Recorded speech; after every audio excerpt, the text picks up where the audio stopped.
Hey, Abbott, what time is it? It's 8 o'clock, Costello.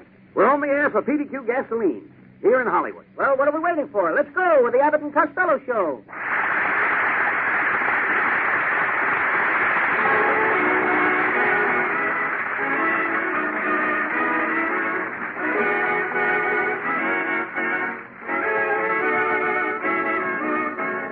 Yes, it's the new transcribed Abbott and Costello show with the new singing discovery Susan Miller and Matty Melnick's orchestra and yours truly, Michael Roy. So hold on to your chairs, folks, for here they are, Bud Abbott and Lou Costello.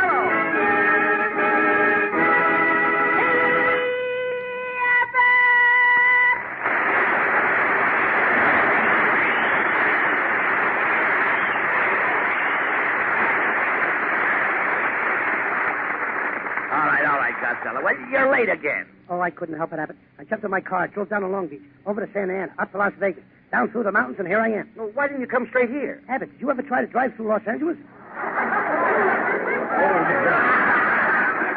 Never mind that. Who was that girl I saw you talking to outside the studio? Oh, she's a French war bride. She just came from France to join her husband. She has quintuplets. By Jub? No, by private first-class Carl Schwartz of Madison, New Jersey. Costello, you're the world's biggest idiot. You're only saying that because everybody else does. Oh, what are you studying that broken-down night school of yours? Detective work. Detective work. All right. Let's see what you know about crime detection. Now, I'm a beautiful woman spy. I was an international figure in the last World War. I have soft blonde hair, shapely legs, and a seductive feet. Now, what's my name? Who cares? What's your phone number? You and your whole family are a bunch of morons. Oh, yeah? Uncle Mike is smart. He's got a new job up on top of Lookout Mountain. Job on Lookout Mountain? What does he do? Well, he sits there all day, and when another mountain comes along, he yells, "Look out! Look out!"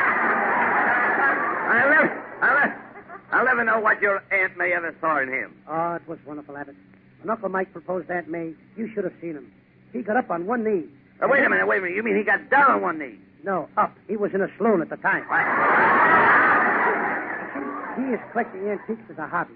He's got a wheel off a Roman chariot, an axle from an old ox cart, a chassis from a covered wagon, and the first motor from a Stanley steamer. So where does he keep all this stuff? Keep it. He drives it.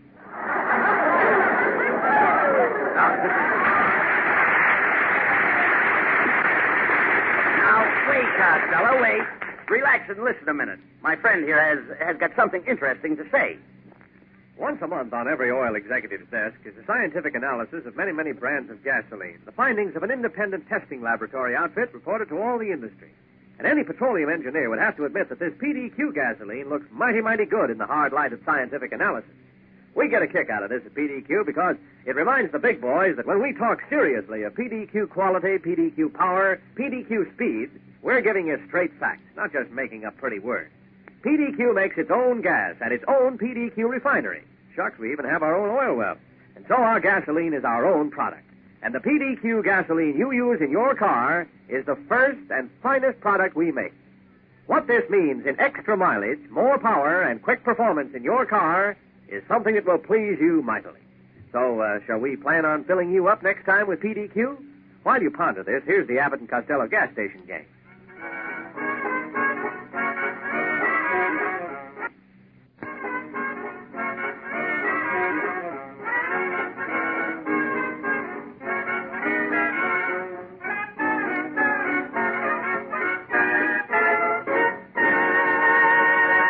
I know that you know Abbott and Costello are the funniest guys on ABC. But here's Matty Melnick and his orchestra to repeat that phrase for 1 musical minute.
do you come from, Costello? We're a happy family, Abbott. The Costello girls married the Bozos, the Fayellos, the Murphys, the Mulligans. Wait a minute. Mulligan is a stew. My sister knew it, but she married him anyway. Did you drop in at Susan Miller's house New Year's Eve? Yes, but her mother didn't treat me very nice. She wanted me to help her do the housework. She did? Yep, she said, step into the kitchen. I'll mop up the floor with you. What did you do? I stuck my tongue out at her. Now, wait a minute. That's not nice. I couldn't help it. I always do that when she's choking me. Why do you continually run after Susan? Before I was married, I didn't run after my wife. Abbott, a mousetrap doesn't run after a mouse, but it catches him just the same. All right, forget it, Costello. This year, why don't you get married and settle down? Well, I did ask Susan Miller to marry me, and she said she would in a certain place. In a certain place? Yes, I never heard of it. It's called In a Pig's Eye. Must be near Pismo Beach. You let Susan push you around. You let everybody push you around. Why don't you stand up to people and tell them what you think? I do. I stood up to Truman. What happened? Nothing. She went right on singing.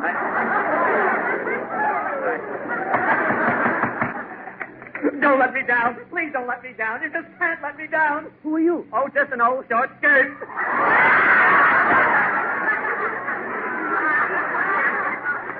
That was Abbott's nephew, folks. Oh, now quit picking on him, Costello. Why don't you be nice to him? Yes, I'll invite him over to my house tonight and open up a gas jet. Now, look. He's got to help with Costello. He's a good actor. In our new picture, The Noose Hangs High, he played a bit. In our last picture, he played a bit. Yes, he's a two-bit actor. All right, now listen. Pardon me for interrupting. He's back again. What do you want? Mr. Costello, you're one of the funniest comedians and one of the finest stars in the entire motion picture industry. Oh, Norman, you're just saying that. No, I'm not. I'm reading it. Abbott, I'd like to take him for a long walk on a short pier. Now, wait.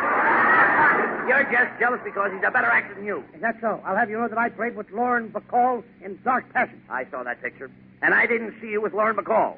Well, who do you think turned out the light in the passage?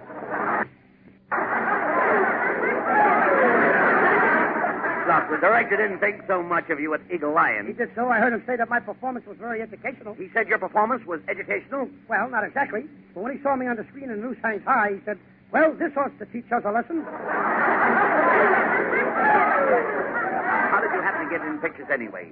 Listen, ever since I was a little boy, I want to be a dramatic actor. You know, Abbott, I started off in life as a little boy. Well, everybody starts off in life as a little boy. My sister didn't. Hello, boy. Well, it's Susan Miller.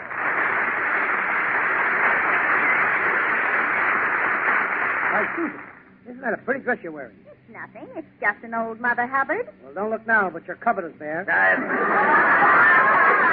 Costello, that's no way to talk to Susan. Be sweet to her. Say something nice. Susan, you are the very quintessence of feminine pulchritude, and your devastating beauty overshadows any other beauty, and surfeits my very soul with scintillating palpitations, ostentatious trepidation. Oh, Costello, when you know me better, you want to take that all back. Oh, no, I won't. I had a couple of times trying to get it out. Don't pay any attention to H-I-M. Let's you and I go out on a D-A-T-E. How about T-O-N-I-G-H-T? Now, wait a minute. That ain't fair. You're using words with letters in them. Susan, you're supposed to be my girl. It's no need to pursue me, Costello. I want a man who has lived. Well, I've lived. I mean recently. Very funny. Keep it up, Susan, and you'll be back in a child's window flipping pancakes. Oh, Costello, don't you know that women only use men as tools? Do you use men for tools? Certainly. Yeah, well... Let me know, Susan, if you ever need a vice. Here, Abbott, you take the derby. I'll go out and sit in the audience. No. Don't get sore, Costello. I've got to get off a joke here once in a while, you know. Oh, yes. Better get off that one before it hatches.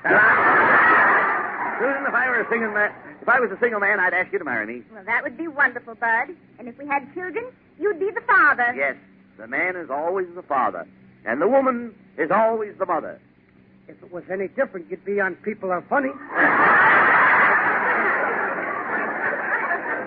Don't mind him, Susan. He's decided to be a big dramatic actor. Oh, a big dramatic actor, Oh, yes, I huh? have, dear. Yes, Well, indeed. Costello, I might be able to get you a part in the new picture, The Iceman Cometh. They need an actor like me to be the leading man. No, they need a drip like you to empty the pan under the icebox. Your arm, Fatso. You know, there's only one thing wrong with Susan. She don't believe in give and take. What do you mean? She don't believe I've got anything to give, and she wouldn't take it anyway. She'll be sorry when I'm a big dramatic actor. So you insist on being a dramatic actor, eh? Yep. Well, let's see how you would play a dramatic scene with a girl. Now, let's pretend that I'm the first girl you ever met in your life. I sure start out with a dog. What kind of a girl am I? Oh. Am I pretty? Well, what difference does it make? I don't care if you're bull-legged, cross-eyed, just as long as you're a girl. Oh, you men are all alike. All right. You're a 23-year-old girl, and you're living on the floor playing with your dog. How do you like that? I'm a girl, 23 years old, and I'm playing with my feet? Oh, come on. Now, remember, you're the girl, and I'm coming in to call on you. Now, here I come. Costello, why don't you answer the door? I'm just showing you that I'm hard to get. Oh! Well, I'm coming in anyway. Wait a minute. What are you screaming for? Oh, my, I'm taking a bath. You're taking a bath? Yes, and I'm having dinner. You eat? You eat dinner in the bathtub? Sure, it saves time. I can wash myself in the dishes both together. I give up. I'm through. Oh, no, Abbott. Please, give me one more chance. Well, all right. Now, here I come again. I'm going to teach you how to play a dramatic love scene with a girl. Now, come into my arms. No, Abbott. Costello, stop pushing me. Do you hear? Ah!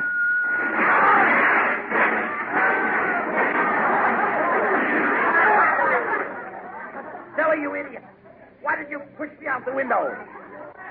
I had to, Abbott. I thought I heard my husband come.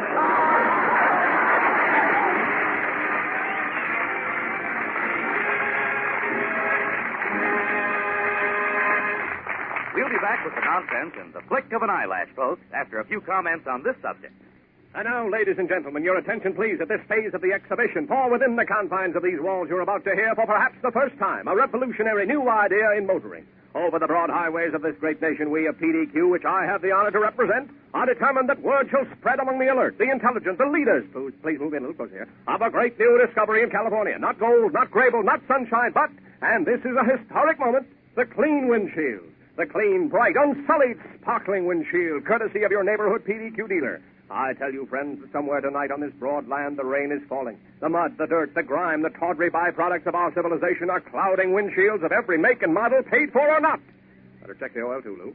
And if you will join me in a vast, driving, unbeatable, forward-moving parade of determined American men and women into your neighborhood PDQ station to get your windshield wiped, this will be a happier world. Abbott and Costello will carry on.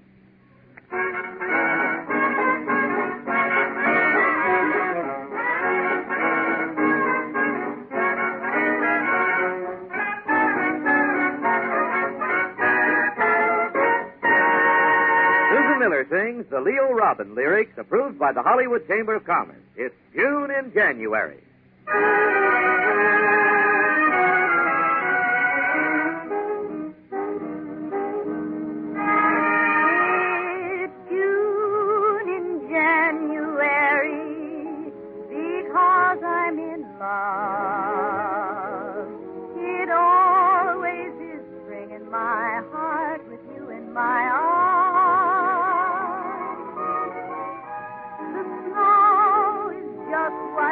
Blossom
doing with that old scrapbook? I'm going to prove to you that I'm a great dramatic actor. This book is full of clippings and parts and dramatic shows. Here's one of my big successes, The Man Who Came to Dinner. What did you do in The Man Who Came to Dinner? I put the sugar in the coffee. That was a stirring performance. What other parts did you play?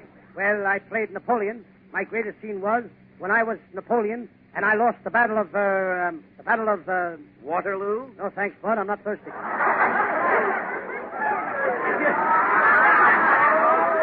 If you're such a great actor, why aren't you in demand at the studios? I am. Universal Studios have been calling me every day. Why don't you go there? I don't like what they're calling me. Now, look. Costello, great actors have a certain touch. Why, when I kiss a girl on the stage, I kiss her hand. Yes. That's the Abbott touch. Mm-hmm. I'd speak lines with my back to the audience. That's the Abbott touch. Could you loan me $10? Why? That's the Costello touch. Costello, you should study the great actors. Go to the theaters more often. I go every night, Abbott. I take a bag of gumdrops and sit in the balcony. Well, I take chocolates and sit in the box. Don't that squash the chocolate? No, never mind. Never mind that, Costello. There's a lot of money in dramatic acting. Do you really think you could do it? It's a cinch. Them actors don't know what they're doing. Last night I saw Peter Lorre do a scene. It went like this. Did you get the information, Mr. Myers? You didn't get the information, Mr. Myers? But you were supposed to get the information, Mr. Myers. There's a guy getting $3,000 a week, and he can't even get the information. All right, Costello, look. I'll be a regular fellow. If you want to be a dramatic actor, you'll need an agent. I'll take you to the best agent in town. Come on.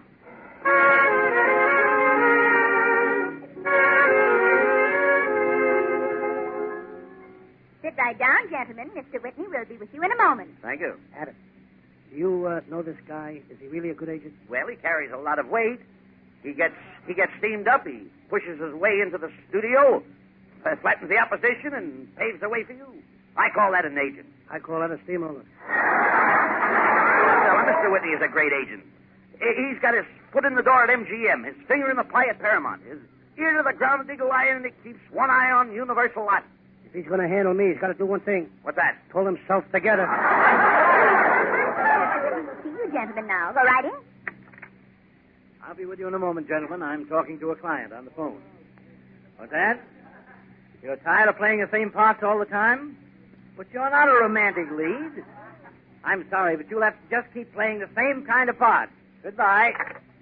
Who was that? Trigger. He's tired of playing the part of a horse.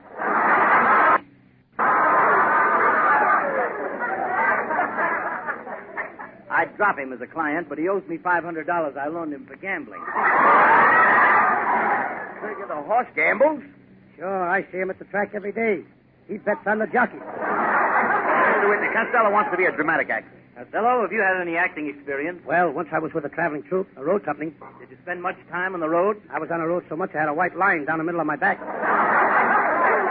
Talk sense, Costello. Mr. Whitney, could you get Costello a dramatic part in pictures? Well, let's see. They need an actor to fight Humphrey Bogart in his new picture. How much salary would you want for that, Costello? $10,000. Uh-huh. Well, here's another job you'd have to hold up a stagecoach. How much would you want for that? $10,000. Here's another job. You'd have to make love to Ann Sheridan. She smothers you with kisses. How much would you want for that job? Would $3 be asking too much? Costello, if I get you a job in pictures, you'll have to develop finesse. You'll have to act with poise. I gotta act with boys? Certainly. Why can't I act with girls? Costello, you do act with girls, but you act with poise.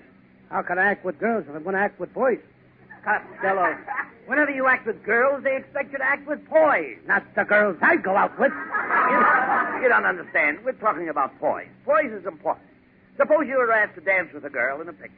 You would dance with poise. Now he's got me dancing with boys. Now, all fellows do not dance with poise, but they should. If they do, it'll close down the Palladium. Costello, you're a little mixed up. Forget about poise. Let's put it this way. I want you to look well. Be debonair. Wear your clothes with grace. Oh, you want me to take and could I have that again? Look, he wants you to wear your clothes with grace. Now, ain't that a pretty picture? Grace and me walking down the street in my clothes. I can hardly get into this suit myself. Forget about grace, Costello. I'm concerned with your appearance. I insist that you dress nattily. I'll be glad to. Where does Natalie live? Natalie doesn't live anywhere. Natalie is not a girl. Must be one of those boys we were talking about. Now, listen, you dummy. We're talking about appearance. Every actor in pictures dresses Natalie.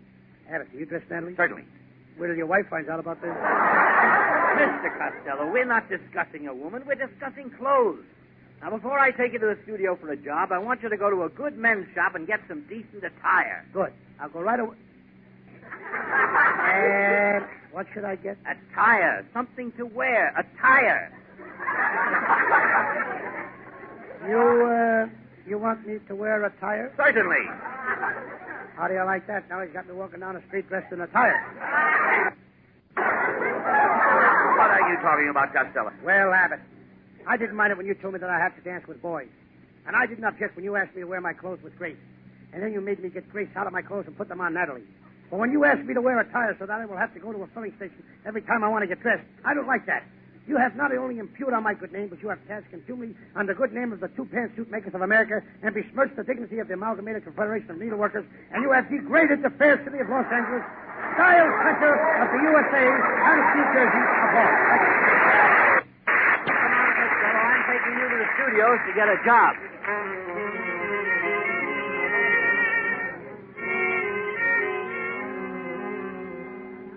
Oh, hello, AK. I brought over my new clients. They're loaded with TNT. Who are they, D.W.? A and C. A&C, P.U.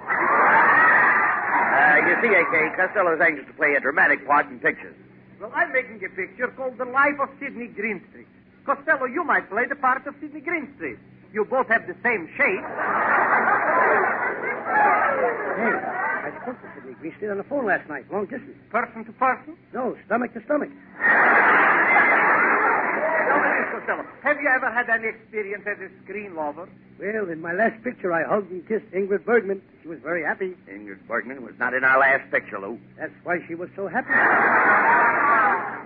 Just step out on the soundstage, Costello, and I'll give you a screen test. What's that? We are shooting a picture.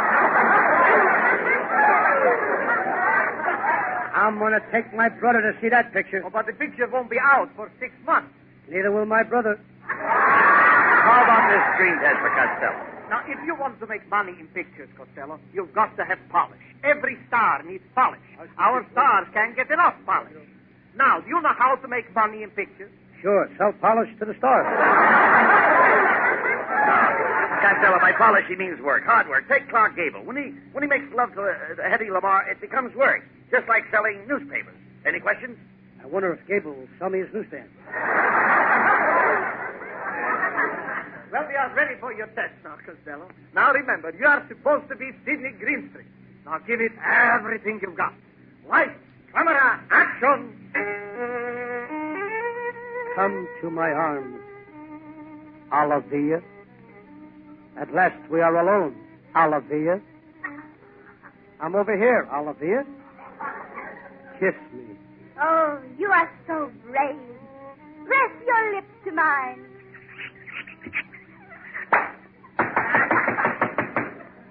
Aha! So it's you rat, making love to my girl. I've known about this all the time, but today I set a trap for you, and I left her here as a bait, and I caught you. If you set a trap with stuff like that, you'll catch me every time.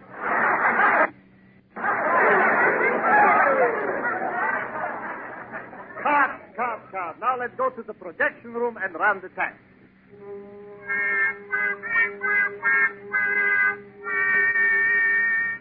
Well, what do you think of that test, AK? Doesn't Costello remind you of Sidney Greenstreet?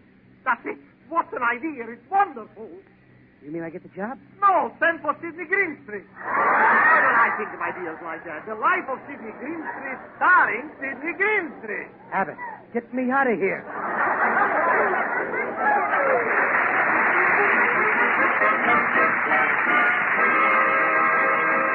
Don't go away, folks. Our stars will be back.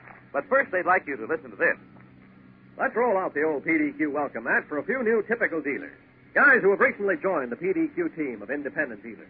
There's R.C. and R.W. Hardine down in Long Beach, M.T. Miller in Chino, Theodore H. Smith out in Banning, Charles R. Stevens in Pomona, and Irving Fontaine and Melvin Silvera up in San Jose. Then, too, there's Albert J. Wyatt, Santa Monica, and Richard L. Berkemeyer of San Bernardino. All new PDQ dealers.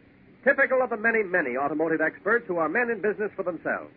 Substantial citizens of their own communities who, by their very act of selecting PDQ gasoline and other PDQ products to sell when they could be selling most any brand, have put their expert stamp of approval on the quality, the reputation, and the acceptance of PDQ automotive products. I'd like to have you get acquainted with the PDQ dealer in your neighborhood. You'll find he has a sincere interest and the know-how to take much better care of your car.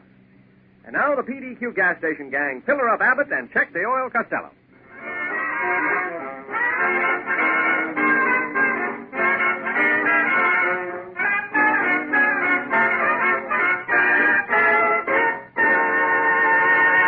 And now here are Abbott and Costello with the final word. I'll take it, Abbott. Hello? Yes? Is that so? That's terrible. Goodbye. What's the matter, Costello? Oh, my cousin Peter went to the license bureau at the city hall for a marriage license. He got shoved into the wrong line. What happened? He is now Cocker Spaniel 1765433. Oh, good night, folks. Good night, everybody. Don't forget to listen next Sunday morning to our new kiddie show. Goodbye. Night, everybody in Patterson.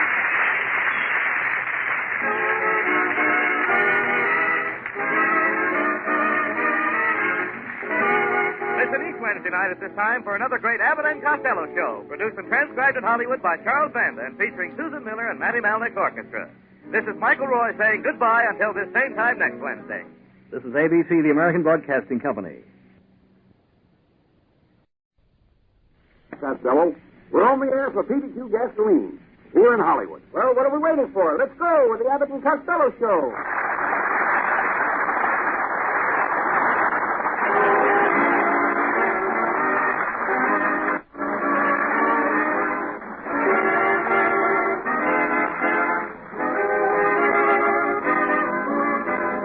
Yes, it's the new transcribed Abbott and Costello show with the new singing discovery Susan Miller and Matty Malnick's orchestra and yours truly, Michael Roy. So hold on to your chairs, folks, for here they are, Bud Abbott and Lou Costello.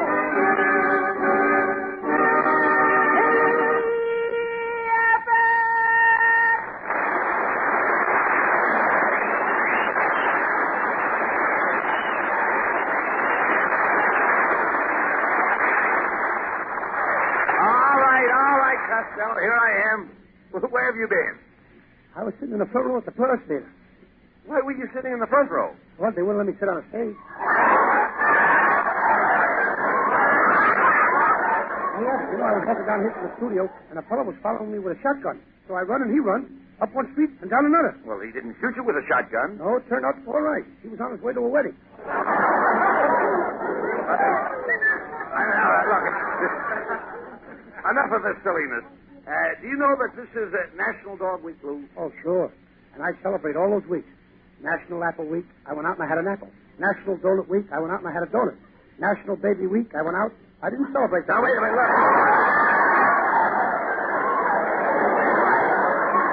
By the way, didn't I see an ad in the paper this morning where you wanted a secretary to answer your fan mail? Yes. I put in an ad. Did you get any answers? Hmm? Yes. A beautiful redhead walked into my patio, and I started interviewing her. After a few questions, I didn't waste any time. I started chasing her around the barbecue. Well, sounds great. Why didn't you hire her? Hire her? I couldn't even catch her. Good thing that Susan Miller didn't hear you say that. And what about that little brunette you were at the Palladium last night with? Oh, I lost her to an Irishman on account of incompatibility. Incompatibility? Yes, we were sitting in a living room in incompat, and he had more ability. No.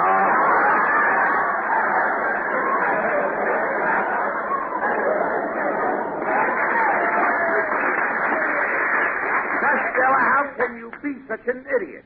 Oh, it's an old recipe that's been in my family for years. Speaking of your family, how is Uncle Mike, Lou? Oh, fine, fine. Fine, oh, fine. Fine.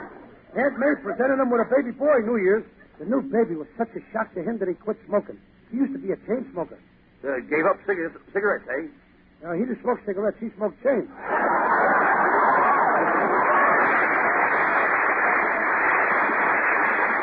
Now, wait, Costello, wait. Relax and listen a minute. My friend here has got something interesting to say. Run, get your drink of water, Junior. This announcement is for independent PDQ dealers only. Men, as you know, PDQ is now beginning their umpteenth annual Keep the Windshield Clean, Somebody Might Want to Look Through It campaign, which will last throughout 1948. The famous PDQ anti-slurp technique of washing windshields without drowning the occupant of the car came to a high degree of perfection last season, and we will continue to use this method at all stations in all areas. We have some gratifying reports from last year's 52 consecutive PDQ Wipe a Windshield Week. And through your efforts, approximately 8 million motorists discovered what was on the other side of their windshields for the first time. They found it quite interesting. Now, I want all you men to get behind our two specials, the split-second frontal quick clean for motorists in a hurry, and our peachy keen super special supersonic all-around wipe for late model Studebakers. Remember the PDQ slogan, men? Anyone caught driving into a PDQ station is going to get his windshield wiped.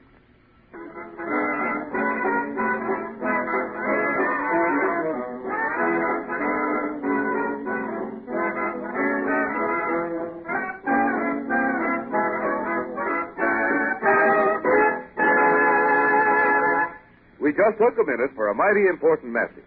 Now a minute for some mighty good music. Matty Malnick and his orchestra play The Best Things in Life.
Costello, come over here. Where were you all afternoon? Well, I took a walk down Hollywood Boulevard, Abbott, and just as I was passing Nancy's department store, all the girls in the window winked at me. You dope, those are not girls in that window. They're dummies. Dummies? They ain't so dumb. They were all wearing mink coats. Well, never mind that. Never mind that. Listen, what was your Aunt May doing out? Will you answer my question? Talk. What was your Aunt May doing out on Sunset Boulevard this morning, banging the pavement with a big sledgehammer? Well, she and my Uncle Mike had a fight, and he told her to hit the road. What a couple. How did they ever happen to get married? Well, one night, Uncle Mike proposed to her. He didn't have an engagement ring, so he slipped a cigar band on her finger. Where did you get the cigar band? Aunt May was smoking at the time.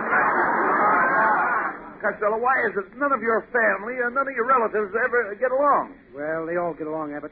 Why, my Aunt Eva's the oldest married woman in Baltimore. She's been married 50 years. Has she ever been separated from her husband? Only once. That's fine. How long? 50 years. 50 years. Please talk sense. What happened to your Uncle Jim? I haven't seen him since New Year's Eve. Oh, Uncle Jim is home playing jack-o'-lantern. How does he play jack-o'-lantern? He just sits in the window and gets lit up. How does he go to work? Oh, he don't have to work. He won $5,000 on the People Are Funny show. And he split with my Aunt Alma. What's your Aunt Alma going to do with her share? What share? I said he split with her. He left town with the money. I bet your Aunt Alma feels bad about it, doesn't Yes, since Uncle Jim left, she can't eat. She can't sleep. She can't go to the movies. Why? She ain't got no money. I was right. You and your whole family are morons. Watch out what you say about us morons, Abbott. We're organized now.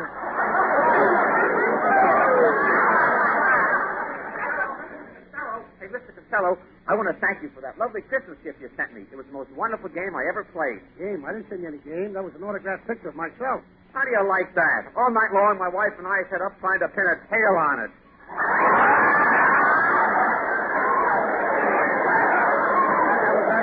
Folks, his mother is jealous of all the other mothers. Why? They had children.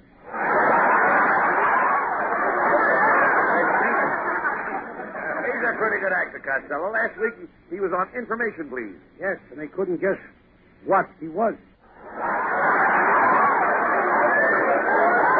You don't have to to know who tore all the girls' pictures out of my new Esquire magazine, do you? I did it, Abbott, but I did it by mistake. Mistake? Yes. I thought it was a Sears Roebuck Cadillac. I was sending in my order.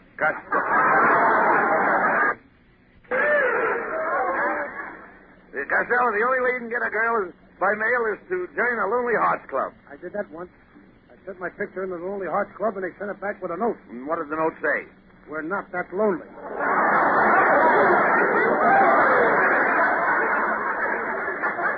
Costello, you're a wolf. Do you know what a wolf is? Sure. A wolf is an animal on two legs that's got a pair of eyes on two other legs. Costello, if you find a nice girl and get married, I'll go to Washington and get Margaret Truman to sing. I'll have her sing, "Oh, Promise Me" at your wedding. Okay. While you're at it, see if you can get Congress to promise something, too. I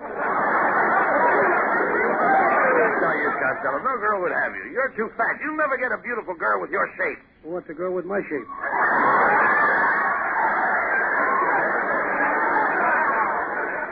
I want Susan Miller. After the show last week, Susan kissed me. She did? Yes. What kind of a kiss did she give you? Was it a sisterly kiss, a friendly kiss, or a real sweetheart kiss? I don't know. Which is the one where she has to help you down off the chandelier when it's all over? Hello, boys. Hey, it's Susan Miller.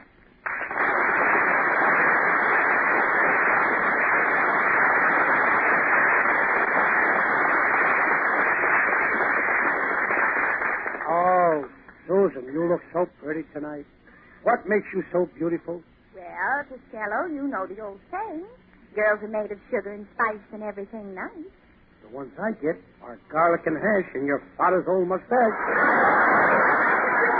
Susan, don't pay any attention to this B-O-O-B.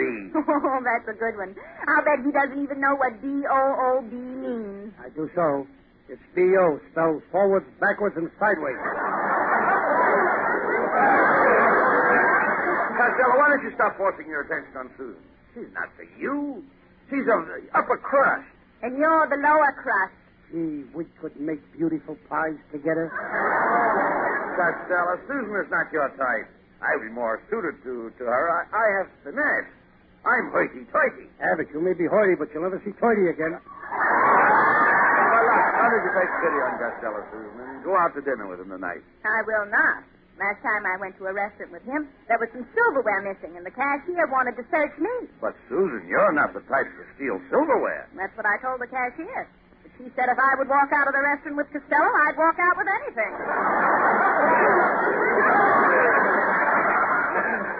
Susan, if you don't go out with me tonight, I'll disappear. And tomorrow morning, the police will be dragging the Los Angeles River for my body. But they won't find me. Why? I'll be home in bed. Oh, so long, Costello. Costello, you'd better be nice to Susan Miller. She's moving into your boarding house today, and she's taking the room directly above you. She's going to be in room 215, and I'm in 115? That's right. Abbott, call the OPA. What for? I want them to remove my ceiling. Hey,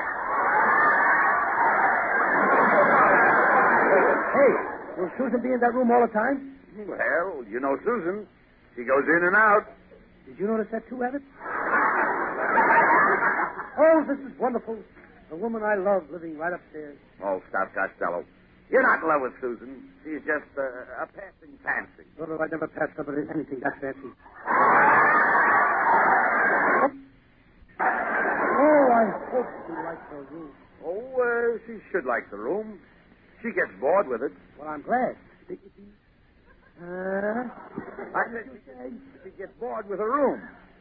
If she gets bored with the room, why did she rent it in the first place? Oh, she's not bored with the room. She's very happy. You just said that she gets bored with the room. That's right. Where's she getting all that lumber? I'm not talking about lumber. I'm talking about board. Susan eats her board. Who feeds her all these boards? The landlady. The landlady, of course.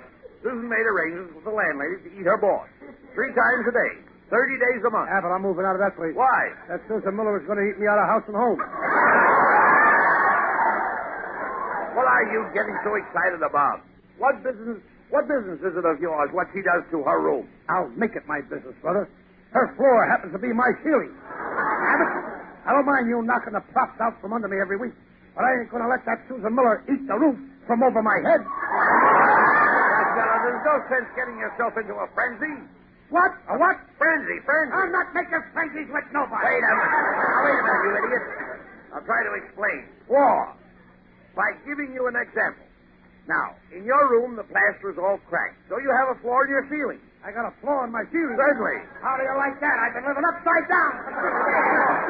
Now I find out. Costello, you're all mixed up. Now, how do you get so daffy? Because I've been living upside down for 6 years.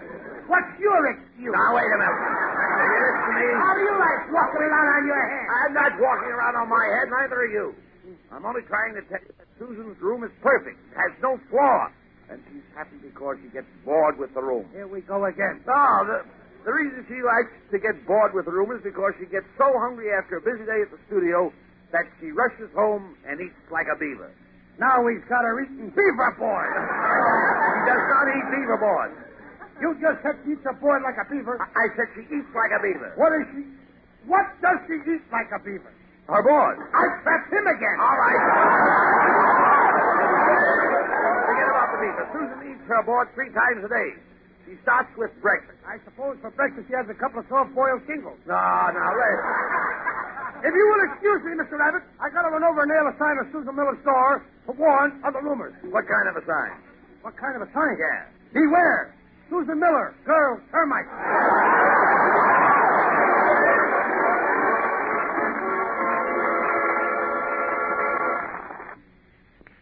We'll be back with the nonsense of the flick of an eyelash, folks, after a few comments on this subject.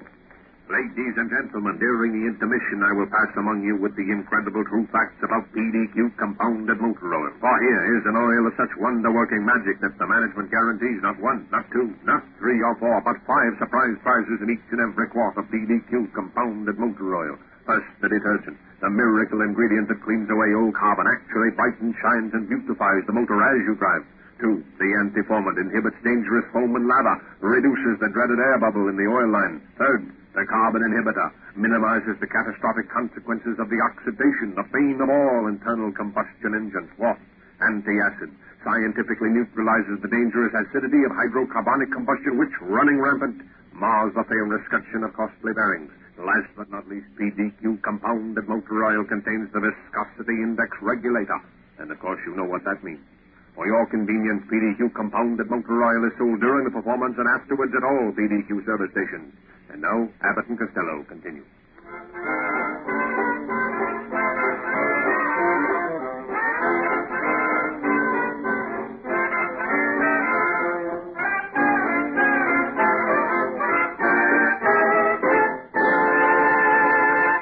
And now, Abbott and Costello singing star Susan Miller, singing the perennial favorite, Sometimes I'm Happy.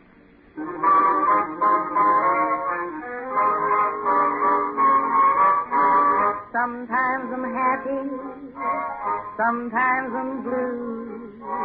My disposition depends on you. I never mind the rain in the sky, as long as I see sun in your eyes. Sometimes I hate you, sometimes I love you, but when I hate you, it's 'cause I love you. That's how I am, so what can I do? I'm happy when I'm with you. Sometimes I'm happy, sometimes I'm blue. My disposition depends on you. I never mind the rain in the sky, just as long as I see the sun in your eyes. Sometimes I hate you, sometimes I love you, but when I hate you, it's 'cause I love you. That's how I am, so what can I do? I'm happy when I'm with you. So happy when I'm with you.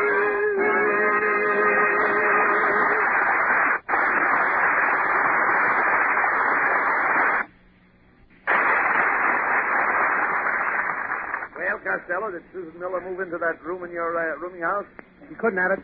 When she got there, it was already rented to a family of 14. And none of them are working. 14 people in one room? How do they pay the rent? They take in boarders. I'm going to move out of there myself, Abbott. I'm getting sick of having a room with an adjoining. An adjoining what? I don't know. I could never get the other door open. If you had any sense, you'd buy an apartment building. Invest your money now. Who knows? Tomorrow your dollar may be worth 10 cents. Abbott, do you really think the value of the dollar is going to go up?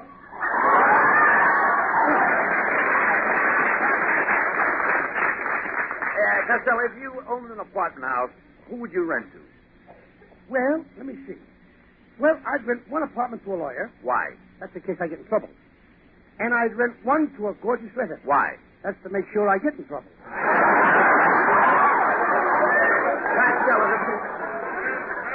Costello, to be a landlord, you've got to be tough. If the man on the first floor don't pay his rent, you squeeze it out of him. I can't do that. That's not me. Well, if the man on the second floor can't pay his rent, you squeeze it out of him. That's not me. If that gorgeous redhead can't pay her rent, you That's me, squeeze... brother! Abbott, I think I'll rent an apartment of Susan Miller right across the court from mine. Then I can see her morning, noon, and night. Now, what makes you so sure you'll see so much of her? The apartment I rent her won't have any window shades. Come on, Costello. Let's go to the real estate broker and see if we can buy you an apartment house.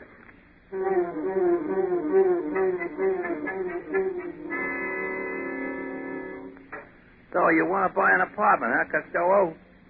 Well, let me look at my listing. Here's a small apartment over a garage. It has a lovely living room, a gorgeous bedroom, and the bathroom is out of this world. Ain't that a widow inconvenient?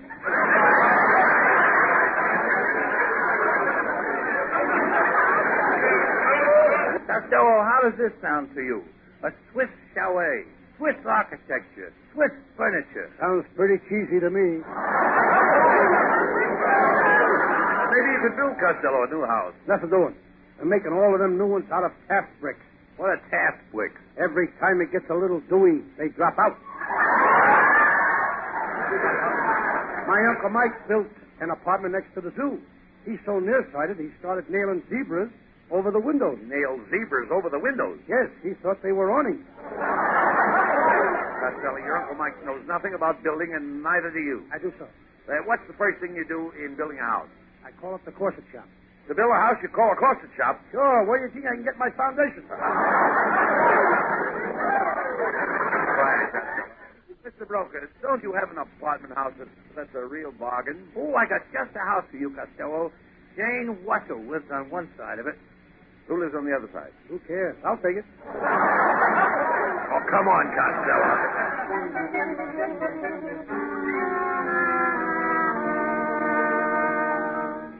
Costello, you dummy, you bought this apartment house to get a place to live, and there isn't a vacancy in the building. You ought to have your brains examined. I did, Abbott. I had my brains examined at Harvard. What do they say? I don't know. I haven't got them back yet.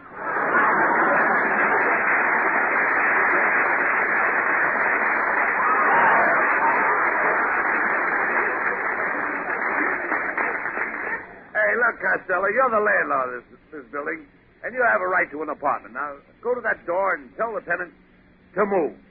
Act tough. Tough? Really tough? I'll throw him out. What do you want? I'm the new landlord, and I'm here to ask you... Wait a minute till I finish talking to my wife. Emma, I told you 1,000 times.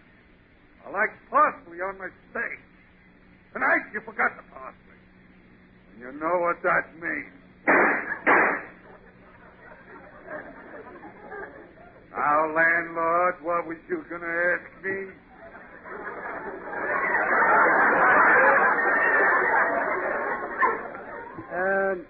Are you getting enough hot water? Costello, knock on that door. I'll talk to that tenant. Okay, Abbott. Oh, it's you again. Excuse me. But my partner wants to talk to you. My man, you're dealing with Bud Abbott now. I want to ask you to... Wait a minute, ex-head, till I talk to my son. What's the trouble, Percy? Well, you told me I could go out of the house tonight and get some fresh air. So I said. Out you go, son!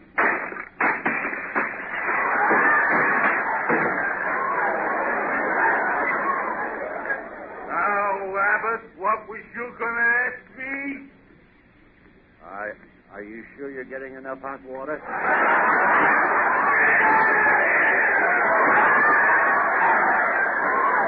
Shame on you, Abbott. You're a coward. You're the coward. Stand there and let him talk that way to me. Abbott, there's only one reason I didn't let him have it. What's that? I haven't got it. Well, never mind him. Let's try this next apartment here. And this time be firm. Make them get out. Go ahead, knock on the door. Well, hello. Abbott, she's beautiful. Look at the sweater she's wearing. Costello. Don't let her pull the wool over your eyes. She's pulling my eyes over the wool. Well, mon petit chouchou. Now, what can I do for you, eh? Well, what did you have in mind?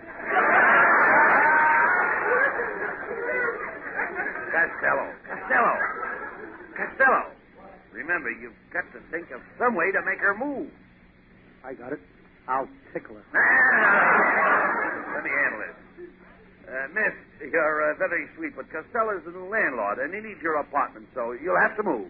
Oh, please, Monsieur Costello. I've lived here for 5 years. Well, Look. I decorated this place myself. There's a part of me in every room. There's a part of me in the living room. There's a part of me in the dining room. There's a part of me in the kitchen. I hope you didn't misplace anything. Parts like yours are still hard to get. Costello, tell her she's got to abandon the apartment. Okay. You gotta have a band in the apartment. No, that's wrong. You've got to abandon the apartment.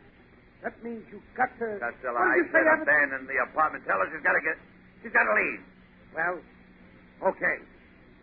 Miss, you'll have to be out of here in 8 hours. Well, all right, if you say so. And now, handsome, may I kiss you goodbye? Now, when do I have to leave? I'll give you 24 hours.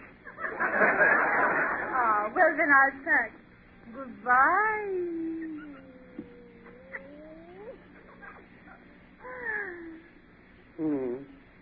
Remember now, you gotta leave within 10 days.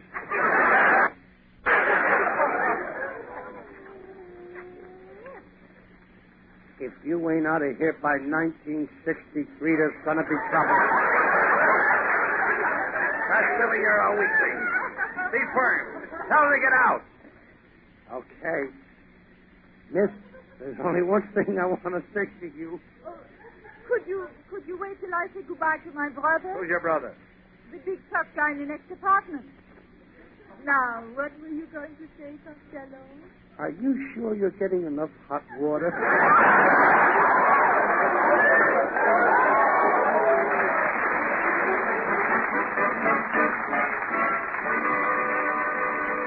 Don't go away, folks. Our stars will be back. But first, they'd like you to listen to this.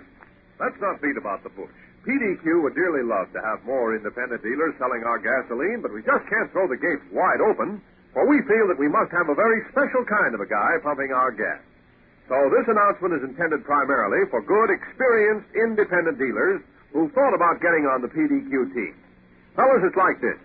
If you've reached a point where you'd like to be selling gas you can be proud of, both for quality and reputation, if you've seen motorists slow down at your station but drive on because they've never heard of that stuff you're pumping, then PDQ, best known and most respected name among the independents, is the brand name for you. On the other hand, if you're just a cog in a vast machine and getting tired of getting memos on how to part your hair and would like to run your own business, then PDQ's the deal for you. PDQ dealers are independent dealers, running their own business, staking their own claim for business success on good products, well advertised, and good service well performed. And now, Abbott and Costello.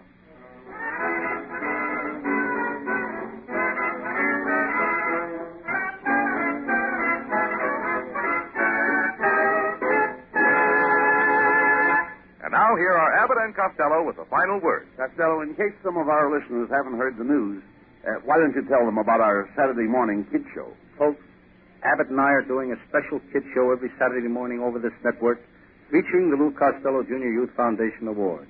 Each week, a boy or girl is selected by you, the listeners, and Abbott and I award them with a scholarship and over $1,000 in cash and valuable prizes. Now, wait a minute. We also have guest stars and a big kid quiz game. So be sure to listen, kids, and remember to listen, too, for our regular show every Wednesday night. Good night, folks. Good night, everybody. Good night, everybody in Patterson, New Jersey. Good night.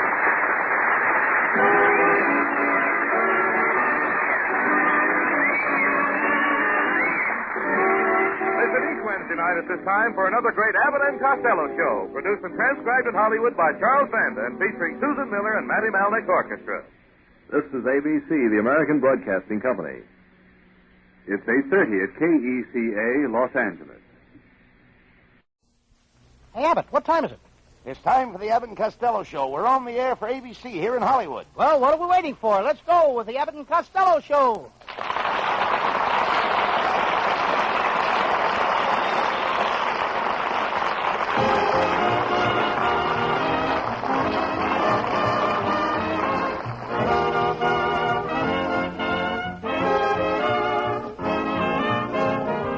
It's the Abbott and Costello Show, produced and transcribed in Hollywood tonight for your listening pleasure with Susan Miller and the music of Matty Malnick. Hold on to your chairs, folks, for here they are, Bud Abbott and Lou Costello.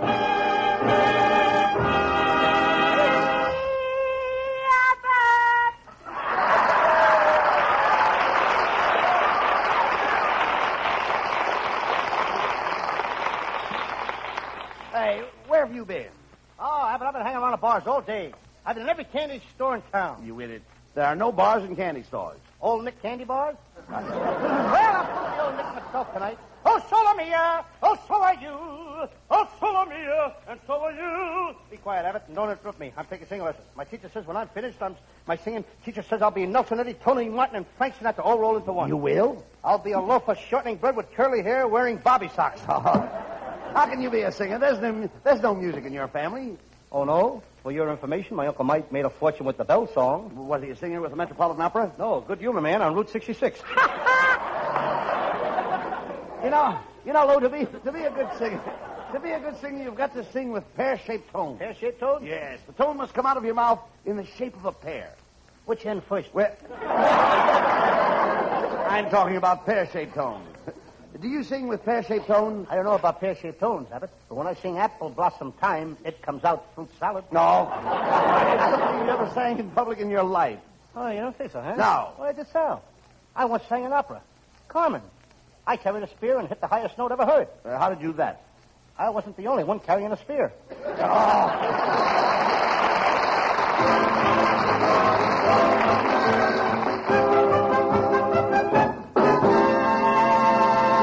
Folks, you're in for some real laughs with our zany stars tonight, but before they continue, listen to this.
Costello, what's the idea of wearing those horn-rimmed glasses? There's nothing wrong with your eyes. I know, but I think they help my appearance. And before I got these glasses, when I walked down the street, everybody would say, there goes that stupid-looking Costello. And now what do they say? They say, there goes that stupid-looking Lou Costello wearing glasses. Well, just look at you. You know you're a mess. How'd you get all that paint all over your suit? Well, I saw a pole out in the alley with a sign on it, and I climbed up the pole to see what the sign said. What did it say? Fresh paint. Fine.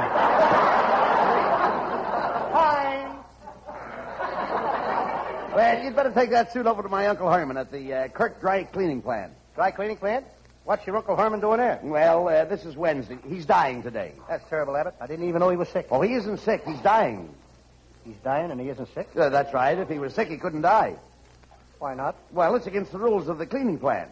You mean they wouldn't let him die if he's sick? That's right. If a man's sick, they won't let him into the place to die.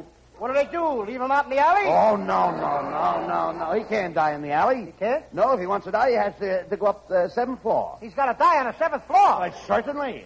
Is there any elevator in the place? No. The nerve of the people. What do you mean? Making a poor man climb 7 floors to die. Why don't they send him home? Because his wife won't let him die in the house. Wife don't? She don't want him dying in the house. She don't? No. He might as well go crawl under a rock. Imagine a guy can even die in his own house. No.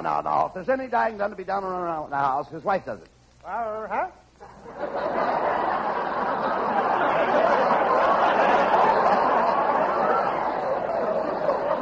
Here, I'll make myself clear.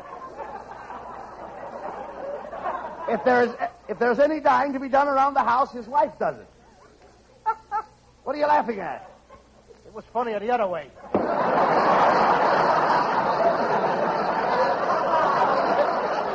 You mean his wife has got to die, too? Certainly. Abbott, what are you trying to do, bump off the whole family? Oh, keep quiet. I'm going to bring Uncle Herman to my house to die. Oh, he couldn't die at your house. Now, why couldn't he die at my house? Because you have no dye.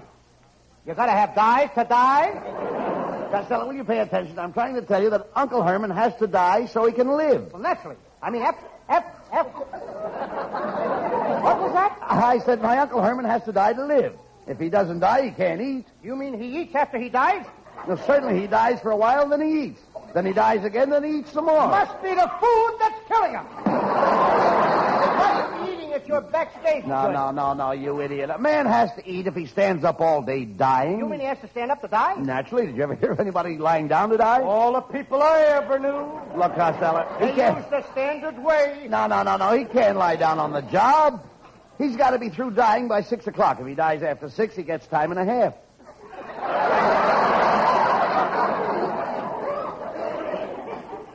You mean he gets paid for dying? Oh, sure. It's piecework. He dies a piece at a time? Look, you idiot. When I say Uncle Herman is dying, I don't mean that he is dying like a person dies when he dies. I mean he's dying for a living, and a person that dies for a living is living even though he's dying. Hey! When you say that Uncle Herman is dying, you don't mean that he's dying like a person dies when he dies. You mean he is dying for a living, and a person that dies for a living is living, although he's dying? Now you've got it. I don't even know what I'm talking about.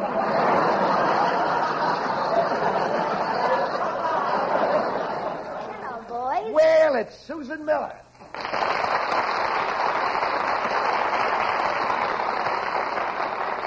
Hello, Susan. Where have you been all week? I'm really working on a Western picture over at Republic Studios. Oh, I used to work in those Western pictures. I used to work for Roy Rogers, but they fired me. Why? One day I forgot to tune his guitar, and the Indians killed him.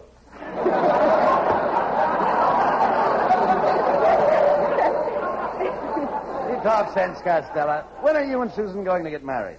Well, I'll tell you. As soon as I find my place, I'll tell you. I think Susan and I are going to get... All right, folks, I got it. Well, As soon as I earn enough money. Am I going too fast here, honey? Who talks next? As soon as I earn enough money. Now, that line isn't that funny. Wait a minute, Lou. Seriously speaking, money isn't everything. Lots of people get married without money. Do you know what I was getting when I married my wife? No, and I bet you didn't either.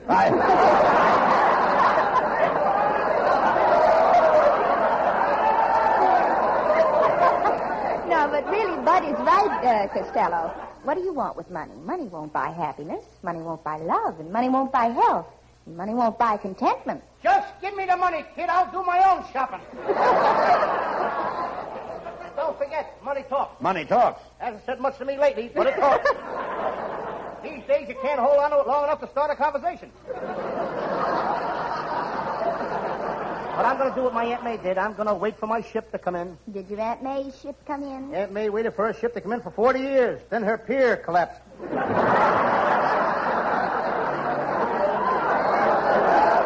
Pay no attention to him, Susan. You know, you look so sweet tonight, Susan. I'd like to give you a great big kiss. Well, wait a minute, Abbott. Why would a young girl like Susan want to kiss you? Costello, I've been kissed by girls that wouldn't even look at you. So what? I've been kissed by girls that wouldn't look at me either. Susie, can I come over to your house tonight? I should say not, after that trick you pulled last night. What did you do, Susan? Well, I bought my mother a new pair of bloomers, and Costello opened the box and put a rabbit in them. How did your mother find out? She had to chase those bloomers all the way to Wilshire Boulevard this morning before she could put them on. So long, Petso.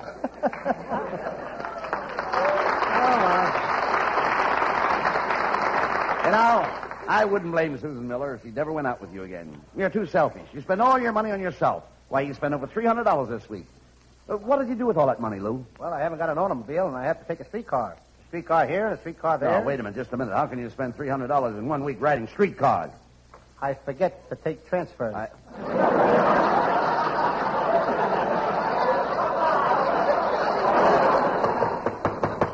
Come in.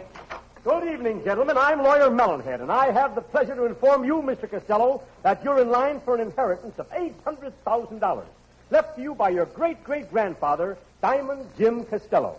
Wait a minute, Costello. This doesn't sound right to me. Where did your great-great-grandfather ever make that much money? He invented a cake of soap with a hole in the middle. Well, what good is a cake of soap with a hole in the middle? That way you never have a piece left over.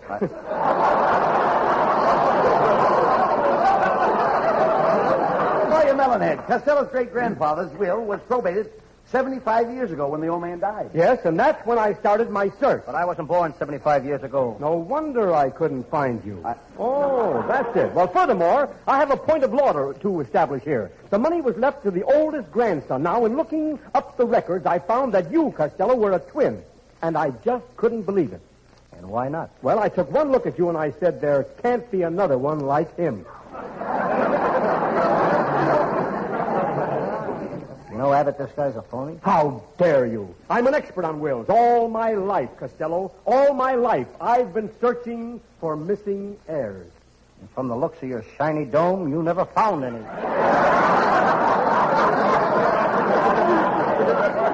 Costello, you never told me that you had a twin brother. Oh, yes. My mother christened us Louie and Dewey. But we don't talk about Dewey. He got my mother into a lot of trouble. When he was 6 months old, Mom was taking him from Patterson to New York, and at the state line, they arrested us. She was carrying your brother Dewey, and they arrested her? They claimed she was smuggling dope. Costello. You know, I've looked up your brother Dewey's record. It's true. He started out in life as a dope, but he studied hard, and in a few years he became an idiot. Not satisfied, he forged ahead and became a moron. Then he studied harder. Soon he was a nincompoop, and then, after years of diligent study at the age of 21, your brother Dewey became the world's first schmo. I think I should be proud of him. But what has that got to do with the will? Well, Dewey has filed a claim to the fortune. He says that he is the older of the twins. Oh, no, that's a lie. And I hope I can prove it. I was born 10 minutes before Dewey. That money is mine. Mine, do you hear me? Mine! That money is mine! Mine! All right, don't get excited. Don't get excited. The award was a little too late for me. That money was mine! Ouch. Mellonhead, hand it over. Wait a minute, not so fast. I must have definite legal proof that you are the elder twin. Oh, that's easy. Costello has his birth certificate. That will prove his age. Very well, Costello, here's my card. Bring your birth certificate to my office, and if it proves that you are older than your twin brother Dewey, I will give you the legacy. Why can't I have the money? I already got a legacy. You've got a legacy? Certainly, I've got 2 legacies. 2 arm machines and a couple of hip machines. Oh. Talk sense, Costello. Come on. I think I got a legacy to stand on. Yeah, well, yes, but we're going over and get your birth certificate. Come on.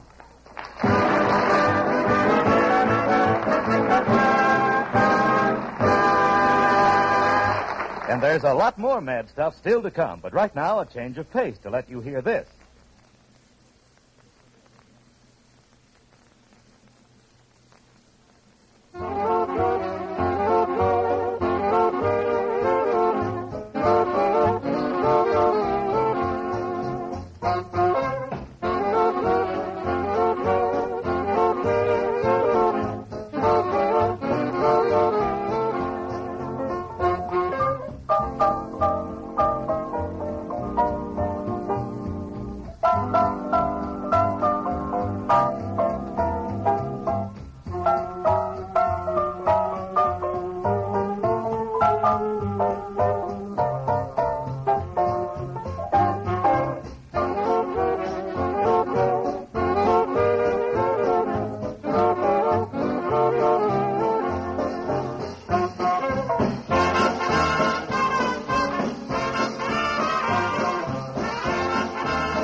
Susan Miller, our singing star, joins Matty Malnick for the cleverest set of lyrics ever written about those three little words.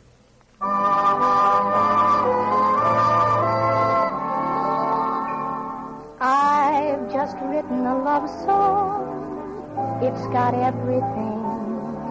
A simple sort of a ditty anyone can sing. Now there's a chance that you might think my love song is absurd. But whether or not you like it, you'll remember every word. I'm in love, I'm in love, I'm in love, I'm in love, I'm in love, I'm in love, I'm in love. I'm in love, I'm in love, I'm in love, I'm in love, I'm in love, I'm in love, I'm in love. I'm in love, I'm in love, I'm in love, I'm in love, I'm in love. I'm in love, I'm in love, I'm in love, I'm in love, I'm in love with you. I'm in love, I'm in love, I'm in love, I'm in love, I'm in love. I'm in love, I'm in love, I'm in love, I'm in love with you.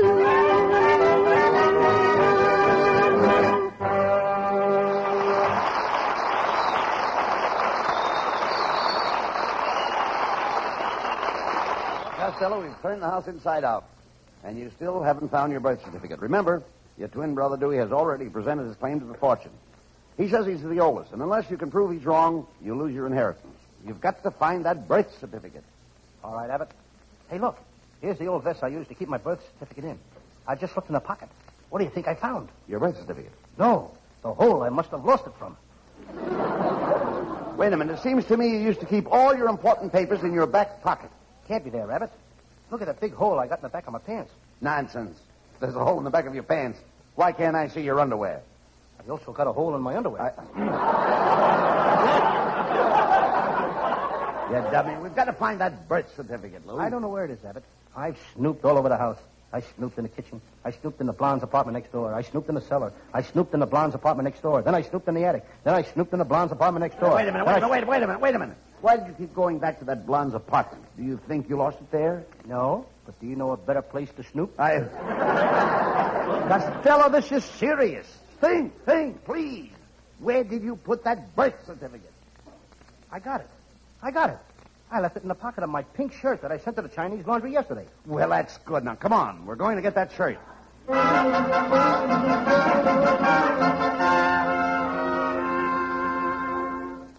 Here it is, Abbott.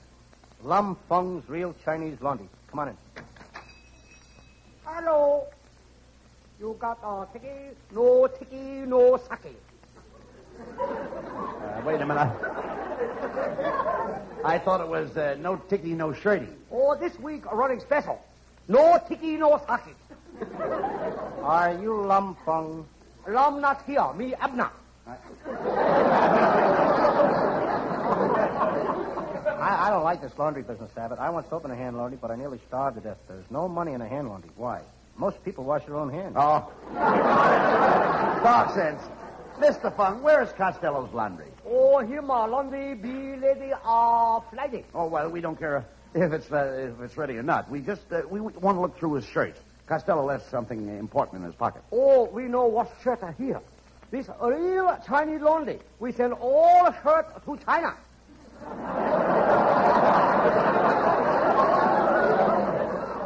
You mean you sent my shirts to China? Oh, yes. Oh, no. Oh, yes.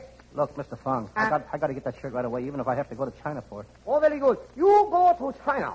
Here is the address of the home office in China. Oh, bye. Oh, bye.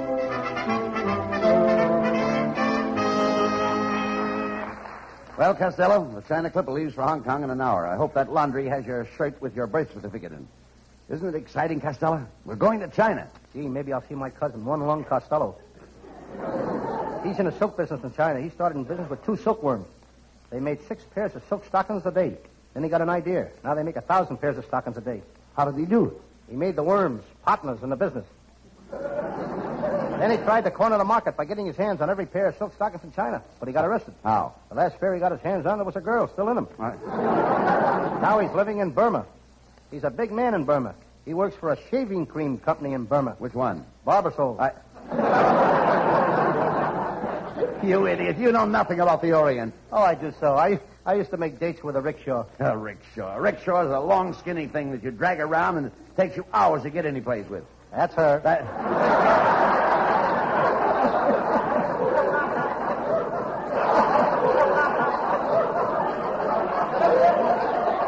Well, maybe we'll see your cousin while we're in China. I hope so, Abbott. I got a great idea for him. I'm going to get him to cross silkworms with garter snakes. What for? So he can raise silk stockings that will stay up by themselves. Has your cousin been in China long, Lou? Yeah, he's been there since the days of Marco football. No, you mean Marco Polo. This was before he learned to play polo. Oh, forget about that. Now, if we're going to China, we may run into a heavy rain. A monsoon. What would a monsoon be doing in China? A monsoon is a Frenchman, like Monsoon Bouquet. No. Monsoon Chelevier. No. That's Monsieur. Monsieur is a guy that works in a Turkish bath, like a Swedish masseur. Oh, Costello, that's Monsieur. Masseur is what I got in front of my house. All my water runs down Masseur. I can hardly wait to get to China, Abbott. I want to see them Chinese play baseball. Where do the Chinese play baseball? Ain't you never heard of the Yankee Stadium? Pretty good, eh? I just threw that one in. I should have thrown it out. Yeah. Come on, Costello. Just got time to make the China Clipper.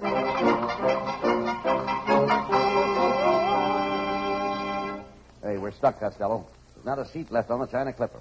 I just spoke to the ticket clerk. Well, let me handle it. Watch this. Go ahead. You, clerky? Me, Charlie Chan.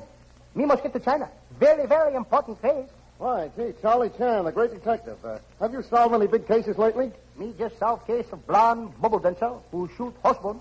Yeah, I read about that. She claimed that she couldn't have shot the gun because she was holding on to her bubble with both hands. She used her bubble as her alibi. How did you solve it? Me see through her alibi. Well, what case are you on now, Mr. Chan? Oh, me. Oh, yes, me working on case of man who steal locomotive from Santa Fe Railroad. Tell me, do you know where he's hiding? No. But the first time he goes for a ride, brother, will we nail him. Okay, Mr. Chan. Here's your ticket. China Clipper now ready on runway 6. All aboard for China, Cucamonga, Anaheim, and Azusa. Oh, wait just a minute. If the plane is going to China, why are you hollering Anaheim, Cucamonga, and Azusa? It gets last on other programs. Costello, it's a long trip. Are you sure you're not afraid to fly to China? Me afraid? Why, I come from a family of flyers. My grandfather was a commercial pilot for 75 years. And 75 years ago, he was a commercial pilot. No, they didn't have planes 75 years ago. No wonder he was always out of work. Well, come on, we're off to China to find your birth certificate. Think of it. You're going to be rich. All aboard.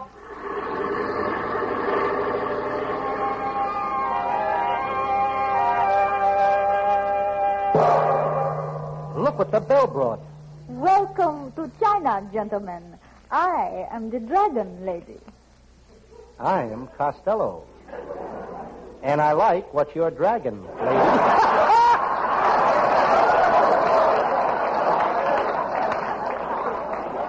Be careful, Costello. These almond-eyed women are beautiful, but they're dangerous. Just look at her eyes. Yeah, she's got slants in her glance. Abbott, she's gorgeous. Ah, so you like me, little fat one? You're beautiful. It is natural for you to like me. After all, you know, you are a man and I am a woman. Funny you should mention that. I noticed it the minute I came in. Little fat one, may I be of service to you? What is your pleasure? Playing pool. But after seeing you, I think I'll give it up. Miss Dragon Lady, we have come all the way from America to get a shirt for Costello. Sorry, we don't make that size in China either. Try Omar the tent maker in Persia. Send this shirt to the laundry. And the laundry man told us he sent it here to be laundered. Oh, was it a pink shirt with white buttons and initial LC on the pocket? Yes. I didn't see it. But my brother did, and he told me to tell you that your birth certificate was not in the pocket. How did your brother know I was looking for my birth certificate? My brother is your head writer. One dumb pun.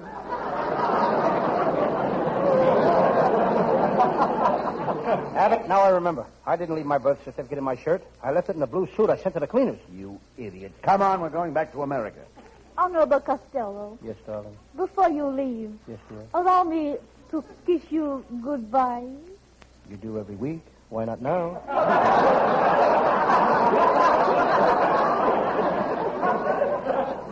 My line says, please do. Come, I will give you a real Chinese kiss.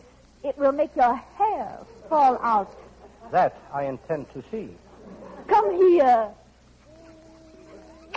Hey! Costello, say something. Abbott, cable my mother that Baldy won't be home.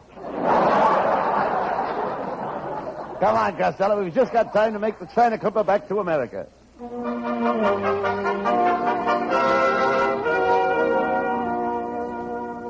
Well, Costello, are you sure this is the place you left your suit with the birth certificate in the pocket? Yes. This is it, Abbott. See the sign? Genuine French dry cleaners. Monsieur, s'il vous plaît. What can I do for you, eh? I left the suit here last week to be cleaned, and I left something in the pocket, and I'd like to get the suit. Oh, but the suit is not here, monsieur. The suit is not here? Oh, no. This is a genuine French dry cleaner. We send all these suits to Paris, France. Oh, this is terrible. This is atrocious. This is unbelievable. Could I say something? Yes. This is the Abbott and Costello radio show.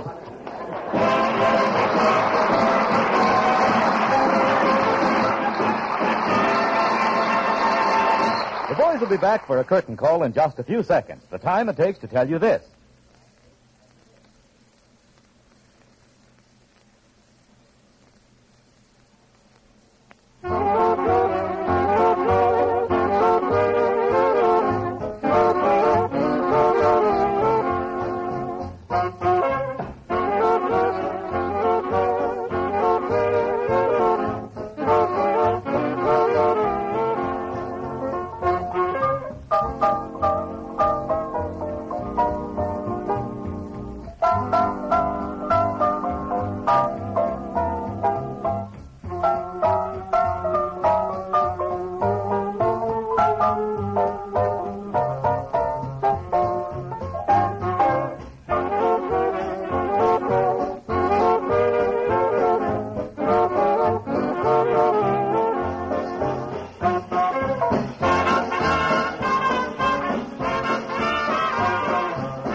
And now here are Abbott and Costello with the final word.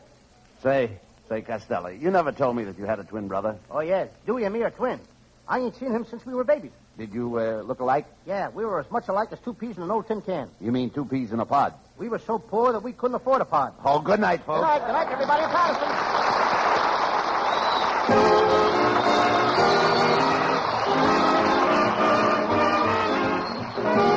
Listen each Wednesday night at this time for another great Abbott and Costello show, produced and transcribed in Hollywood by Charles Vanda and featuring Susan Miller and Matty Malnick's orchestra. This is Michael Roy saying goodbye until this same time next Wednesday. Be sure to stay tuned for the outstanding entertainment which follows throughout the evening on this ABC station.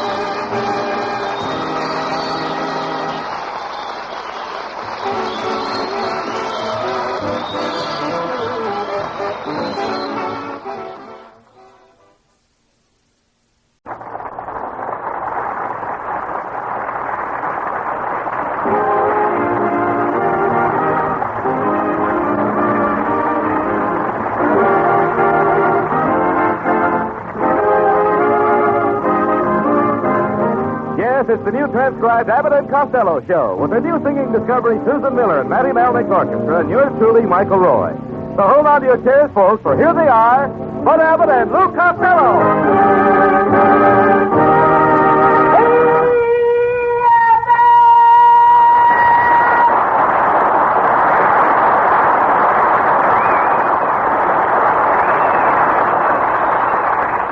All right, Costello. I hear Uncle Mike is raising ducks now on his ranch. Oh, yeah, she's got a lot of them. What chance have I got of having a duck egg? Not much, unless you're a duck. Well, forget about your relatives. Did you play golf with Susan Miller yesterday? Oh, yes. And she knows how to use a mashie and a putter. Well, that's good. How does she use the wood? I don't know. We just played golf. Hey, what's the matter with your foot? I hit my big toe with a mid-iron. Well, what right in midday, too. What are you doing for it? Limping. Limp? And look at your face. How did you get it so dirty? It's covered with grease. All I did was follow the instructions when I changed the oil in Susan's car. Well, how did you get your face so smeared? Well, it says when changing oil, old oil in your car, be sure and let it drain in your pan. If I was Susan Miller, I wouldn't be seen with you. You are the biggest idiot I ever met. You're just saying that because you don't get around much. And personally, I don't care what you think of it. Susan loves me. She's my Abba girl. Abba? Yes, that's hubba spelled backwards. Susan's got it coming and going.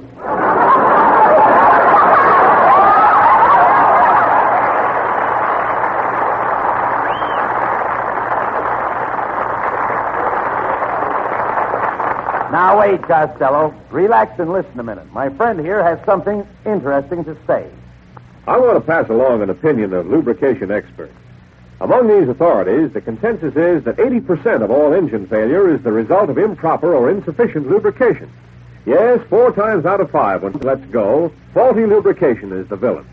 Because our PDQ dealers understand this, and because they know how much a proper lube job can save you by preventing needless wear and breakdown, PDQ dealers take special pride in their PDQ factory method lubrication.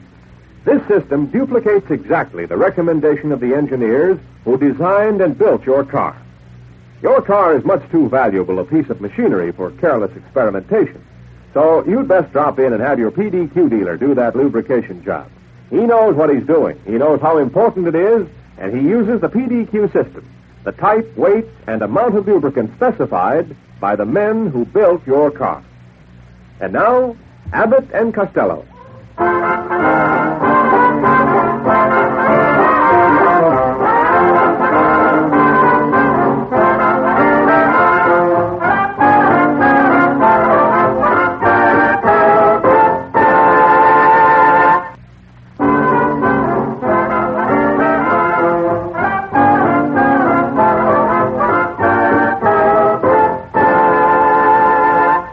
Matty Melnick and his orchestra present the Smiling Undertaker's theme song, Dig-a-Dig-a-Doo.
Hello.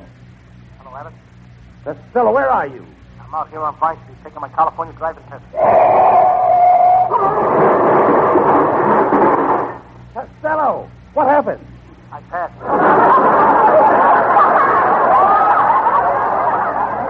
Get over here. Abbott, I'll be there before anybody can say Jack Robinson. Here I am. Did anybody say it? Never mind. What's the idea of running out in the middle of the show and taking a driver's test? Oh, you have to, Abbott. You've got to watch these California traffic laws. Last week I got arrested for walking in my sleep. How could they arrest you for walking in your sleep? I don't wear any pajamas. Never mind. Do you dream while you're sleeping, when you're walking in your sleep, Lou? Oh, yes. Last night I dreamed I was walking through a park with Hedy Lamarr. We sat down on a bench. I put my arms around her. She put her arms around me. I lifted her face to mine and kissed her. And then? Then I looked into her lovely eyes and said, Hetty, what about going steady? And what did she say? She said, suit yourself, big boy. It's your dream.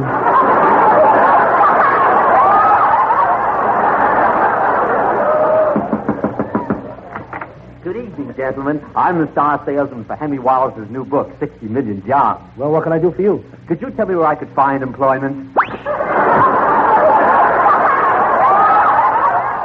That's Abbott's nephew, folks. His middle initial is P. What does the P stand for? Prescription. First time his old man saw him, he took a powder. You're just jealous, Tim Costello, because he has talent. Come out here, Norman. What do you want, Uncle Bud? I want to show Costello how talented you are. Recite that poem you wrote last night by yourself. Okay, Uncle Bud, go ahead. Poem. This is for the people who like seafood. January is a month with an R in it, and so are the months that follow it.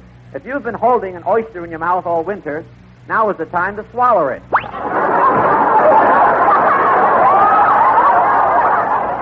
proud of that boy, Costello. He's going places. And as soon as I can find a new straight man, you're going with him. Never mind that. How about paying me back the $14 you owe me? I can account for every cent of it. Here, I'll figure it out on this blackboard. Now, let me see. I spent $8, and that leaves $6. Now, 8 goes into 6. 8 goes into 6. Wait a minute. 8 won't go into 6. There's no use of forcing it. Suppose we start over and carry 2. Carry 2? Yes, we'll split the work. You carry 1 and I'll carry 1. Now, my 1 equals X and your 1 equals O. Now, I put down an X, then an O, then an X, then an O, then another X, then an O. Now, wait a minute. What are you doing? Hey, how do you like that? I just beat myself playing tic-tac-toe.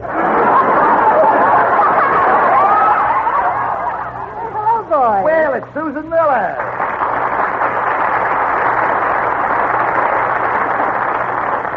Oh, hello, Susan. You know, I've been trying to get you on the phone. I don't think you tried to get me at all. In fact, I've been telephoning your house all week. Monday night I called your house and somebody said you were taking a bath. Monday night? Yes. Brother, did you have the wrong number? Don't pay any attention to Costello, Susan. Why don't you and I step out tonight? We'll go to some little quiet spot. You'll find that I'm very romantic with candlelight and a glass of wine. You wouldn't be romantic with a flashlight and a barrel of beer. Come on out with me, Susan, if you really want to live. I'll kiss you until the cows come home. With you around, Costello, it's going to be hard to tell when the cows arrive. Oh, that was a good one, Bud. I wonder whatever happened to Pinky Lee. Abbott, I'm supposed to get the laugh. That's hitting below the belt. Well, Costello, that's where most of you is.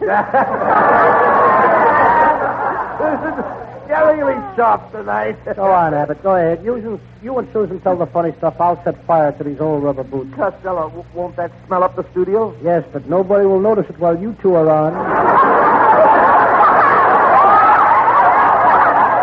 Remember, Costello, I'm the guy that makes you funny. I can tell jokes better than you. Attaboy, Bud. Go ahead and show it. All right, Costello. I'll say to you, I've got a goat at my home that hasn't any nose. And you say, how does he smell? And I tell the funny answer. Now, come on. Okay. Put the okay in. That's all you had to think of was okay. Okay, go ahead. Hello, Costello. I've got a goat over at my house. He hasn't any nose. Is that so? No.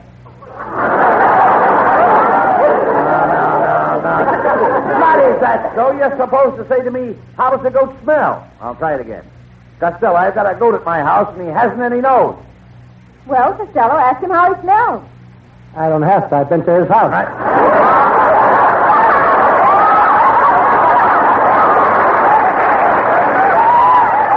Costello, why don't you give him a chance? Now, go ahead. Give him a straight line. He knows all the answers. All right.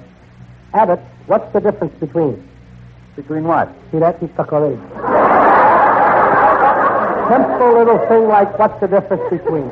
So you're a wise guy, Costello. I'll bet you $10 you're not here. You got a bet. Put up the money. All right. Now, you're not in Cleveland, are you? No, but I got an aunt that lives here. You're not in Chicago, are you? No. Well, if you're not in Cleveland and you're not in Chicago, then you must be someplace else. That's right. Well, if you're someplace else, you can't be here. I win the $10. Thank you. Hey, that's a good one. That's pretty good. Susan. Huh? Does Abbott know anything about this? No. Mm-hmm. Here's where I get my $10 back and 10 more besides. Hey, Abbott, come on over here a minute. What do you want, Lou? Abbott, I'll bet you $20 I'm not here. I'm not here. I'm looking right at you. Go ahead, here's the 20. All right, there you are. Now watch this. Abbott, I'm not in Cleveland, am I? No. I'm not in Chicago, am I? No. Well, if I'm not in Cleveland and I'm not in Chicago, then I must be someplace else. That's right. Right? Right. Well, if I'm someplace else, then I can't be here. Well, that's right. Right? Thank you. I'll take the $20. Just a minute. Oh, hold on there. You just said you were someplace else, and you weren't here, didn't you? Yes, and you're supposed to give me the $20. How can I give you the $20 if you're not here?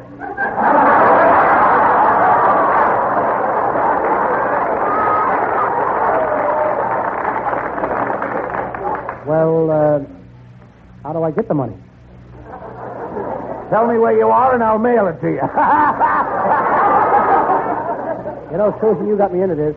Make Abbott give me back my $20. All right. I'll make him give it back on one condition. You give me a riddle that I can't answer. Okay.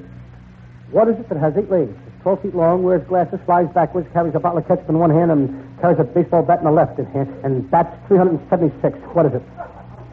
Well, I'm stuck. Abbott, give him back the $20. All right, here's the money, Costello. Now, what's the answer? Answer? I had a tough enough time making up the riddle. That was one of my father's jokes. What are you, one of your mothers?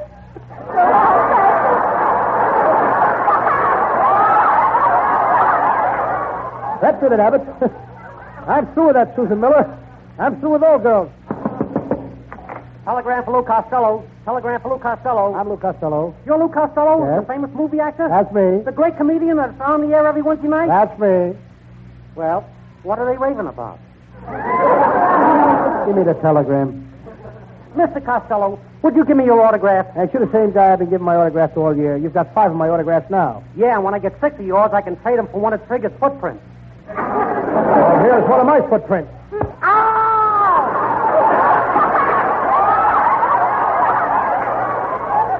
Never mind him. Who's the telegram from? Hey, look at this.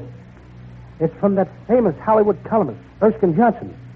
Get a load of this. Dear Lou, I have chosen you from all my dearest friends to help me dig up some dirt. I will be over and see you this evening. Hey, Abbott, I better get busy. This is my opportunity. I'll be famous as a newspaper man. What are you talking about? Erskine Johnson wants me to help him dig up some dirt, and he's coming over here tonight. That doesn't give me much time. Gee, think of it, Abbott. We're going to have Erskine, the famous columnist, right here in the studio. Hey, here I am, comrades, fellow workers. Let's take the United States and tear it up into little bitty pieces. A piece for you, a piece for me, a piece for you, and you, and you. Wait a minute. You're not Erskine Johnson, the columnist. Columnist? I thought you said communist. Abbott, get that guy out of here.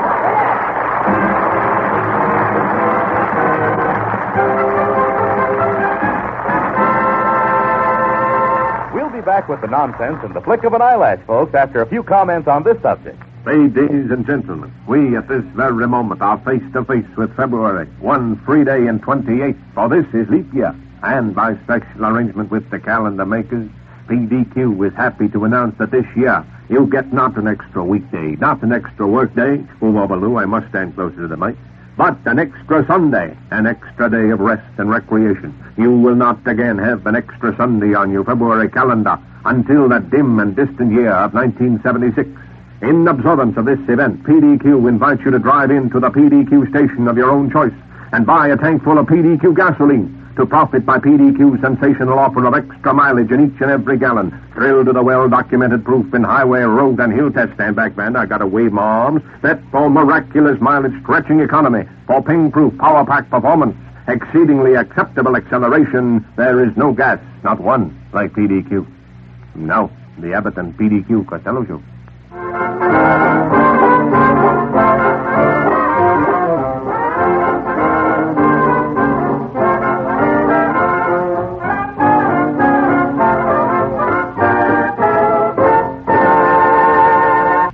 The singing star of the Abbott and Costello Show, Susan Miller, singing exactly like you, and sometimes even better.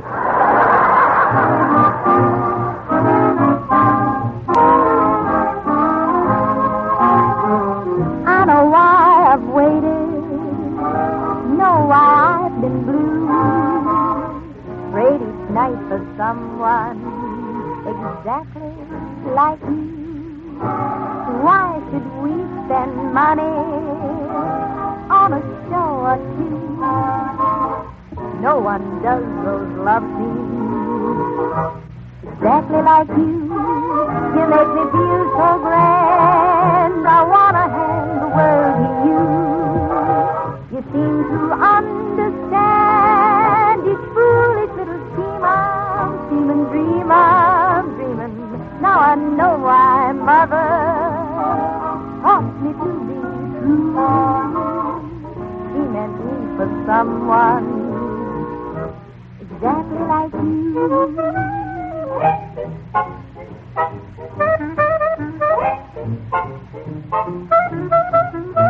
Prayed each night for someone exactly like you.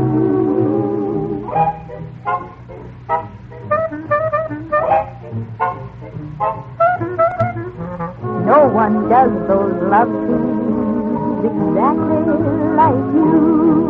They make me feel so grand. I want to hand the world to you. You seem to understand each foolish little scheme I'm dreaming, Now I know why Mother taught me to be true. She meant me for someone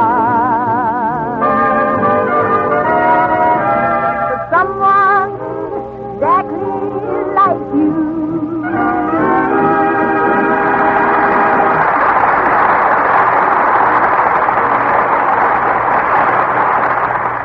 Oh, boy, Abbott. I'm so happy now I'm a real newspaper man.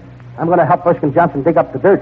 Costello, Erskine Johnson's column is all about Hollywood. Now, to help him, you'll have to interview people. Get around them. Now, how would you get around Van Johnson? By flattery. Good. Now, how would you get around Jimmy Stewart? By sincerity. That's fine. And how would you get around Sidney Greenstreet? By bus. Costello, you've got to have inside information if you're going to be of any help to Erskine Johnson. Oh, I got all the inside stuff, Abbott. For instance, I happen to know that the Chicago fire was started by a horse. Now, that's ridiculous. Everyone knows the Chicago fire was started by a cow. That's what you think. This horse had friends on the paper, and they kept his name out of it.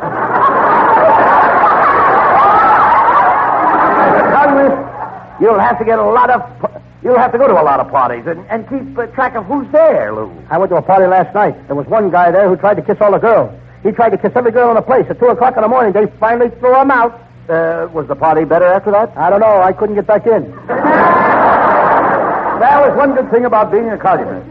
When you go to a nightclub, you can eat on the cuff. Yes. And that's... what did you say I could eat? On the cuff. You eat on the cuff. Why can't I eat on the table like anybody else? You do eat on the table, but everything you eat is on the cuff. Just a second. Suppose I have fried eggs, baked beans, succotash, and a piece of apple pie. Does all that stuff go on the cuff? Well, certainly. What a slob I turned out to be. There I sit, dragging my sleeves through the mashed potatoes. Costello, eating on the cuff is just a part of a columnist's grape. How do you like that? Now he's splashing gravy on my cup. Costello, when a columnist goes in the nightclub, he eats on the cuff. That's gravy. He doesn't have to pay for it. Well, if all he has is cups and gravy, he shouldn't pay for it.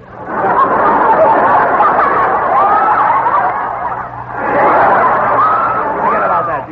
Before they invite you to eat off the cuff, they will probably ask you to have a drink on the house. Well, that's different. I mean, after all...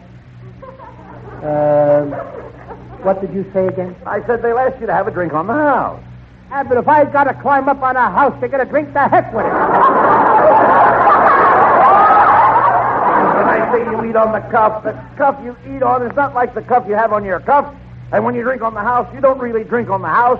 The house gives you the drink, so that makes it a drink on the house. Oh, you mean when I eat on a cuff? The cuff I eat on is not like the cuff I have on my cuffs. And when I drink on the house, I really don't drink on the house. The house gives me a drink, so that makes the drink on the house. Now, you get it. If I got it, I caught it from you.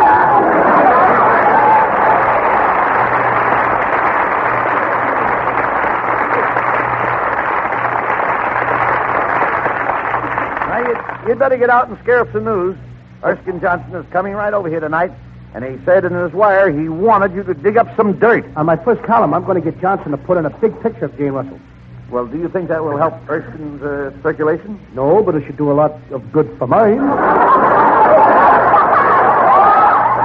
You still don't have an exclusive item. Now, I've got a tip that the famous screen couple, Ronald Flashback and his wife, Millicent, are separating. Come on. Let's go over to their house. Come on.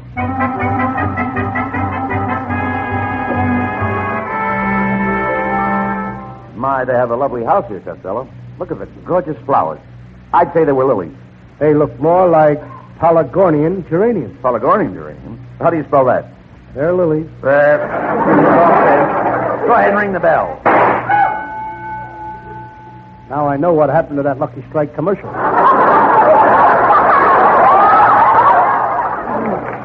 Oh, good evening, gentlemen. Oh, good evening, Mrs. Flashback. I'm Bud Abbott, and this is Lou Costello. He works for Erskine Johnson, and we're here to interview you and your husband. How nice. Won't you come in? Thank you. Lovely place you have here. We noticed the lilies coming up the front walk. Are those lilies coming up the front walk again? I told them to use the back door. Mrs. Flashback, let's get on with the interview. Now, where did you first meet your husband? I met him on a bus. He was a perfect gentleman. The bus was crowded, and he got up and gave me a seat. Then the bus crashed. What happened? He was the bus driver. You mean the great movie star Ronald Flashback was a bus driver? Oh, yes, it hasn't been easy for us. Before Ronald got his big break in the movies, I had to work as a waitress in a drive-in. It was terrible. In 5 years, I didn't wait on a single car. Why? That was before automobiles were invented. I know how it is, Mrs. Flashback. When my Uncle Mike and Aunt May came out here, things were so tough, he had to hock his watch. Then there was nothing left to hock. He hocked my Aunt May. Yes? For 3 years, he worked to save his money. He went back to that hock shop. There was my Aunt May sitting in the window. He went into that hock shop. And he took out Aunt May? No, he took out his watch.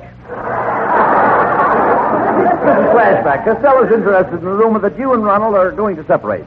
I heard you slapped his face in a nightclub. Gossip, gossip, gossip. Nothing but Hollywood gossip. Nothing could be further from the truth. Then you didn't slap his face in a nightclub? Of course not. I hit him on the head with a champagne bottle. You see, Abbott, just a family squabble. Aunt May often wallops Uncle Mike, but they always patch it up. With hugs and kisses, huh? No, with Band-Aids and Mutiricone. Oh, here comes Ronald now. Now, you watch us, Costello, and you see how wrong that rumor was. Ronald! Love boat. Dreamboat! Angel boat. Honeyboat! Steamboat. Quiet, Costello. Oh, my darling, my sweet darling, without you, I'm lost. I need you. Ronald, without you, I'm lost. We need each other. I'm lost without you. I'm lost without you. Oh, go ahead, Costello. I'm lost, too. I can't find my place. Thank you. Here it is. What these two need is a road map. I should have stayed lost. Darling, I love you, and I'll put that on the record. And I love you, and I'll put that on the record. Not if Petrilla hears you, you won't. Mrs. Flashback, I'm convinced that you two are not separating. Preposterous. My wife is the only woman in the world that means anything to me. Then that blonde you were holding hands with at Ciro's means nothing? Nothing. So, you were out with the blonde, and you told me you were at the studio looking over some lines. He was looking over some lines, all right, but they weren't at the studio. Why, you no good two-timing hero. Darling, put down that vase. It's worth $5,000. I'll take 10 cents worth. You rat! To think I've been married to you all these years. Please, Millicent, this fat, knob-headed newspaper nitwit is a liar. I wasn't with the blonde, I'd swear to it. Would you take an oath? Certainly. If I was out with the blonde, may this building fall down and hit me on the head.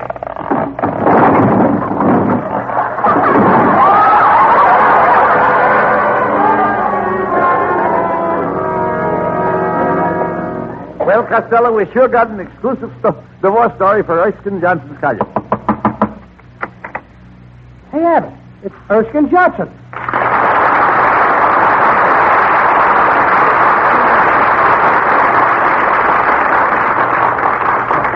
Hello, boys. Did you get my wire, Costello? I'll say, and I got stuff for you, Erskine.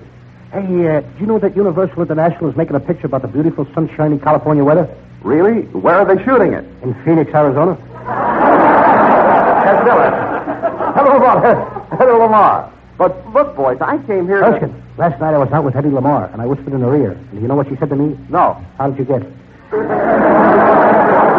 Look, Costello, I came here to ask you. Erskine, Costello's just thrilled to death to be helping you. Could you give him some pointers on being a Italianist?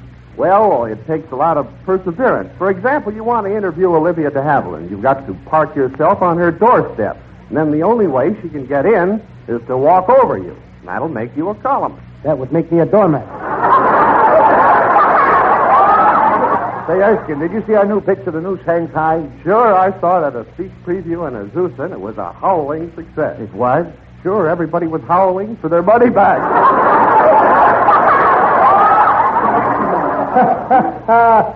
That's a good one.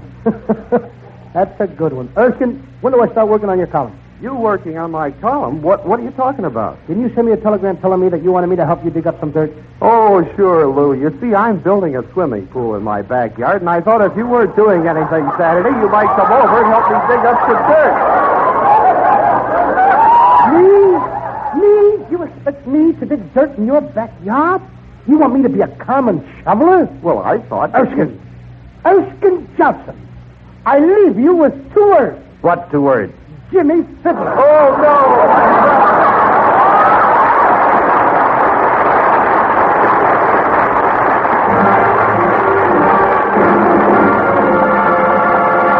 Don't go away, folks. Our stars will be back. But first, they'd like you to listen to this. A repair bill on your car always comes as something of a shock. And so very, very often, motor trouble is an expense and a nuisance that could have been headed off. Authorities say that about 4 out of 5 cases of engine failure are due to neglected or improper lubrication. Knowing this, you'll want to have your car regularly checked, regularly cared for by a man who is an expert in his own right, a man who knows and uses the finest oils and lubricants, a man who uses the factory maintenance recommendations for your particular car. That man is your neighborhood independent PDQ dealer. He expects to stay there and build his business by taking the finest care of your car. Many thousands of motorists depend on their neighborhood PDQ dealer for sound advice on all motoring problems. For money-saving, regular PDQ service that gives you more miles for every dime you spend, more satisfaction every mile you drive. Better get acquainted with your neighborhood PDQ dealer. You'll enjoy doing business with him. And now, Abbott and Costello.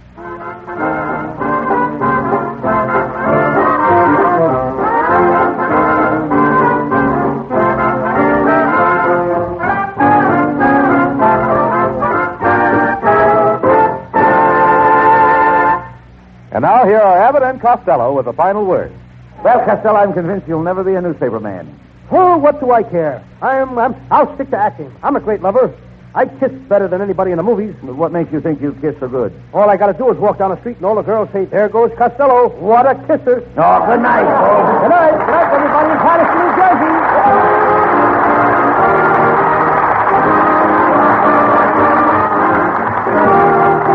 Wednesday night at this time for another great Abbott and Costello show, produced and transcribed in Hollywood by Charles Banda and featuring Susan Miller and Matty Malnick's orchestra. This is Michael Roy saying goodbye until this same time next Wednesday. This is ABC, the American Broadcasting Company. It's 8:30 at KECA, Los Angeles. Hey, Abbott, what time is it? It's 8 o'clock, Costello. We're on the air for PDQ gasoline here in Hollywood. Well, what are we waiting for? Let's go with the Abbott and Costello show.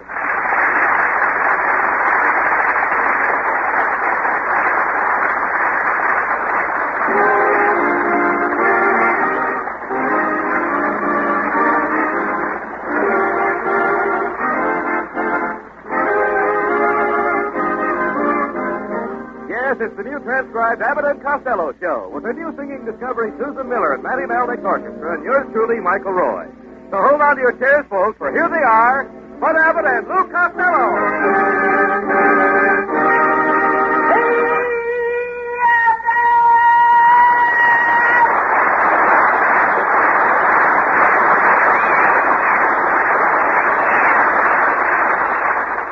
All right, Costello. You're late. Where have you been?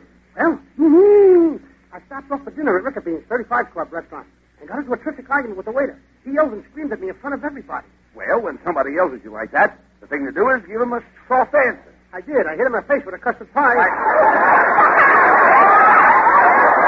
I got so mad I fainted. You fainted? Yes, I seen it with my right and swung with my left. I gave him the old 1-3. What happened to 2? I got that. Costello, you should stay out of fights. You can't fight. Yeah? No. When I hit the guy, he thought I had a lead pipe in my hand. What made him think that? I had a lead pipe in my hand. You know how I used to do a little professional fighting around Patterson? Ace in the hole Costello, they used to call me. Why ace in the hole? I was always face down. What happened to your fighting career, Lou? I finally lost my crown at Joe Louis. Your crown? Yeah, my crown, my bridge, and 3 of my good teeth. You figured to lose fighting Joe Louis. Well, it was an accident, Abbott. In the first round, I thought I recognized somebody in the 4th row. Who was it? I looked again. It was me. That's just the beginning, folks. 27 odd minutes of Abbott and Costello still to come. But first, hear this. A gasoline bulk plant is a sort of halfway point where gas is stored for delivery to service stations. And it's a fine old tradition of the gas business that the motorist who runs out of gas near a PDQ bulk plant gets a gallon to see him on his way, even though gasoline is not ordinarily retailed there. Now, I tell you this because the other afternoon, a 46 Buick sputtered and died near a PDQ bulk plant, and the boys put a spot of gas in the man's tank and said, "Oh, that's all right," and wished him on his way. Well, he was no more than gone when around the block and back again he came, out of his car and pointing this way and that and shouting, "Hey, it doesn't ping! What kind of gas was that?" "PDQ gas," they said. "Yeah, but my car always pings," he said. "No, it doesn't." "But now you're using PDQ," they said. And so he drove away, happy as a lark, and looking for a PDQ station. He'd made a great discovery. Moral, if your car pings, just run out of gas in front of a PDQ station. Next on the program, the Abbott and Costello Show.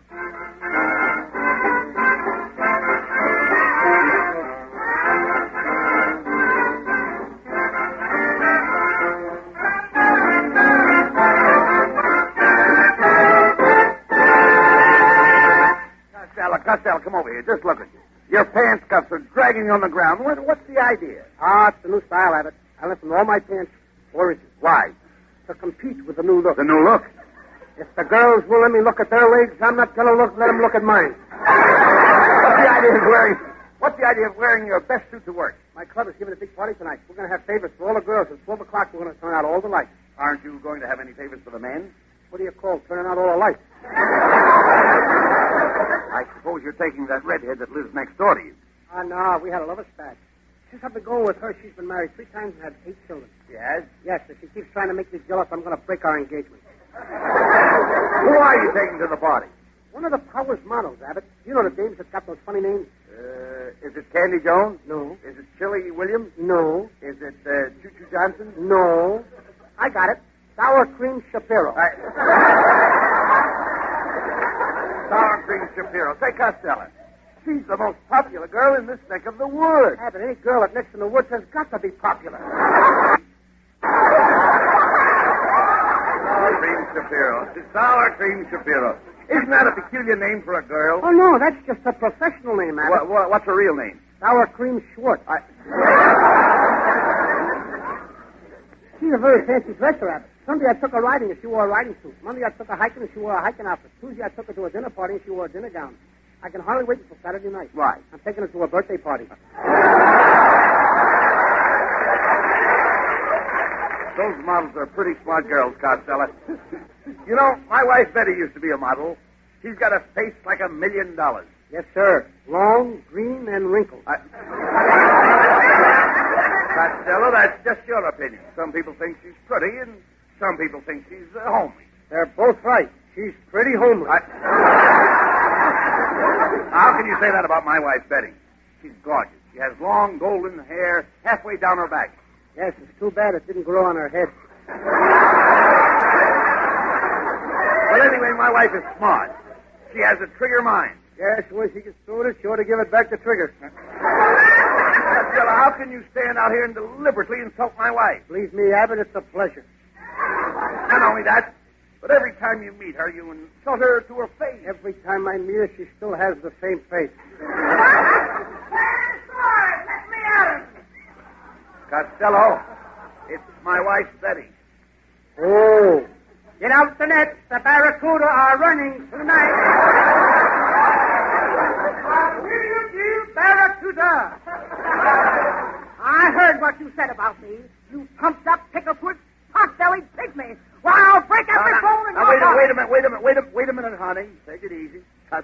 mean what he said. Well, then why was he insulting my beauty? Costello, I'll have you know that I'm famous for my gorgeous skin. I know, Mrs. Abbott. For years, my sister has been trying to get skin like yours. Oh, well, now, really, is that so? Is your sister a beautician? No, she makes alligator bags.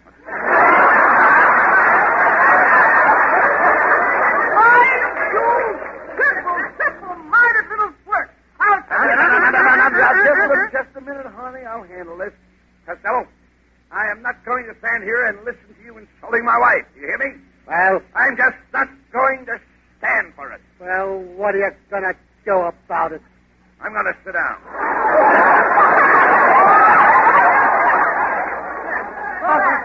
Whose side are you on? Oh, I'm on your side, honey. You know I love you. Don't I always treat you like a gentleman? Yes, it's about time that you treated me like a lady. I'll have you know that 3 men proposed to me before I married you. Philip, Roger, and Grant. And when I married you, they were so unhappy that Philip took poison, Roger took gas, And Grant took Richmond. That's it, Costello. I want you to show some respect for my wife.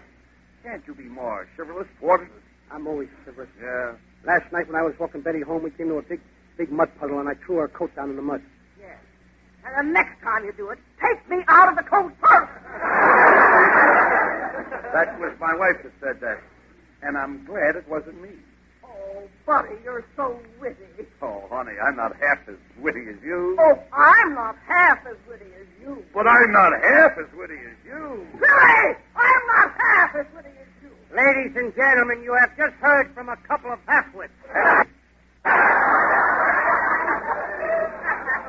Buddy, I gotta be going now. Why don't we have Costello for dinner tomorrow night? Oh, Mrs. Abbott, do you really want to have me for dinner tomorrow night? Why, of course, Costello. We'll have dinner at 7. You get there at 4. Why so early? It'll give me time to stuff you, stick an apple in your mouth, and slide into the store.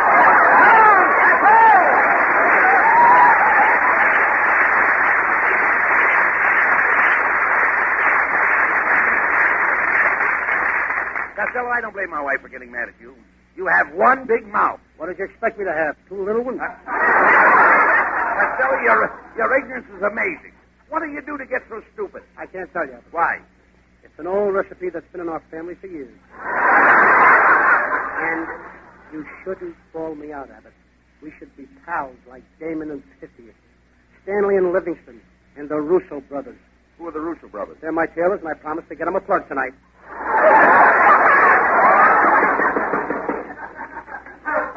Oh, I'm in hot water. I'm always in hot water. They keep me in hot water until all my strength is gone. Who are you? Oh, just an old tea bag.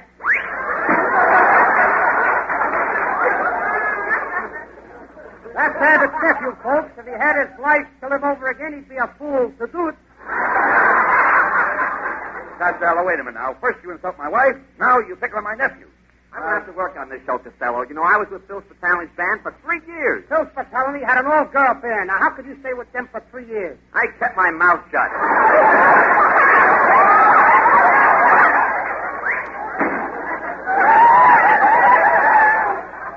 Why can't you be nice to Norman Costello? I'm nice to him. When he was sick in the hospital, I sent him flowers, didn't I? Yeah. Lily. Well, was it my fault that the operation was a success?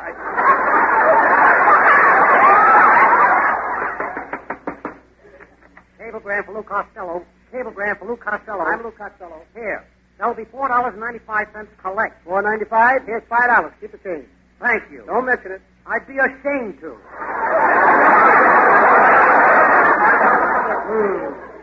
I wonder who would be sending me a cablegram. Well, why don't you open it and find out? Say, that's a good idea. Why don't I think of things like that? Oh. Hey, Abbott. It's from Africa. Listen to this. Dear Lou Costello, we, the people of darkest Africa, enjoy your radio programs very much. As you know, we have the largest diamond mines in the world here in Africa, and in your honor, we have named the biggest diamond in the world the Lou Costello Diamond. If you can arrange to come to Africa, we will be very happy to present this diamond to you. Signed, William Ackerman, president of the American and African Diamond Syndicate. Hey, wait a minute. This is wonderful, Costello. We're rich. Think of it. You own the largest diamond in the world, the Costello Diamond. I'll bet it's some rock. I'll bet it ain't as big as the rock that my Aunt Eva got for her birthday. She get a big rock? Yes, and the warden says she'd better have it all broken up before her parole comes due. You know nothing about diamonds. Is that so? I gave Susan Miller a diamond for Christmas, and it's as big as a saucer. Was it a real diamond? Well, she took it down and had it appraised, and the jeweler said that if she ever dropped it, she'd have 7 years bad luck. Costello, I'll tell you what we'll do. We'll go to Africa, get the diamond. When we get back here, we'll sell it, and you'll split the money with me. I'll split the money with you. Yes. Oh, no, you don't. Oh, all right. I've always got to give in. Then I'll split the money with you. Well, that's better. All right. Wait a minute. That's the same thing. Why should I split it with you? It's my diamond, ain't it? But, Lou, don't we always split everything? I guess you're right, Abbott. If I had 2 cigarettes, I'd give you one. Well, that's right. And if I had 2 pairs of shoes, I'd give you one. Well, that's right. And if I had 2 blondes, yes, why don't you light that cigarette, put on those shoes, and take a walk for yourself? Now, Costello, we're going to Africa. I hope you're not afraid of wild animals. Me? No. I'm not afraid of lions. I once went out and killed a lion with my club. You kill a lion with your club? Yes, of course. There's 200 members in my club. I don't believe you were ever in Africa. Oh, no. One time I was big game hunting in Africa with my brother-in-law. A wild alligator attacked my brother-in-law. I threw my trusty gun to my shoulder and fired. Did you get him? I never missed. See this belt I'm wearing? Yes. Genuine alligator? Nope. Genuine brother-in-law. Well, come on, Abbott. We're going to go to Africa and get that diamond. Before Abbott and Costello bring you more laughs, listen to 55 seconds of discourse on a different subject. Some time ago on this program, we publicly invited all oil companies to adopt PDQ's long-standing practice of washing windshields. The response was instantaneous. We heard from quite a few of them. PDQ is happy indeed to have made this contribution to the industry. Right now, our engineers in charge of pioneering and leadership are about to offer another breathtaking idea: free air at all filling stations. Another traditional PDQ service which we predict will be widely copied. Meantime, of course, if you're driving around on flat tires, we suggest you stop in and have your neighborhood PDQ dealer inflate them. For here at the PDQ stations and nowhere else will you be able to fill up with mileage-stretching, quick-performing PDQ gasoline. Don't be misled into thinking that just because they wash your windshield and check your tires in some other filling station, that you are getting genuine PDQ gasoline. Look for the big long mileage on the speedometer, and be sure you buy PDQ. And now, Act 2 of the Abbott and Costello pantomime for PDQ.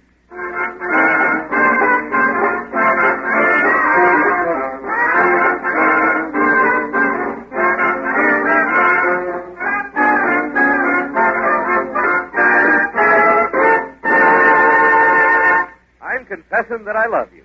Only Susan Miller tells it better than I can. As the singing star of the Abbott and Costello show joins with the Matty Melnick Orchestra in this perennial favorite.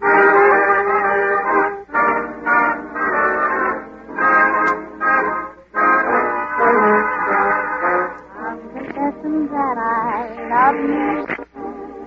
Tell me, do you love me too? I'm confessing that I need you, honest I do. Need you every moment. In your eyes I read such strange things, but your lips deny their truth. Will your answer really change things making me blue? I'm afraid someday you'll leave me, saying can't we still be friends? If you go, you know you'll grieve me. All in life on you depend. Am I guessing that I love you? Dreaming dreams of you in vain. I'm confessing that I love you over again. I'm afraid someday you'll leave me, saying can't we still be friends? If you go, you know you'll grieve me. All in life on you depend. Am I guessing that you love me? Dreaming dreams of you in vain. I'm confessing that I love you. Yes, confessing that I love you. I'm confessing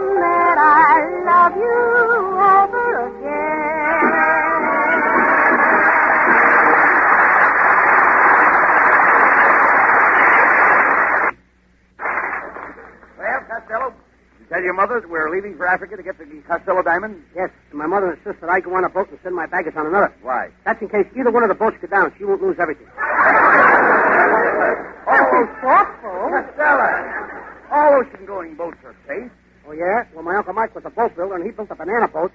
He sailed it halfway across the ocean, and it sank. Why did it sink? You can't build a boat out of bananas. Well, this trip to Africa might be dangerous at that. I know what I'll do. I'll call up Johnny Tarzan Weissmuller to go with us. He ain't afraid of dangers. He fights crocodiles. He breaks snakes in half. He goes through earthquakes and floods. He ain't afraid of nothing. Well, go ahead and call him. Okay. Hello? Hello? Johnny Weissmuller? Oh, Johnny, this is Lou Costello. I'd like you to go to Africa with me. Oh. Well, goodbye. Well, what did Tarzan say? It's raining, and this mother won't let him out of the house. Well, we're going anyway. Did you say goodbye to all your friends? Oh, but Hetty Lamar. It's going to be tough. It's going to be real tough taking Hetty in my arms and kissing her goodbye. But you don't even know Hetty Lamar. That's what makes it so tough. You're a coward. Think of the glory of such a trip. You may even turn out to be a discoverer like Columbus. Well, by taking a trip, he found out that the world was round, Lou. I'd rather be a discoverer like Secretary of State Marshal. He took a trip and found out that the world was flat. Busted. Shame on you. I thought you were a brave man. Well, you told me your Uncle Mike was a lion on her. He was. Once Uncle Mike shot a 5-legged lion. Are you sure the lion had 5 legs? Sure. 4 of his own and 1 of Uncle Mike's. Nonsense. What is that can of powder you're carrying? That's my own invention. Dehydrated water. If we're going through the jungle where there's no water for miles, this will come in handy. Dehydrated water? Yes. How does it work? You just open the can, take a little of the powder. Yes. And mix it with water.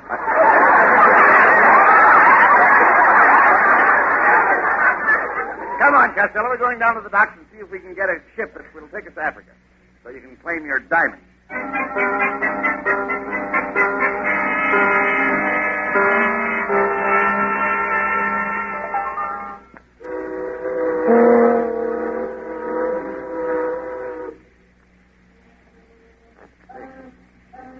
Costello, there's an old sailor over there. Ask him if he knows of a boat that's going to Africa. Pardon me, sir. Do you know of a ship that's sailing for Africa? There's one, that filthy barnacle-crusted tub over there. It's named by Captain Bilgewater, the lowest, most fiendish master on the 7 seas. She's the foulest boat in the ocean. What's the name of that boat? The good ship Lollipop.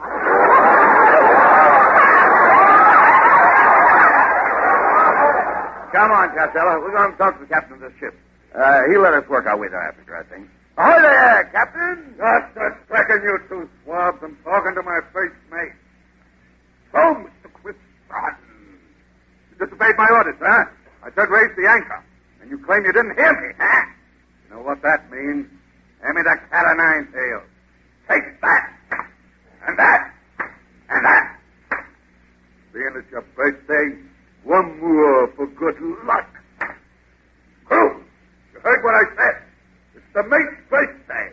Happy birthday to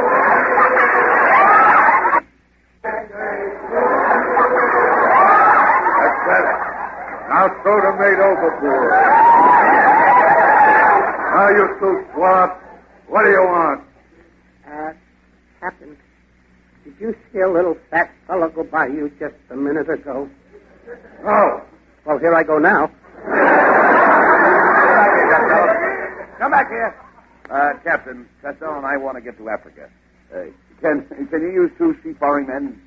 Yeah, I could use a couple of able seamen, but my second mate had an accident today. He was coming out of the galley and he split his skull on the mainmast. Well, didn't he know the mast was there? No. He didn't even know I was going to throw it at him.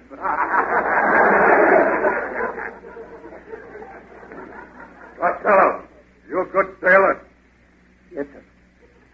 Remember that terrific storm the Queen Mary was in last winter? Yeah. Well, everybody on that boat was sick except me. Why'd you get sick?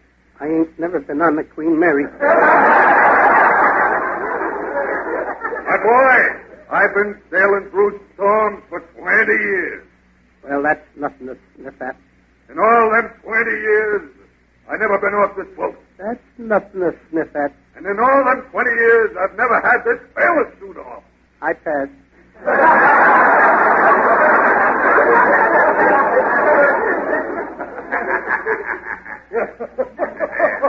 I like you two guys. I'm going to take you to Africa on my ship. Abbott, you'll be my first mate. Costello, you'll be my second mate. Both at the same time? Certainly. Ain't you afraid of getting arrested for bigamy? Come on, we're coming off.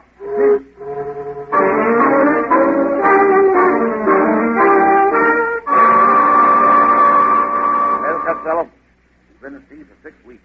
The captain was washed overboard. We've lost all our instruments. There's a storm coming up. What shall we do? Batten down the hatches. I did batten down the hatches. Batten them down again. We'll show those hatches.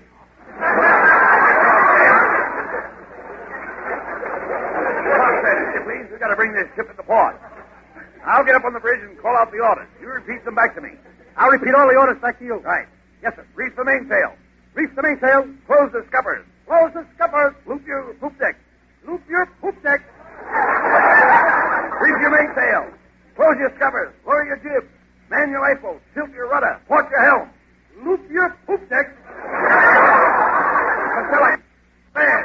I see land. It's Africa. Full speed ahead. Okay, Abbott. You grab the rope. I'll take the other end. Now I'll tie this one. Now I'll tie the other end. Now I'll tie this one. Now I'll tie the other one. Costello. Now I'll tie this. Now I'll tie this. Wait a minute. Now I'll tie this. Costello, what are you doing? I'm trying to make 20 knots an hour. Costello, we're on the African coast. I can hear the signal drums of the natives. Abbott, I know the message they're sending. What is it? Boom, boom, boom, boom, boom, boom, boom, boom, boom, boom, boom. Come on. Go on ashore and see if we can locate the Costello diamond.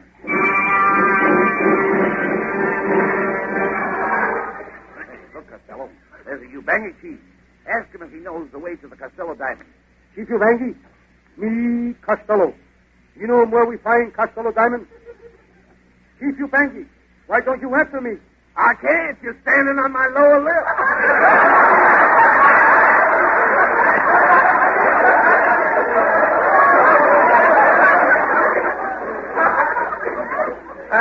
Abbott, we still wasn't off the beach, didn't I? Chief Ubangi. Chief, you look like a guide. Maybe you could help us. Yeah, I was a good guy. 5 years ago, when Frank Buck came here, he went 1,000 miles into the jungle. Last year Buck was here, and he only went 40 miles. What does that prove? That a buck don't go as far as he used to.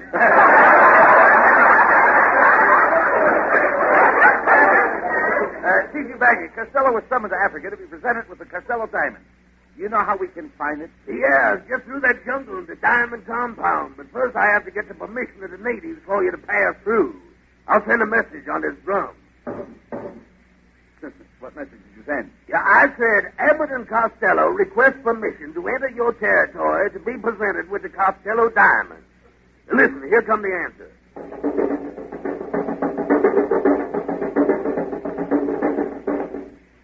What did they say? Yes.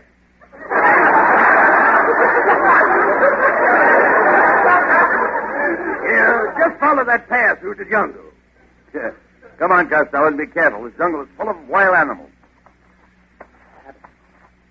Abbott. What? Big monkey following us. I think he picked up your scent.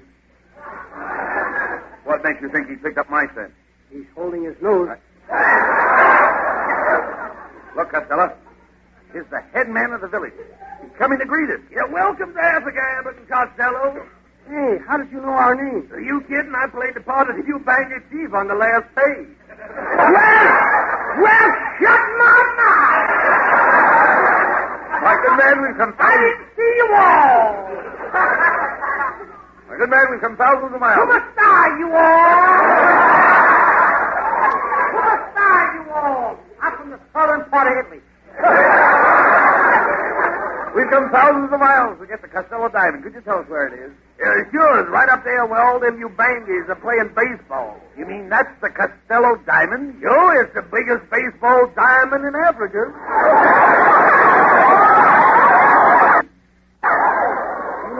You know all the players, don't you? Oh, sure, but the players in Africa have funny names. Now Boo's on second and Woo's on first. No. Then we get her out of here. Jump in this Jeep. I can't get away from this place fast enough. We'll drive straight to Cape Town and take the first boat back to California. Come on. All right, you two guys, pull over there. I'm going to give you a ticket. Well, you're a Hollywood cop, and we're 8,000 miles away in the middle of the African jungle. You can't give us a ticket. Oh, yeah? You're still inside the Los Angeles city limit.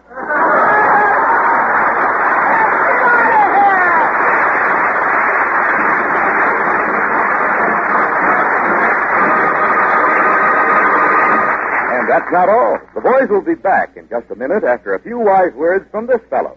Yeah, thank you, Mr. Chairman. At this time, ladies and gentlemen, before we continue with the entertainment, I have several announcements to make. On Thursday, that's tomorrow, Thursday, you'll get together with your neighborhood PDQ dealer and fill up with gas. We're expecting a big turnout, so let's all be there.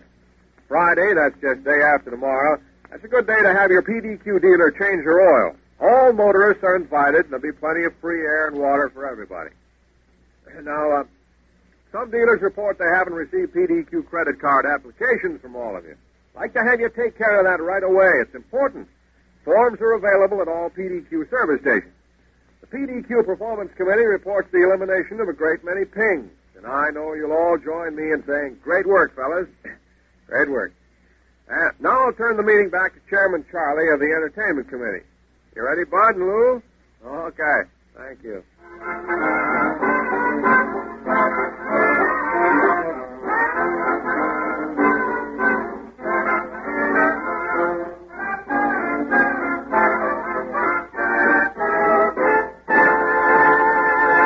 And now here are Abbott and Costello with the final word.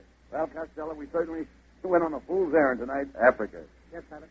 But I'm going back there someday with the greatest hunter in the world, Frank Sawbuck. Don't you mean Frank Buck? Nope, Sawbuck. He's 10 times better than Buck. Good night, folks.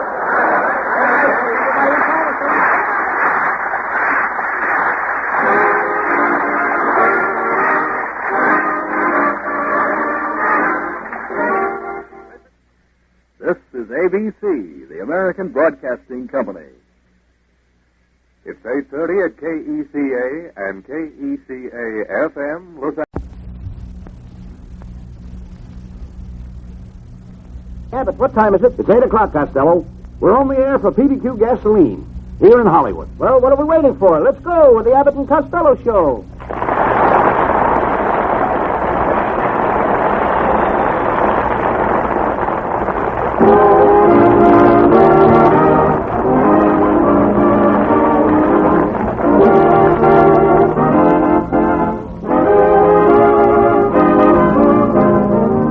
It's the new transcribed Abbott and Costello show with a new singing discovery Susan Miller and Matty Malnick's orchestra and yours truly, Michael Roy. So hold on to your chairs, folks, for here they are, Bud Abbott and Lou Costello.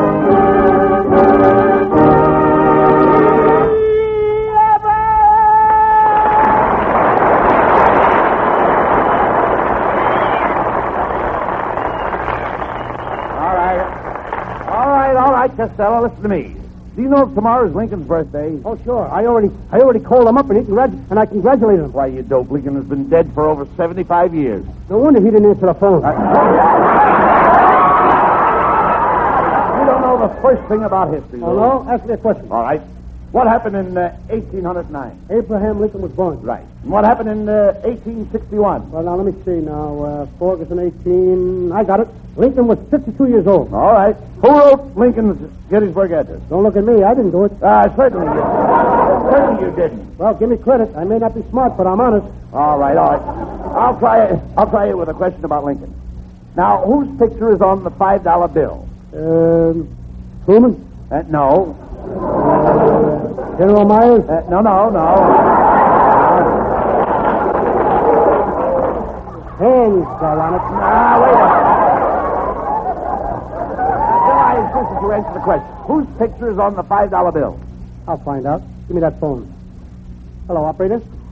Give me London, 6173.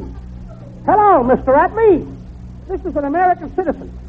I'd like to have you look at one of our $5 bills and tell me whose picture's on it.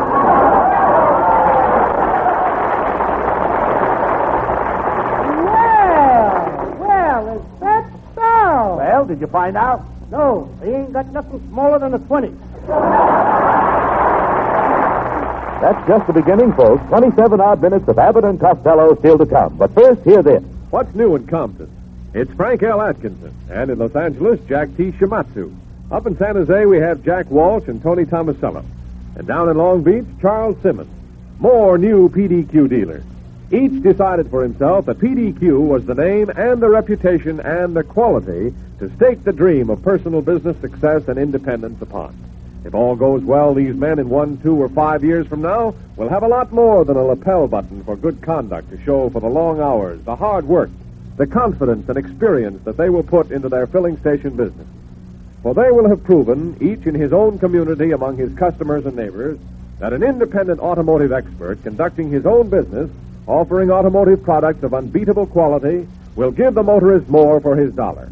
We think this is a very sound recommendation for the quality and the reputation of PDQ products. And now, the Abbott and Costello Show.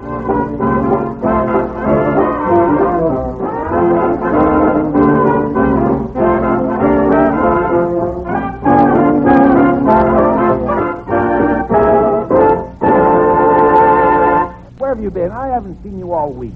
Well, I've been moving, Abbott. I bought a house way out in the country. It's about a mile from Uncle Mike's place. What a beautiful ranch, Abbott. I call it the Lumbago Ranch. The Lumbago Ranch? Why did you name it Lumbago? Because it's got a creek in the back. You get it? Lumbago, creek in the back. I got it. I'm glad somebody got it. Just don't sit there, folks. You got in for nothing. Why, I got it. Just gave you chocolate, didn't I?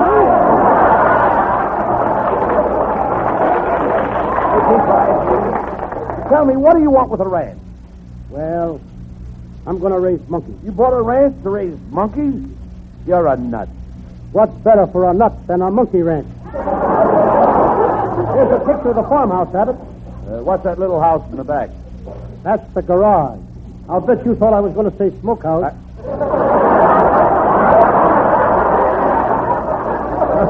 So you bought yourself a new house. What condition is it in? Wonderful condition. I just had it painted, and it didn't cost a cent. A doctor painted it for nothing. A doctor painted your house for nothing? Yeah. How do you know it was a doctor? He signed his name on the roof in big red letters. It says Dr. Pepper. Just a moment, Costello. Who sold you this house? I got the house from a Mr. Crow. Mr. Crow? Yes, in order to get the house, they told me I'd have to go to E.S. Crow. E.S. Crow? That's escrow. That means you bought the house through the bank. Does the bank have a lien on your house? Does the bank have a what? A lien on your house. If the bank ever leaned on my house, it would fall down. I'm talking about a mortgage. Who holds the paper on your house? Nobody. The paper was stuck on the house with glue. Oh, never mind that. What kind of a place did you buy? Do you have a large patio? Let's not get personal. I mean a patio with a barbecue. I do all my cooking in my patio. I knew you when you didn't have a patio to cook in. Look, Costello, don't you know anything about your new house? Don't you have it inspected? Did you have it inspected, Lou? Inspected for what? For floors. You might have floors in your house. Certainly I got floors. What do you think I walk on, a ceiling? Never mind that. What period is your house? What period? Yes. Did you buy a period house? No, I bought a house, period. Look, I'm trying to find out if your house is Spanish, French, or English. It's early American. How do you know? I found a couple of dead Indians in the attic. Who designed the house? Oh, the same architect that designed the pyramids in Egypt. The pyramids were designed by a man 4,000 years ago. There's nothing like getting a man with experience, you know. Look, Costello, you can tell what kind of a house it is by the roof. Now, is the roof shingled or tiled? Of course. It's one of those... What did you say? Is your roof shingled? Certainly it's shingled. Whoever heard of a married roof? I'm talking about your rooftop. My what top? Rooftop. Roof. Yeah, but I can't hear a thing you're saying. There's a dog barking someplace. Look, Costello, did you notice if it was tiled on top of your roof? Now, what would a tile be doing on top of my roof? He's liable to fall down the chimney and tear the teeth of his trousers. No. I'm talking about a tile roof. A tile roof is held together by mortar. By what? Mortar. Don't you know what mortar is? Certainly, my mortar is the woman that married my father. Dummy, if it's tile, the mortar keeps the house dry. At my house, it's the mortar who keeps the tile dry. But my mortar knows. Costello, I'm trying to tell you that the mortar holds the tile on the roof. What kind of a mortar would hold a tile on the roof? Look, of all the stupid idiots, I'm trying to tell you the tile is plastered on the roof. Now, there's a pretty picture. A little tile plastered on the roof.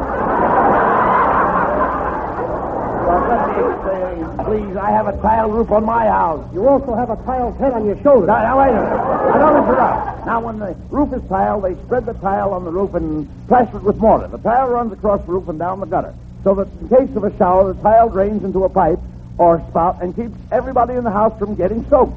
That's enough, Abbott. This time you've gone too far. And I'm glad I found you out. Found me out? Yes, What do you mean? I'm glad I found you out. What do you mean by that? I didn't mind so much when you said that a shingle roof could have a child. I didn't even care when you said that the tile was on top of my house. But when you said that poor little child was taking a shower with a pipe in his mouth and running down the gutter to get plastered with his mortar, not only have you attacked the sanctity of the American home, but you have impugned on the Bill of Rights and cast asparagus on the Atlantic Charter.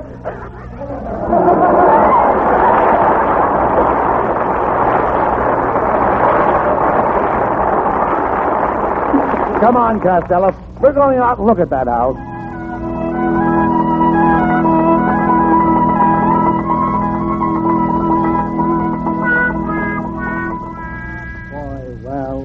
Here we are, Abbott. This is my new home. And since you and me have been pals for so many years, I'm going to ask you to move in here with me. Well, Costello, that's mighty sweet of you. I want you to know that I will be only too happy to live here with you for the rest of my life. Okay. Now will you carry me across the threshold? Oh, get down and stop acting silly. Let's go in and look the new house over. Come on. Oh, welcome home, Mr. Costello. Oh, me took your hat. Welcome home, Mr. Costello. Me checking your coat? Who are you two guys? Oh, just a couple of Chinese checkers. Now they're starting to come in pairs. Never mind them, Costello. Now about my room. I'd like a room with a bath. Abbott, this is a farm. All you get is a room with a path.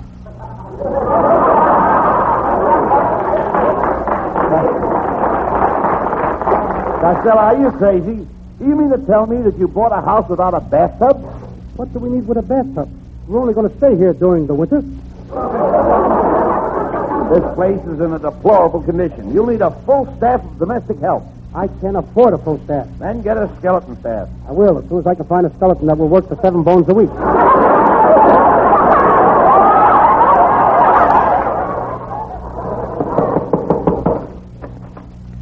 How do you do, miss? I'm Lou Costello. I'm the owner of this new house. Well, congratulations on the acquisition of this beautiful. Beautiful what? Jump. What's on your mind, miss? For your information, my profession is decorating. This dame sounds like she swallowed a tobacco auctioneer. Quiet, Costello. Miss, this place could stand some decoration. What would you suggest? Well, after careful consideration and a thorough examination, my suggestion for your protection would be to get a new foundation. Naturally. Quiet, Costello. Miss, do you always talk like that? Oh, only when I'm holding a conversation. Miss, how would you go about decorating this house? Well, I'd start with the kitchen.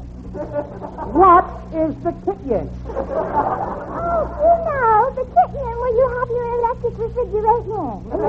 You keep your victuals and provisions and dishes.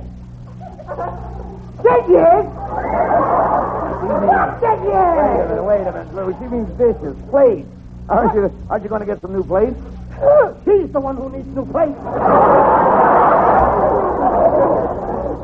Well, I must make my departure, and I hope you call me in the near future.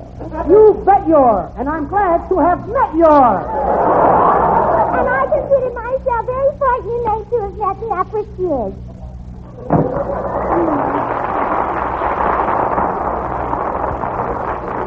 You know, Abbott, there goes a nice girl.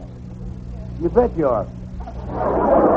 She's an inspiration and quite an attraction for this radio station. Now, cut it out. Cut it out. You have enough trouble with the straight stuff. I won't live in this house unless I have a bathtub. Now, get on the phone and call the plumber. Okay. Plumbing shop, squirts and tips. We fix zips. Look, lady, this is Lou Costello. Oh, Lou Costello, the radio comedian. I'm glad you called up. I got a funny joke for your radio show. Why does a faucet go drip, drip, drip? I don't know. Why does the faucet go drip, drip, drip? Because it can't go.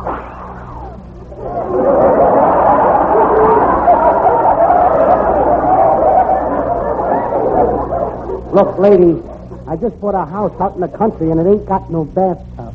Well, if the house is in the country, why don't you bathe in the spring?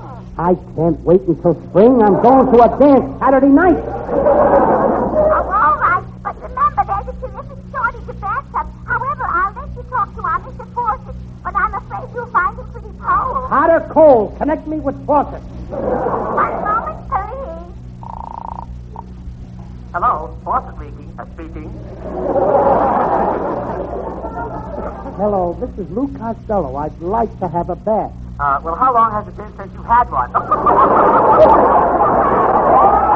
Fawcett, I didn't call you up to hear you dribble. I'm trying to get a new tub. Well, I'm awfully sorry. The only tubs we have are wash tubs for commercial purposes. You take in washing? What do you mean, taking washing? I never washed in my life. Oh, you dirty thing. Costello, we'll never get a bathtub. Oh, no? Just stick around. Jack's Plumbing Company. Is this the plumber? No, this is the plumber's friend. Is that so? Well, I'm quite a plunger myself. Now, by the way, have you got a used bathtub down there? No, we haven't. Why don't you look in this morning's paper? Why, did somebody advertise a bathtub for sale? No, but Dick Tracy is in a terrible mess.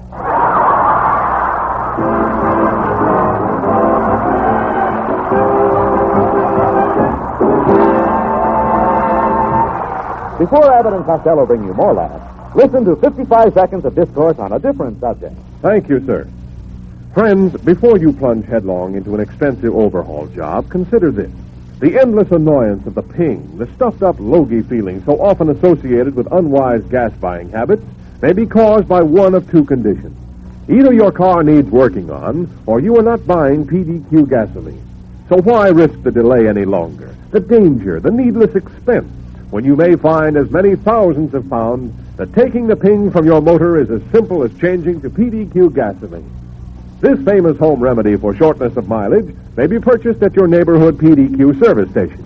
Be sure you ask for it by name, genuine PDQ gasoline, not just gasoline alone. Take 10 gallons or more of PDQ gasoline each time your tank gets low. Notice how PDQ gas goes to work instantly you take it to give you quick relief from slow starting. In cases of persistent or reoccurrent backfire, consult your family mechanic. And now, Abbott and Costello.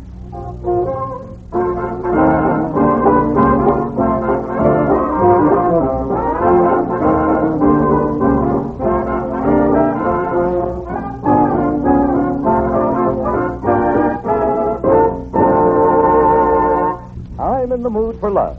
Here's Susan Miller singing it better than I can explain it.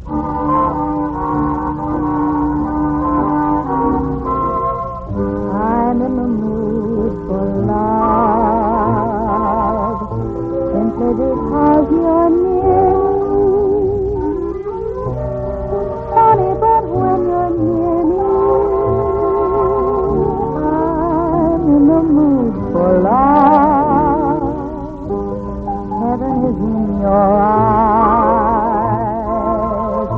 bright as the stars we're under.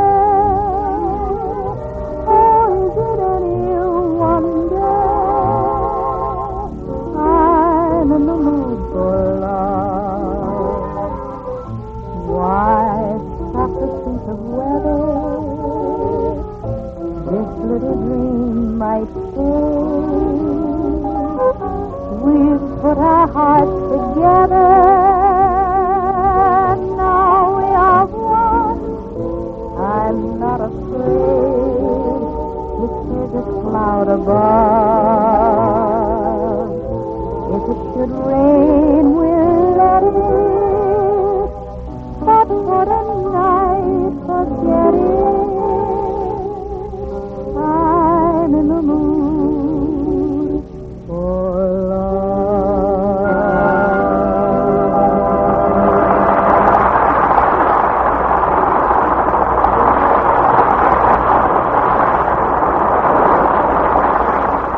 Well, here's where we'll get a bathtub, Costello. This is a swap shop. Come on in, Lou. Oh, come right in, gentlemen. Welcome to ye oldies swappy shoppy. Could I interest you in a beautiful imported painting? It came all the way from Buffalo, Rome. Now, just a minute, mister. Buffalo is in New York. There is no Buffalo, Rome. You mean you've never heard, oh, give me a home where the buffalo roam? Where the deer and the antelope play, where seldom is heard of discouraging word, and they break you on income tax day. Cut it out, please. Mr. Slop, have you got an old tub around here? Yes, but she's busy doing my laundry. She's in the kitchen ironing.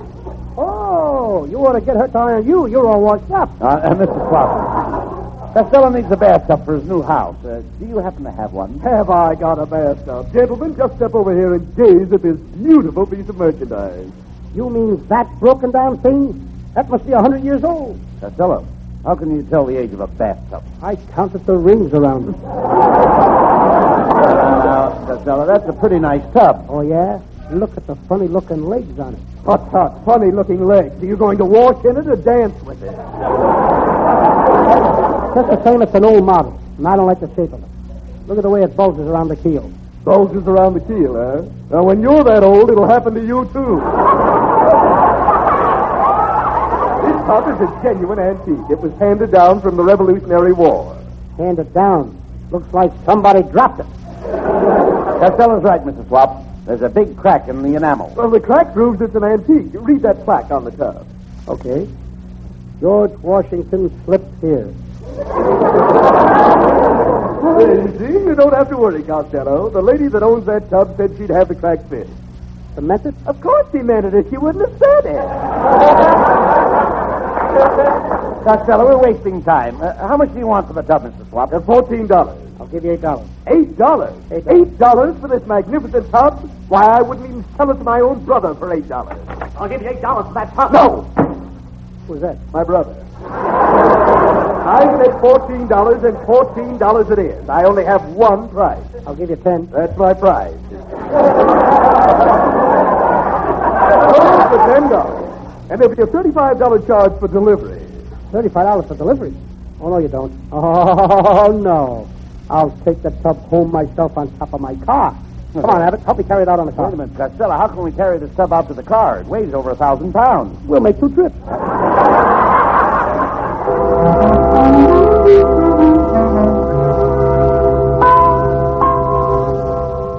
In order to save himself $35, our hero Costello is hauling his second-hand bathtub home on the top of his car.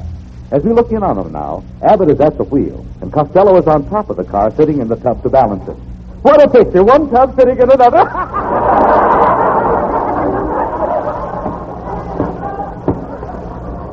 Hey, how are you getting along up there? Are you having trouble? Are you having trouble, Lou, holding on to the tub on the top of the car? Yes, Abbott. Don't drive so fast. The tub is liable to fall off, and I don't want to pull another crack in my enamel. Are you comfortable sitting in the tub? No, it's awful chilly up here. Hand me the stopper for the tub. The stopper? What for? Feels a little drafty around the drain. Hey, Abbott, what's the idea of driving over all those bumps? I'm trying to knock the ashes off my cigar. Watch where you're driving. Look out. What happened? Low bridge.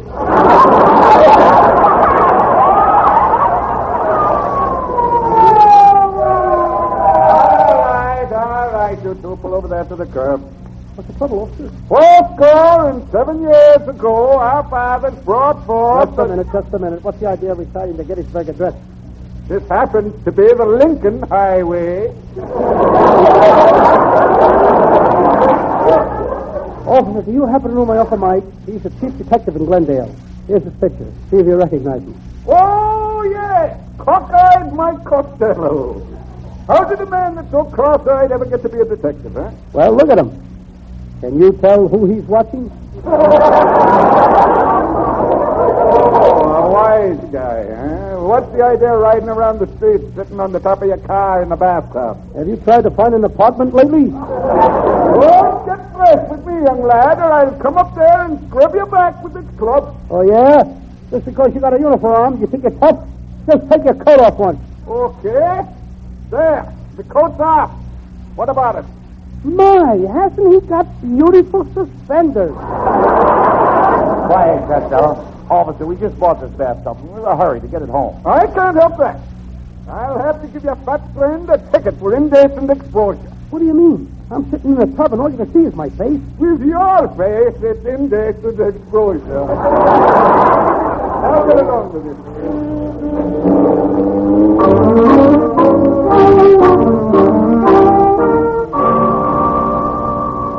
Well, Costello, here we are, home at last. Now, how are we going to get this big tub into the house?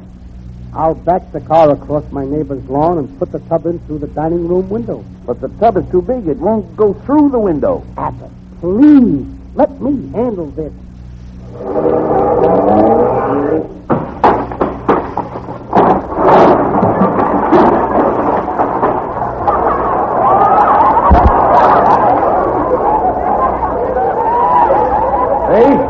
I told you it wouldn't go through. Hey, just a minute.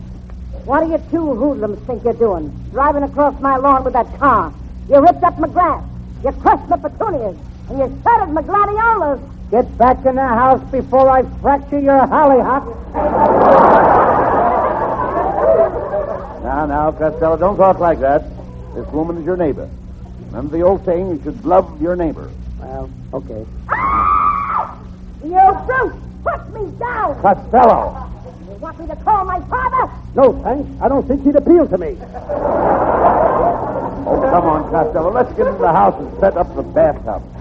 Now, the first thing we have to do is to hook the pipes to the main. The main what? The main, the water main. Where's the water main? I don't know where the water main is, but I know where the milk main is. He'll be here in the morning. No, I'm talking about the water main. What runs under the ground from the street to your house? Go for it. Oh, Uncle Bud. Hello, Mr. Costello. What do you want, Norman? Well, I heard you bought a bathtub, Costello, and I thought I'd help you install it. You know, we Abbotts are a very mechanical family. Mechanical family is right. You're all wound up and jerky.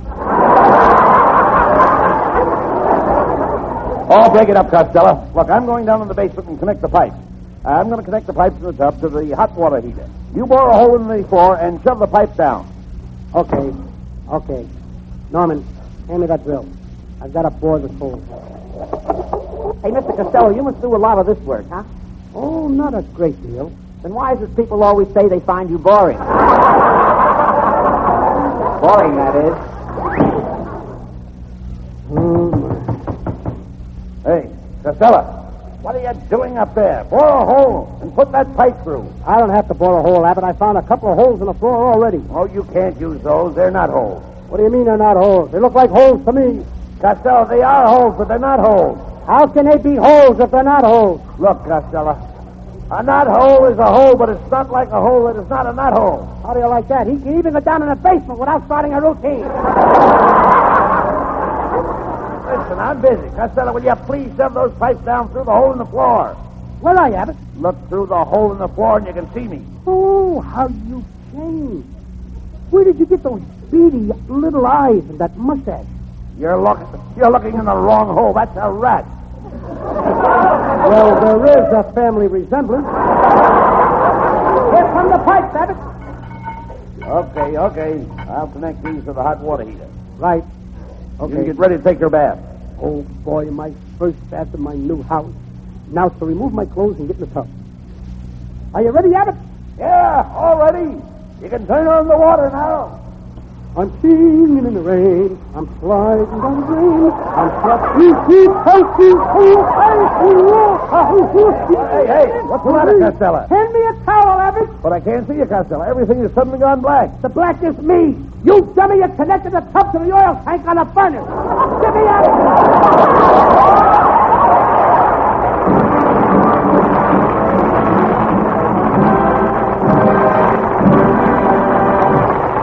And that's not all. The boys will be back in just a minute after a few wise words from this fellow.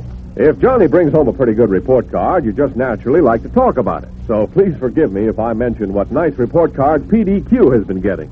You see, every gas that's sold hereabouts is reported on by an independent testing outfit that issues industry-wide monthly reports on all branded gas. It's a pretty scientific analysis, but if you happen to be a petroleum engineer, you'd tumble right away that this PDQ gasoline is a mighty, mighty fine grade of gas. And you'd be impressed that month in, month out, year after year, PDQ quality is consistently top, doesn't drift around. One important reason, PDQ gas is made in PDQ's own refinery, by PDQ's own experts, whose first and most important assignment is to make PDQ the first and finest automotive gasoline in mileage, power, and dependability. Lots of motorists find that taking the ping from their motor is as simple as filling up with PDQ. And now, a little more of the Abbott and Costello show, Mr. Vanda, and make it PDQ.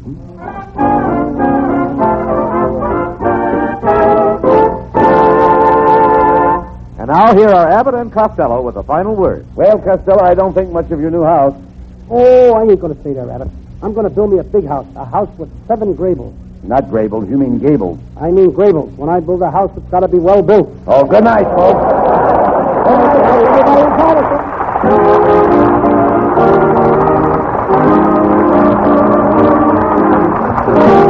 Listen each Wednesday night at this time for another great Abbott and Costello show, produced and transcribed in Hollywood by Charles Vanda and featuring Susan Miller and Matty Malnick's orchestra. This is ABC, the American Broadcasting Company.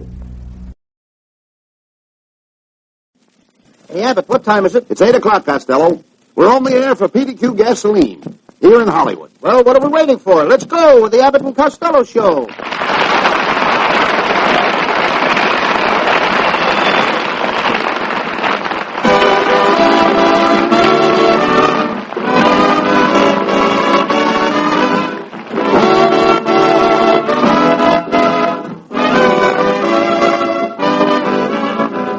Yes, from Hollywood, it's the transcribed Abbott and Costello show with their singing star Susan Miller and Matty Malnick's orchestra and yours truly, Michael Roy. So hold on to your chairs, folks, for here they are, Bud Abbott and Lou Costello.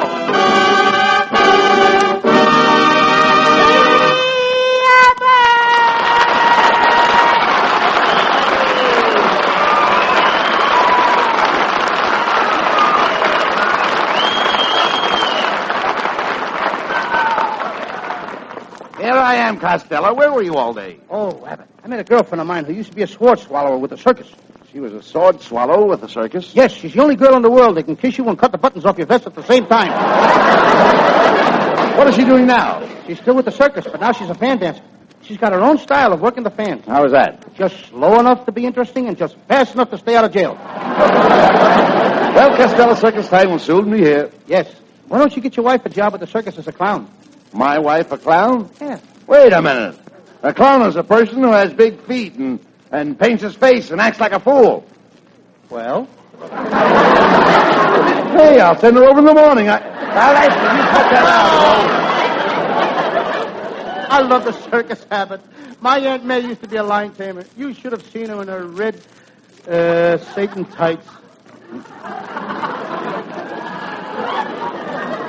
You mean satin? Satan is something that looks like the devil. You should have seen my Aunt May in those tights. I don't think you know a thing about the circus. Oh, I do so, Abbott. I know all the circus people. I knew Tom Thumb when he was only a pinky. And my Uncle Tom is a freak in a sideshow. They call him the Jigsaw Man. Why do they call him the Jigsaw Man? Because every time he sees a girl, he goes to pieces. I understand your brother got a job with the circus as a lion tamer. Yes, and I went down to the circus with him this morning. You should have seen him. He walked in the cage, handed me his hat, and said, "I'll stick my head in the lion's mouth." What happened? How do you like my new hat? I understand the circus people held a dance last night. Did you go? Yes, but it ended in a fight. It did? Yes, the Indian rubber man danced with a tattooed lady, and he held her so tight that he erased half her picture. That's just the beginning, folks. 27 odd minutes of Abbott and Costello still to come. But first, hear this. Foster P. Warwick of Whittier, James E. McCormick of Los Angeles, R.E. Arlington of Gardena, Ed Nagel and Bruce Wedd of Pomona, A.G. Miller of Compton, Arnold D. Kazan of Gardena. Half a dozen new reasons why motorists get more for their money at PDQ. For these are half a dozen typical new PDQ dealers, and every one of them a man in business for himself. I think you'll like meeting these men and enjoy doing business with them. For they, like hundreds of other independent service station operators, have decided that PDQ gasoline, PDQ compounded motor oil, and the other PDQ automotive products have the quality and the reputation that they can offer their customers with pride and confidence. Because the PDQ dealer is an experienced man, determined to give his customers the finest of personal service, not just today, but for years to come, you'll find him a pretty swell guy to depend on for every motoring need. Drive in and meet the boss, the local independent PDQ dealer. And now, round 2 of the Abbott and Costello Show.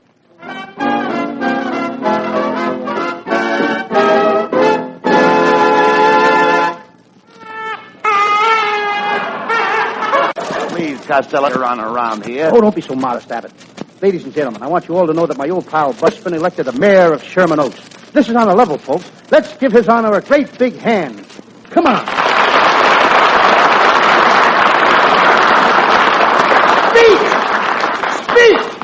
Speech! Come on, Abbott. Give us a speech. That's a little too short. Now, come on, make another one. Come on, make it. I didn't start yet. Well, come on, what are you waiting for? Go ahead, make a speech. Okay. Ladies and gentlemen. That's all. Thank you very much. Now, just a minute, Costello. I'm proud to be mayor of Sherman Oaks. It's a lovely place, Abbott. I like the way it's laid out. Thanks. I don't know how long it's been dead, but I like the way it's laid out. That town is the only cemetery in the country with life. Well, I'm proud of the town.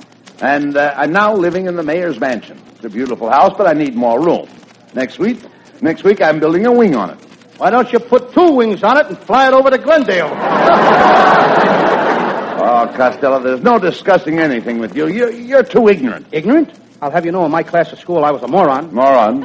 Is that good? In my class, it was. Don't talk sense, and let's get down to business. We're starting our new picture at Universal International Studios this week. And we've got to find a new leading lady, Lou. I'll say, Abbott. And the leading lady we had in The Noose Hangs High, she was murdered. Why? What was wrong with her? Every time I kissed her, she sounded like she was gargling. And what was she doing? Gargling?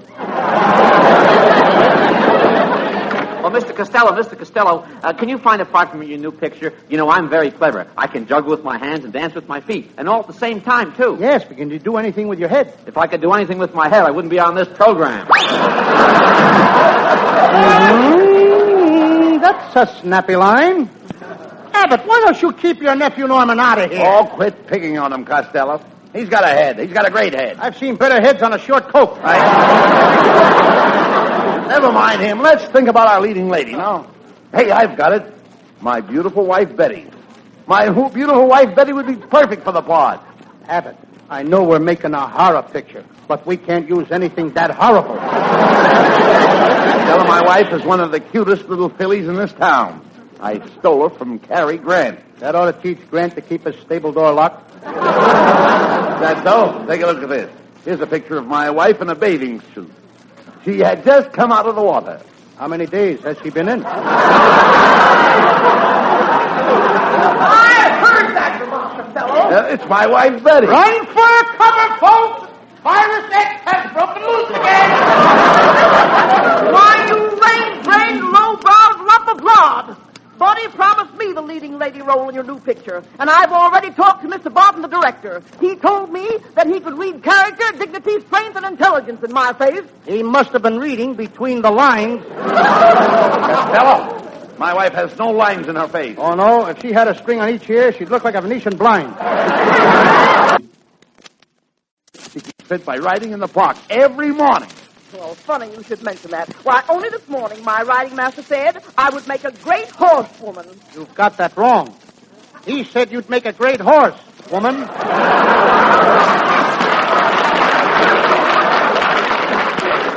You should talk, you bloated blubberhead. Bloated blubberhead. Not just a plain blubberhead, but bloated blubberhead.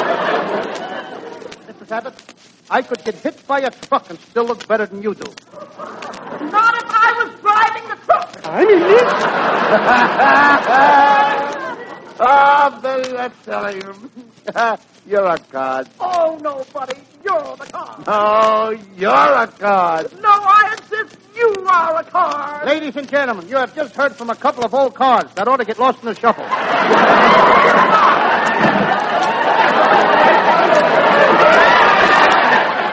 Costello, why are you always insulting Betty? Why can't you be like me? I have dignity. I have poise and personality. Yes, everybody says you've got a poison personality. Pardon me and howdy-doody. I'm looking for two gentlemen. Well, we're Abbott and Costello. All right, so I'll keep looking. Just a minute, miss. I'd like to know who sent you over here. I'll have you know that for 4 years I've been working for Selznick. Look here, miss. Are you sure you work for David O. Selznick? What David O. Selznick? I'm working for Bruno Selznick. Bromo Selznick? I know his brother. Bromo Selznick has a brother?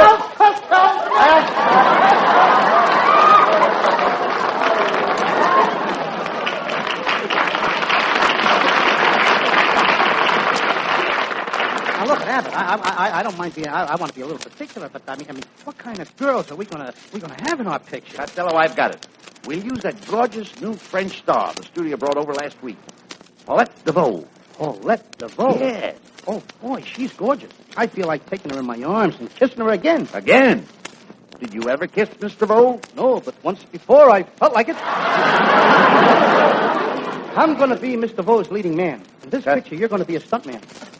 Costello, for your information, I'm going to be Miss DeVoe's leading man. In this picture, you're going to be a stuntman. Oh, no, I ain't. My Uncle Tom, he was supposed to jump off a 10-story building onto a horse's back. The director hollered, jump. Tom sailed off the building, missed the horse, and landed in the concrete missile. Have you ever driven out Highway 66? Yes. He's the first right-hand turn the other side of Azusa. Costello, you love this stuntman part. You'll be all through the picture with gorgeous Paulette DeVoe. In the opening scene, Paulette is Khajiit. I can see it now. He's riding away with her on his horse. Look, there he goes. Which way? What's the difference which way? I gotta know where to look. Right, we've got no time to lose. We must chase after the kidnapper. You jump on your horse. As you land in the saddle, your grip is sure, your face is stern, and your clutch is strong. How's my transmission? Your horse leaps forward, and you give him the bit. The what? The bit. You give the horse a bit in his mouth. What kind of talk is that? I give him a bit in the mouth. You mean I give him a bite in the mouth? No. You dig in the spurs, and your horse leaps forward.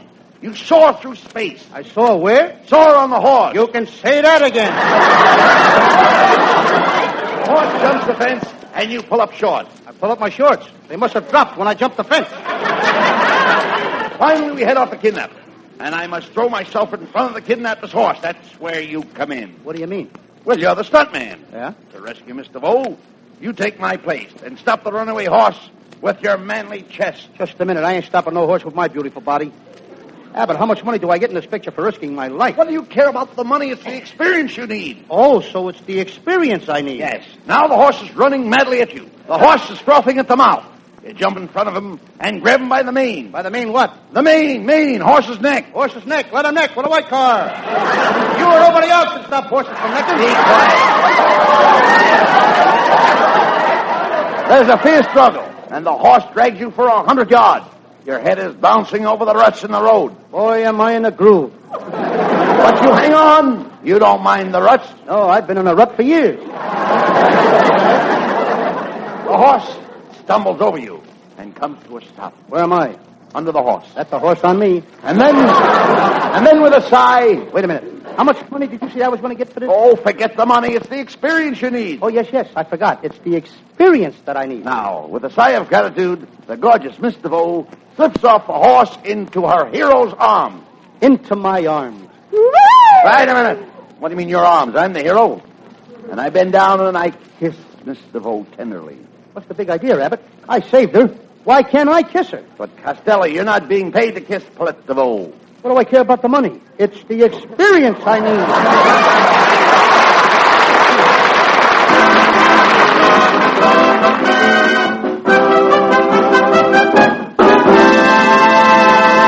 Before Abbott and Costello bring you more laughs, listen to 55 seconds of discourse on a different subject.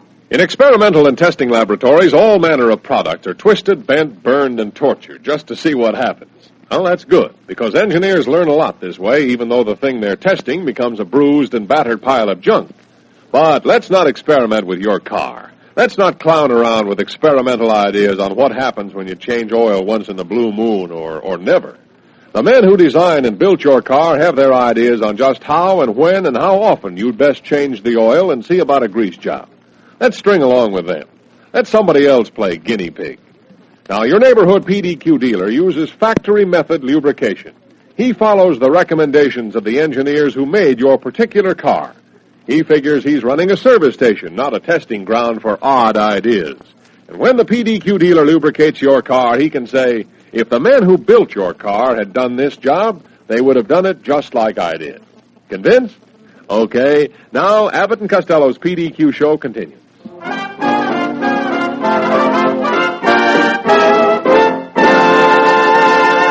Somebody Loves Me, sings Susan Miller, and we wouldn't wonder. Here's our singing star of the Abbott and Costello show with Matty Melnick Orchestra.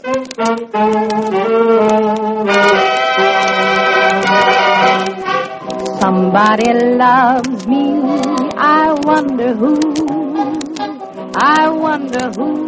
he can be. Somebody loves me, I wish I knew who he can be, where is he? For every boy who passes by I shout, hey, maybe you were meant to be my loving baby. Somebody loves me, I wonder who. Maybe it's you.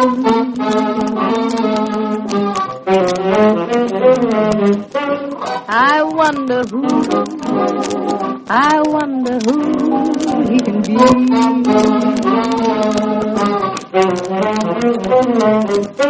I wish I knew who he can be, where is me? For every boy who passes by I shout, hey, maybe you were meant to be my loving baby. Somebody loves me, I wonder who. Maybe, baby, it's you.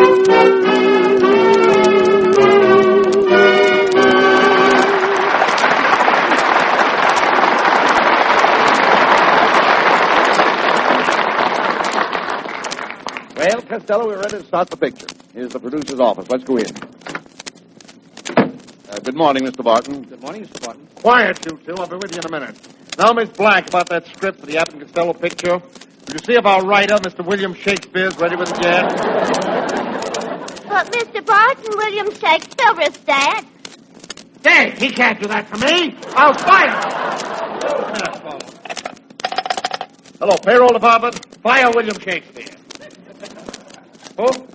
Who should you hire in his place? Hire that new writer who was here yesterday, Charles Dickens. But, Mr. Barton, Charles Dickens is dead, too. So why does he come around here bothering me for a job? Morning, Mr. Barton. Why, it's Susan Miller. What are you doing here, Susan? Oh, I just had lunch with the head of the studio, and he gave me my choice of several roles. You should have taken the one with the poppy seeds. You have a point there, Costello. Thank you, and I made it, too. It's too bad it's on top of your head. Susan, I didn't mean it. But you look gorgeous. Yes, Susan, that's a beautiful gown you are wearing. Oh, it's just something that I jumped in over at the wardrobe department. Darn near missed it, didn't you?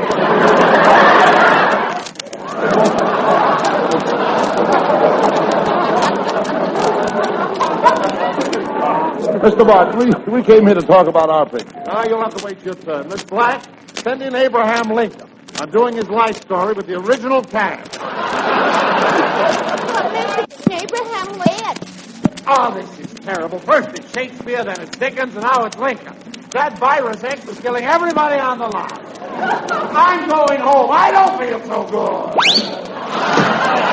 Well, I've got my doubts about that fellow Barton. I don't think he's such a good director. Abbott, he's the smartest fellow over here. Only last week the head of the studio gave him a big dinner and presented him with a gold watch. What for? They found out he could tell time. Never mind that. Have you got the same dressing room you had when we made our last picture here, Lou? Abbott, they gave me a much larger dressing room this time. It's right off the commissary. You idiot. There are no dressing rooms off the commissary. Oh, I wondered why I've got 7 sinks. Oh,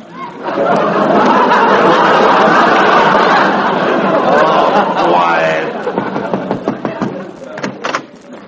Hello, Mr. Costello. Who are you?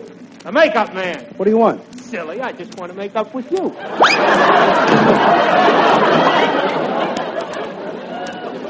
You know, Abbott, this joint is loaded with daffy people. Oh, there you are, little rat. You ruined me in pictures. Take that. Ow. And that. Wow. Abbott, protect me. And this. I'll fix you.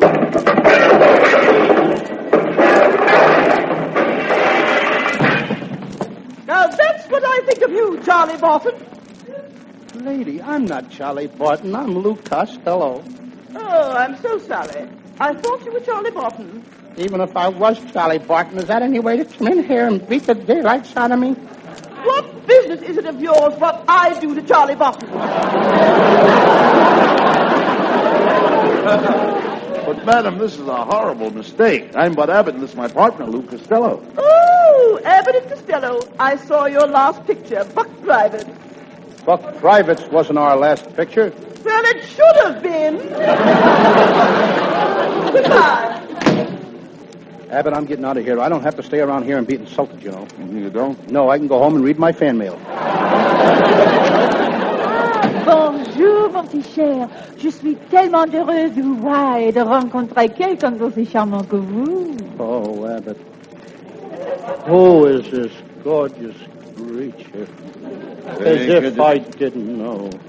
Take it easy, Costello. This is our new leading lady, Paulette DeVoe. Welcome to America, Miss DeVoe. I hope you will be happy working in our picture. Ah, merci beaucoup, monsieur. Tell me, voulez-vous rendez-vous avec moi ce soir? Oh, no, I couldn't. I really couldn't. Oh, mon cher, mon homme magnifique, je vous embrasse avec toute ma cœur. Je vous donnerai, mon amour, beaucoup d'amour. No, really, I can't. No. Really, I couldn't. What does she want, Abbott? Maybe I could.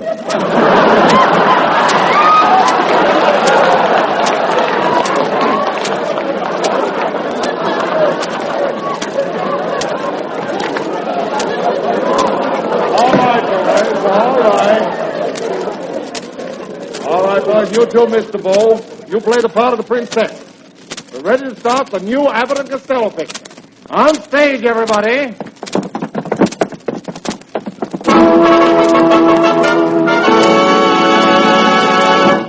And now a message to the loyal fans of Abbott and Costello.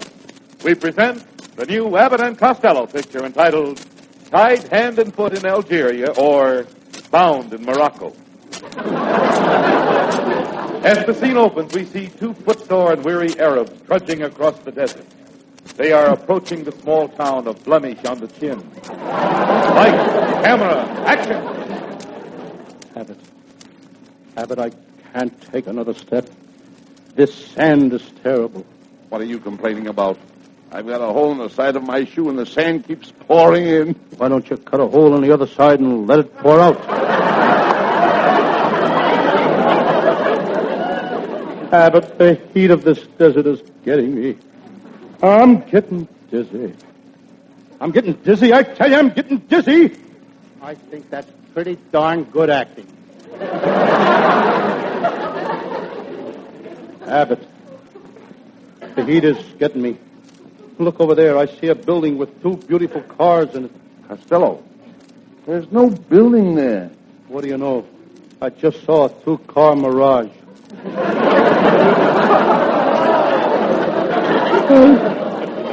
Come, Costello, we must hurry. The lovely princess is being held captive by the wicked sultan, Atfei Elibey. That Atfei Elibey... I just got it! Abbott, I gotta get back in character. Abbott, that Atfei Elibey has certainly gone to pot. Quiet. We are approaching the Sultan's tent. Help! Save me! Save me! Costello, that is the voice of the princess. Coming from this tent.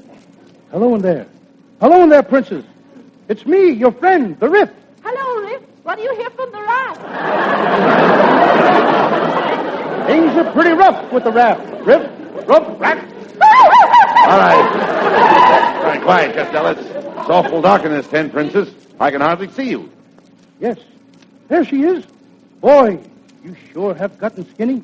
You're looking at the tent pole, stupid. I'm the one here with the turban on my head. My, that's a pretty turban. Yes, it was designed by Diana. How do you like that? The new Diana turban.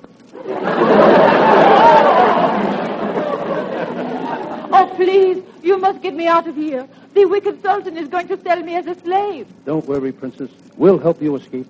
But it is 500 miles across the desert. Do you have a car? No. Do you have a jeep? No. Well, do you have horses? No. But I have a wagon. But who's going to pull a wagon? Our little Pekingese dog. How can a little Pekingese dog pull three of us in a big wagon? We got whips.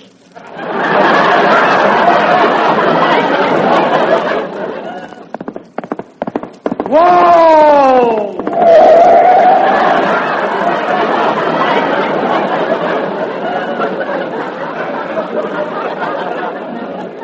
Hey, it's the wicked sultan, Atfei Elibey. Oh, I catch you red-handed, trying to steal the beautiful princess. Aha! Aha! Aha! Aha! Ah, double feature. Abbott, when I give you the ignal say, I'll stay the Ike play. What did you say? You mean put out the line.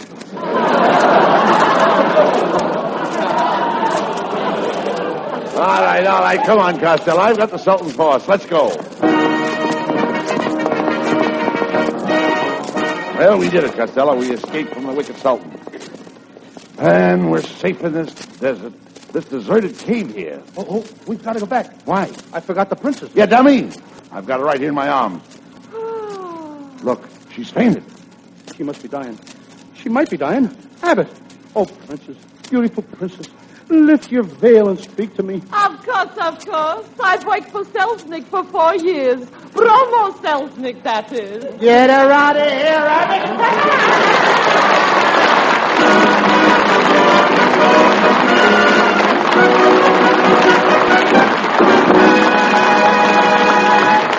And that's not all. The boys will be back in just a minute after a few wise words from this fellow. Before this time next week, when we hope you'll join us again for fun and facts about gasoline, I hope you'll try a tank full of our kind of gas, PDQ. A great many of you would just naturally rather deal with your neighborhood independent dealer. And PDQ's whole plot to get you to buy our products is simply this. We offer the finest automotive gas that can be made. We make our own PDQ gas at our own PDQ refinery. And we sell this gasoline and other PDQ trademark products through independent service station operators who own and run their own business. Now, admittedly, your neighbor who runs the PDQ station down the street cannot equip his station with running hot and cold cashiers or build a 2-story restroom. But he does offer that vastly more important advantage of experience, ability, and dependability. And he sells a product that has a solid reputation for being great gas, PDQ gasoline. And now the last stirring chapter in tonight's Abbott and Costello show.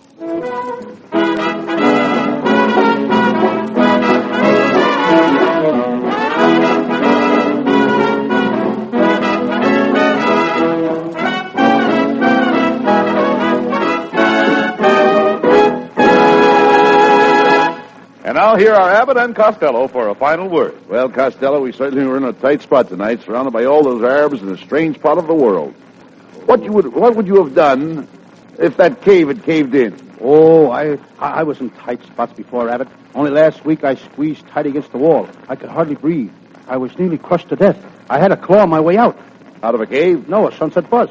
Good night, folks. Good night. Good night, everybody in Paris, New Jersey. Good night, Mama.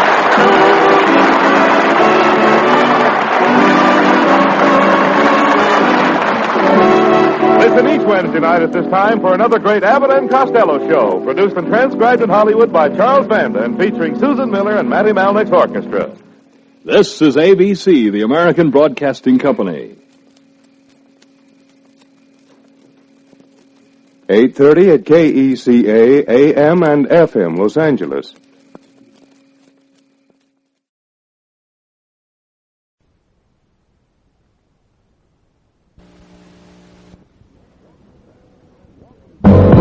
Welcome back. I'm Stan Freeberg, and this is When Radio Was.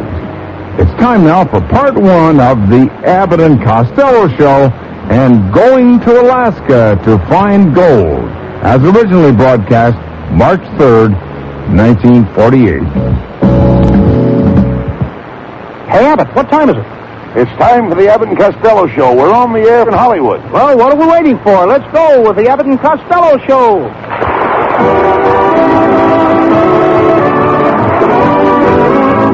Yes, from Hollywood is the transcribed Abbott and Costello show. So hold on to your chairs, folks, for here they are, Bud Abbott and Lou Costello.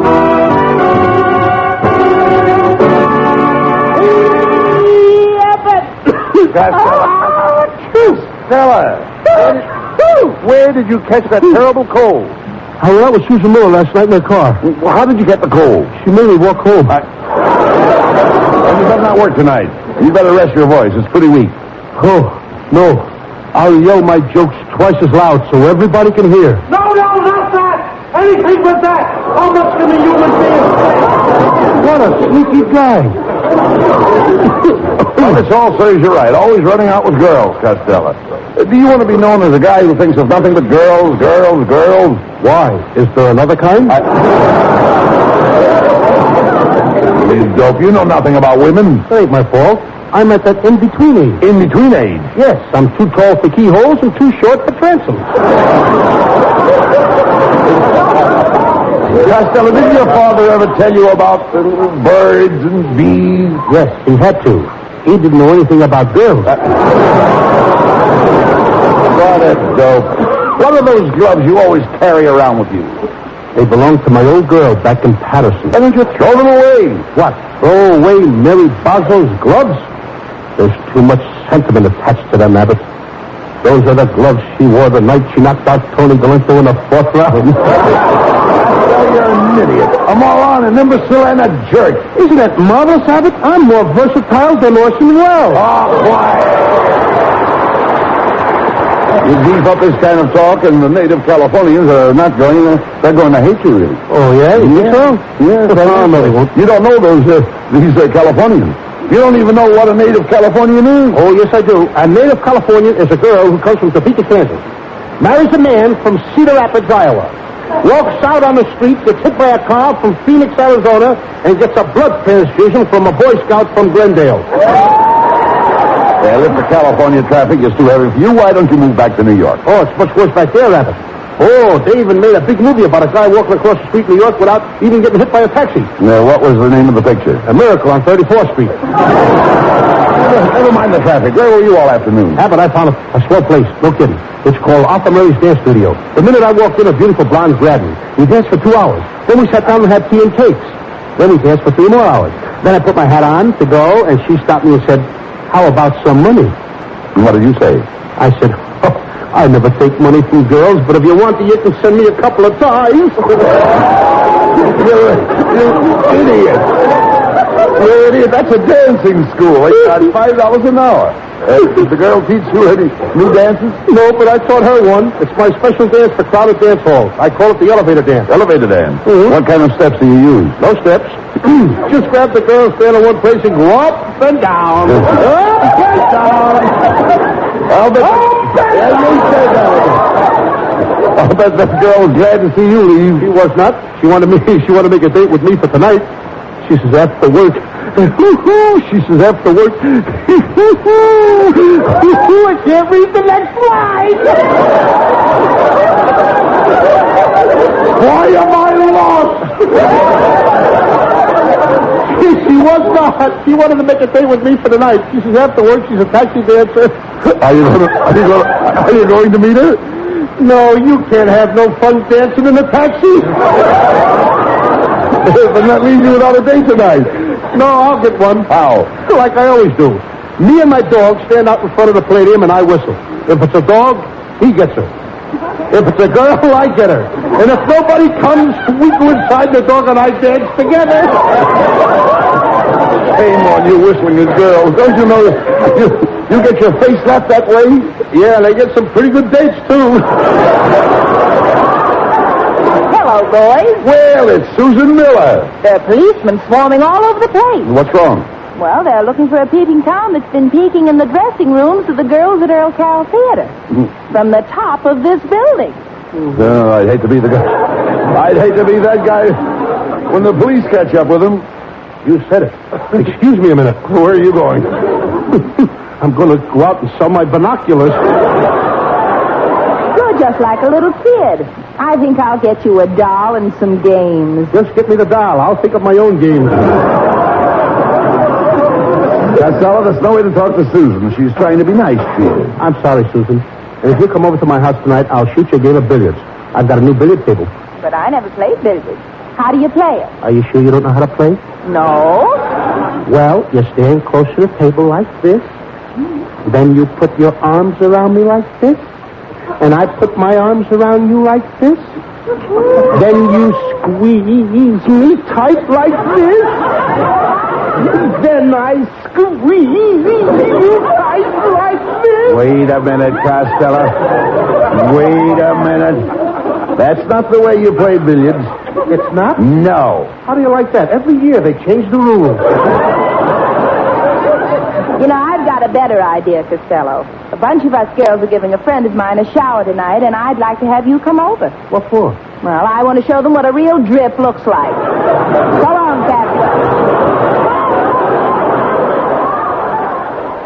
Oh, hello, Bud. I didn't know you were giving away a washing machine on this show tonight. Oh, pardon me, that's Costello. I wish you hadn't said that, Mrs. Abbott. I was just about to remark how well you look in dark glasses. I'm not wearing dark glasses. No, but I am, and you look much better.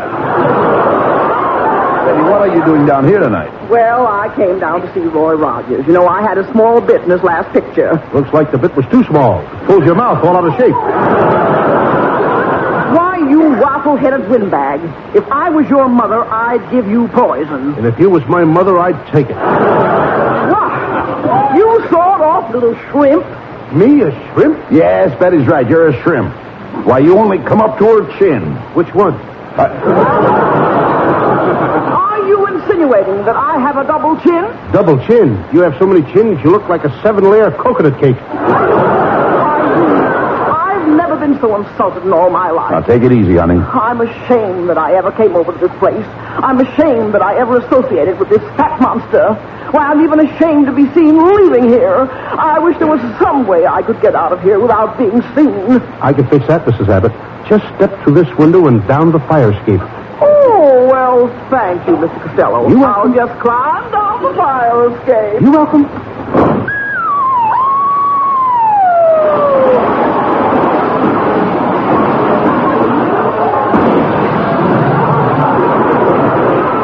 Costello, what happened?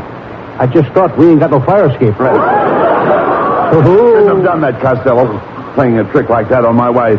That's very dangerous. Yes, I never thought of that. It is dangerous. Certainly. Sure. She might have landed on an innocent bystander. Telegram for Lou Costello. Wait a minute. Hey, you're pretty old to be a messenger boy, aren't you? Why, lad, I've been delivering telegrams around here for nigh on to 40 years. I remember when this place used to be a livery stable. You mean there used to be horses and jackasses in here? Mm-hmm, yes. Just think, a livery stable. And now you and I are broadcasting from here, Abbott. Yep. Ain't changed much. Here's a telegram for you, Costello. Thanks. Costello, he's an old man. Give him a tip. Okay. Mr. Messenger, how much of a tip do you usually get for delivering a telegram? Well, the average tip is $5. Okay, here's $5. Ah, thanks. I want to tell you that in all the 40 years I've been delivering telegrams, you're the first fella to ever come up to the Abbott. So long. Well, all right. Come on, Costello. Read the telegram. Okay. Abbott. What? It's from my Uncle Mike. He's been up in Alaska prospecting for the past 5 years. Brother, is this good news? Well, what does it say? Dear Louie, struck gold. Need your help. Come at once and bring Bud Abbott. Signed, Uncle Mike. Come on, Abbott. We're rich. Well, at last, Costello, this is the break we've been waiting for. Gold.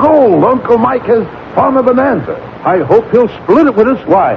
I love bonanza splits. Forget about the bonanza. Uncle Mike is in Alaska, isn't he yet? Yes. Well, know him? Certainly I know him. He's my Uncle Mike, ain't he? No, you dummy. I'm talking about Nome in Alaska. I'd know him any place. I'd know him in Patterson, New Jersey. I'd know him in Secaucus and the Fake, any place. Look, forget New Jersey. Your Uncle Mike is in Alaska, isn't he? Yes. Well, when you get to Alaska, you'll get to know him. I don't have to go to Alaska to get to know him. I've known my Uncle Mike all my life. Costello, I'm not talking about know him. I said know him in Alaska. You have to get to Alaska to get to know him. That's the Yukon. That's the what? Yukon. Icon what? Not icon. What? Yukon. Oh, you mean I can't, but you can? Now you got it. Costello, this is no time to start a routine. Uncle Mike needs us. He needs us bad up there to help him get that gold. Now, this is a chance of a lifetime. What do we do, Abbott? Well, you know, I've got to get to Alaska as fast as we can. And as soon as we get off the boat, we'll have to start mushing. What did you say? I said you and I will have to start mushing. Abbott, don't you think I'm a little too young for you? Get him out of here!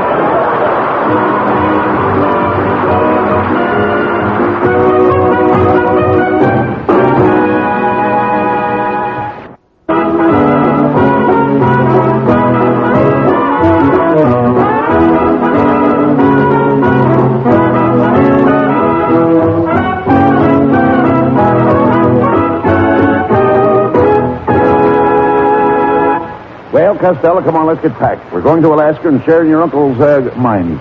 That gold mine he struck, remember? Yes. It's going to be wonderful. We may wind up with $2 million apiece. You know that? Abbott, what would you do with $2 million? First, I'd buy a used car. And what would you do with the other $1 million? You please talk sense. Remember, in Alaska, we may run into a lot of icebergs. I know all about icebergs. I used to go steady with a girl who was an iceberg. Now, wait a minute. How could a girl be an iceberg? An iceberg is a great big cold thing that you couldn't even budge. That's her. Hey, wait a minute. What's that bottle you're putting in your bag? I beg your pardon? What's that bottle you're putting in your bag? Some perfume. I'm taking along in case I meet a beautiful Eskimo girl. It's called New Dot. What's New Dot? Nothing much. What's new with you? You dummy. I don't know why your Uncle Mike picked you to share his gold and called you his favorite nephew. There are 3 reasons, Abbott, why I'm his favorite nephew. First, I'm honest. Second, I'm intelligent. And third, I'm his only nephew. Come on. I don't think you will do it. Come on. We're off for Alaska and gold.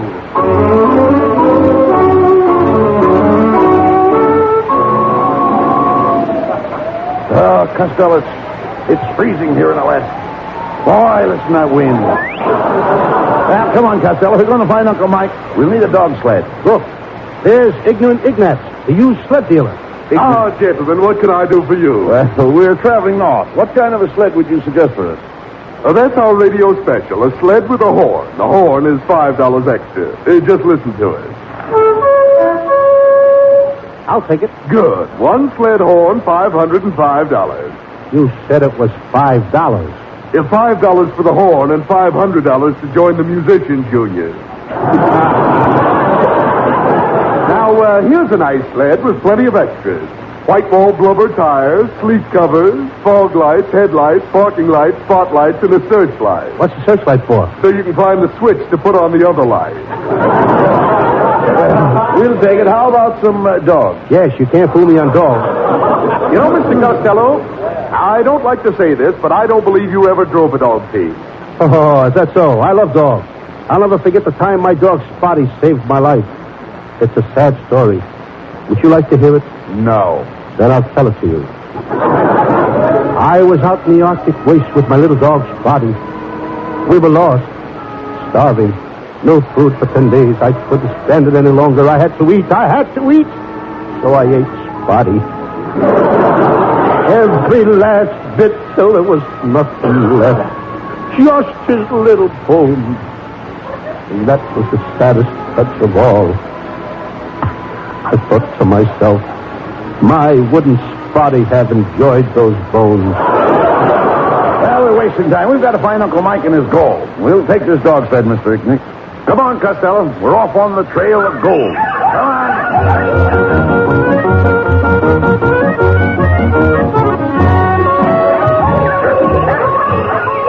Costello, can't you make those dogs go any faster? I keep yelling, giddy up, and they just turn and sneer in my face. Giddy up. The word is mush. Okay, they keep sneering in my mush. Hey.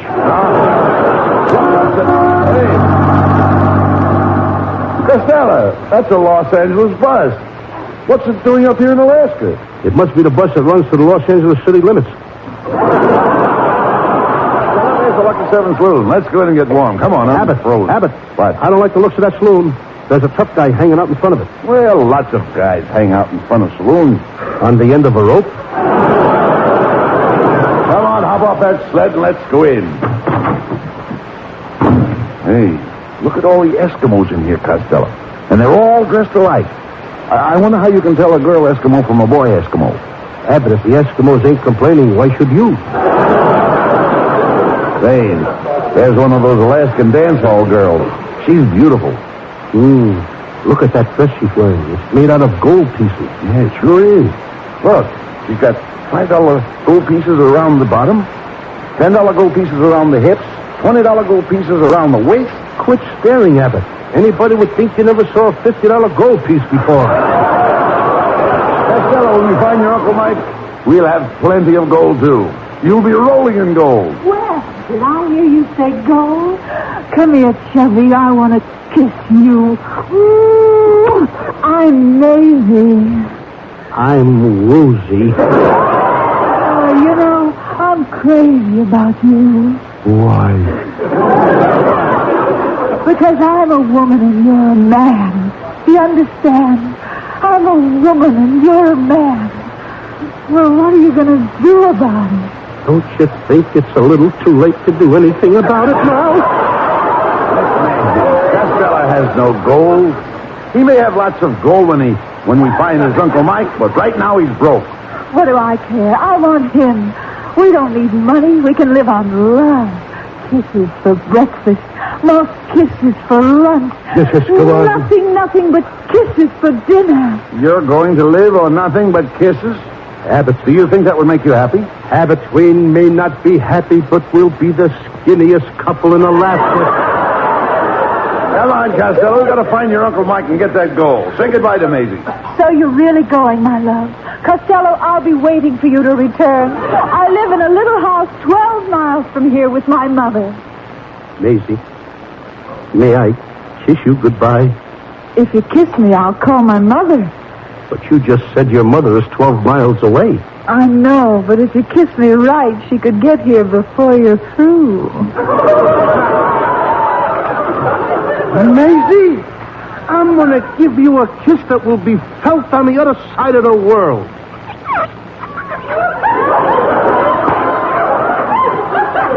How do you like that? I didn't think I could do it. Come on, Costello. We've got to find Uncle Mike.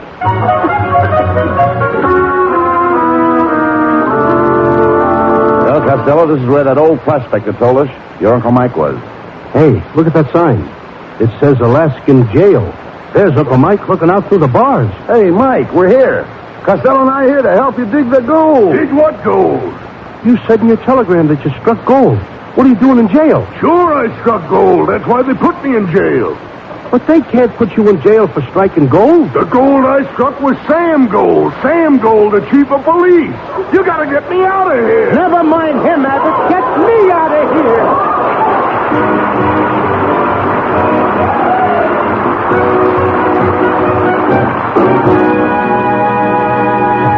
Susan Miller with Matty Malnick's orchestra points the way to the people's choice. Love is just around the corner.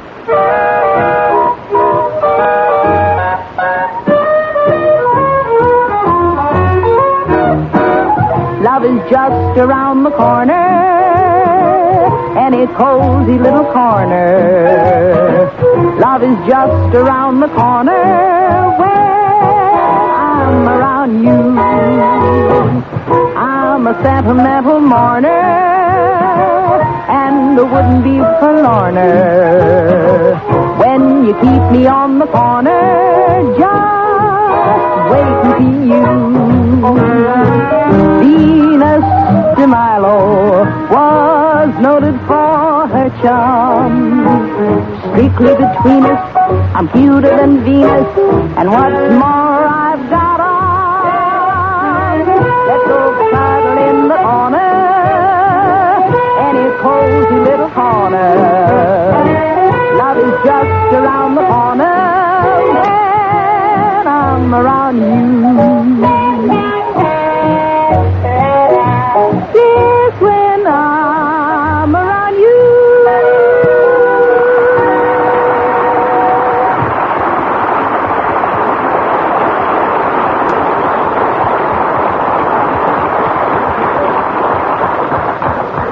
And now here are Abbott and Costello with the final word. Well, your Uncle Mike certainly turned out to be a bust. Just like the rest of your family. Oh, I don't know. My Uncle Henry is a pretty smart guy. He once tried to think of a name for a candy bar. He thought, and he couldn't get a name. Then one day the phone rang. It was his wife. She said, "Oh, Henry, drop dead." And then and there he got the name for the candy bar. What did he call the candy bar? Drop dead. Good night, folks. Good night, everybody.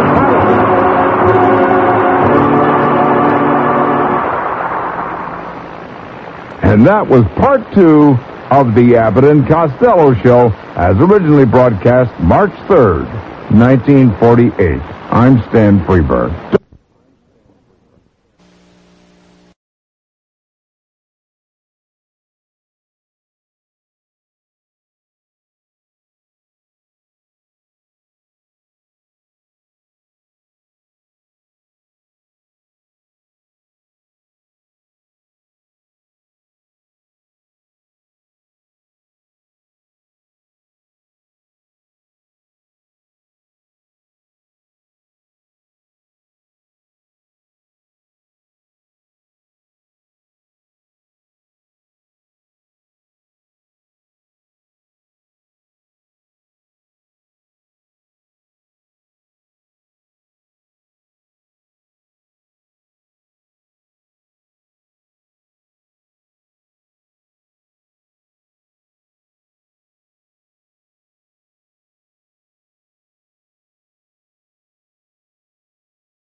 Welcome back. I'm Stan Freeberg, and this is When Radio Was.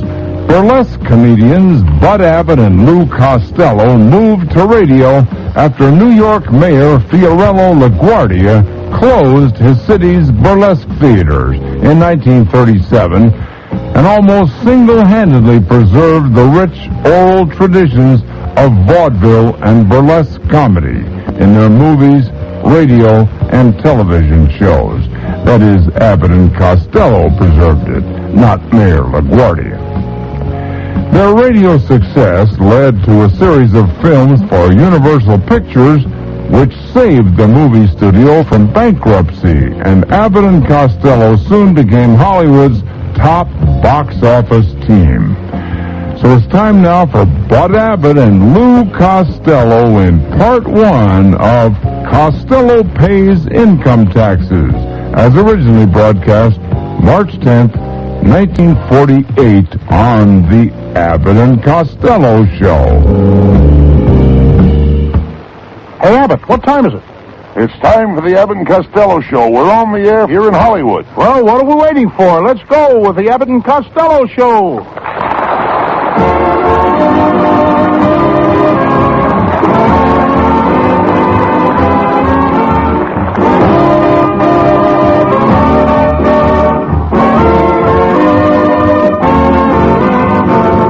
From Hollywood, it's the transcribed Abbott and Costello Show with their singing stars Susan Miller and Matty Melnick's orchestra and yours truly, Michael Roy.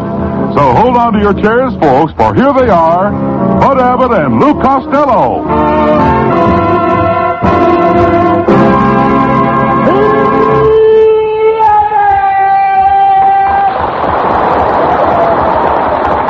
All right, Costello. What have you got under your arm? Well, my mother sent this family album over to Aunt May.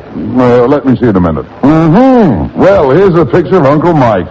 He's standing by Boulder Dam, isn't he? That's not Boulder Dam. That's Aunt May.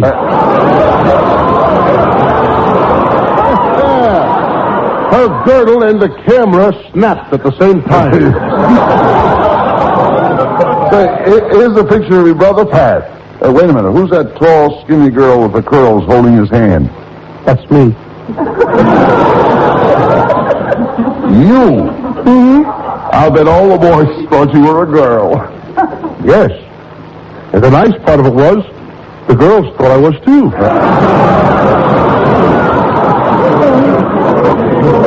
Wait a minute. Hey, how did this get in here? This is a picture of my Uncle Harry. Oh, he was a real sport, though. That's a bowling ball he has in his hand. Bowling ball? Why is it chained to his leg? Costello, your income tax plan came in this morning. You realize that you only have a few days left to file your income tax? I took care of that, Abbott. And this year it's going to cost me a lot less. Why? I put the government down as a dependent.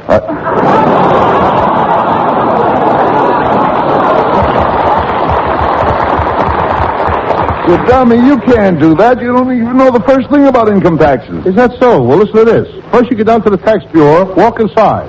There's a guy sitting down with a lot of papers and pencils. He's the income tax collector. That's right. First you take all the money you made last year. Then? That's all. He just takes all the money you made last year. That's ridiculous. I'll try to explain it to you. Here, take this tax form and read the first paragraph. Are you living with husband or wife? I have no wife, and I'm not living with my husband. Oh, I see. You left him, eh? Yes, because he beat me. Why did and you he was do mean it? to the children. He beat me. He was mean to the children. He. Wait a minute. I haven't got any husband. I'm an old maid. Well, skip that and go on to the next question. Here, read it. It says, did you or did you not, during the fiscal year of 1940, teacher according to Schedule 4, Section 17, Drawing Room A? Well, did you? I wanted to, but I had to go by bus. How can I help if you're going to act so dumb? You must have your taxes in by March 15th. All of us must. Our government needs that money more than ever. This year, especially for expenses here at home. What can I do with it here at home, Abbott? Well, for instance, there's the FHA. You know how that works? Is anything like OB? What is OB? That's B.O., spelled backwards. No. The FHA is the Federal Housing Administration. Now, suppose you wanted to buy a house. That cost, say, $5,000, and you only had $2,000. What would you do? I'd marry a girl with $3,000.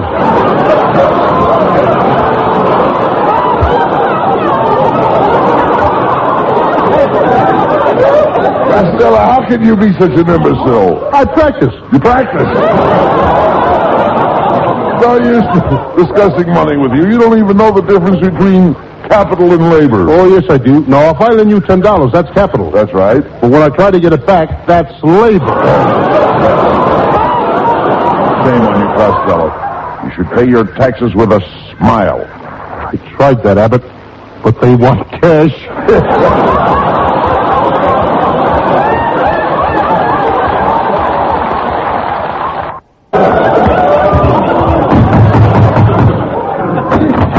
Are you two gentlemen Abbott and Costello? Yes? Well, I'm from the Income Tax Department, and I'm here to collect your 1950 taxes. 1950 taxes? This is only 1948. My goodness, aren't we impatient?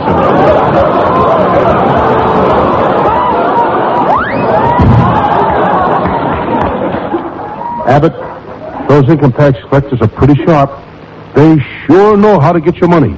I met an income tax man once on a plane, and we hit 4 air pockets. He had his hand in every one of them. Well,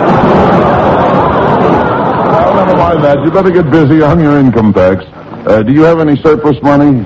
I'm so broke I had to dump 4 bottles of Coca-Cola in the sink so I could collect a deposit on the bottles.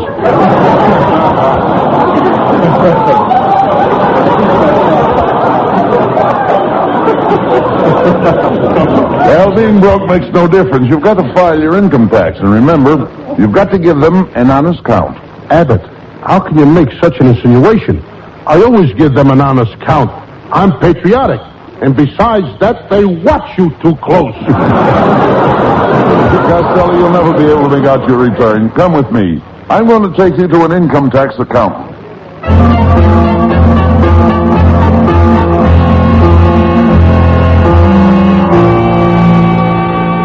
Costello, here's the income tax accountant's office. Now, do as he tells you because he knows all about finance. Well, I know a little about finance, too. I studied finance with Morgenthau, Rockefeller, Vanderbilt, Guggenheim, and Rita Hayworth. Well, what could you learn from Rita Hayworth? More than I learned from Morgenthau, Rockefeller, Vanderbilt.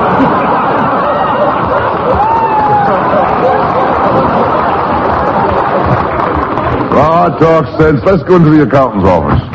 Oh, come right in, Mr. Abbott and Mr. Costello. What can I do for you? Well, Costello wants to file his income tax. He's having a little trouble with the complicated forms. Oh, the forms are certainly complicated. Yes. The only persons who can figure them out are school teachers. Yes, school teachers are the only ones smart enough to figure out the tax, but it don't do them no good. Why not? They don't make enough to pay a tax.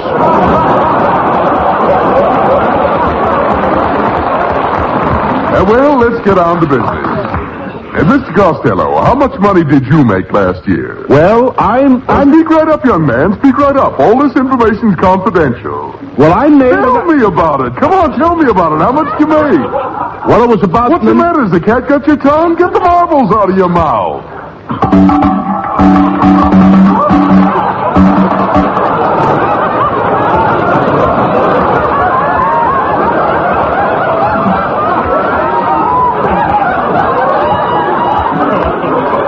I thought only in pictures I have a stuntman.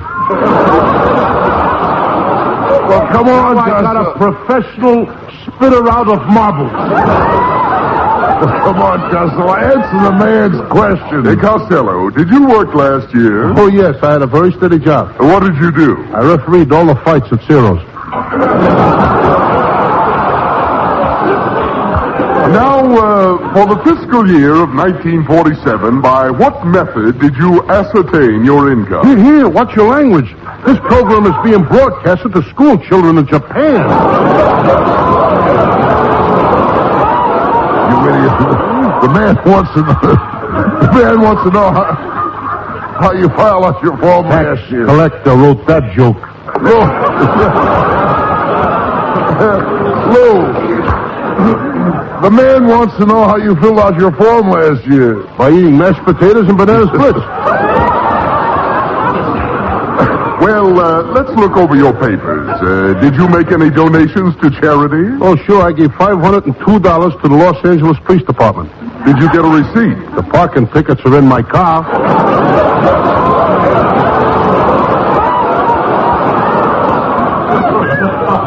Hold everything, Costello. After checking over your return, I find that you've earned $495 last year. And if you don't make any more money between now and March 15th, you don't have to pay any income tax. Fine. Now, how much are you going to charge Costello for filling out his return? Well, I have family group rates. If you could get me your Uncle Mike's business, I might get you a reduction. Uncle Mike already filled out his tax form. He put down $59,000 tax. Wait a minute. How can your Uncle Mike pay $59,000 tax when he only makes $14 a week? He went down to the post office to fill out his form, and while he was standing in line, he copied from the guy in front of him. Look, Costello, hasn't he any dependents? Yes, 20 kids. 10 from Aunt May's first marriage. Wait a minute. You mean Aunt May has 10 children from her first marriage and 10 from Uncle Mike? Yes, he copied from the guy in front of him.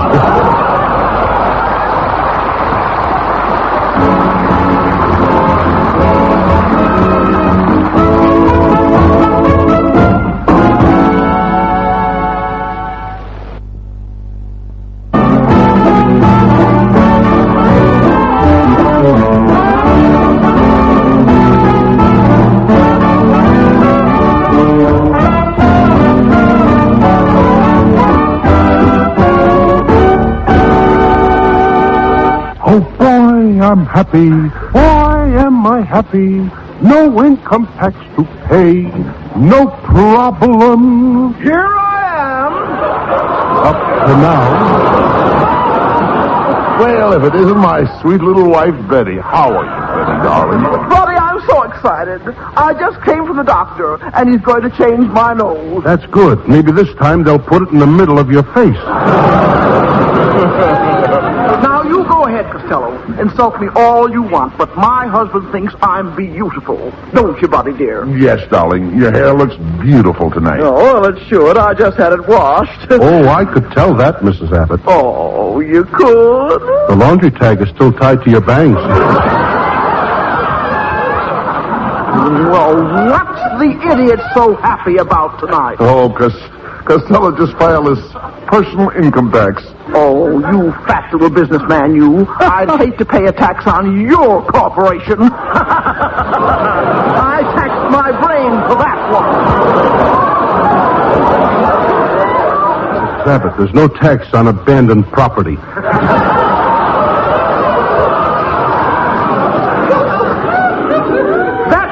Me that I owe you $20 for mowing the lawn last month. Oh, that's swell. And I certainly could use... Hey, wait a minute. Don't take it, Costello. Remember what the man said about taking any more money before March 15th? Oh, that's right. Hey. Mrs. Abbott, I don't want your money. Well, but you did the work, and the money is yours. Oh, Mrs. Abbott, you couldn't force me to take that money. Well, if you won't take the money, then I must give you a great big kiss. You forced me.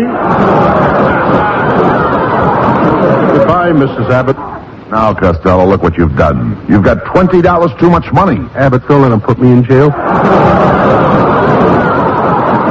Hiya, fellas. Well, it's our orchestra leader, Matty Melnick. Abbott, maybe I can unload this dough on him. Say, Matty, could you use $20? No, I got plenty of money. By the way, Costello, here's the $20 I borrowed from you last Saturday. Oh, I forgot about that, Matty. You want to give me money? Oh, no. Costello, remember your income tax? I did. That's what I remembered. Matty, you couldn't force me to take that money. Okay. If you won't take the money, I'll give you a swell routine that I wrote for you and Abbott. You say to Abbott, what's on first? And Abbott says, no, who's on first and what's on second? And you say, I don't know. Wait a minute. That's enough. Wait a minute. You forced me. Give me the money. Okay.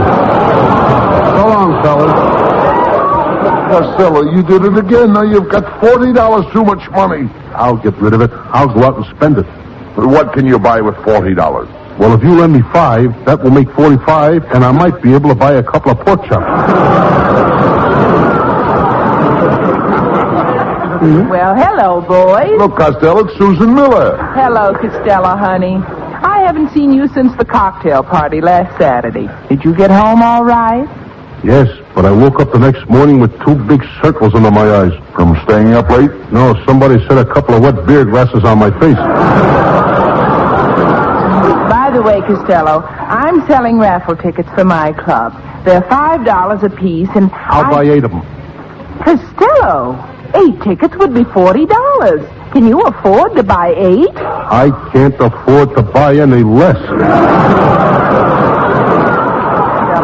I appreciate your spirit, but you couldn't force me to take that money. Susan, you sell me 8 tickets and take this $40 or I'll kiss you right here. You forced me. Here's the tickets. Goodbye. Nice work, Costello. That $40 you gave Susan brought you back to your $495, your original non-taxable income. Now, do you think you can keep from making any more money before March 15th, please? Oh, certainly. My Uncle Tom taught me that a man can do anything that he puts his mind to. Uncle Tom once made up his mind to be a butterfly. He hollered, "I'm a butterfly. I'm a butterfly." Did he turn into a butterfly? No, but they took him away in a net. Boys, I rushed back here just as fast as I could. Have you heard the news? Somebody won a lot of money. Well, that's all right, Susan. I expected to lose, but I'll be a big success someday. Costello, to be a success, you've got to have brains. I got brains. And you've got to work hard. I'll work hard. You've got to keep away from women. I'll work hard. Who cares about money? I even wish I had more money to lose. You have now. Good. And I'm...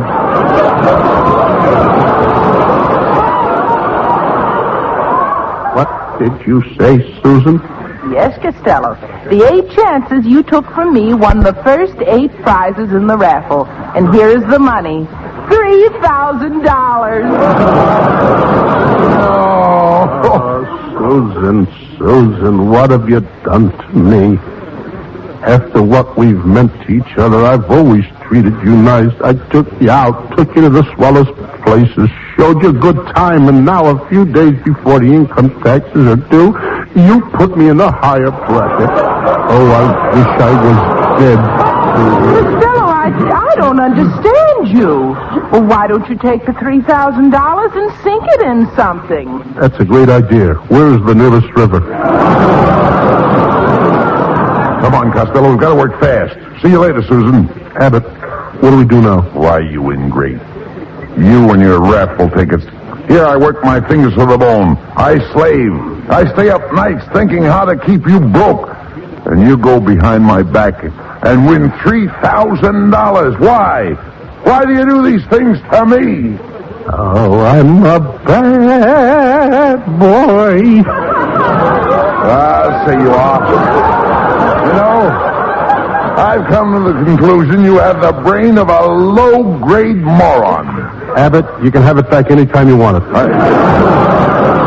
you listen to me. You got to get rid of that $3,000. Or we'll have to pay income tax on it now. That's impossible. What do you mean? $3,000 won't pay the income tax on $3,000. I wonder how I can get rid of this money. Wait a minute, I've got it. We'll give $1,000 apiece to the first 3 people we meet. Oh, pardon me, gentlemen, but I'm in distress. Will you help me out? Help you out of distress? Lady, you can't walk around the street without a dress. Oh, cut this out, Costello. Come on, give this lady $1,000.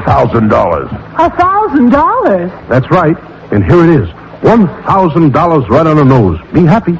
Be happy? I certainly will. Oh, thank you. Goodbye. Oh, come on, Costello. Come on. You've got $2,000 left. Let's get rid of it. Fast. All right, you guys. This is a stick-up. Oh, please. Mister, don't point that gun at me. Shut up and heist him. Mr. Burglar, will you please say heist him again? What for? My pants are falling down.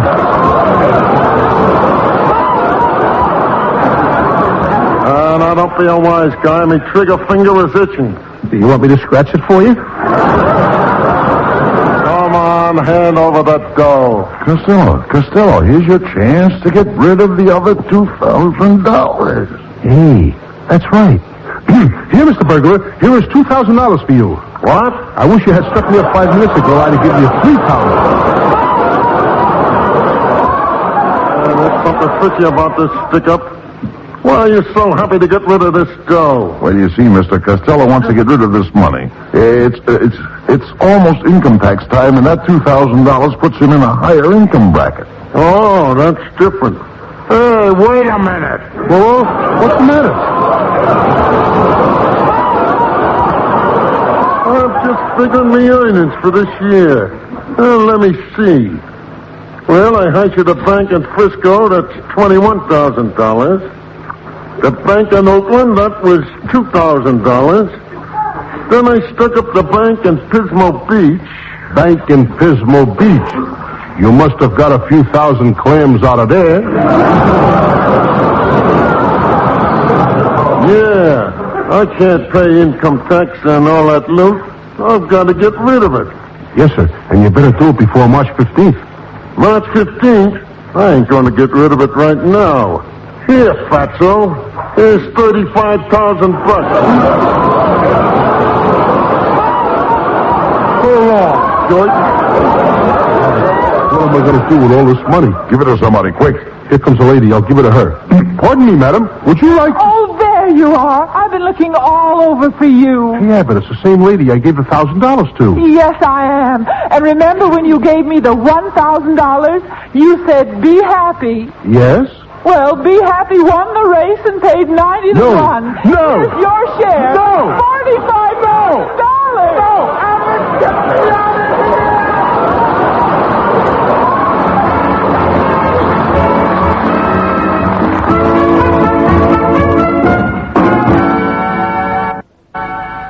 And that's part 2 of Costello Pays Income Taxes, as originally broadcast March 10th, 1948, on the Abbott and Costello Show. I'm Stan Freeberg.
Look, Costello, there's our band leader, Matty Malnick.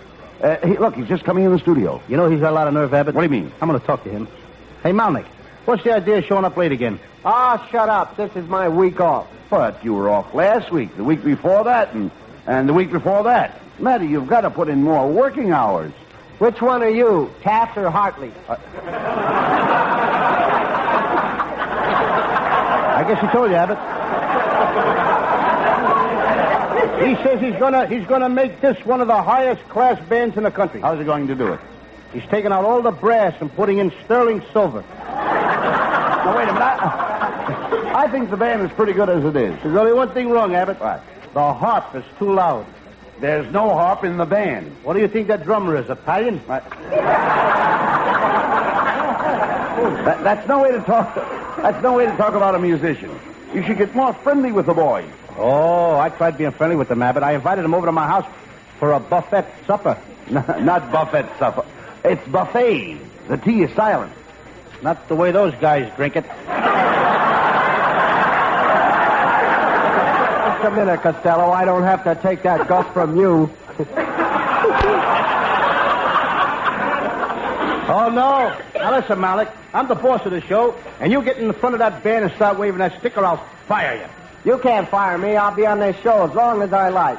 This week and next week. In fact, I'll be on it next year if I want. Oh, yeah? Oh, yeah. My brother-in-law happens to be vice president of this network. He is? Yes, he is. Could you fix it so I can be on the show next week?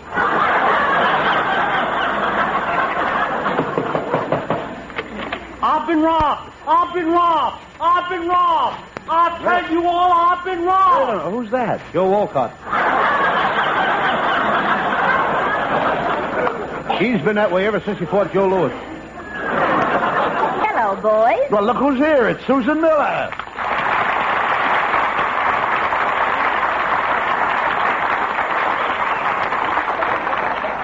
Costello, you should be ashamed of yourself.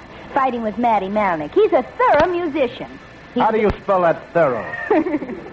He's a clarinet player, studied with the Los Angeles Dental College. What would a clarinet player do with a dental college? He used to sit there all day and make false tooths.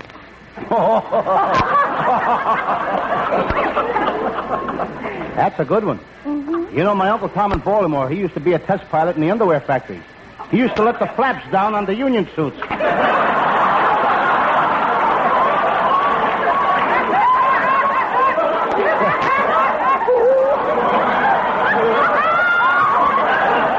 Hey, you know, that was a good one, Lou. You know, before I married my wife, Betty, she used to be a mechanic in a candy factory. She used to tighten the nut on the peanut brittle.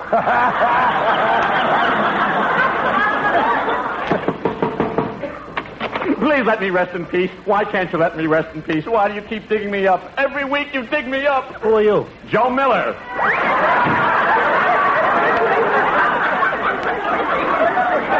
Never mind him, Costello. What's that present you said you bought for Susan? A present for me? Why, Costello, you're wonderful. Yes, I got it right here, Susan. I think you'll like this. Go ahead. Lift off the cover.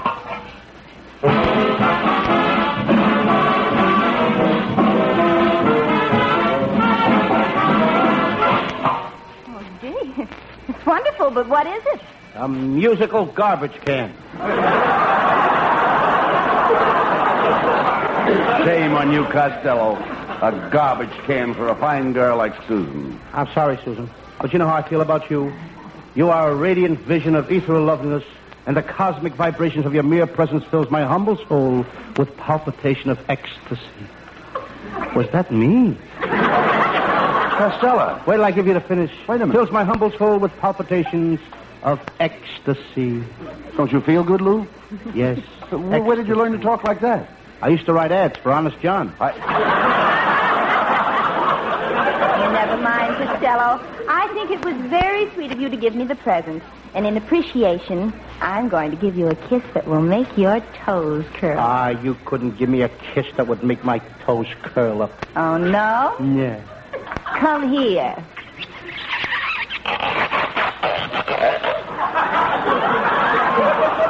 Well, so long, Curly.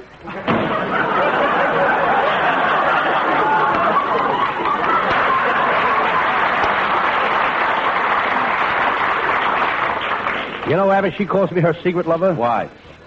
She says when people see me, they'll know why she keeps me a secret. Costello, why don't you get serious with Susan? She'd make a good housewife. No girl is going to make a housewife out of me. No, you idiot. Why don't you propose to Susan? I proposed her 4 times last night. How did she react? First she was hot, then she was cold, then she was hot, then she was cold. Well, wait a minute. Where did you propose to her? Between the icebox and the gas stove.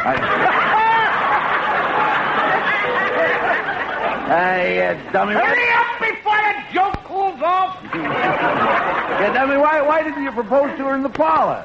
I couldn't, Abbott. There were 50 guys playing pool in the parlor. Susan lives at the YMCA. The YMCA? You idiot, they don't allow girls to live in the YMCA. That's against the rules. Suppose they found out that Susan is living there. Who's gonna tell? Why do you pick such places to propose to a girl? Why don't you pick romantic places? Why don't you take her horseback riding in the park? I tried that, too. I climbed off the horse, got down on my knees in front of her and jumped up. Then I got down on my knees again, and then I jumped up again. And then I got down on my knees again, and then I jumped up again. What was the matter? Were you nervous? No, I forgot to take off my spurs.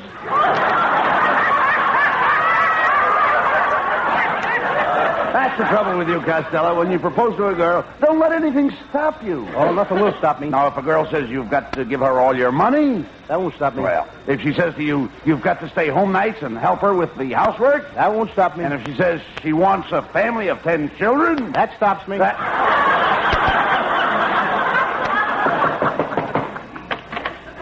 Bob, darling. Hello, Rubberhead. I'm in Costello. Hello, dear. Well, Costello's my wife. Aren't you going to say hello to my little dumpling? I beg your pardon? I want you to say hello to my little dumpling. Hiya, Dump. My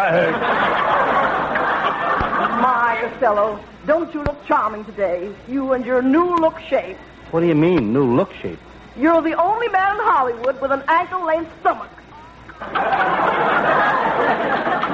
Used to be only knee length, but I let the hem out. Well, you should have let the air out, you little woozy-headed windbag. Now, honey, Costello's stomach is not that big. Thanks, Bud. My waistline is what you'd call a Republican waistline. Republican waistline? Yes, it's been out since 32 and is looking forward to 48.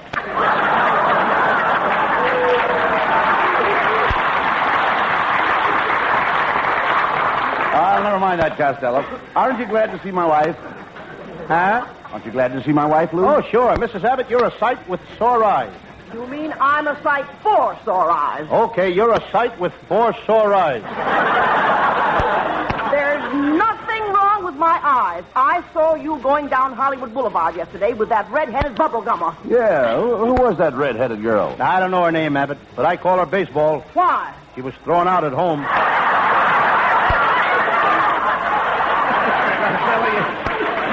You really should find some nice girl and get married. Look how happy Betty and I are. Yes, indeed, Costello. Buddy does just as I tell him. At home, I've got him eating out of my hand. He has to. The dishes are all dirty. Costello, why do you always argue with Betty? Can't you say something nice to her? Okay, Abbott, I will. Mrs. Abbott, you remind me of a beautiful thing of nature growing out in the field. Oh, do you really think so? Yes, ma'am. You got a shape like an old crabapple tree. Well, thank you. And may I say that you, too, remind me of nature. When I see you, I think of a stroll through the beautiful orange groves of California. Do I remind you of the orange trees? No, the smudge pot.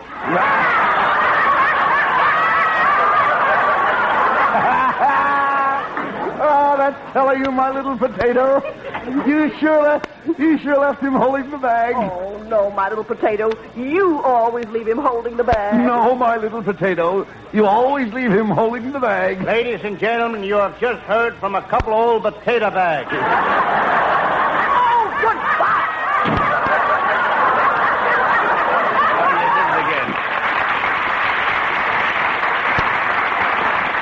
You did it again, Costello. You insulted my wife. You just can't get along with anybody. No wonder girls won't have anything to do with you. Well, it ain't that, Abbott. The girls today are all looking for heroes. I know what I'll do. I'll be a hero. No use, Costello. You'll never be a hero. You don't know how to act like a hero. No, I saw a picture last night called T-Men. I watched every move they made. Those T-Men are real heroes. Abbott, I wish I was a T-Man. Mr. Costello. Yes? What do you want? I hear you say that you wanted to be a T-Man? I'd rather be a T-Man than anything else in the world. Ah, that's the spirit. That's the kind of men we need. Would you mind working nights? I'll work any time. Okay, you've got the job. You are now a T-Man. You can start tonight. I want you to cover the nightclub. Be at the Blue Goose Cafe at midnight. Here's the address of our headquarters. Report back to me in the morning. Good night. Abbott, at last, I'm a T-Man. Wait until Mary Lou Bozzo hears about this. She'll come crawling to me on her hands and knees. Why should Mary Lou crawl to you on her hands and knees? She'll have to. She's only 9 months old. Oh. Come on, Costello. I'm going to help you to make a good T-Man.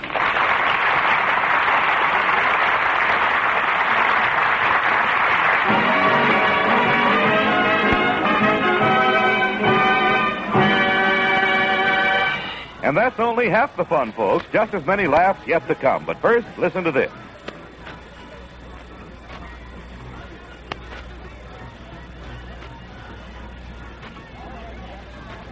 And now back to Abbott and Costello.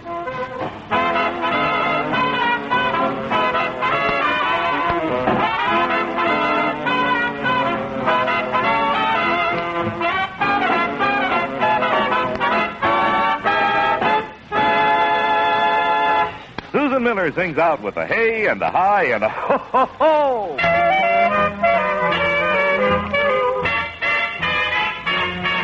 With a hey and a hi and a ho ho ho, you start off the day with a glow ho ho. Sing all the way as you go ho ho, with a hey and a hi and a ho ho ho. Up go the blinds and you know ho ho, it ain't gonna rain anymore ho ho. Sun's gotta shine 'cause you made it so, with a hey and a hi and a ho ho ho. While you buy the paper, hum a little happy little hum. Cut a little caper, singing happiness, here I come. With a hey and a hi and a ho ho ho, you smile from your head to your toe ho ho. Pack up your blues and away they go, with a hey and a hi, a hey and a hi, a hey and a hi and a ho ho ho. It ain't gonna rain anymore ho ho. Sun's gotta shine 'cause you made it so, with a hey and a hi and a ho ho ho. While you buy the paper, hum a little happy little hum. Cut a little caper, singing happiness, here I come. With a hey and a hi and a ho ho ho, you smile from your head to your toe ho ho. Pack up your blues and away they go, with a hey and a hi, a hey and a hi, a hey and a hi and a ho ho ho. With a hey and a hi and a hey and a hi and a hey and a hi and a ho ho.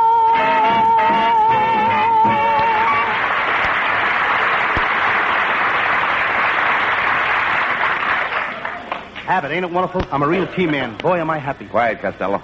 You must never disclose your identity, even if you're captured by a mob of gangsters, and they beat you over the head. Don't tell them who you are. I won't tell them who I am. The leader of the mob hits you on the head with a lead pipe. I won't tell them who I am. If 3 gangsters grab you, and they all beat your head against the wall, I won't tell them who I am. Then a cop comes in to rescue you. I won't tell them who I am. Why? Why, then I won't know who I am. As a T-man, you'll have to watch the racetracks for horses being doped. I saw a guy doping a horse the other day. He put dope in the horse's mouth, dope under the saddle, dope in the horse's legs. The horse win? No, he was disqualified for flying over the grandstand. Look, you dummy, suppose we get a call from the chief of the T-men to raid a gambling joint. Then we work as a team. I'll watch him and you search him. What if we raid a bookmaker's place? I'll watch him and you search him. Suppose we raid a burlesque show. I'll search him and you watch him. I'm used to that kind of work. I once investigated the case of the blonde bubble dancer. How did you do? I busted it wide open. I don't believe you were ever a detective in a case in your life. I was so, Abbott. I investigated the case of the murdered millionaire. I can see the body now. Hanging from the chandelier, a knife sticking in his back, 6 bullet holes in his chest, and a bottle of poison in his hand. I made out my report. What did you say caused his death? Old age. Costello, if you want to be a good T-man, read a lot of mystery books. That's no good, Abbott. They're too spooky. My Uncle Jim Kelly was reading one the other night, and he heard a noise downstairs. No, you mean he thinks he heard a noise downstairs. He sneaked downstairs. He saw a shadow. He thinks he saw a shadow. Then he heard a shot. He thinks he heard a shot. Where is Jim now? He thinks he's dead.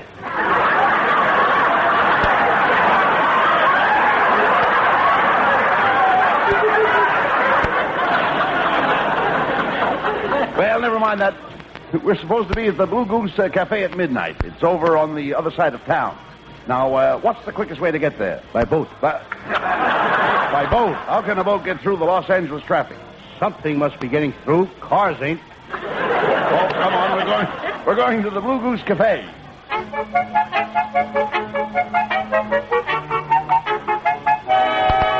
Hey, Abbott, I don't like the looks of this part of town. Look at that guy standing in front of that saloon wearing glasses. So what? Lots of people wear glasses. With beer in them? I'm going to ask that ragged man where the Blue Goose Cafe is. Say, buddy, you look like you know this section of town. Here's a dime. I'd like some information about this neighborhood. Hey, you got a lot of nerve. What do you think I do? Just come around this neighborhood? In the old days, I was a school teacher, but I gave it up. Why? You can make more money being a bum. Yeah, but I was a good algebra teacher. I studied algebra for 9 years. Do you find it useful? No. You don't run into many people who speak algebra.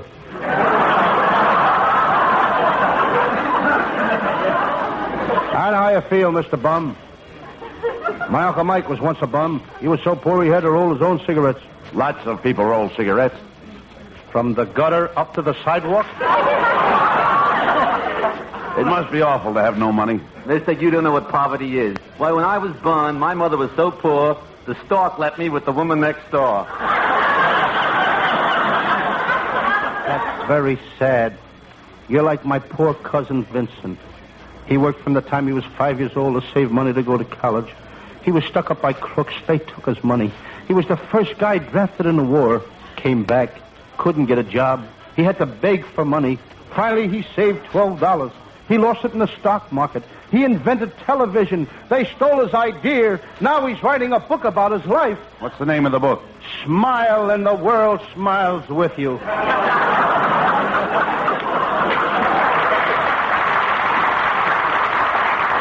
Enough of this time.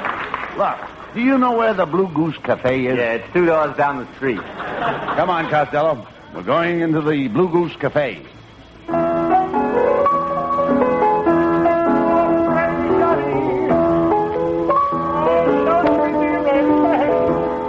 Hey, Costello, this is a pretty tough-looking mob in here. Be careful what you say. They find out who we are, they may trap us in a dark room. I ain't afraid, Abbott. I'll use my gun. A gun won't help you in a dark room. Okay, then I'll get my knife. A knife won't do any good in a dark room. Then I'll get Jane Russell. What would you do with Jane Russell in a dark room? I'd brush my teeth. Brush your teeth? Certainly. You ask a silly question, you get a silly answer.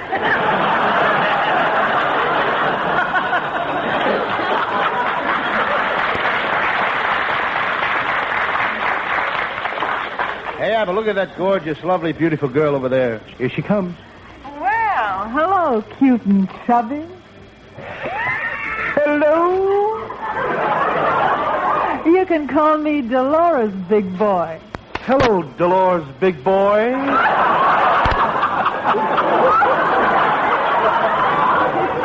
Hey, you know, you're sweet. What would you like me to call you? If you let me see the microphone, I'll tell you.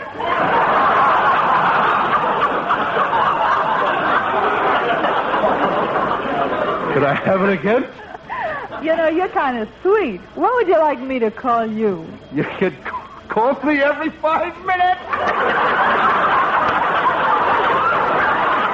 Watch yourself, Costello. Watch yourself. Say, Chubby, you do something to me.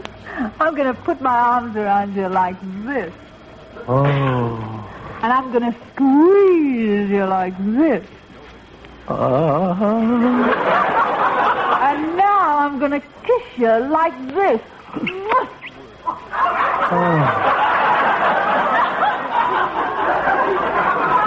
Dolores. Could I take you to lunch someday? How dare you? I hardly know you. Miss, my partner didn't mean to be disrespectful. I'm sorry, Chubby, and to prove that I'm sorry, I'm going to give you a kiss that'll send you. How was that?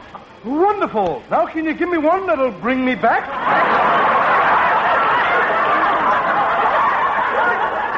Dolores, come here. Now, what is it, Big Tony? I don't like the looks of those two mugs. Find out who they are. Okay, boss. Say, nice of you boys to drop in. By the way, what business are you in? Why, we're just a couple of... Costello, don't tell her. That is, we're a couple of retired millionaires. Say, look, If you're a couple of millionaires, maybe you'd like to gamble a little. We have a gambling room, you know. Well, we might put a few nickels in the slot machine. Better not, Abbott. We've had such a drought in California this year that even in the slot machines, the oranges won't come up. Say, Dolores, is that big fellow who's watching us the owner? Yeah, that's him, Big Tony. He's a real tough guy. Oh, honey, I'm pretty tough myself. I can rip a telephone book in half. You ought to be great in a fight. Well, I don't know. In a fight, you don't get much chance to rip a telephone book in half.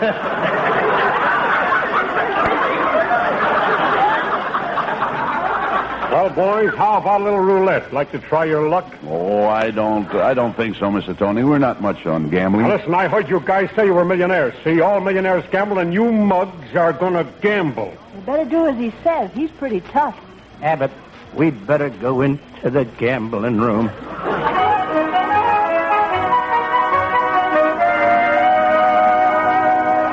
7-0 wins. All right, he's coming out all right, boys. Hey, Dolores, that little fat guy is breaking the dice game. Look at that pile of chips he's got. Better get him away from that dice table into the back room. I'll have the boys play a little cards with him. All right, Costello, how many cards do you want? Oh, I'll play these. Look, Abbott, I got 3 aces and a pair of kings. Bet it all, Costello. You can't lose. All right, you guys, cut out the whispering. What's your bet? $31,000. All the money I won in a dice game. I'll see you. What do you got? A full house. No good. I got a full house and a 2-car garage.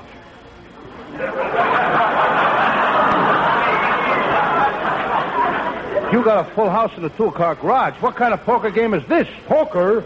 You jerk, we're playing Monopoly. That did it, Abbott. Let's do our duty as teammen and tear this joint apart. You're all under arrest. Everybody!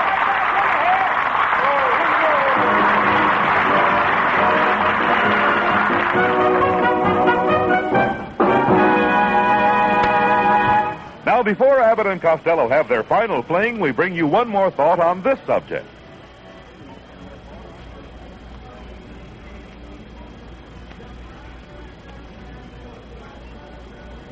Well, here's the office of the head T-man, Costello. Let's go in and make our report.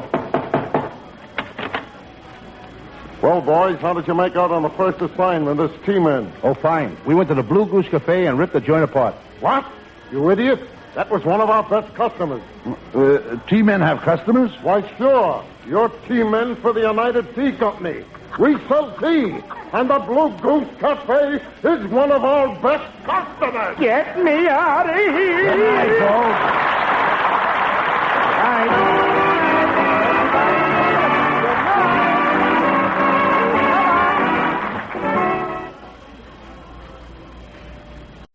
Hey, Abbott, what time is it?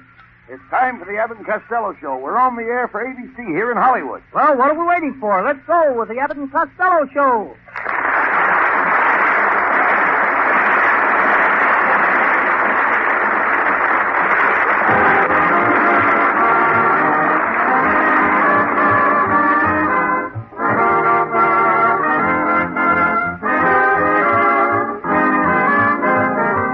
It's the Abbott and Costello Show, produced and transcribed in Hollywood tonight for your listening pleasure with Susan Miller and the music of Matty Malnick.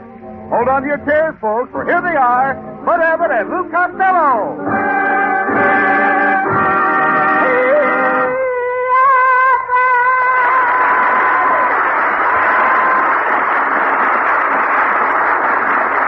All right, Costello, all right. All right, what have you got under your arm? Oh, beg your pardon, Abbott. What'd you say? I said, what have you got under your arm? The Los Angeles telephone directory. I'm reading it. You're reading a telephone book? Yes, and it's better than Forever Amber. I'm up to the scorches already. Look, Costello, the telephone book is nothing like Forever Amber. Oh, it is if you call Sadie Schwartz, Sunset 2121. Costello, you use 2 ounces of brains. Not me, Abbott. I'm overweight now. I want to ask you a question. I'm the proud father of 2 baby rabbits. Do I pass out cigars or carrots? You know, my brother Pat was going to help me, but he's sick in bed. Well, your mother will take care of him. Yes, she says she's going to watch over him like a mother bird watches over a little bird. That's nice. But he don't like it. Why? He's getting awful sick of eating nothing but worms.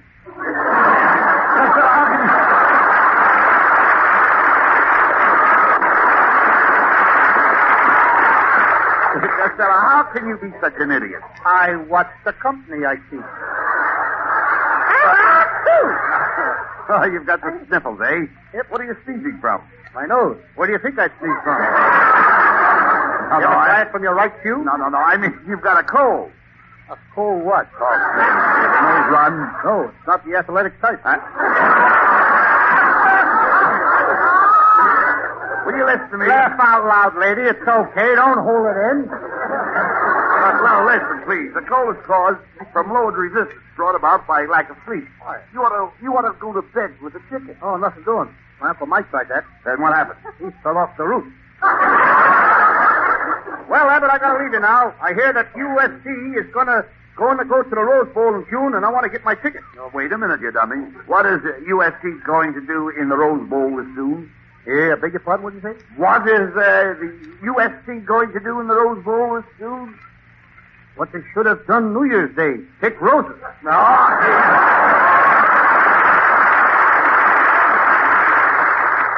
Before the boys get rolling into high gear, here's a fellow with a special message for you.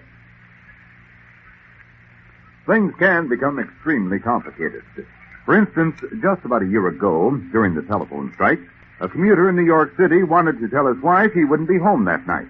So he called his aunt in Ireland, who in turn phoned his wife in America. That was a complicated $30 way of making a 20-cent call. But there's nothing complicated in the way you can enjoy an outstanding Wednesday night's entertainment.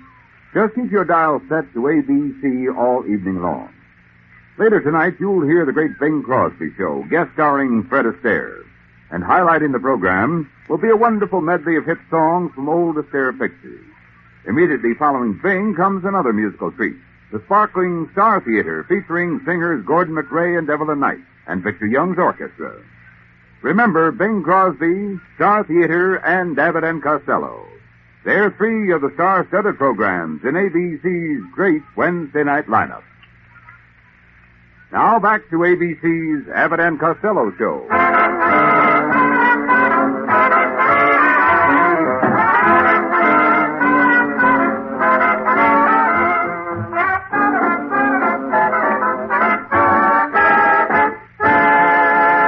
Costello, come over here. What's the idea of skipping around the studio? Doctor's orders, Abbott. The doctor told you to skip? Yes, he gave me this bottle of pills. See what it says here? Take these pills one day and skip the next.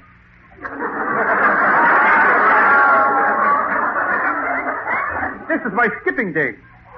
Here we go around the mulberry coast, the mulberry coast. All right, Costello. Costello, please. I don't know what to do with you. Suppose I should be taken one day. What would become of you? I'd stay here. The question is, what would become of you? Come over here, Costello. You don't look so good. Stick out your tongue. What for? I ain't mad at you. No. Come on. Let's see your tongue. You've got a coat on your tongue. Look a little further down. Maybe you can see the pants and vest. Come on. Stick out your tongue. Farther. Go on. Stick it way out. Stick it out farther. Farther. What do you want me to do? Lay it on the floor? My, this is peculiar. The bottom of your tongue is flat. Yeah, but you're not looking at the bottom of my tongue. That's the top of my sock. Well, don't stand there with your tongue hanging out. Put it back in your mouth. Okay.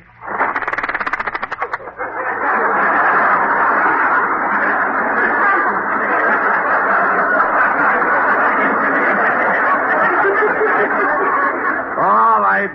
Now let me feel your pulse. Now let me put my hand on your brow. Should I put my hand on your shoulder, Abbott? What for? Let's stand. The trouble with you, Costello, you don't get enough fresh air. Why don't you get out and work in your garden like other people? Plant some seeds. Oh, that seed stuff is a fake, Abbott. What do you mean it's a fake? Last spring I planted 2 pounds of bird seed. Not a single bird come up. Not even a little canary. Costello, what's wrong with you? What's wrong with you today? Do you know what you've been saying? No, I wasn't listening. Somebody turn me around. Please turn me around. You've got to turn me around. Who are you? Fortune. I want to face life. That's Abbott's nephew, folks. If there is a kid in the audience with a hot rod that needs a bumper, I will gladly donate his head. Darling, come here. I've been telling Costello he doesn't look so good today. How does he look to you? Well, you know, Uncle Bud, he never looked so good to me. I'm in great physical shape. I'll fight any guy twice my size, and I can lick any guy twice my size. What makes you so sure? There ain't a guy living that's twice my size. Where are you going to find a man 10 feet tall and 8 feet wide? Well, just the same, Costello, I think you've got spring fever, and I've got just the thing for you. Here, have a drink of this Indian tonic. Thank you, Norman. Norman, what kind of tonic is that? Well, it's made by the Hoppy Indian. One of the Indians is still hopping in it. Well, I've got to go down now and see my doctor, Vincent Frello. You know, he's my dentist. He's making me some glasses for my mouth. You wear spectacles on your mouth? Yes, I've got cross-eyed teeth. well, yes. It's no use, Costello. You can't get the best of Norman. He's a very brilliant boy. He went through USC and got a PhD. He went to UCLA and got a DDS. If he don't stop bothering me, he'll be going to L.A. looking for a J.O.B.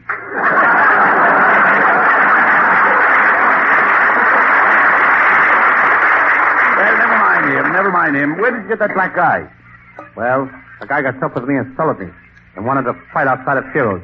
He insulted you and wanted to fight on the street outside of Ciro's? Yes. What did you do? I said step inside and say that. That would be a novelty. Costello, an idiot. An idiot has more brains than you. Abbott, quit rear bragging. Costello, I'm right. You're not feeling well. You've got the sniffles. Now, why don't you do what my wife Betty does when she's under the weather? She puts her feet in a hot mustard bath. It must take plenty of mustard to cover her dog. I heard that remark, Costello. Get the nets out, folks. The barracudas are running again. Just a minute, Costello. How dare you compare my wife to a barracuda? I'm sorry, Mrs. Abbott. My mistake. Well, that's better. A barracuda's got teeth. What an insult. I've got teeth. Yes, but a barracuda keeps his teeth in water. So what? I keep my teeth. Now, you stop that, Costello. How dare you, Costello? Everybody considers my Betty to be a beautiful woman. Oh, that's right, buddy. Only yesterday, someone said I had a shape like a schoolgirl. You heard that wrong. You've got a shape like a school girl. Why, my Betty is a picture of health. She works all day in the garden. Notice her complexion. Yes, just look what the garden has done for my face. My, the grass is coming up early this year, isn't it? Now, you can say what you want, Costello, but I love nature. After what nature did to you, that's gratitude. Never mind him, Betty. Darling, to me, you're a regular gold mine. Oh, really, buddy? Am I your little California gold mine? You even look like a California gold mine. I do? Yes, ma'am. Your veins look like they've all worked out. There's nothing left in your pen, and you're 100 years old last month.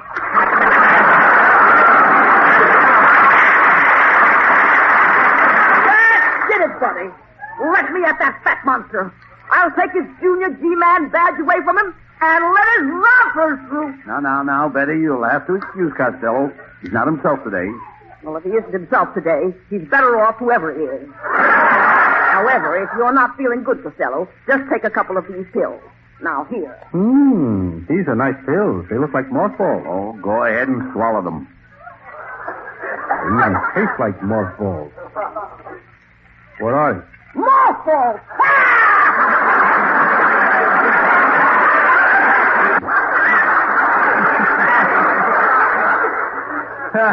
How do you like that, Abbott? You gave me mothballs and I swallowed them. Now, what am I going to do? Why don't you get yourself a job breathing on fur coats?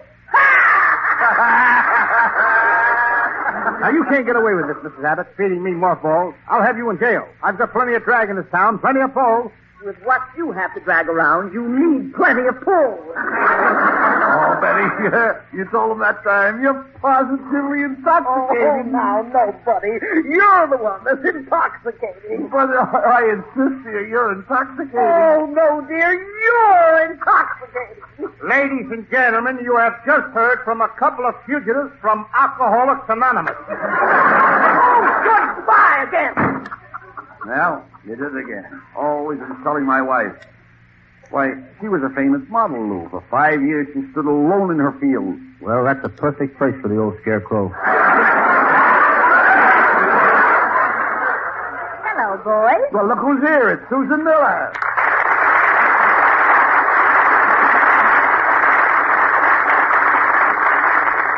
Hiya, Susan. Slip me some skin. You certainly need some. The way you're stretching yours all out of shape.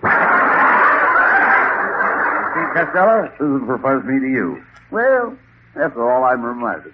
When I take a girl to my arms and give her a big kiss, her eyelids flutter and she faints. Abbott, you better stop eating that garlic. Costello, if you want to get anywhere with a girl, you've got to have drive. You've got to have mental drive. You've got to have physical drive. If I want to get anywhere with a girl, I gotta have Mulholland Drive.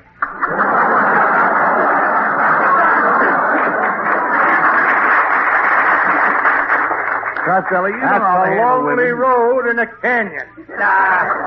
Even so, you don't know how to handle women. Is that so? Well, I want to tell you one thing, Abbott. I may not, but I'll tell you one thing about my Uncle Mike and my Uncle Jim Kelly. There's another guy in Brooklyn or Long Island. He knows how to handle them. He shot his first wife deader than a mackerel. He shot his second wife deader than a mackerel. And he shot his third wife deader than a mackerel. Why did he do that? I guess he just didn't like mackerel. How about you and I stepping out tonight? Oh, I'm sorry, but I have a date with Van Johnson. He's so cute. I just love his freckles. I'll let you in on a little secret. Van Johnson hasn't got freckles. Those are moles from the back of his neck that crawl around on his nose so they can lay in the sun. Oh, so long, Fatso. Costello, what's gotten into you? I know you're sick by the way you're talking to the people tonight. It's all caused by the ragged condition of your nerves. What you need are more vitamins. Vitamins? Yes, for instance, B1. B1 what? Just B1. Just B1? Yes. Are you one? No. Then why should I be one? If it isn't good enough for you, it ain't good enough for me. Why do you always want to push me into things by myself? I'm not pushing you into anything. I'm trying to tell you about something that's good for your nerves. What is it? B1. But I don't want to be one. I don't want you to be one. No? No. When I say B1, I don't mean B1. I mean B1. Oh, when you say B1, you don't mean B1. You just mean B1. That's right. That's right. I don't even know what I'm talking about. Do you know anything about vitamins and calories? Vitamins and calories? I know them both. Whole vitamin and cab calories. No.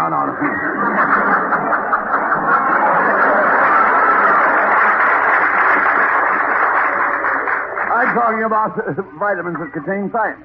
Have you ever heard of thiamine? Have I ever heard of who? You know thiamine. Simple Simon? No. I don't mean that. I've got thiamine right here in this little bottle. Well, let him out before he chokes to death. Costello, for the last time. Last time I'm going to tell you what vitamins are. Vitamins are pills. A is the sunshine vitamin. B is for energy. Vitamins start with A and go to H. That's all right with me. Let him go where he wants. Enough of this. I'm taking you to a doctor for a physical checkup.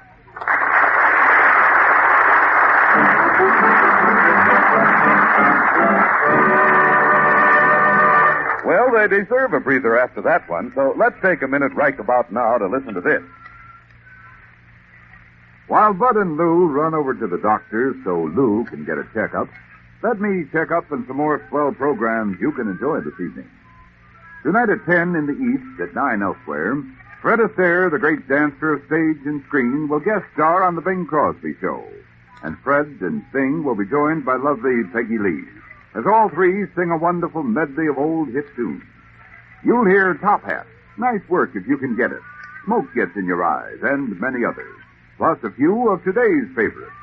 Now there's a program everyone will enjoy. And following Bing, stay tuned for singers Gordon McRae and Evelyn Knight and Victor Young's orchestra on the Star Theaters. Don't miss these outstanding musical shows tonight. And remember, for a full evening of the best in entertainment every Wednesday night, stay with your favorite ABC station. Now back to ABC's Abbott and Costello Show.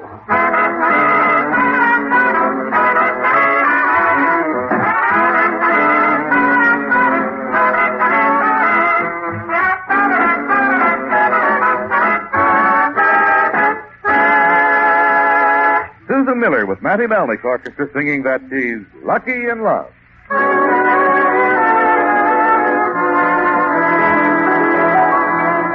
Lucky in love, lucky in love. What else matters if you're lucky in love? Good gracious you skies are blue, but bad luck scatters every time I'm with you. I won't mind that at altar I'm green if my king of hearts only takes me in his queen. Lucky in love, if you take me, that will make me oh so lucky in love.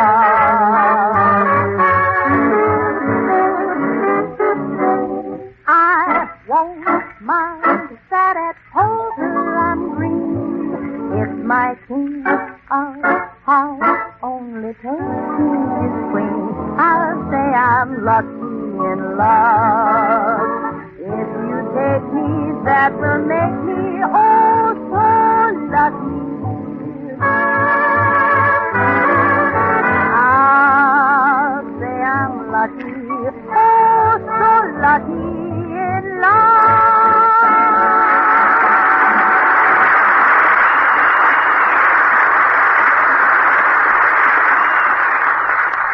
All right, Costello, follow me in here. I'm taking you to Dr. Bullfinch, the famous psychiatrist. Abbott, there's nothing wrong with me. Please leave me. I don't need to see any psychiatrist. Oh, no? You've been acting very strangely. Nervous, fighting with people. You wouldn't take your vitamins, and today you had your lunch in the bathtub. I always have my lunch in the bathtub. Well, don't you think that's crazy? No, I can take my bath and wash the dishes at the same time. And another thing, you haven't taken off your hat in 3 days. You even go to bed with your hat on. Why don't you take it off? What, and let my pigeon fly away? Oh, shut up. You're going to see the doctor right now. Good evening, gentlemen, good evening. Welcome to the rest home of Doctors Bullfinch, Bullfinch, Bullfinch, and Bullfinch. Well, I brought Costello here to see Dr. Bullfinch. I'm sorry, he's in surgery. How about Dr. Bullfinch? He's in tennis. Well, how about Dr. Bullfinch? This is his day off. How about Dr. Bullfinch? Speaking.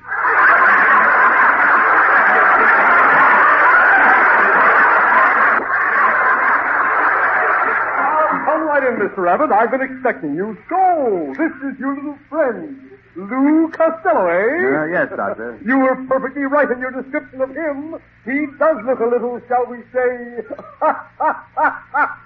Yes. I'm not as sick as... but no matter. After all, many a simple man has gone places. How soon are you leaving? No. Costello, take it easy.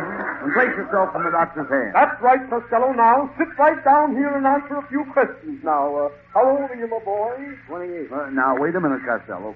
You're 38. Why do you tell people you're only 28? That's 10 years difference. Well, the stork argued for 10 years with my parents before they would accept me.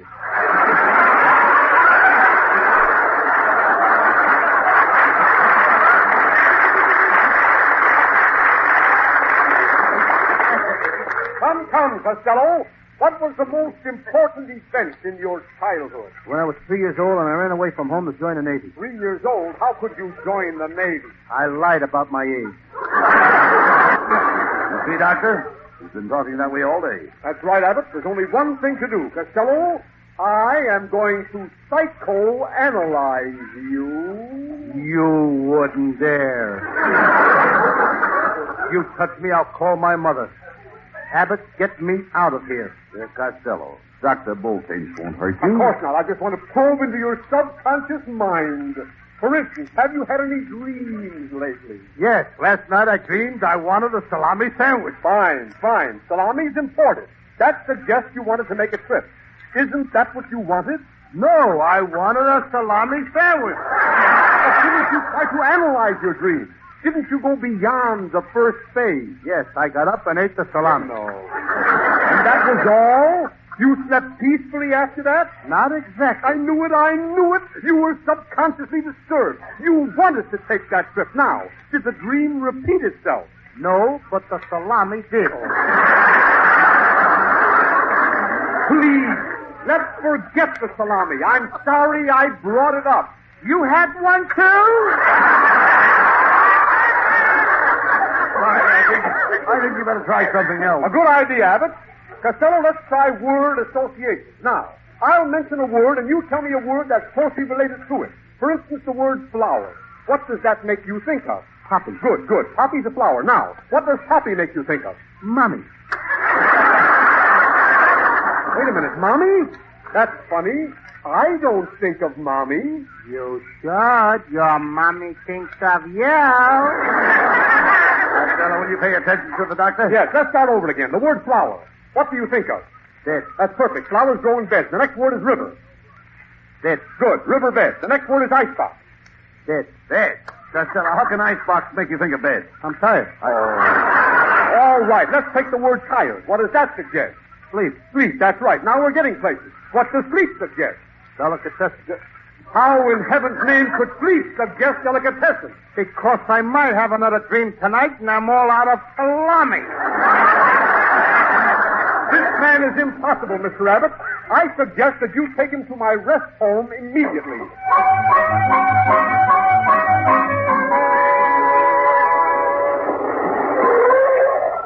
Well, here we are.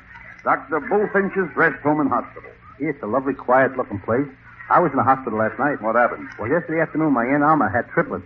When I walked in the hospital, there was my Uncle Jim, Telly. He was sitting up on the bed in a pink bed jacket, holding one of the kids in each arm. Your Uncle Jim had a kid in each arm? Where was your Aunt Alma? Well, she had to go to work. You see, she's a conductor on a Sunset bus. Now, wait a minute. Just a minute, Costello.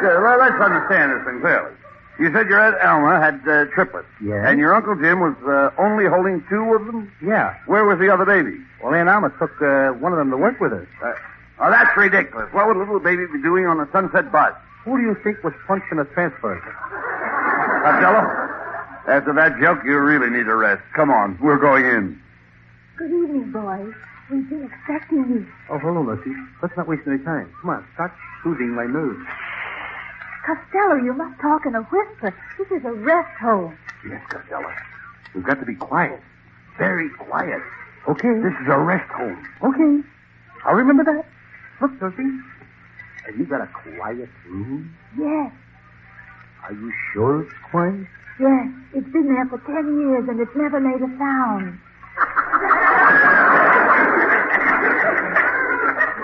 That was a nice, quiet joke, too, wasn't it?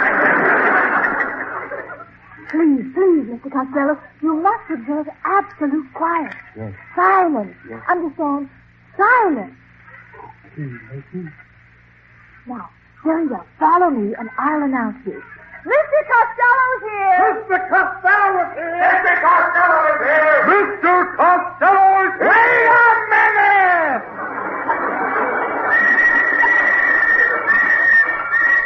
Will you hold it? Stop the noise. Lucy, I thought you said this was a rest home. It's recess! Costello is here because of his nerves. He came for a rest. Good. The doctor in charge of rest patients is Dr. Blaney. But he isn't here. Where is he? He probably went away for a rest. Will you pardon me a moment, gentlemen, while I answer the phone? But the phone didn't ring. How could it? We haven't got the phone.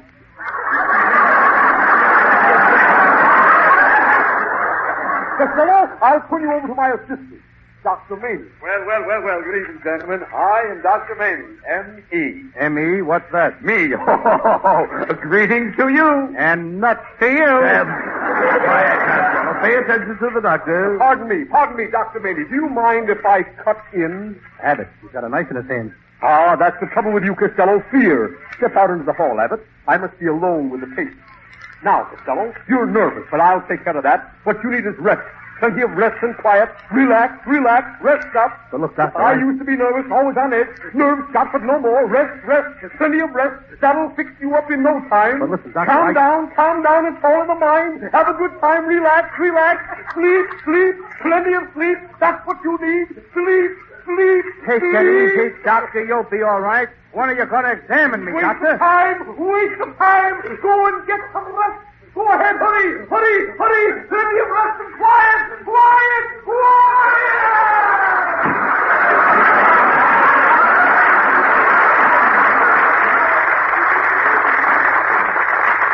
Well, Costello, what did the doctor say? Rest. Plenty of rest. Quiet. Relax. Sleep. Yes, plenty. Yes. Get him out of here.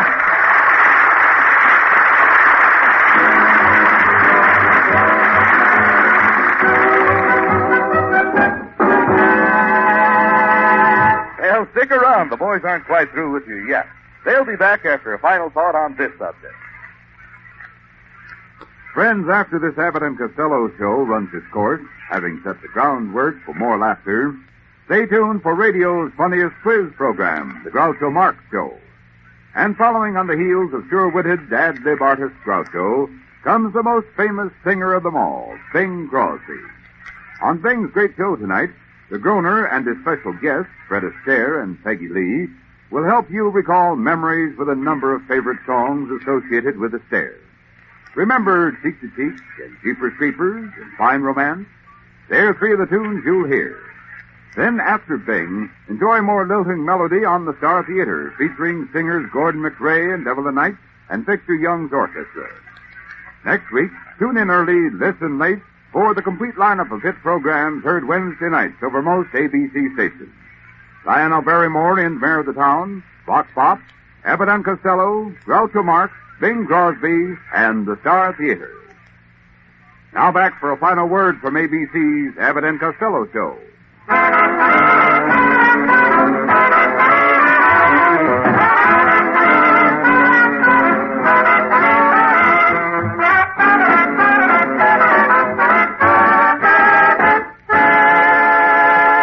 now here are Abbott and Costello with the final word. Folks, the contest we are running on our Saturday morning Abbott and Costello Kids Show now has a jackpot of over $29,000. Get into this contest, folks. We believe it is the biggest contest ever, and for the greatest cause. The purpose is to combat juvenile delinquency. And by entering, you can win a $5,000 mink coat, a $5,000 airplane, a $3,000 trailer, a live baby elephant, thousands of dollars worth of diamonds, and loads of other big prizes, totaling over $29,000. Listen Saturday morning over most of these stations. Good night, folks. Good night, everybody.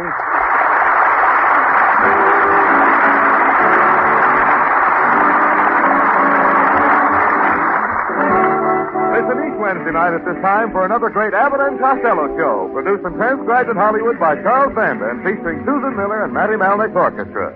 This is Michael Roy saying goodbye until this same time next Wednesday. Be sure to stay tuned for the outstanding entertainment which follows throughout the evening on this ABC station.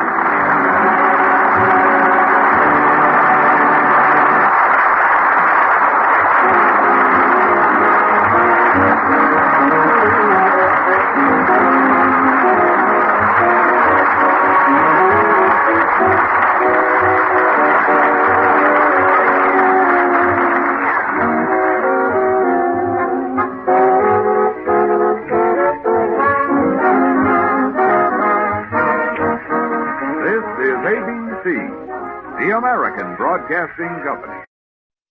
Time for the Abbott and Costello Show. We're on the air for ABC here in Hollywood. Well, what are we waiting for? Let's go with the Abbott and Costello Show.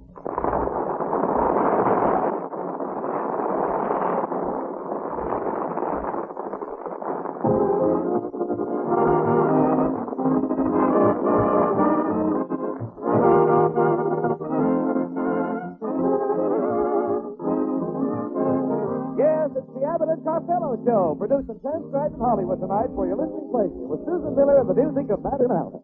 Hold on to your chairs, folks, for here they are, Bud Abbott and Lou Costello.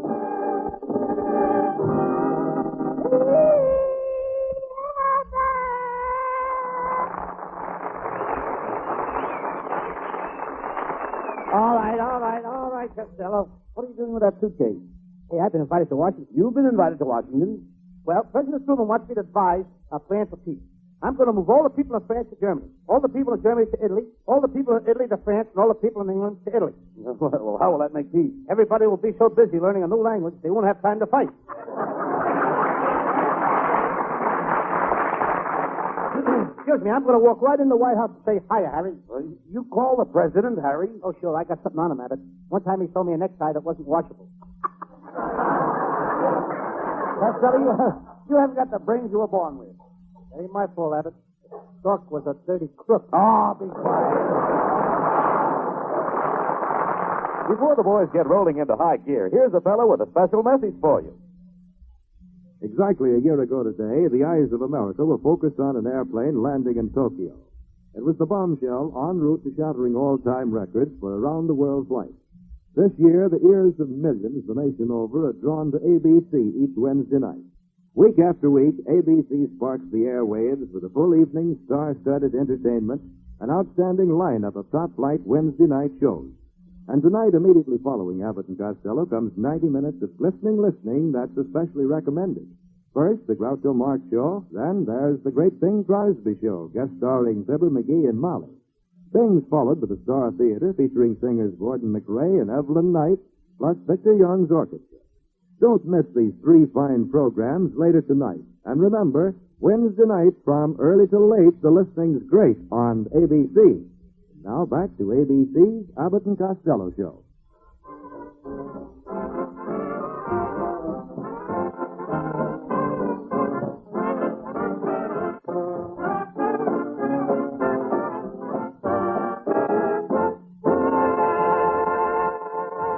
Come over here, Costello. Where have you been? I stopped in a department store to buy a shirt. They were having a big sale in the corset department. I got all mixed up in that crowd of women, and before I knew it, a sales girl was racing the corset on me. Then some guy took my picture. What for? Congratulations. I am now page 342 in Hopper's Bazaar. You're not very bright, are you, Costello? Oh, I don't know. I'm going to night school, and I've been doing pretty good, too, Abbott. I got 80 in spelling, 90 in arithmetic, and 105 in geography. Wait a minute. How did you get 105 in geography? I had a fever.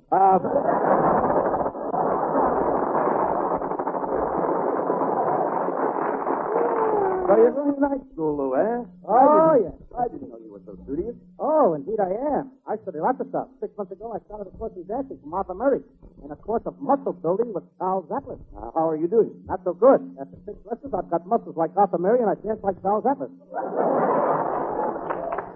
Costello, you are the world's champion. You are the world's champion idiot. Thanks, Coach.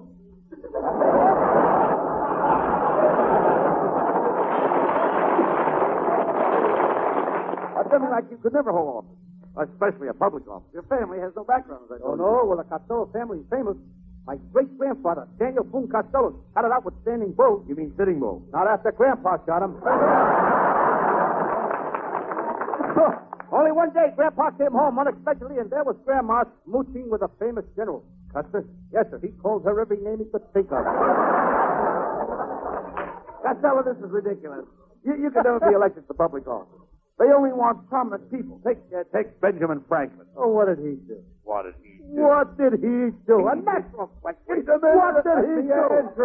I could have said, so what? Well, all right. So what? No, so what did he do? All right. Now, give me the answer. All right. He did something spectacular. He discovered electricity. He was just lucky. What do you mean lucky? He's out there one night flying his kite. He gets struck by lightning. Every week he gets his picture in the Saturday Evening Post. Nah. Are you sure we're reading this right? Listen, take my Uncle Jack Abbott. How do you think he got elected as council? You say Jack Rabbit? No, Jack Abbott. Jack Abbott. Oh, Jack Abbott. That's my Uncle Jack. You could have been Jack something else, too. No. Look, Lou, how do you think he got elected as council? I don't know. How He did something spectacular. He invented the midget automobile. It's cheap to operate. Yeah. On 1 quart of gasoline, you can leave here at midnight, and at 3 o'clock in the morning, you're in Glendale. Well, there's only one thing wrong with that. What? Who wants to be in Glendale at 3 o'clock in the morning? Aspirin tablet. Get your aspirin tablet. Dude, have an aspirin tablet. Just a minute. There's nobody around here that's got a headache. Your program isn't over yet, Tubby. That's Abbott's nephew, folks. He used to be a window trimmer in a grocery store, but he quit. Why'd he quit? They wanted him to lay eggs in the window. Now he comes over here and lays them on the program every Wednesday night. What have you got against Snow? Every morning since I've been living with him, he tries to shove me in a bathtub to give me a bath. Oh, well, what's wrong with that? Lots of people put boys in bathtubs. Face down. Hello, boys. Well, hello, girl. Costello, look who's here. Susan Miller.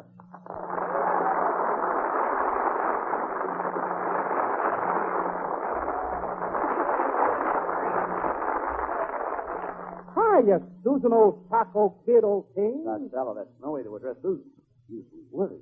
Remember, you catch more flies with honey than vinegar. You've got to use more honey on Susan. That's right, Costello. You should use more honey on me. Susan, you can't have no fun with a sticky girl. Are you and Susan going out tonight, Lou? Oh, yes. I've got an evening all figured out. Susan, we'll go for a drive in the country. Then we'll park the car and do a little smooching. Yes? Then I'll drive you home. We'll sit in front of your house and do some more smooching.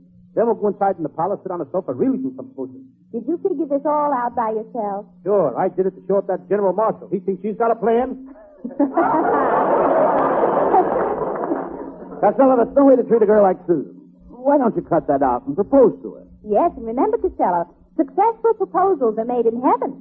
Yes, and running out of gas in Griffith Park don't hurt either. I'm a devil tonight, ain't I? You certainly look cute tonight, Costello. Thank you, Mother. He looks cute. Why? You know, Costello, I've always wanted to ask you where you got that nice curly hair. Oh, my hair wasn't always curly. You see, up to the time I was 11 years old, my hair was perfectly straight. What happened? One night, my father took me to a burlesque show. Well, how could that make your hair curly? Well, there was a girl there that wore a lot of live pigeons as a costume. The pigeons were all she wore? Yes. What does that have to do with making your hair curly? In the middle of her act, I threw a handful of birdseed on the stage. Well, Costello, I'll be expecting you at my house tonight for dinner. We'll have rabbit surprise. What, again? Could we have something else? Well, what's wrong with rabbit surprise? Last time, the part you gave me wasn't a surprise. It was bewildered. Oh, so long, Fatso. You know, I don't like to eat at Susan's house anymore, Rabbit. Last Sunday, she fed me a mess of little neck clams, and brother, was I sick. Well, maybe the clams weren't good. How do they look when you open them? You're supposed to open them? Oh, there you are, buddy. Well, it's my dear little wife. My Betty, don't you look sharp? Take it easy, Abbott. You know looks are deceiving. I just bought a new hat. How do I look? Well, if you were 10 years younger, yes? you'd look like Tom Brenneman. Well, I'll admit I'm not as young as I used to be. But a pretty face and a lovely figure are sometimes a stumbling block to a girl. Don't worry, kid. You've got nothing to stumble over. Costello, how dare you insult my wife? Maybe a little plump, but I like him that way. Oh, thanks, Bud, dear, but I'm not too fat. Oh, no? When you were passing Howard Hughes' plane factory the other day, I heard one of the flying boats say to the other, "There's the one that can't get off the ground that I was telling you about." Never mind him, Betty. Look, darling, did you find the diamond ring you lost on the corner of Sunset and Vine? No, buddy, I looked all over the street, but I couldn't find it. Did you look good in the gutter? Even in the gutter, she wouldn't look good. Costello, you won't talk to me like that after I star in my next show. You're going on the stage? Certainly. Betty is rehearsing her dance now. It's quite a novelty. Oh, I don't use bubbles and I don't use pans. I use nothing but the wings of a bee. Must be the wings of a B-29.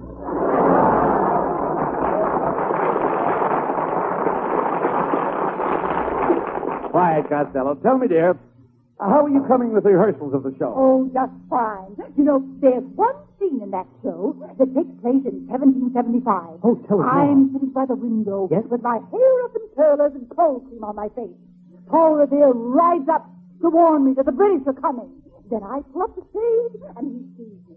Then he turns around and rides back to warn the British. Costello, I don't want you to miss the show because near the end I do my famous imitation of an Australian author. Oh, how do you do that? Why, I'll be glad to speak to you, Costello. Now, here's the way you do the Australian author. Just put your neck between my two hands. Like this? That's it.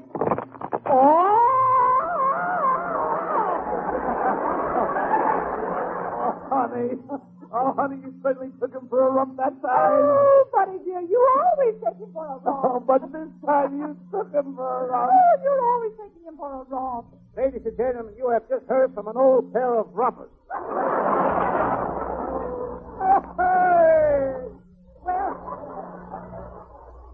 so long, grubworm. Why do you call me grubworm? Well, it's the first time I ever saw live bait so far inland.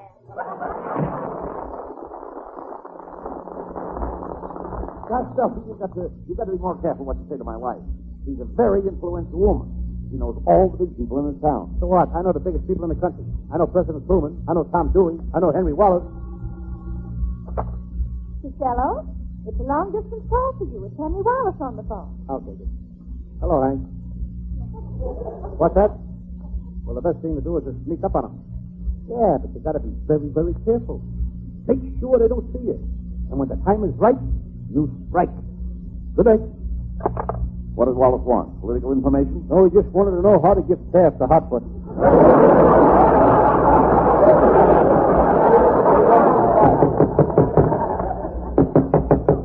Cablegram for Lou Costello. Cablegram for Lou Costello. I'm Lou Costello, Pop. Oh, so you're Lou Costello, eh? Yes. Do you listen to me on the air? Yep. I was telling my wife the other night. I said, honey, take Lou Costello with another Miss Hush. Just a minute. Miss Hush is off the air and will never be heard again. Well, you catch on fast, don't you, Bob? Take the cablegram, Costello, and give the old man a tip. Nope, can't take no tip. But if you don't mind, just turn me around. Give me a little push so I can run up and jump on my bicycle. Okay, here you go.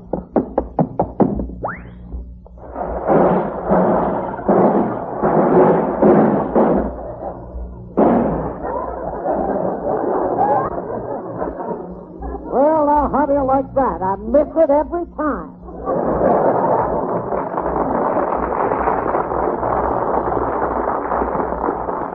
Well, don't stand there, Costello. Open the telegram and see what it says. Okay. Who it's from? Okay. Well, what do you know? It's from Paris, France, from my Uncle Pierre Varello. Varello? You never told me that you had an uncle in France. Oh, sure. He's there since the war ended. He married one of them French chateaus.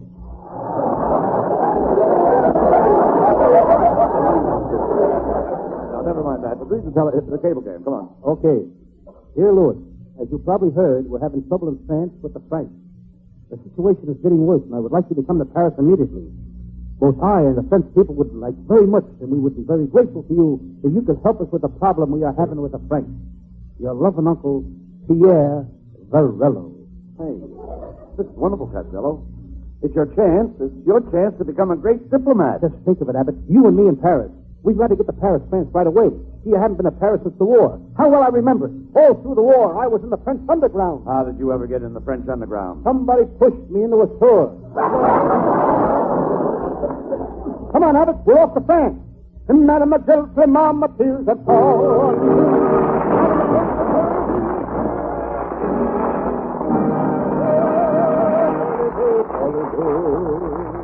Well, they deserve a breather after that one, so let's take a minute right about now to listen to this. With Major League Baseball only 5 days away, the air is filled with all sorts of predictions. Last year, Abbott and Costello went out on a limb, and all they got out of it was a worm from a passing sparrow. So I'll profit from their experience and make no forecasts except one. I prophesy great success for a certain member of the Pittsburgh Pirates. A fellow who catches flies bare-handed and then feeds them to his favorite spider. Yes, sir, it's Bing Crosby. Don't miss Bing on his wonderful show tonight when he bats out a bevy of beautiful ballads and pitches banter with his guests, Fibber McGee and Molly. After Bing, hear the Star Theater featuring singers Gordon McRae and Evelyn Knight and Victor Young's orchestra. These are two of the hit programs in ABC's star-studded Wednesday night lineup, a lineup including our old friends, Abbott and Costello. And now back to ABC's Abbott and Costello show.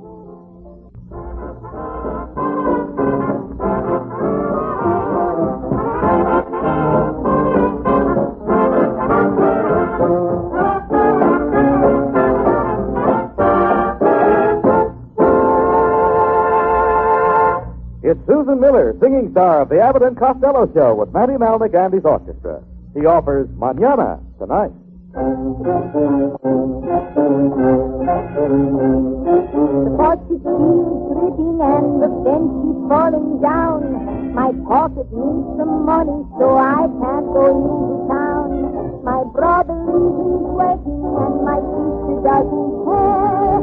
The party needs some motor so I can't go anywhere. Mañana,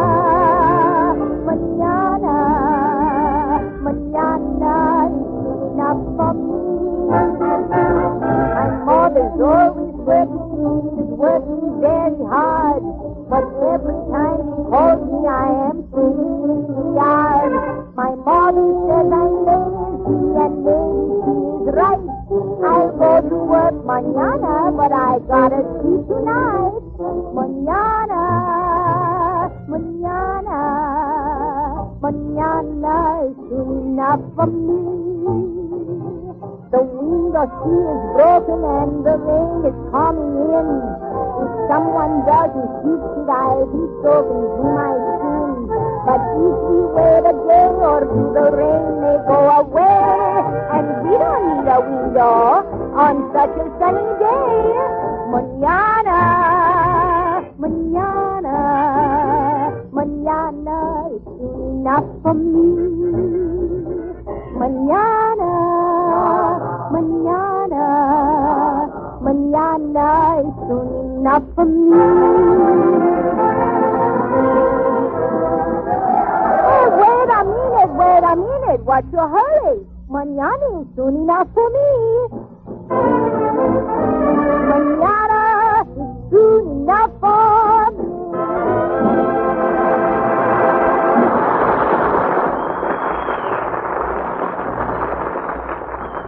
Gee, Abbott, I can hardly wait to get to France and help my Uncle Pierre Borello. He must be a big man to be in charge of all the French money. What did your Uncle Pierre do before he went to France? Well, he had a very important job in Patterson. He was official municipal representative in charge of emptying refuse receptacles and conveying decadent debris from the domiciles of the municipality to the city incinerator.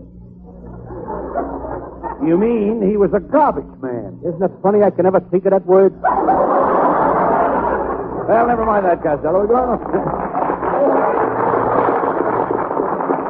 We're going to France just at the right time. What is more romantic than Paris in the spring? Griffith Park, and you can pick your own season. Gee, I can't wait. I really can't wait to meet some of those beautiful French girls. Ah, yes. I'd like to meet the French beauties, too. I'd like to meet them because they're intellectual. They're refined. They're cultured. Why do you want to meet them? Same as you, but I won't lie about it. Have you ever been out with a French girl? Oh, sure. Once I took one driving in my car. It was raining, and she was kissing me. First she kissed me on one cheek, then she kissed me on the other cheek. Then she kissed me on one cheek, then she kissed me on the other cheek. She must have liked you. No, her nose was caught in the windshield wiper.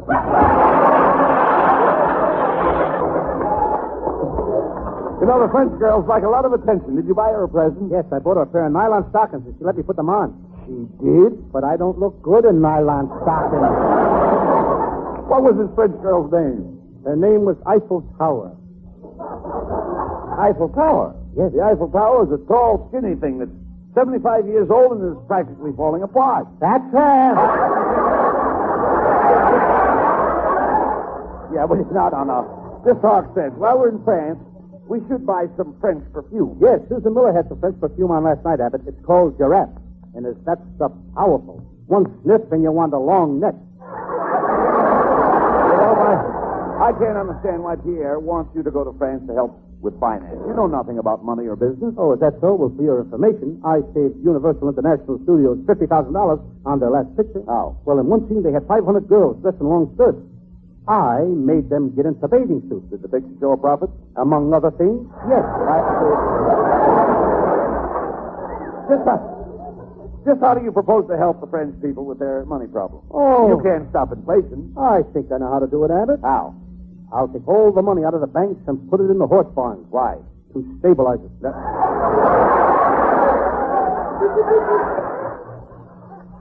To an idiot. Excuse me, Abbott. I didn't mean to crowd you. You know nothing about finance. Now take me. I have the head of a financial wizard. And when that wizard finds out what you've done with it, he'll sue you for every cent you've got. Costello, you tax my intelligence. If there's a tax on intelligence, you're entitled to a refund. Hey, Abbott, we gotta help Uncle Pierre. All right, come on. We'll go to the airport right now and take a plane to Paris.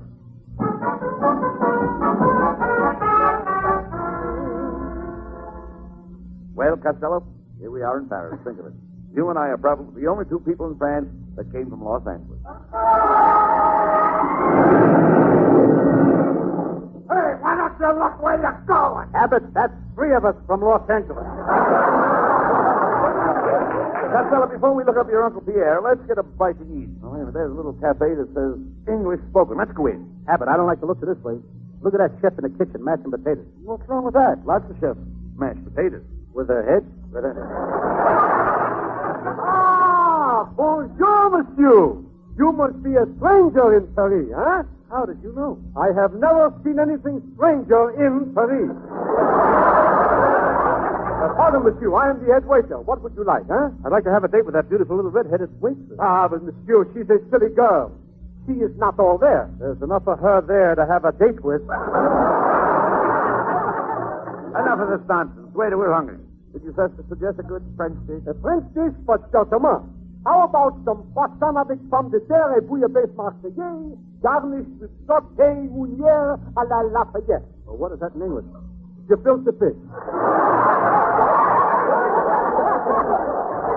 How did you ever get to be a waiter? Oh, my father always thought I would be a waiter. My mother, she thought I would be a bum. Well, you please them both. You're a bum waiter. The waiter here speaks both French and English. Maybe he could teach you to speak French. Well, I don't need nobody to teach me any French. I'll bet I speak more French than he does. Oh, you can, huh? Vous parlez français, monsieur? Oui, oui. Oh, mon amour, voulez-vous promener sur les toits de Paris? Oui, oui. Oh, pardonnez-moi, s'il vous plaît. Là, comprenez-vous, je ne sais? Oui, oui. Oh, ça, c'est la femme. Suivez-moi pas toujours le mot toujours. Oui, oui. Go ahead, keep it up. I'll bet you run out of words before I do. Go ahead. Oui, oui. Wait a minute, you faker. You don't even know what the man said. Pardon. Allow me to explain some simple French. You do not know what I'm saying, so you say I do not know. In French, je ne sais pas.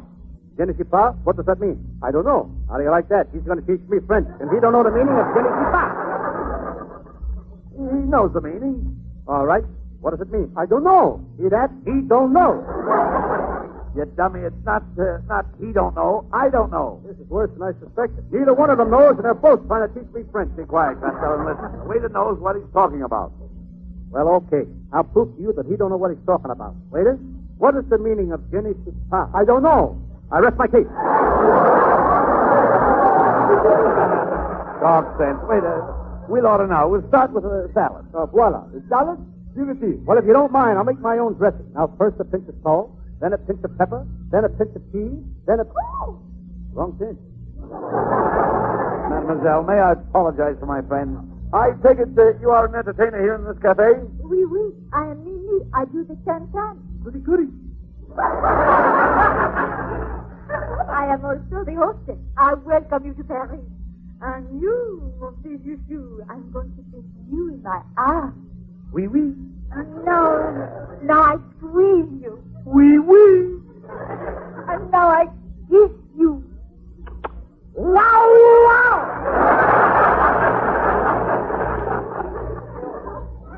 And now you, monsieur, voulez-vous danser avec moi? Oh, I really don't know how. Oh, il est très facile. But I don't know how. Oh, je suis tellement heureuse de vous voir, de rencontrer quelqu'un de aussi charmant que vous. Will you, chérie? I don't know how. What's she saying, Abbott? Maybe I know how.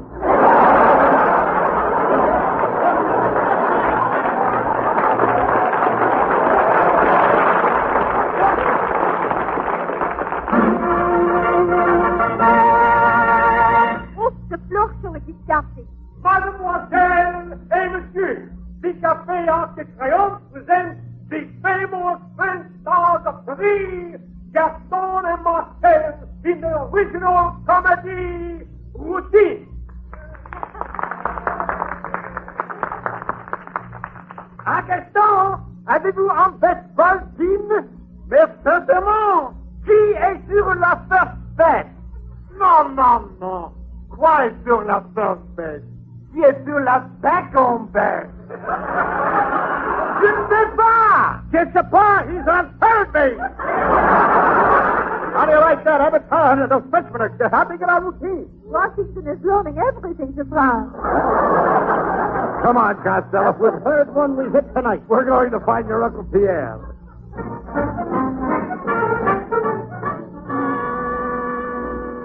Ah, my loving nephew Louis. So good of you to come. We've been having so much trouble here in France with the francs. Oh, Uncle, your worries are over. Abbott and I will save France.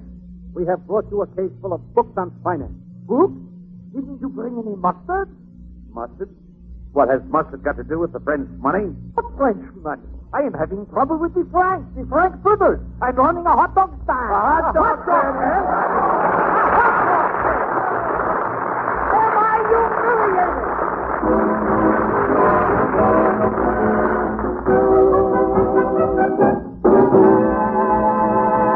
Stick around. The boys aren't quite through with you yet. They'll be back after a final thought on this subject.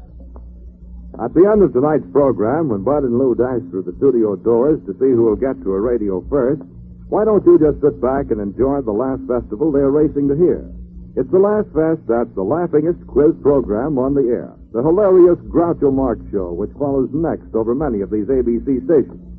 After Groucho, the Great Bing Crosby Show, guest starring Fibber McGee and Molly, which is followed by the Star Theater featuring singers Gordon McRae and Evelyn Knight and Victor Young's orchestra.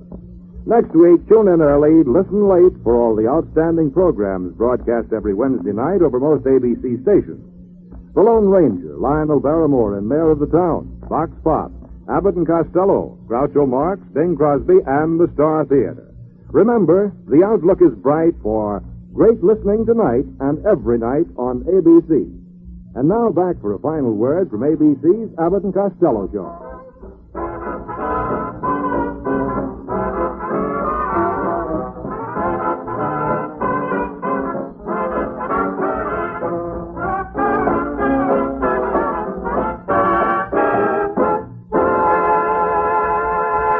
And now here are Abbott and Costello with the final word.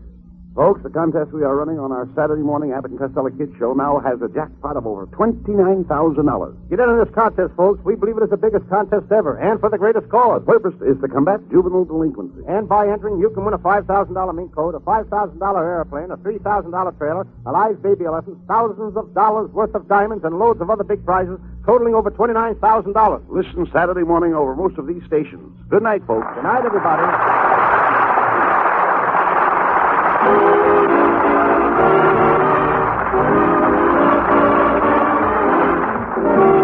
Listen each Wednesday night at this time for another great Abbott and Costello show, produced and transcribed in Hollywood by Charles Banda and featuring Susan Miller and Matty Malnick's orchestra.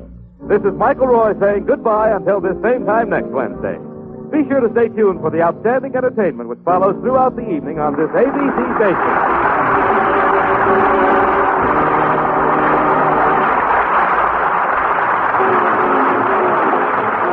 This is ABC, the American Broadcasting Company. 8:30 at KECA, AM and FM, Los Angeles. Hey, Abbott, what time is it? It's time for the Abbott and Costello Show. We're on the air for ABC here in Hollywood. Well, what are we waiting for? Let's go with the Abbott and Costello Show.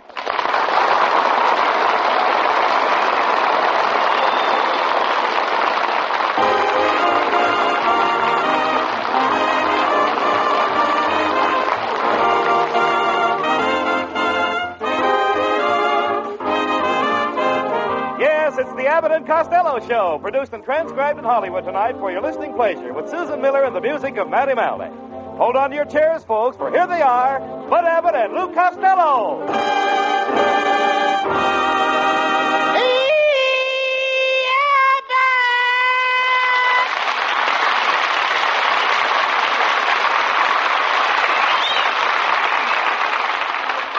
Costello, what's the matter with you tonight? Jane Russell just kissed me. Jane Russell just kissed you? Well, this smoke ain't coming out of my ears for nothing. Well, never mind that, Costello. What time was it when you came in last night? It was 12:15. It so happens, Costello, that I looked at the clock and it was 3. Well, so what about it? So well, 3 is 12:15. Well,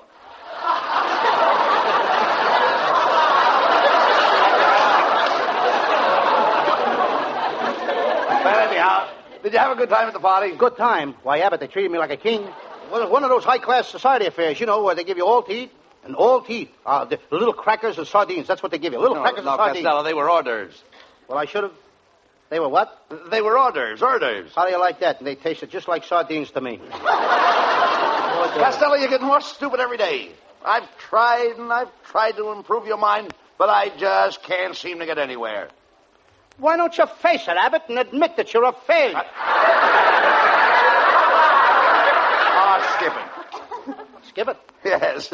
Now, wait a minute. Who'd you go to the party with, Susan Miller? Oh, no. Susan and I had a fight. Well, you should be ashamed of yourself fighting with a lovely girl like Susan Miller. What started the fight? Well, Susan caught me cheating at cards. Did she catch you with an ace up your sleeve? No, with a queen on my lap.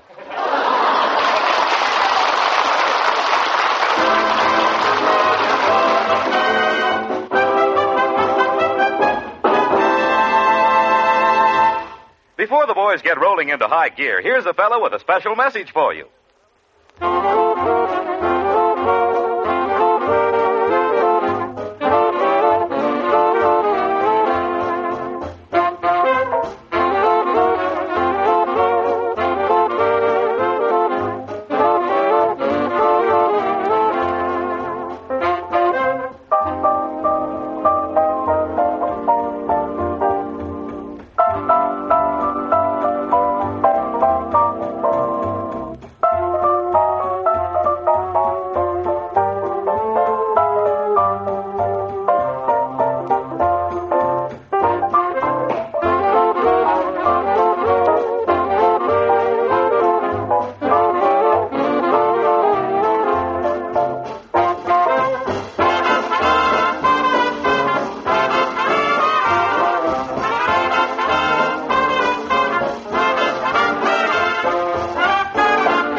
Costello. Look, come here. Where have you been? Why are you all dressed up tonight? Abbott, I just came from my cousin Vincent's wedding. Oh, so your cousin Vincent finally got married. Who did he marry? He married a woman. Oh, you dummy. Of course he married a woman. Who ever heard of anybody marrying a man? My mother did. Talk sense, please. What kind of a wedding did he have? It must have been a military wedding. A military wedding? How do you know? Her father was carrying a shotgun.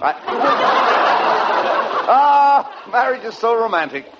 Who gave the bride away, Costello? Nobody. Nobody? I could have, but I kept my mouth shut. Come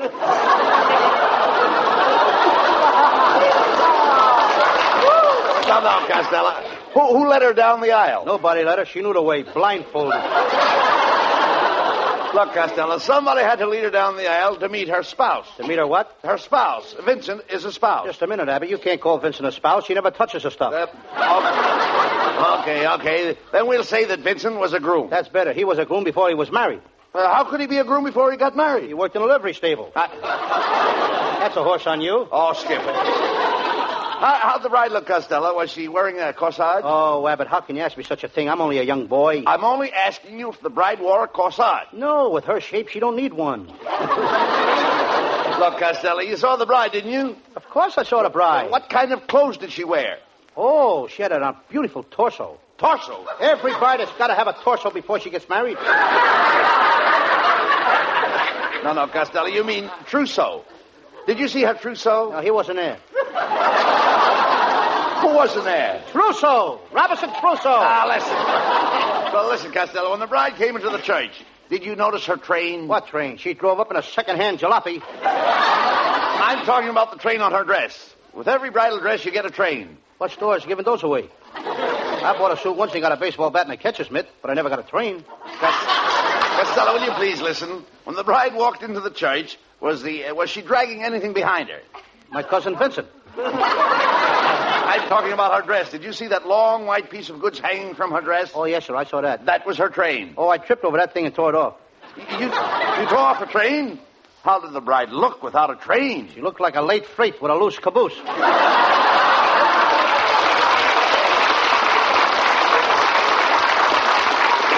Costello, you're not fit to talk to an idiot. I'll write you a note. Well, your cousin Vincent is very lucky. A man doesn't know what real happiness is until he gets married, Lou. Yes, and then it's too late. Yes. You dummy. I'm very sentimental about marriage. How well I remember my marriage. I can remember when I turned to my wife and said those words, I do. You should remember those words. That was the last time you got a chance to open your mouth. That's ridiculous, Costello. My wife and I are very happy. Why, Betty and I are inseparable. Yes, you are. The last fight you had, it took 4 people to separate you. Abbott, does it cost much to get married? No, they have different prices. Now, the preacher who married my wife and I charged according to the beauty of the bride. If the bride is very beautiful, he charged $10. If she was pretty, it was $5. If she was just ordinary, he charged $2. How much did he give you? Costello, you've got the wrong slant on marriage. All brides are beautiful. If all brides are beautiful, where do all those ugly wives come from? Call for little Johnny. Call for little Johnny. Who are you? Philip Morris. I never can find that kid. Abbott's nephew, folks. Look, Abbott, you're making enough money. Why don't you give the kid some dough and let him stay home? Costello, Norman is very proud. He wouldn't take charity. He'd rather steal it. Certainly. No. Look, wait a minute, Lou. Are you trying to insinuate that he's a thief? Norman is a very brilliant boy. Last week he saw a sign in a post office that said, murderer wanted. He went in and applied for the job. Hello, boys. Well, hello, Susan. Look, Costello, it's Susan Miller. Susan Miller.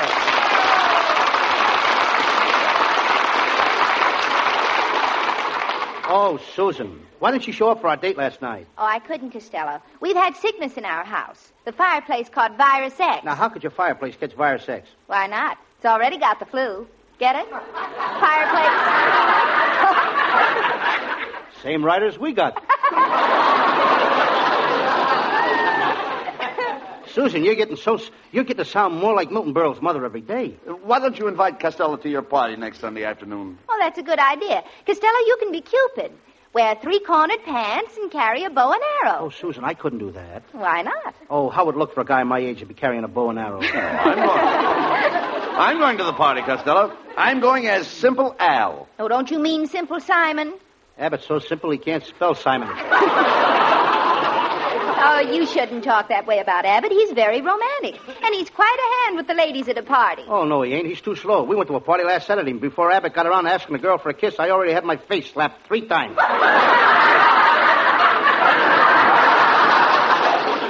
Well, you see, Costello, now if you were married, things like that wouldn't happen to you. Susan's right, Costello. Marriage keeps a man out of trouble. Yeah, it keeps him out of trouble. He wouldn't have gotten in if he hadn't got married.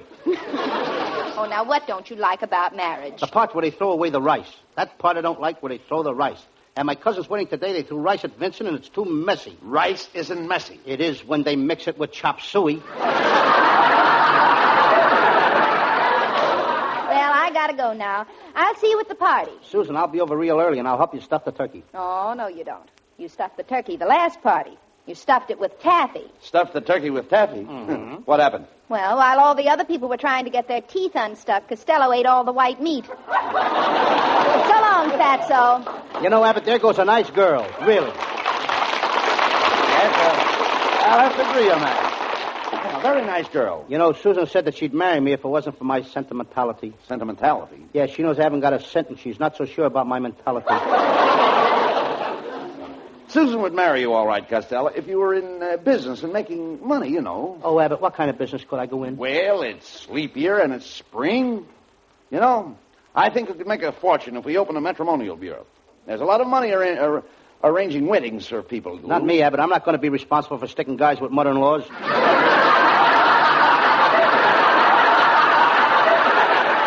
What's wrong with mother-in-laws? You don't even know what a mother-in-law is. A mother-in-law is the FBI in Bloomers. Well,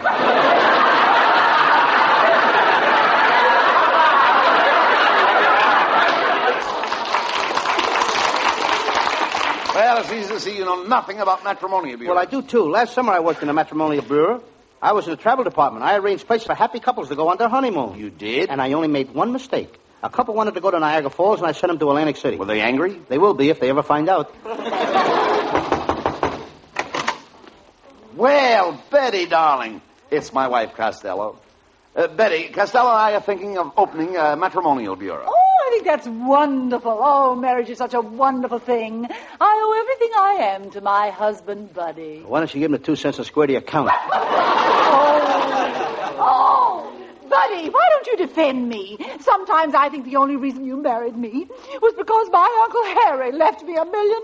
That's a lie, Mrs. Abbott. Thanks, Costello. He would have married you regardless of who left you the money. Pay no attention to him, Betty. You know, you are even more lovely than the day I married you. Look at you standing there. Your slim figure, your short-cut hair, and those trim slacks. She doesn't look like the mother of 2 children, does she, Costello? No. Thanks. You look like the father.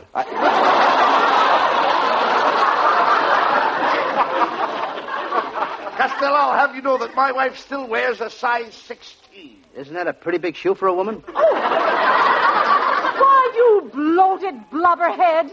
You're built like a tub. You ought to wear a girdle. I tried that once. I wore a girdle and it made my stomach disappear. Really? Yes, it sneaked around to the back and popped up under an assumed name. Why don't you cut that out, Costello? Why don't you act nice? Why don't you invite Betty and I over to your house tonight for dinner? I'm sorry, Abbott. I'm having my brother for dinner. Oh, you're lucky. We can't get any pork.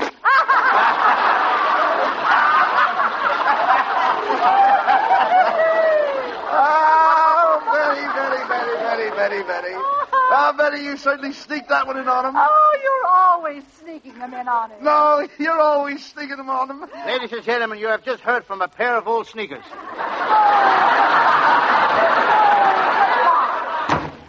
Costello, look, if we were in business, you wouldn't have time to go around insulting people. We ought to open that matrimonial bureau. You put up the money, and I'll open up the office. Oh, no, you don't. Oh, all right, I figured that. I'll open the office, and you put up the money. Well, that's better. All right. Wait a minute. That's the same thing. Well, I've got the place, the office all picked out.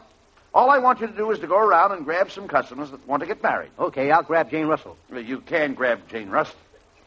Jane Russell is already married. You grab what you like, and I'll grab what I like.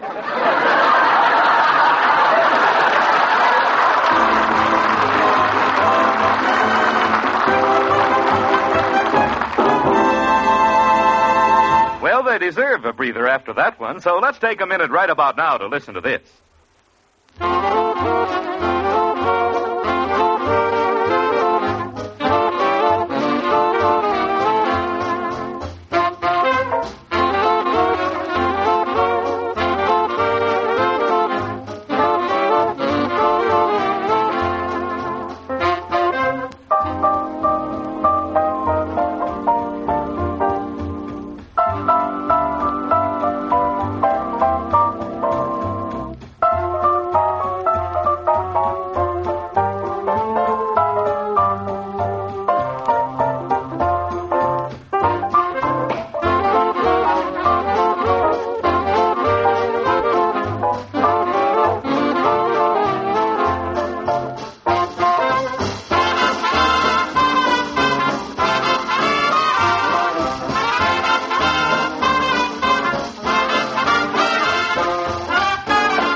Abbott and Costello found a four-leaf clover when they found Susan Miller. Here she is, you lucky people, singing with Matty Malnick's orchestra.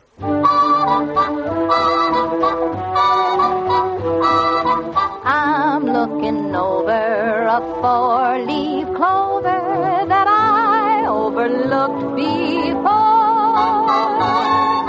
One leaf is sunshine, the second is rain. Third is the roses that grow in the lane. No need explaining, the one remaining is somebody I adore. I'm looking over a four-leaf clover that I overlooked before.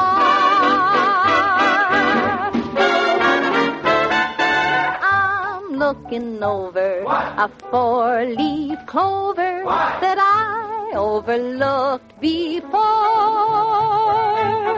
One leaf is sunshine, the second is rain.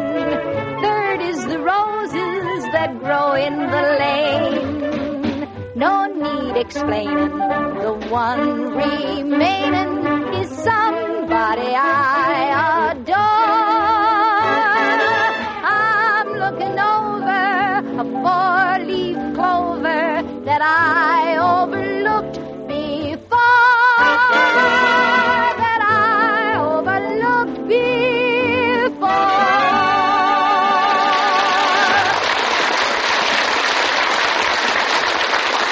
Well, Costello, how's it feel to be in business? Here we are in our own office, the Abbott and Costello Matrimonial Bureau. Now, remember, we want to try and get my oldest sister married as soon as possible. There's her picture. That's her picture? Yeah, but she's got red curly hair. What's wrong with that? Lots of girls have red curly hair. Growing out of their ears? Answer that, Costello. That may be a custom. Abbott and Costello Matrimonial Agency. Be brief. I just dropped my penny in the payphone. A penny? You're supposed to drop in a nickel on the phone. Well, I'm calling from a thrifty drugstore. What can I do for you? Well, I've got to have a wife. I've simply got to have a wife. I've got $2 million. If you get me a wife, I'll give her $1 million, and I'll give you $1 million for your fee. $1 million for me? Come over right away to the office right away. Well, I can't. They won't let me out.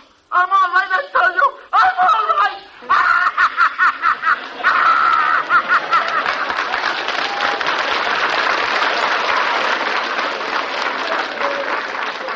Ladies and gentlemen, to Mr. Harry Brown goes the Oscar for the show tonight. Hey, Abbott, what paper did you put our ad in? The Hardware Journal. I thought so. One of the nuts just called up. Abbott and Costello Matrimonial Agency. What kind of girls have we got? We got girls in frills and girls in laces, arsenic and old faces, girls who sing and girls who dance yet, girls who never had a chance yet, big girls, small girls, everyone spectacular, short girls, tall girls, and Abbott's sister who looks like Dracula.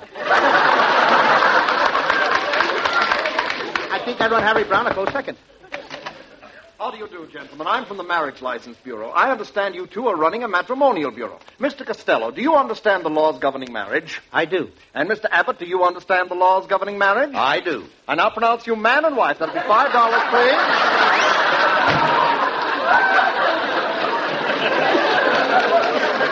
per This is a fine business you got me in, Abbott. I can't understand why we ain't got no customers coming in. I put an ad in the Valley Times this morning. How did the ad read? It says, man with bottle of gin would like to meet lady with bottle of olives. Object, martinis. Not martinis, matrimony. Ho, Abbott. Maybe we could find a husband for my cousin Mary Bozzo.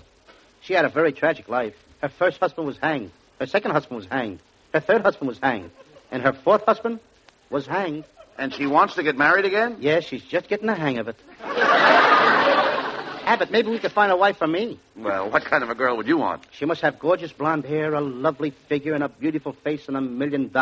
And a girl with all that would have to be nuts to marry you. And she can be nuts, too. Hiya, fellas. How's the new matrimonial agency? Well, it's our band leader, Matty Malnick.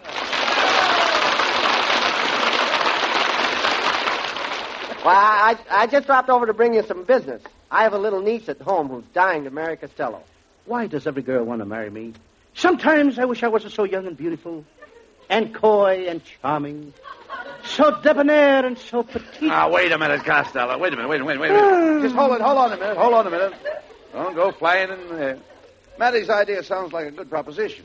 By the way, has your niece got any money, Matty? Oh, sure. She inherited a very fat dowry from her mother. We don't care about her figure. Has she got any money? How dare you ask such a question, Costello? She is a Malnick. I'll have you know that we Malnicks are a proud lot. You Malnicks are a vacant lot.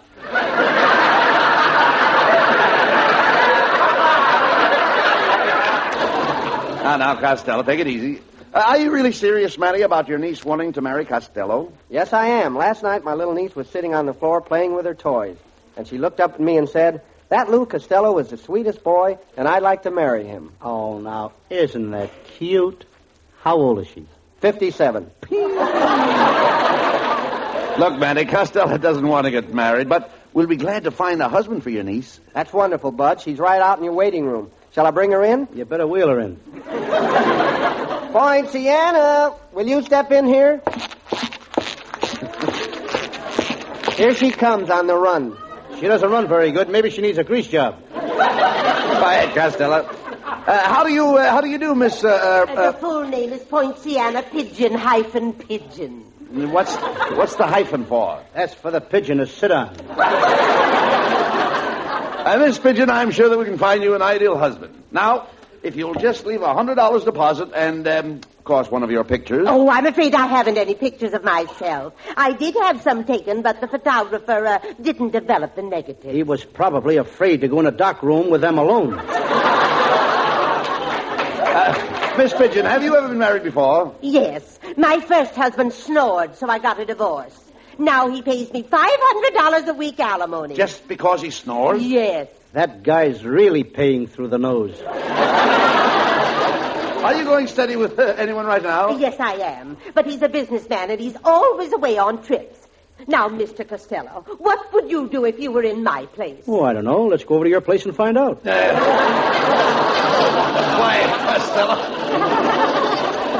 Miss Pigeon, are you planning on marrying this man? I don't think so. I've got a hunch that he's growing tired of me. What makes you think that? He hasn't been to see me in over 10 years.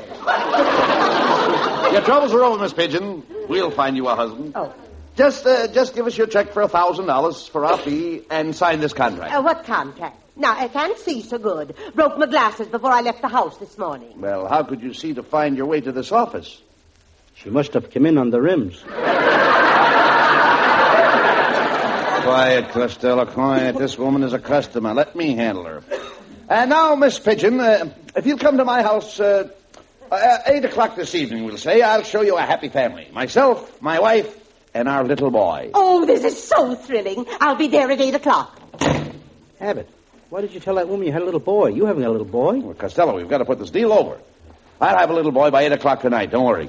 Abbott, now I'm convinced that does everything.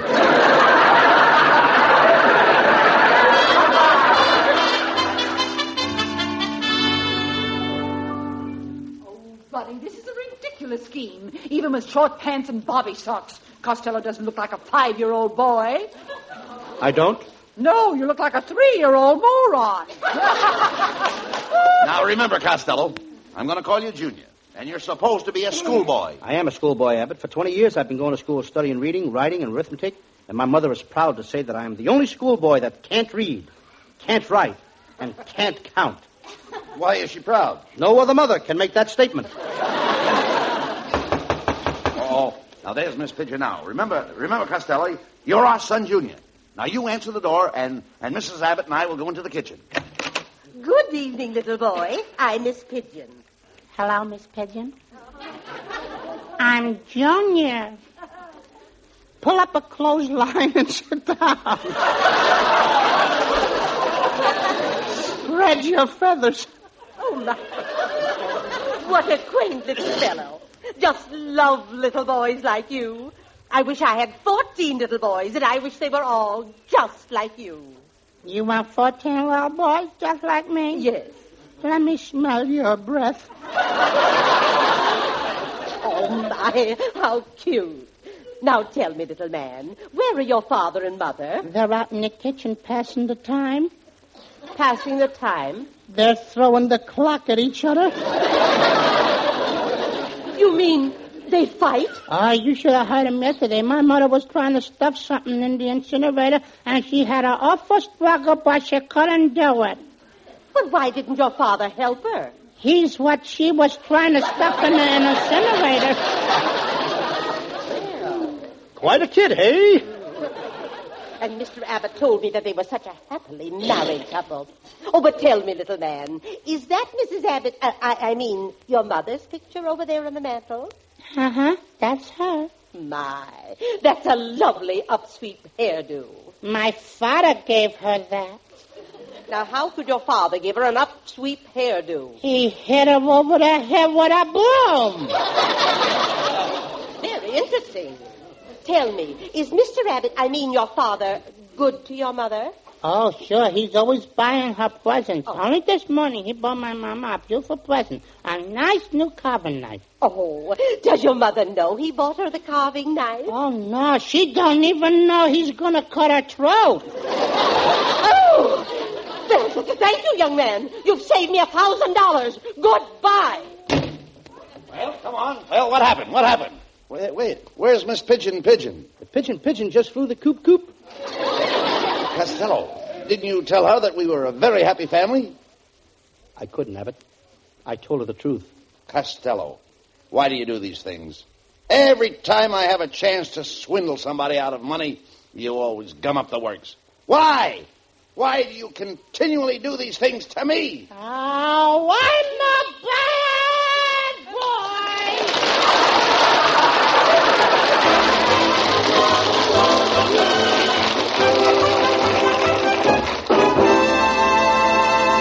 Stick around. The boys aren't quite through with you yet. They'll be back after a final thought on this subject.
And here are Abbott and Costello with the final word. Well, Costello, we've done a lot of joking about marriage.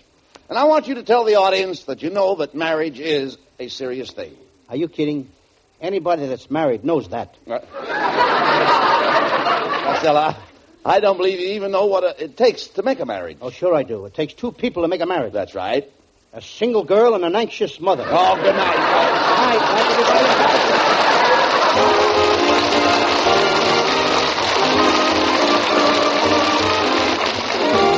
Listen each Wednesday night at this time for another great Abbott and Costello show, produced and transcribed in Hollywood by Charles Vanda and featuring Susan Miller and Matty Malnick's orchestra. This is Michael Roy saying goodbye until this same time next Wednesday.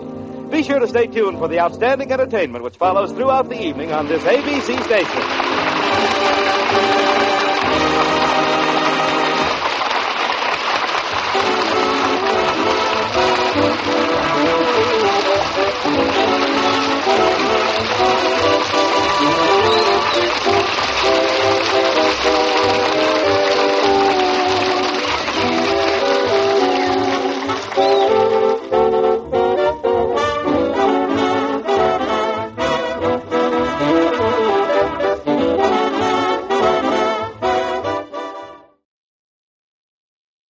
Hey, Abbott, what time is it?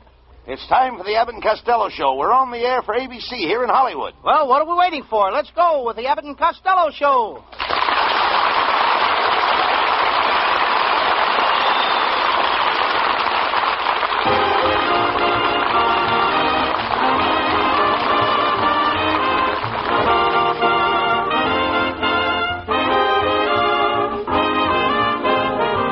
It's the Abbott and Costello show, produced and transcribed in Hollywood tonight for your listening pleasure with Susan Miller and the music of Matty Malnick. Hold on to your chairs, folks, for here they are, Bud Abbott and Lou Costello.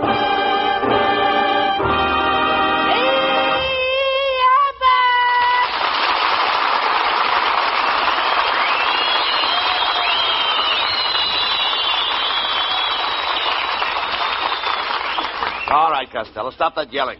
What have you got in that box under your arm? Abbott, I bought myself some nice green shorts. I love green shorts. Abbott, in fact, I've got a pair on right now. You dropped your package, Costello. Pick it up. Costello, you lied to me. You're not wearing green shorts. You're wearing purple. Abbott, if you had to squeeze all the way around what my shorts have to squeeze all the way around, you'd be purple, too. Well, never mind that. Where were you all day yesterday? Well, I was out at the racetrack. I had a hunch on a good horse. Did you put the clock on him? Yes, but he kept kicking it off. Talk sense. What do you know about horses? Abbott, I was born on a horse. How could you be born on a horse? The stork refused to carry me.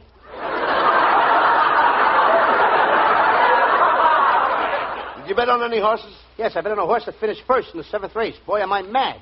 He finished first in the 7th race, and you're mad? Why? The horse started in the 4th race.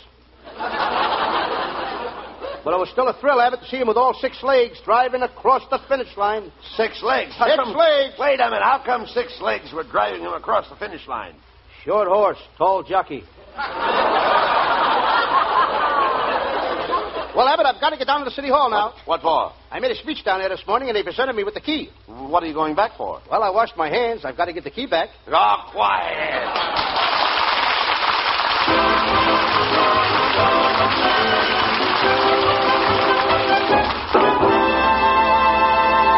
Before the boys get rolling into high gear, here's a fellow with a special message for you.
called your house last night, Costello, and you weren't home. Where did you go? When I was stepping out with Susan Miller, I took her to the Little Coconut Grove. The Little Coconut Grove? Where is that? It's in the basement of the regular nightclub, the Coconut Grove. That's a fine place to take Susan Miller. Did you go anyplace else? Oh, yes. Then we went to her house and we sat on the sofa and she read to me out of the Encyclopedia Britannica. She's been reading it to me for over 2 years. Encyclopedia Britannica? That doesn't sound very interesting. For the first 2 years it wasn't, but this year, we're up to the birds and the bees. Birds and the bees. That's ridiculous. That's the kind of stuff they tell kids to teach them about life. Didn't your mother ever tell you about the birds and the bees? Yes, and I took her seriously. I made a fool of myself. What do you mean? The next night I went to a dance and everybody laughed at me. I was the only guy there dancing with a woodpecker. A woodpecker? Yes, sir.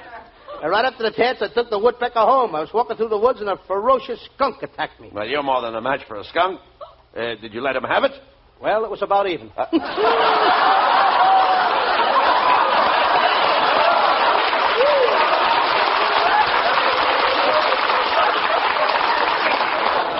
Costello, why can't you be serious? Why can't you do something worthwhile, something to help people? I did. Our neighbor's wife ran away, and she was gone for 6 months, and I went out and found her and brought her back to her husband. Did her husband give you anything for bringing her back? Yes, they're taking the stitches out of my head tomorrow. Hey, you Lou Costello? Yeah, that's me. Well, I've got some pictures I'd like to show you here. Do you recognize this picture? Yes, sir. That's the entrance to Griffiths Park. Yeah, well, who's that going into the park? That's me. And who's the girl with you? That's Myrtle. Do you recognize this picture? Yes, sir. That's the fountain in Griffith Park. Well, who's that standing beside the fountain? That's me. And who's that you got your arm around? That's Myrtle. Do you recognize this picture? That's a bench in the park. Who's that sitting on the bench? That's me. And who's the girl you're kissing? That's Myrtle. Yeah? Well, Myrtle, I'm Myrtle's husband.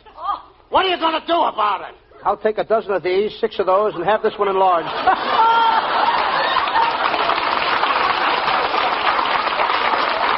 Oh, you're a wise guy, huh? Well, I'll be out in the alley waiting for you after the show. Okay, if you want to get tough. Okay. But remember, don't bring any of your gang out there to help you. That's okay with me. I'll be there alone. You're darn right, because how you going to be there?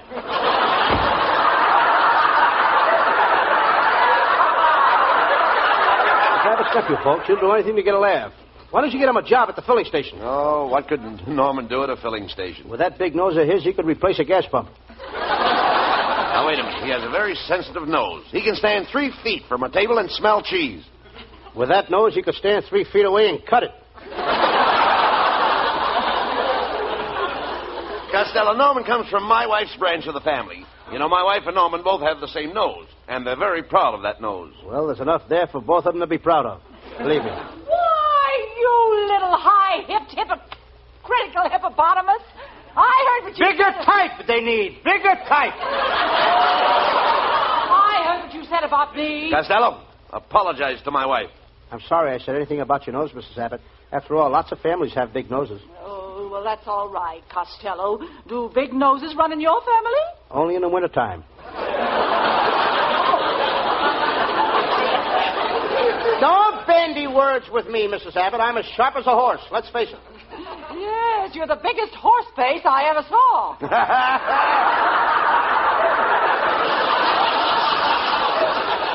That's telling you, honey, you certainly got a head on your shoulders. Too bad it isn't on her neck. Oh, you should talk.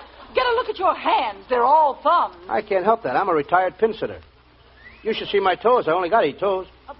Only 8 toes? You see, I come from a very poor family. And you also come from a very ugly family. Yes. Your Aunt May is the ugliest woman in Patterson, New Jersey. How did your Uncle Mike ever marry her? It wasn't his fault. When he met her, she was catching for the Detroit Tigers, and she didn't take her mask off until after the wedding.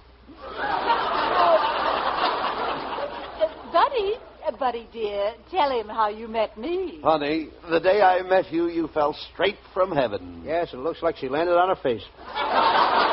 Oh, you should talk, you puffed-up pickle-puss pelican. Now, honey, Costello can't help it if he's ugly. There's nothing to do about it. Well, he can stay home. He doesn't have to roam around. For your information, Mrs. Abbott, my face and Gregory Peck's face came from the same mold. Yes, but yours is moldier than his.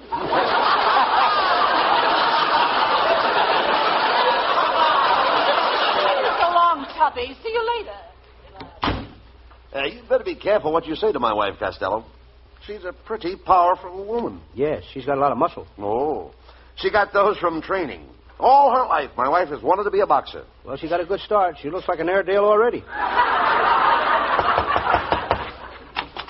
Ah, there you are, gentlemen. Gather around close, step right up. I'm selling the wonder medicine, Dr. Hiccup's Magic Pickup. How does it work? Well, you take a drink. First you hiccup, then you pick up. What do you pick up? Your hat. It falls off when you hiccup.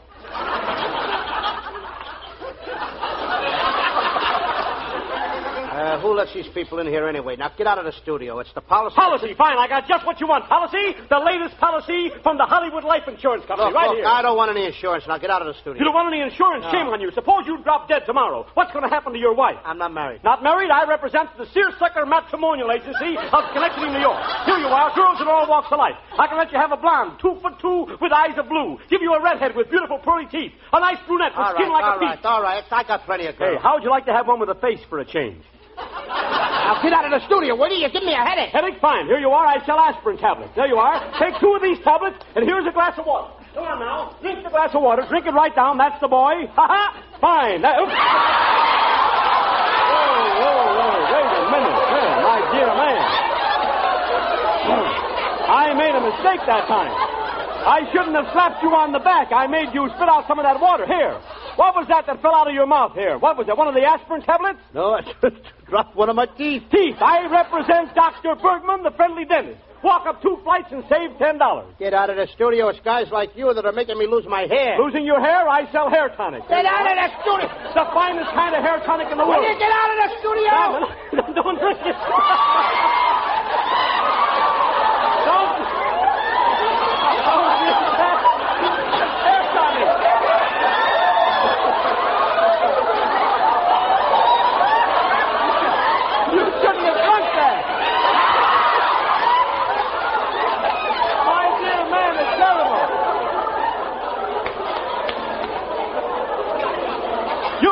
Drunk that hair tonic? You put that on your head. My dear man, that hair tonic is wonderful. It'll grow hair on a billiard ball. Grows hair on a billiard ball? Yeah. Of course, it slows up the game a little, but it's great stuff.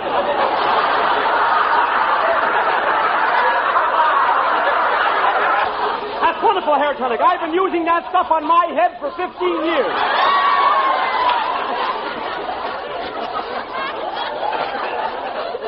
You've been using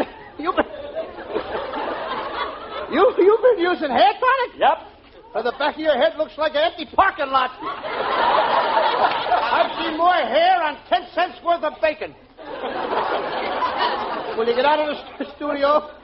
If you don't get out of here and leave me alone, I'll kill myself. Suicide. Good. I sell revolvers. Here you are. Here's our radio comedian special. There you are, the radio comedian special. This gun is guaranteed to kill anybody living with one shot. It will kill anybody with one shot? Yes, sir. Go ahead, shoot it. Okay. $5. Here's the $5. Give me the gun. There you are, right there. Oh. What's the matter? How do you like that? I fired a shot and you're still up. I didn't even kill you. Well, certainly I sell bulletproof vests. Here's one right here. Get her out of here.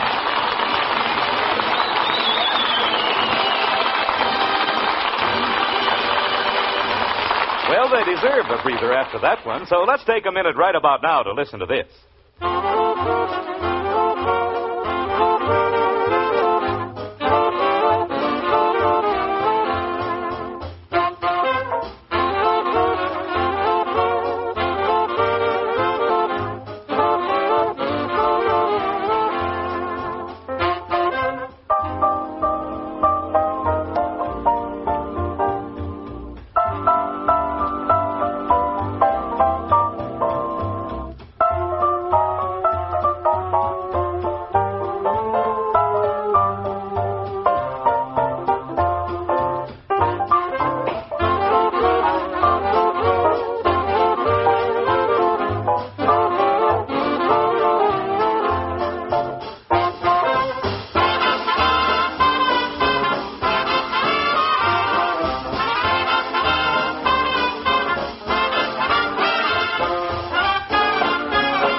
For every man, there is a woman. And here is Susan Miller, singing star of the Abbott and Costello show, announcing her availability as she sings the latest Robin and Arlen musical hit.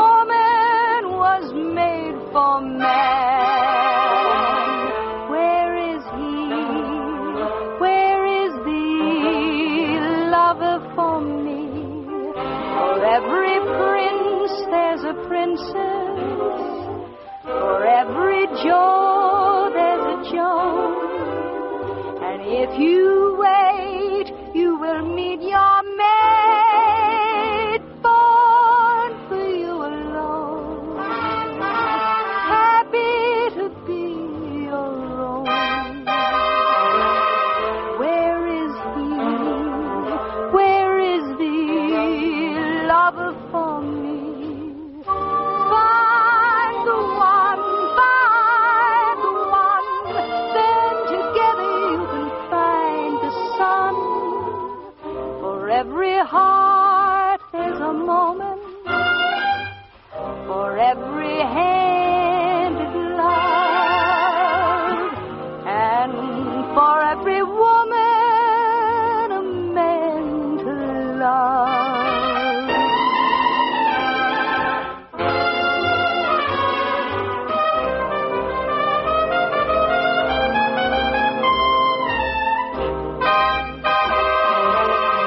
Where is he?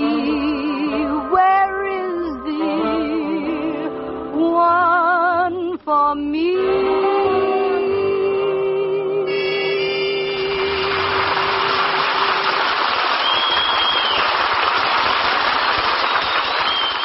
Costello, what's the matter with you? Why are you looking so worried? Well, I must have made a mistake on my income tax last month. I just got a letter from Washington. Oh, that's nothing. Lots of people get letters from Washington. Containing a floor plan of Alcatraz? Quit worrying about yourself. I ain't worrying about myself. I'm worried about my Uncle Mike. He got knocked down by a truck, and on the way to the hospital, the ambulance crashed into a brick wall. When he got to the hospital, he fell off the operating table and fractured both his legs. This morning, he broke a mirror. So what? Do you think he'll have bad luck? Don't worry about him. The doctors will fix him up. Modern surgery is wonderful. Yes. Last year, my Aunt May lost her big toe, and they grafted some skin off her nose and made her a new one. Oh, that's wonderful. Only now, every time she wants to sneeze, she's got to take off her shoe. Forget about your relatives. They're just a bunch of lazy loafers. They are not. My brother Pat is working. What does he do? He's a snob in a barber shop. What does a snob do in a barber shop? He brushes people off.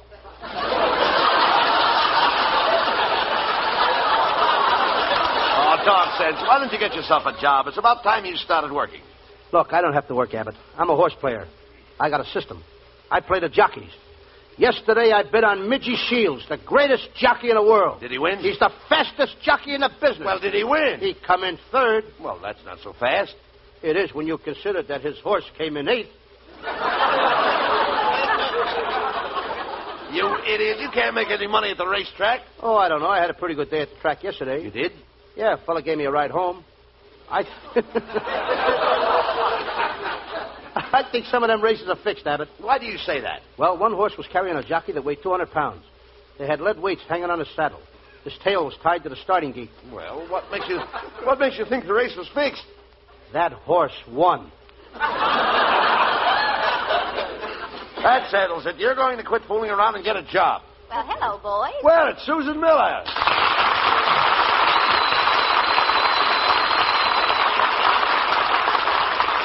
Costello, tomorrow's Susan's birthday. What are you going to get her? Oh, I could give you a hint on something I need, Costello. Okay, what is it? Well, it's something warm and soft. It's something a girl needs on a cool evening. And when she puts it on, everybody stares at her. Now, where am I going to get a hot water bottle with sleeves? Costello, you've got to give Susan something for her birthday. I know. Susan, I'll get you a sterling silver back scratcher. A sterling silver back scratcher? I wouldn't have any use for that. Why? Well, very few people have sterling silver backs. So long, Patsy.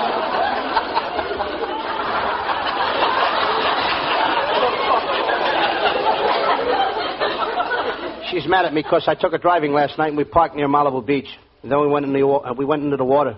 Swimming on such a cold night? You don't think. If you'd thought about it, you wouldn't have gone in the water in the first place. If I'd have thought about it, I wouldn't have let the car roll off the cliff. I don't blame Susan for treating you like she does. You're stupid and you're lazy. I don't think you ever worked in your life. Oh, I did so. I once worked at a chemical factory. One night, just before quitting time, I mixed a batch of TNT with DDT and nitroglycerine, and I put in a small flame under it and went home. The next day, I couldn't go to work. Why not? I couldn't find the factory. Well, enough of this nonsense. Here's the one-hand section of the paper. Now, look it over and find yourself a job. Okay. Hey, this sounds like a job I could handle. Wanted salesman to sell Up Kid. What's up, kid? Nothing much. What's up with you? Hey, this sounds like a job for me. Wanted man to head atomic division of nuclear interplanetary visualization of microscopic molecules in radar department. No experience necessary. You idiot, give me that paper. Hey, look at this. There's a whole column of jobs for babysitters. Now, I'm going to get you a job as a babysitter. Come on. Let's grab that bus. Whistle for the bus to stop. Did you whistle for me?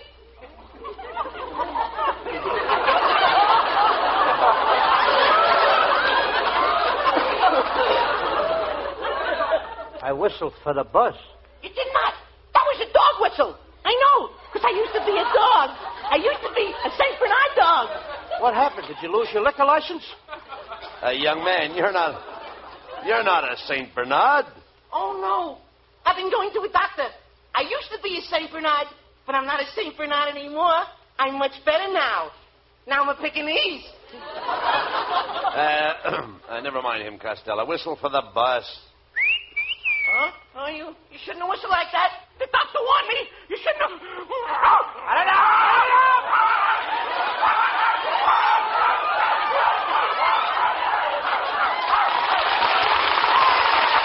All right, Costello, let's run for the bus.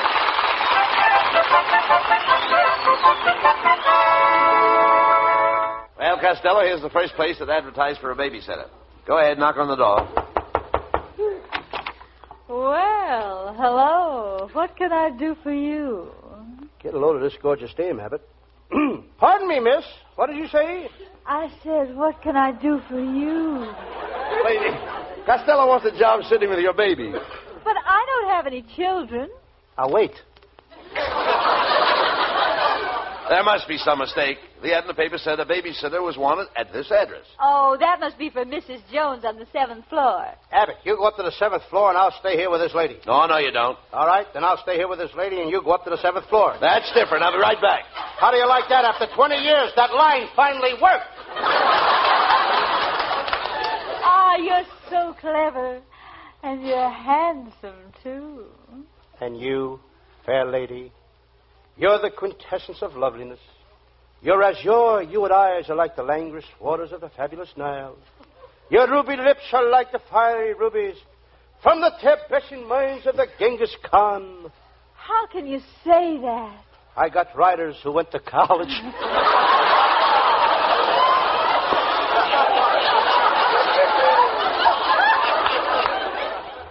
You're so romantic. I'm crazy about you.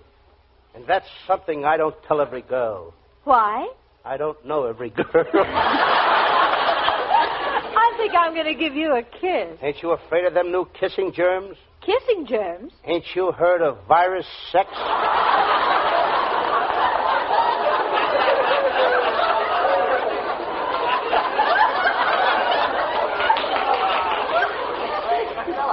Costello, that job on the 7th floor is taken. Come on, we're going to answer the next ad. Oh, before you leave, Chubby, I'm going to kiss you goodbye. Come here. We're off again. How's that? Aye. I'll kiss you again. And again. Meet my friend, she'll knock your head. Costello, I'm getting tired of all this. How do you like that? I'm doing all the work. He's getting tired.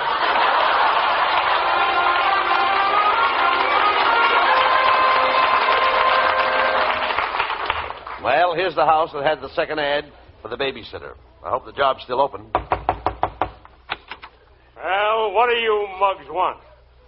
Abbott, I don't like the looks of this guy. Look, he's holding a baby. Lots of men hold babies. In their mouths? Quiet. I'll handle this. We came here in answer to your ad. Costello wants to be a babysitter. All right. Come on in. I'll introduce you to the baby.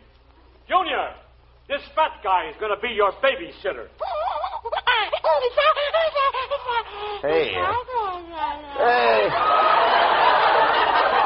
I think he likes you, Costello. Okay, then. Fine. Now get away from that baby, Costello. Don't touch the baby.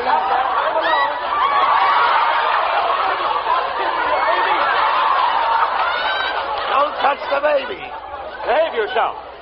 He seems to like you, Costello, so you get the job. Every hour you give the baby a spoonful of cod liver oil like this. Here, Junior, take the oil. How do you like that? Spits it out every time. Junior, here's another spoonful. Take it or I'll give it to Costello. I like to see you do it. Oh, no.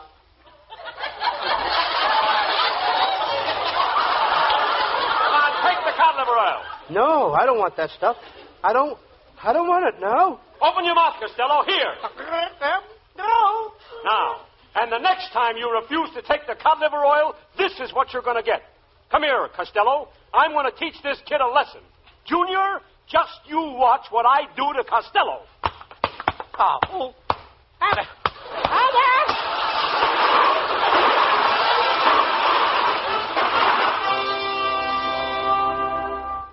Well, Costello, this farm is the last ad on the list for babysitters. Well, boys, did you come for the job of babysitter? It's still open. Abbott, you take this job. I don't ever want to see another babysitter. No, all right. I'll sit with the baby, mister. Have you got anything Costello can do? I sure, Mr. Abbott. You'll sit with the baby, and Costello can clean out the chicken coops. I'll be back from town in a couple of hours.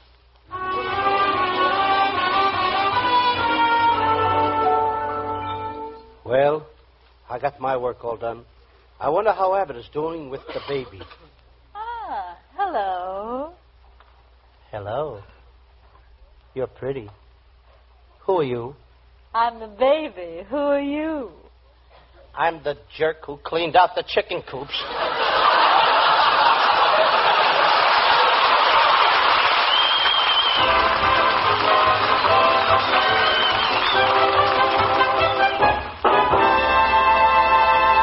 Stick around. The boys aren't quite through with you yet. They'll be back after a final thought on this subject.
Here are Abbott and Costello with a final word.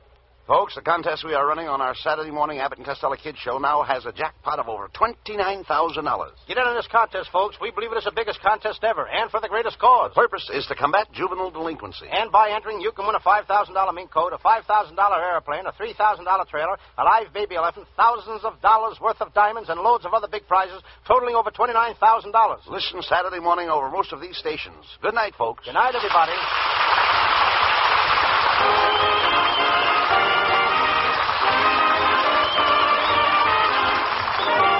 Listen each Wednesday night at this time for another great Abbott and Costello show, produced and transcribed in Hollywood by Charles Vanda and featuring Susan Miller and Matty Malnick's orchestra.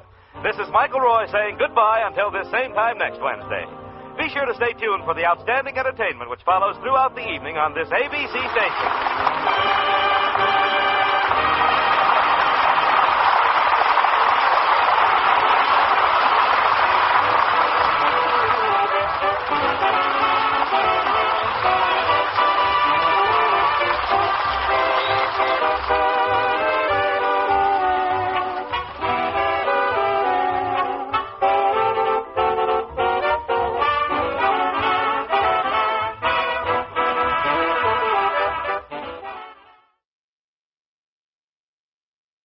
Hey, Abbott, what time is it?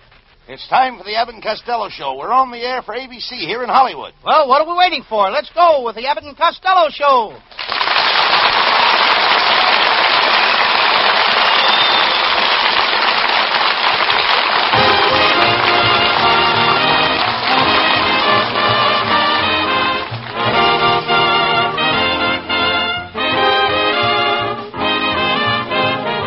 It's the Abbott and Costello Show, produced and transcribed in Hollywood tonight for your listening pleasure with Susan Miller and the music of Matty Malnick. Hold on to your chairs, folks, for here they are, Bud Abbott and Lou Costello.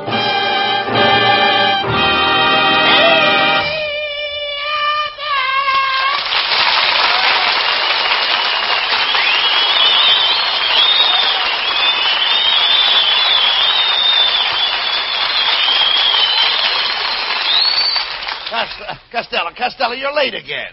Well, I was watching the girls admiring Lana Turner's new necklace. Lana Turner has a new necklace? Yes, made out of her old wedding rings. Hey, who is that girl you were out with last night? Ah, that's my new girl. What's she like, Lou? What's she like? She likes bourbon, scotch, gin, rye, wine, scotch, bourbon. Look, where did you meet this girl? Oh, at the Palladium. I asked her for a dance. Did you dance the foxtrot, the tango, or the waltz? The one-step. The one-step? One step and I changed my mind about dancing with her. Why, wasn't she a good dancer? No, but she makes you forget about dancing during intermission.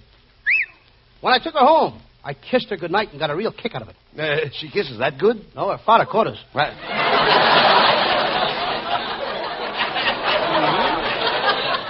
Instead of running around every night with a different girl, why don't you settle down and get married, Lou? Not me, Abbott. Getting married is like going to a cafeteria. Like a cafeteria? Yeah, you grab what you want and pay for it later.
Crying. You'll need a man like me. Appoint me sheriff, and I'll go from house to house and pinch every cook.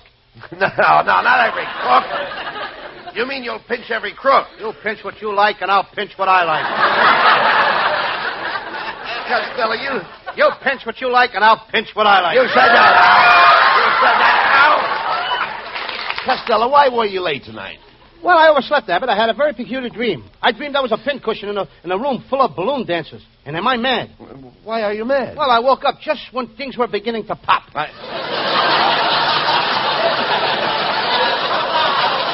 After next week, I'm going to get my own room. I can't sleep with my brother Pat anymore. All night long, he dreams he's Roy Rogers.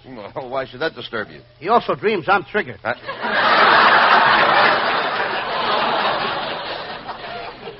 Abbott, if you will appoint me sheriff of Encino, I'll clean up the town. I'll mop up all the pool rooms. I'll clean out all the saloons. I'll scour the alleys. How can you do that? On the side, I'm a street cleaner. Costello, if I make you the new sheriff, you've got a lot of brave men to follow. Listen to the records of the backgrounds. Sheriff Jones, Redcoats, Northwest Mounted, 1931. Oh, yeah. Sheriff Brown, Redcoats, Northwest Mounted, 1938. Sheriff Costello, Sports Coats, Bullock's Basement, 1975. Look, to do criminal work, you have to know something about the law. For instance, do you know how to put up a defense? Oh, sure. All you have to... Could I have that again? I said, do you know how to put up a defense? Why should I put up a defense? I already put up at the wall around my house. I also got at the hedge in the backyard. Why do I have to put up a defense? No, Costello, when I say you put up a defense, I don't mean you put up a fence like you do when you put up a fence. I mean a defense like when you put up a defense. Yeah, but I think you nuts. Now, you say... It's no use. You wouldn't know how to act in a criminal investigation anyhow. Oh, is that so? Yes. I was down in the morgue yesterday to see a gangster that was killed. I lifted up the sheet, and there he lay, the corpus delicatessen. You dummy. Corpus delicti, not corpus delicatessen. This was a corpus delicatessen. He was stabbed with a salami. Right. Well, I knew you were cleaning up Encino, but you didn't have to dump that heap of rubbish here on the stage. Rubbish? Oh, pardon me, it's Costello. I'm appointed Costello as sheriff of Encino. He's going to chase all the criminals out of town. Well, buddy, you ought to put me on that job. You know I'm a regular bloodhound. From the looks of your ears, you must be pot cocker spaniel, too. I don't have to take any more insults from you, Costello. Huh, I can see through you. I've got eyes like a hawk. And a beak to match. Costello. How dare you insult my wife? She's beautiful. Why, before I married her, she had men falling at her feet. And why not? She was refereeing fights at the Legion Stadium. Oh, you pigeon puss pop-eyed penguin. When I was a girl living in the country, boys used to court me from 10 miles away. They had to. They were afraid to come any closer. Pay no attention to him, honey. Say, that's a pretty hat you're wearing, dear. Oh, I just bought it. Mm-hmm. Do you think I should wear it to one side off the face? If you're smart, you'll wear it over your face. Oh, lowlife. Lowlife? By the way, buddy, I got some new shoes, too. Do you like them? They're pumps. On you, they look good. Well, thanks. Considering that your legs look like pump handles. Oh! How dare you? I have beautiful legs. You're bow-legged. My wife is not bowling. She's the only woman in the world that can walk down a bowling alley while the game is on.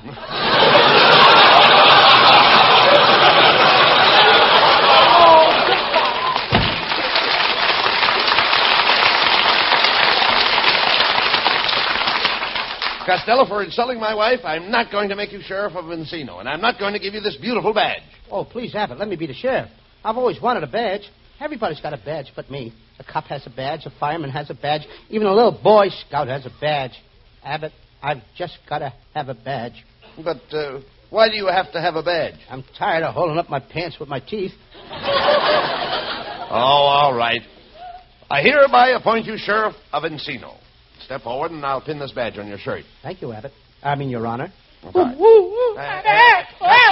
hold still. I'm tearing your shirt. I ain't wearing any shirt. Come on, we're going over to the sheriff's office in Encino right now, so you can start to work immediately.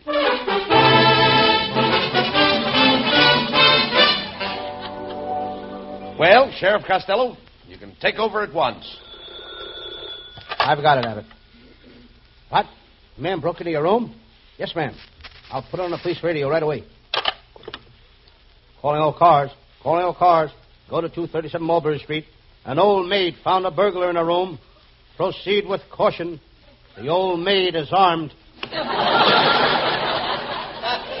Well, Costello, you're catching on to your job fast. Darling, I'm glad I found you here. I have news for you. I just picked up a scent. Here's 9 cents more. Grab a bus and get out of town. Cut that out, Costello. My wife may be in trouble. Oh, that's right, buddy dear. Something terrible has just happened. What did he do? Find your birth certificate?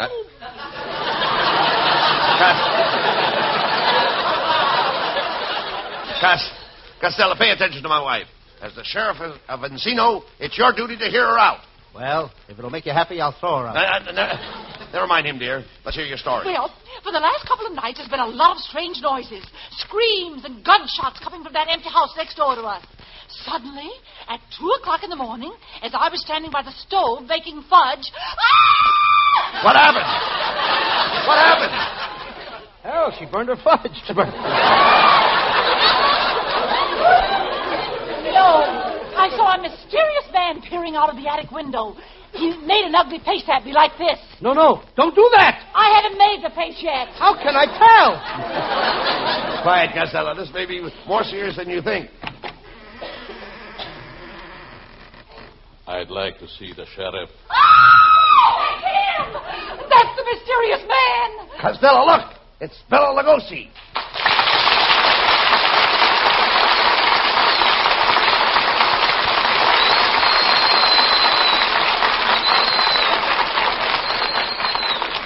Gee, Bela Lugosi.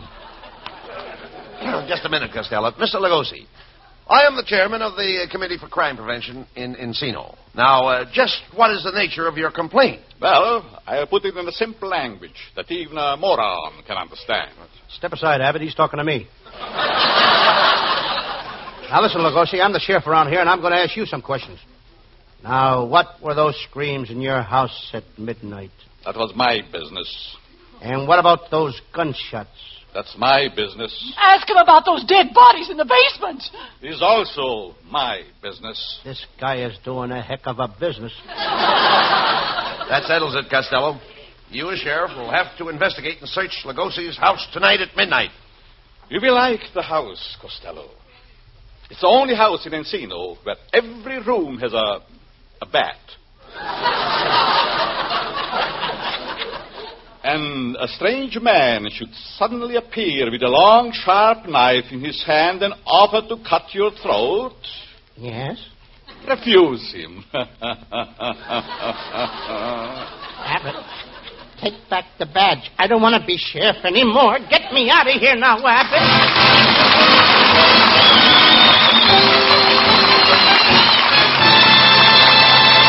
And that's only half the fun, folks. Just as many laughs yet to come. But first, listen to this.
Susan Miller with Matty Malnick and his orchestra has a springtime story about the Dicky Bird song.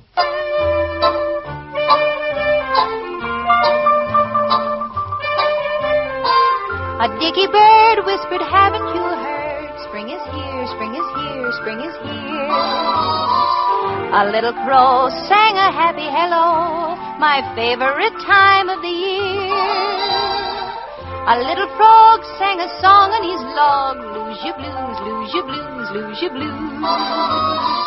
And you and I fell in love in reply on hearing the dicky bird's news. If you have to look around to find the reason for such a wonderful thing, you can blame it on the sentimental season. Falling in love is done in the spring. A bobolink looked at us with a wink. At a boy, at a girl, nothing's wrong. When you're in love, you'll go swinging along, singing a dicky bird song.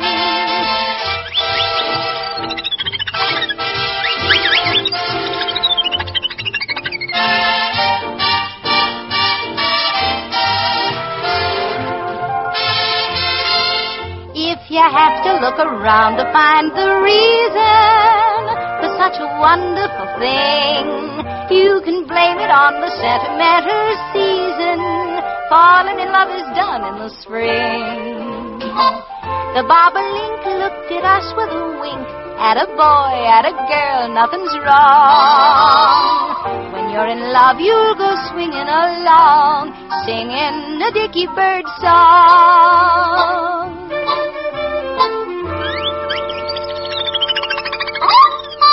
That's all.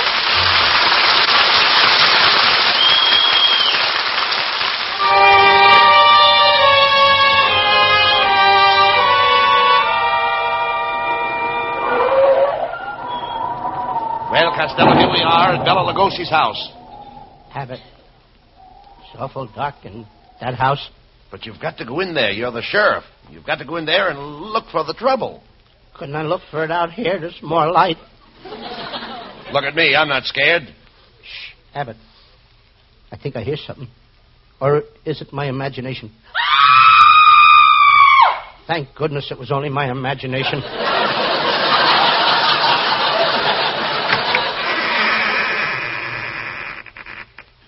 Well, Sheriff Costello, I see you have come to investigate my house. Come in. I'm making myself a sandwich.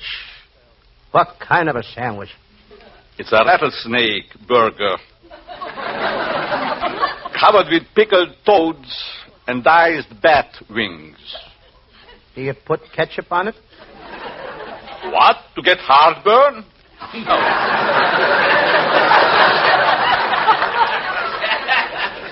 It's too bad you won't be here for breakfast. We are having shrouded wheat. Shrouded wheat? Abbott, look. There's a casket in the corner with rubber sheets in it. Rubber sheets in it? Yes, I line all my caskets with rubber sheets. So the rain can't get in. Why?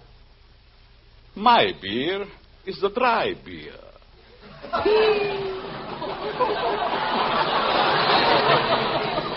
Hey, Costello, look at that funny-looking machine over there in the corner. That's my Sears machine. On that, I manufacture robots. Get it, Abbott? Sears and robots.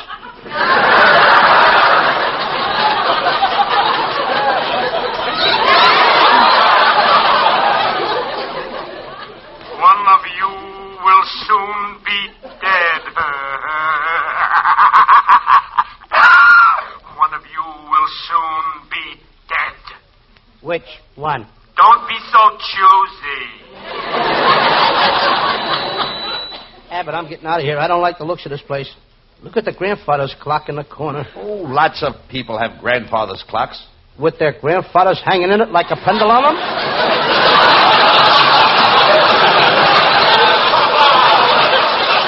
Never mind that, Costello. Question Lugosi about the house. Mr. Lugosi, where is the former owner of this house?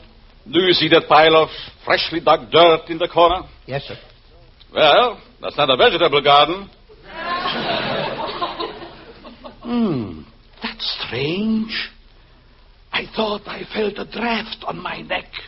What's strange about that? I have no neck.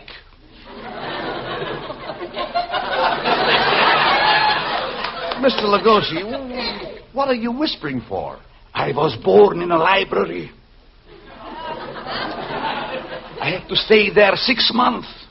How come? My father lost his card. Hey, look, Costello. There's a skeleton in this room.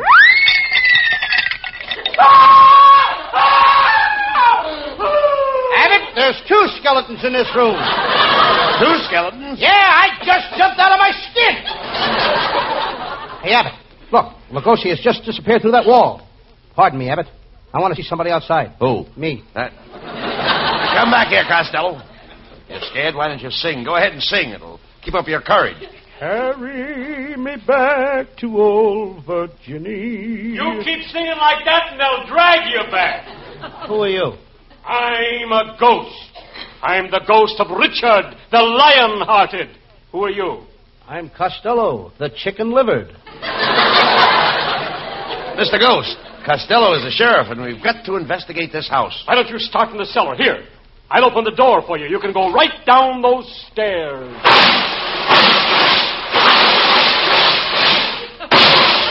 Costello, where are you?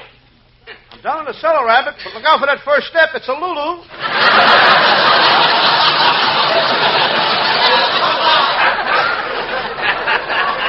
It's all right, Costello. Here I am. I'll turn on this flashlight and we'll take a look around.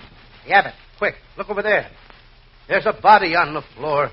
Is he dead? I can't tell. His head is missing.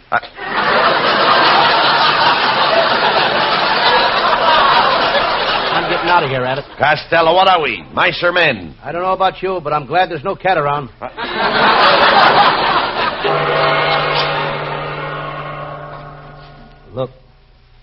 Bela Lugosi's back. Costello, it is indeed regrettable that you choose to prowl around in my cellar.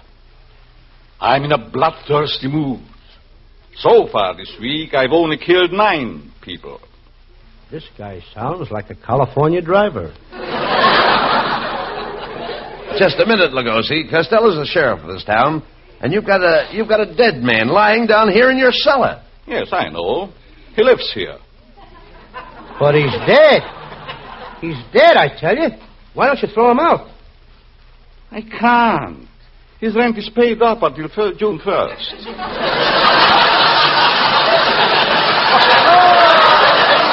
Come on, Costello. We've got to continue with the search.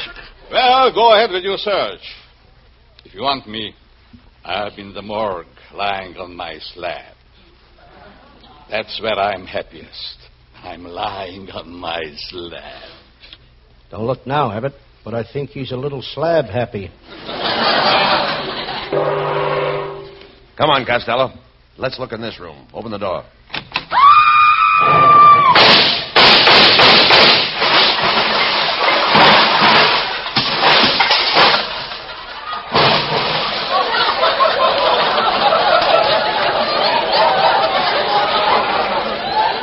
Costello! What in the world was that? I don't know, and I ain't getting down off this chandelier to find out. Come on down here, Costello. Hey, look. I just found a secret closet. Let's open it. Now, don't touch that door, Costello. Look at that sign. It says, this closet has never been opened in over 175 years. I don't believe that. I'm going to open it. To arms, to arms! The British are coming! The British are coming! Costello! Costello, where are you? I'm hiding over here under this bed. Come on, crawl out from under that bed. Okay. Now, I wonder who put that piggy bank under here.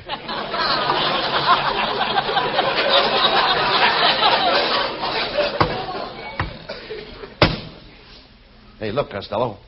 There's a panel sliding open in that wall. Ah, gentlemen, how can I ever thank you? You've released me from a hypnotic spell that I've been under for over 1,000 years. Oh, Abbott, she's beautiful. Tell me, miss, are you a mummy? Oh, no, I'm not even married.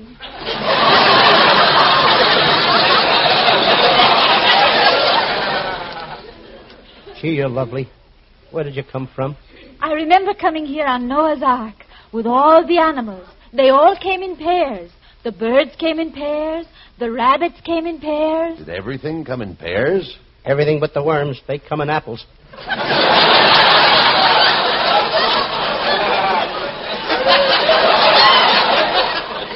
What are you two doing here? Well, we're trying to solve the secrets of this house. I can help you. I know this house. I've got the inside. What you've got on the outside ain't bad either. Be careful.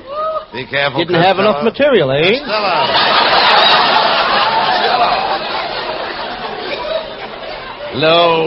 Lou, be careful. This girl is a vampire. She may be dangerous.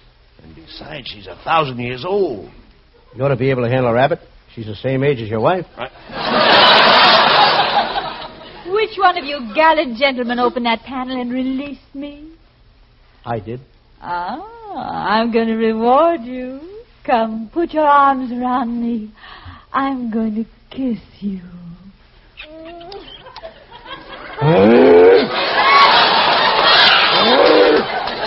There, how was that? Abbott, this kid is more than 1,000 years old. Ah, you're very sweet. You remind me of an actor I used to go with 500 years ago. Really? You went with an actor 500 years ago? What was his name? Al Jolson.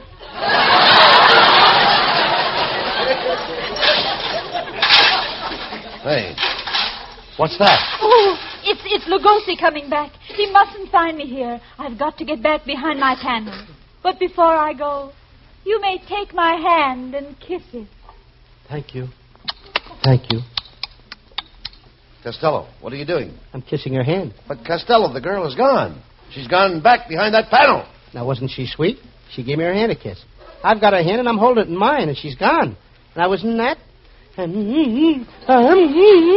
She's gone. Mom, I still got her hand out. Quiet! What are you trying to do? Wake up the living?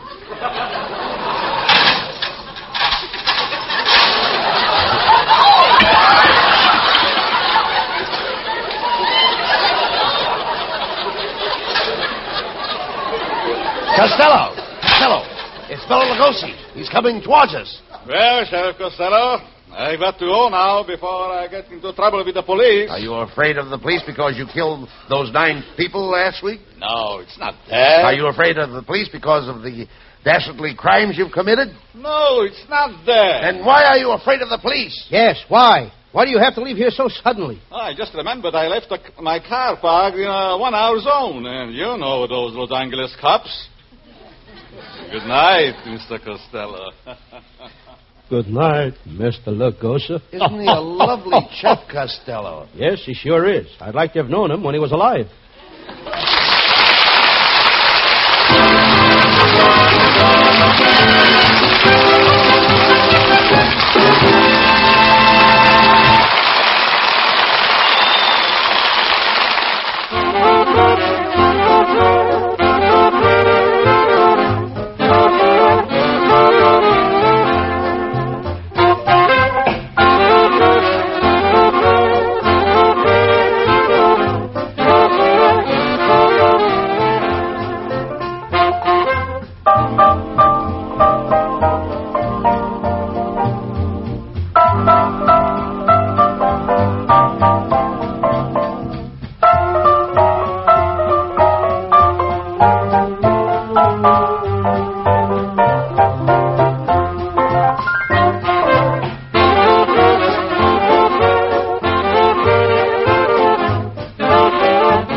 Now, here are Abbott and Costello with the final word. Folks, the contest we are running on our Saturday morning Abbott and Costello Kids Show now has a jackpot of over $29,000. Get in on this contest, folks. We believe it is the biggest contest ever, and for the greatest cause. The purpose is to combat juvenile delinquency. And by entering, you can win a $5,000 mink coat, a $5,000 airplane, a $3,000 trailer, a live baby elephant, thousands of dollars worth of diamonds, and loads of other big prizes, totaling over $29,000. Listen Saturday morning over most of these stations. Good night, folks. Good night, everybody.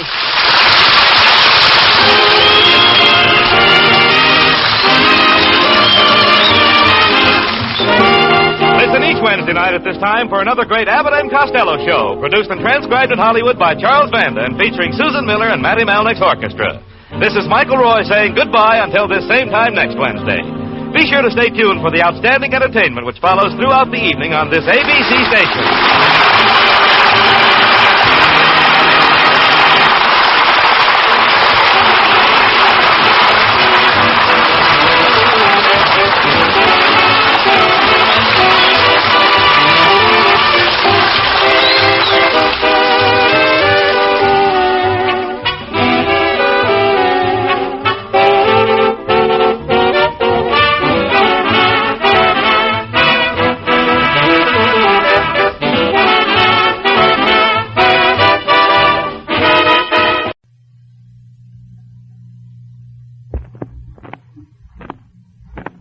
Hey, Abbott, what time is it?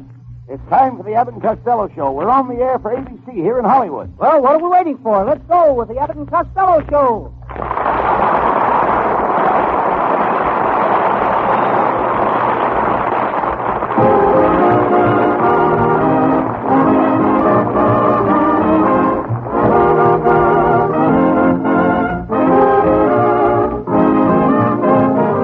It's the Abbott and Costello Show, produced and transcribed in Hollywood tonight for your listening pleasure with Susan Miller and the music of Matty Malnick.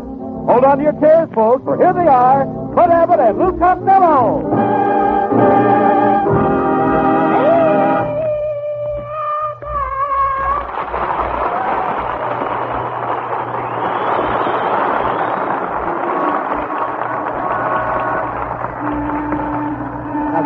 Costello, come here. What are you doing here on Hollywood and What are you doing on Hollywood Boulevard with that camera? I take a picture for all the movie stars. Here's one I took of Eddie Cantor, but it didn't come out so good. Why not? No sun. No. Well, never mind that. Just look at you. Your appearance is disgraceful. Well, why don't you wear that new shirt I gave you for your birthday? I can't. The collar's too high. Every time I sneeze, my head disappears. Costello, why didn't you stay in Patterson, New Jersey? Why did your family have to come to California? We came out here for my Uncle Mike Costello's invention. He invented magnetized cheese for catching rats. Magnetized cheese for catching rats? Yes, and this cheese is so powerful that any rat will stick to it like glue. Then why doesn't your Uncle Mike sell it? He can't get it out of his hand. Why did your Aunt May ever marry Uncle Mike in the first place? Because she was kind of lonely after her seventh husband ran away from home. Wait a minute. Your Aunt May had 7 husbands? Oh, yes. What a gamble she took with love. Oh, yes, but when she married Uncle Mike, she finally hit the jerk pot. The first night they were married, my Uncle Mike slept in the icebox. Wasn't he frozen stiff? Oh, sure, but he'd rather be frozen stiff than cold sober. Where did they go? Where did they go on their honeymoon? Niagara Falls? Niagara Falls? Are you kidding, Abbott? My Aunt May has been in Niagara Falls so many times, the only kick she gets out of Niagara Falls would be going over it in a barrel. Costello, that's the way to talk about your Aunt May. Did they have a big reception after the wedding, Lou? Oh, yes, and everybody was there. Uncle Tom got up and sang a song. My cousin Vincent got up and he did a dance. And then I held Uncle Mike up. Wait a minute. You mean Uncle Mike was inebriated? Yeah, somebody sneaked in and spiked the punch with gin and bourbon. No. Who would do a sneaky thing like that? Uncle Mike.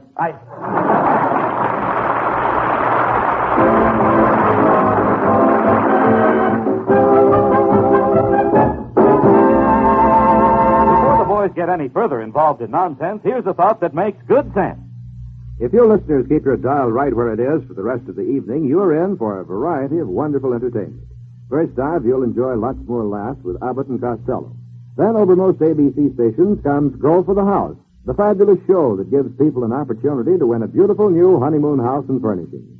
After Go for the House, be sure to hear tonight's great Bing Crosby show. Bing's special guest will be the movie favorite who's now gathering raves for his emoting in a smash Broadway stage hit, Henry Fonda. Bing and Hank Fonda will team up with Kenny Del Mar and John Scott Trotter to bring you an hilarious sketch about an ill-fated fishing trip. And immediately following the fun and fine music of this Crosby show, listen to more scintillating melody on the Star Theater. Yes, for an enjoyable evening's entertainment, keep your dial where it is, tuned to ABC. And now back to ABC's Abbott and Costello show.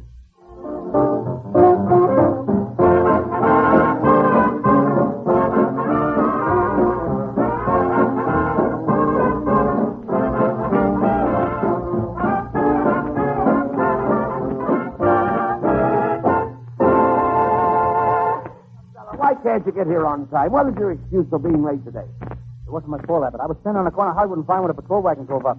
Threw all the disreputable bums in, took them all down to headquarters, gave them the third degree under a big electric light bulb that must have been 3,000 watts. How do you know? I'm still squitting. Huh? Why would the police pick you up? Just because I happened to park my car. Oh, they can't arrest you for that. Everybody parks their car. In Bullock's basement? No wonder. I'll bet the judge fined you $2. Worse than that, Abbott. They're going to give me a death sentence. They took my driver's license away, and from now on, I'm a pedestrian.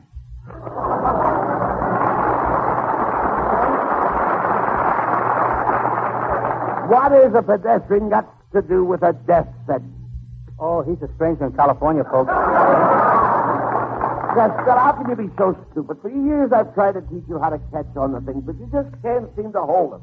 You let everything slip through your fingers. I can't help it, Abbott. I used to play first base for the Hollywood Stars.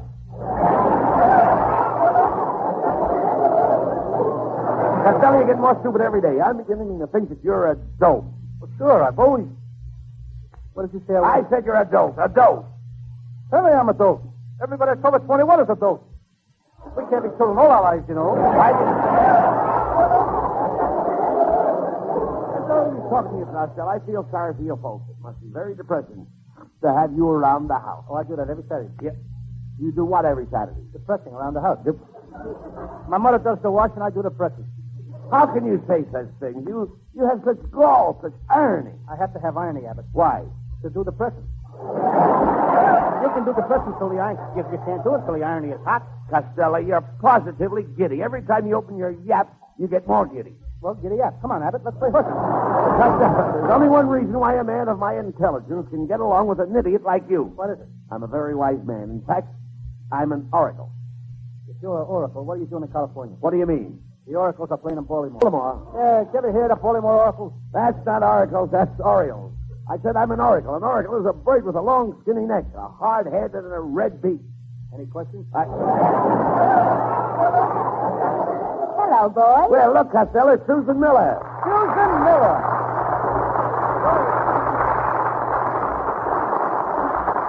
Well, Susan, did you and Costello have fun on your date last night? Well, when Costello called for me, my baby cousin was in the room. She's just the age where she repeats everything she hears, and we have to spell everything for her. Oh, yes, Abbott. I want to take Susan to the movies to see the parroting case.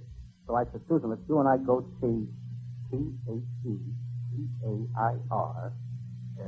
E-R-T-A-R-A P-A-R-E. Let's go to P-A-R-R. Well, never mind that. How was the picture? By the time I got through spelling it out, the last show was over. You know, you acted very funny last night, Costello. When I kissed you at the door, I thought you were going home, and you came back 3 times.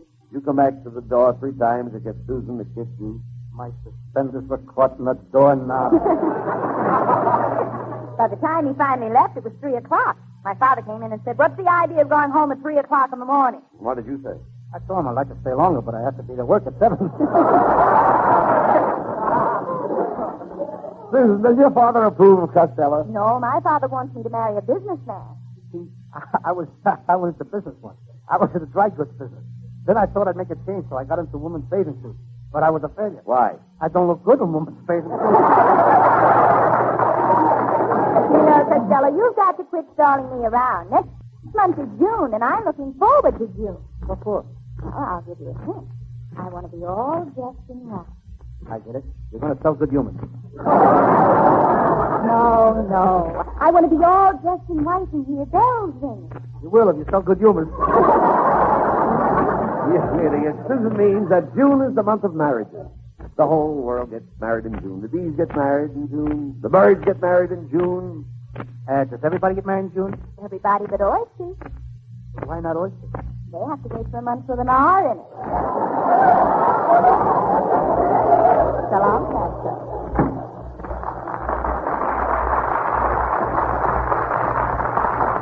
I wouldn't blame Susan Miller if she never spoke to you again. Oh, well, I don't care. Next month I start my new job as lifeguard at Santa Monica. That will keep my mind off girls. Who are you kidding? You only took the job on account of the girls. How can you say that, Abbott? Do you think the girls are my only interest in life? Do you think I took the job just to look at girls' legs? To look at their sketchy bathing suits? Do you think that I, Luke Costello, am a peeping Tom? Yes, I do. You're so right. You are right.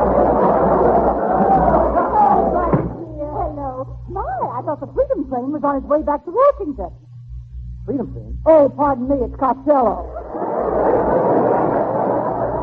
Don't you look cute today, Mrs. Abbott? Those are lovely pigskin gloves you're wearing. I'm not wearing any gloves. Then you'd better change your hand lotion.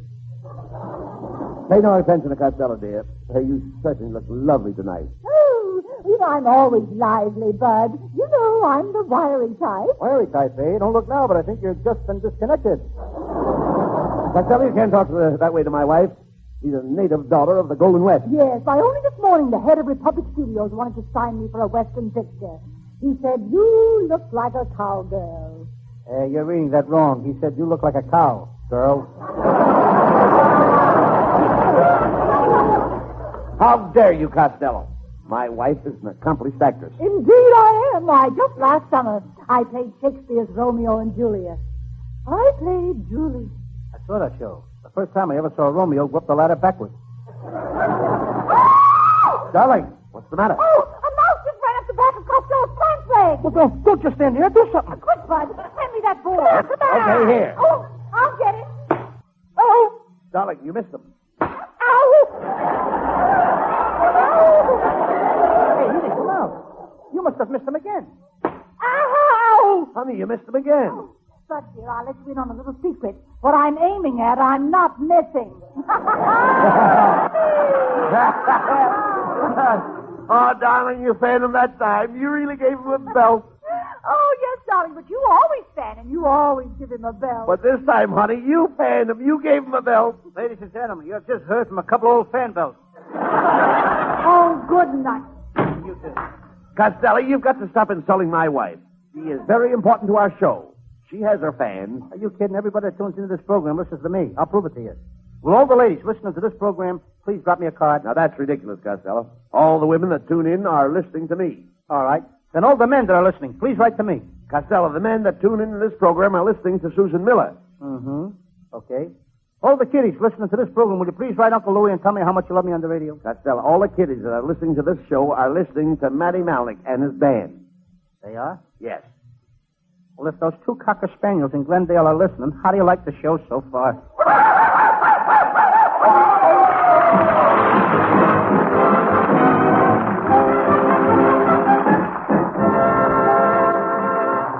And that's only half the fun, folks. Just as many laughs yet to come. But first, listen to this. While Lou Costello is going to the dog, let me tell you a little about the listening you can expect tonight. Immediately following this Abbott and Costello show, over most ABC stations comes Go for the House, a lively quiz show where the stakes are high. Contestants both in the studio audience and at home will try for a wonderful honeymoon house. Then, tonight at 9, listen for the magic of Bing Crosby's songs, plus fun with guest star Henry Fonda on The Great Bing Crosby Show. After Bing, enjoy a lilting half hour of sparkling melody on the Star Theater. You'll hear the voices of Gordon McRae and lovely Evelyn Knight, backed by the smooth rhythms of Victor Young's fine orchestra. Abbott and Costello, Go for the House, Bing Crosby, and the Star Theater. They are four of the outstanding shows in the swell lineup brought your way on ABC stations each Wednesday night. And now back to ABC's Abbott and Costello Show.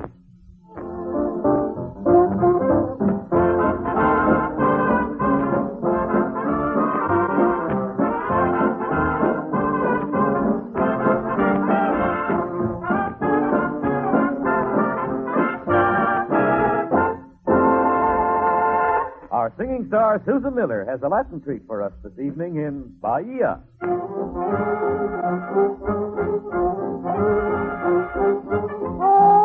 Oh, Bahia, when twilight is deep in the sky, Bahia, someone that I long to see keeps haunting my reverie, and so the loneliness deep in my heart calls you, calls you. I live in the memory of many years ago, when the stars were bright and you were mine alone. My love for you cannot die, though the oceans run dry, or heavens fall from the sky. Now you're gone, Bahia. Can't you hear my lonely call, Morena? Make my life complete again. I pray for the day when I'll see your smile and my heart will beat again. Oh, Bahia, when twilight is deep in the sky, Bahia, someone that I love keeps haunting my reverie, and so the loneliness deep in my heart calls you, calls to you. Calls to you.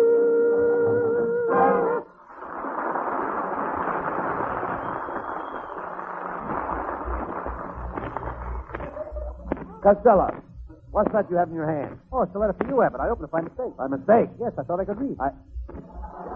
Give me that, Costello. Say, this is a report on our ratings. Get this. Over 12 million people listen to our show. Isn't that wonderful? 12 million people listening to us. 12 million people all doing the same thing at the same time. So what? I saw 12 million people last night. They were all doing the same thing at the same time. What were they doing? Going home to Glendale on a 5 o'clock broadcast. Costello, you'll have to admit that radio is a thing. Remember when we were in vaudeville? Oh, I remember my first partner, Toodles LeBump. He was a bubble dancer. What a bubble dancer. Nobody could touch her. Why? She was very ticklish. Remember when we teamed up, Lou? Until I met you, I was a matinee idol. Until you met me, you were just idle. I was a great favorite. When I played the theater, I held the audience in the palm of my hand. Folks, that'll give you an idea of the size of the audience. Ah, those were the days. Remember all the pretty girls? Yes, I had girls to burn, but I gave them up. Why? You can't have no fun burning girls. Well, anyway, here we are in radio, and who knows? We may be in television. Then the people will not only hear us, they will see us. Oh, no! Not that! How much can we public stand?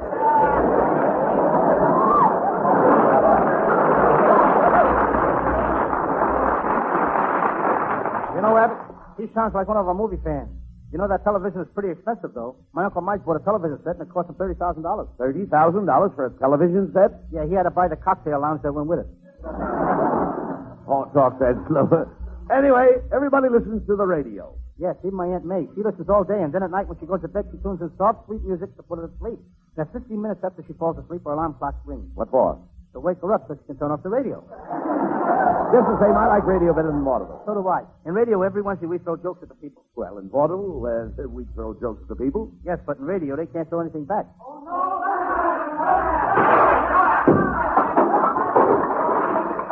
I should have said present company accepted. You idiot.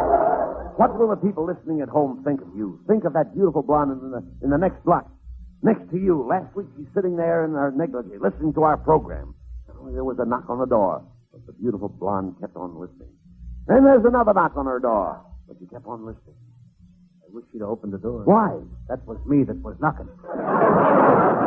Yeah, dummy, there must be lots of beautiful girls listening to us. Remember the rating said we have 12 million listeners? That rating is wrong. I figured it out, and we got 90 million listeners. How did you figure that? Well, there's 163 million radio sets. I divide that by 137,000 radio repair shops. Multiplied by the number of people murdered on Inner Sanctum. Subtract the number of people who dial with the left hand, and the answer is 90 million. Mm-hmm. For a minute, I thought you were guessing. Say, why don't you and I go out and take our own radio poll? Let's find out for ourselves if the people are listening to us. That's a good idea, Abbott. Let's go. Fine. We'll start on the other side of town. Now, whistle for that buzz. Did you whistle for me? No, I whistled for the bus. You did not. That was a taxi whistle. I know, because I'm a taxi.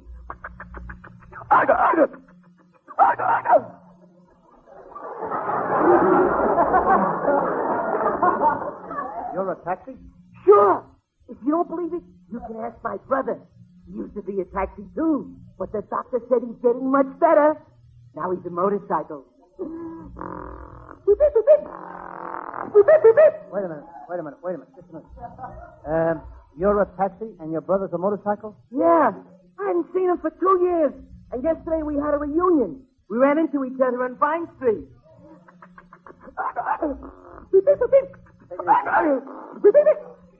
Take it easy. Beat it. Get lost in traffic. What was that? My sister. She's a bicycle.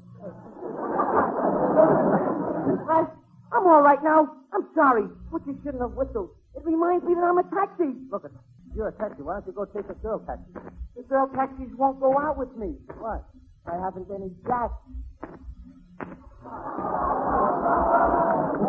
Costello, pay no attention to that guy. Whistle for that bus.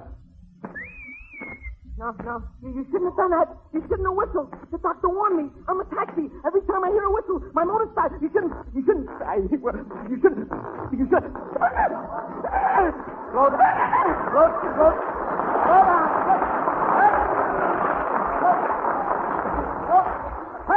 Dim your light. Put on your brakes.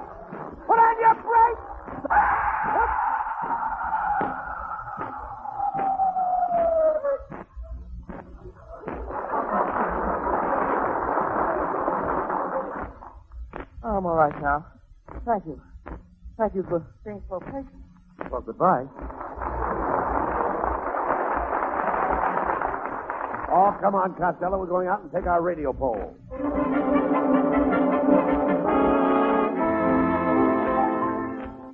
Costello, let's start at this house. knock on the door and ask what radio program they're listening to. Good evening, sir.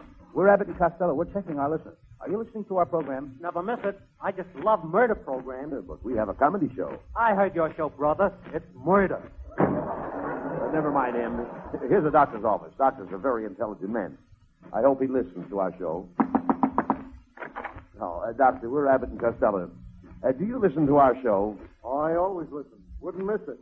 Calms my nerves. I always listen to it when I'm performing an operation. Come in. I'm performing an operation now. Wait a minute. How can you perform an operation? There's no patient in here. I warned him if he was late. I'd start without him.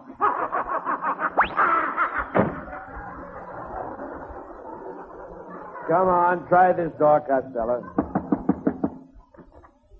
Beg pardon. We're Abbott and Costello, Yes, I'm listening to the radio. It's a big contest, and I don't want to miss the rules. And now here are the rules for entering our new $50 million contest. All you have to do is pick out one of your relatives that you don't like. Then take a sharp knife, cut his body crisscross down the front. Then with the scissors, cut off his ears. Place a pistol to his left temple, fire 6 shots. Stuff the body in a burlap sack and ship it to us post-pay.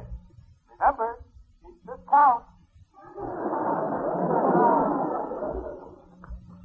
Well, Michael Mike listens to all them radio contests, Abbott. Last week he entered the soap contest. They gave prizes for the one that sent in the most wrappers. He bought 50,000 cakes of soap and sent them all in. All the wrappers. What were the prizes? First prize, $50,000.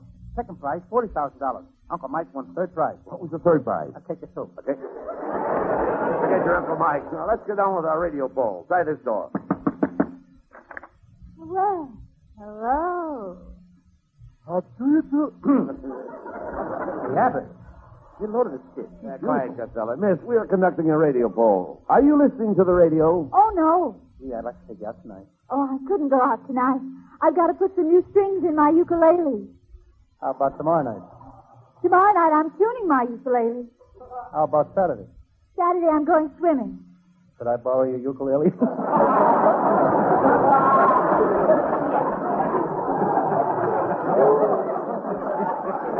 Come on, Costello. We've got to check on our poll. Yes, and besides, if my mother knew I had 2 strange men at my door, she wouldn't like it. One of you will have to go. Abbott, you go. You go, Abbott. Try the house across the street, and I'll stay here. You tell me if her mother comes home and finds you standing in the doorway, she's liable to slug you. If she finds me standing in a doorway, I deserve to be slugged. Okay, I'll be right back. But you're so shy. Don't be afraid of me. You can look on me as just one of the boys. When boys start looking like you, the girls can pack up and leave town. Are you the only girl in your family? Oh, no, I have 4 sisters. Girls run in my family. They look like you, they'd have to run. Would you give me a kiss? Oh, but I've never kissed a man before. Neither have I. We can start from scratch. All right. I'll kiss you. How was that? Not yet, Abbott. I'll kiss you again. Oh. Not yet, Abbott. And again. Oh. Not yet, Abbott. Why do you keep saying not yet, Abbott, every time I kiss you? Well, Abbott told me that someday I'd get tired of kissing girls. Not yet, Abbott.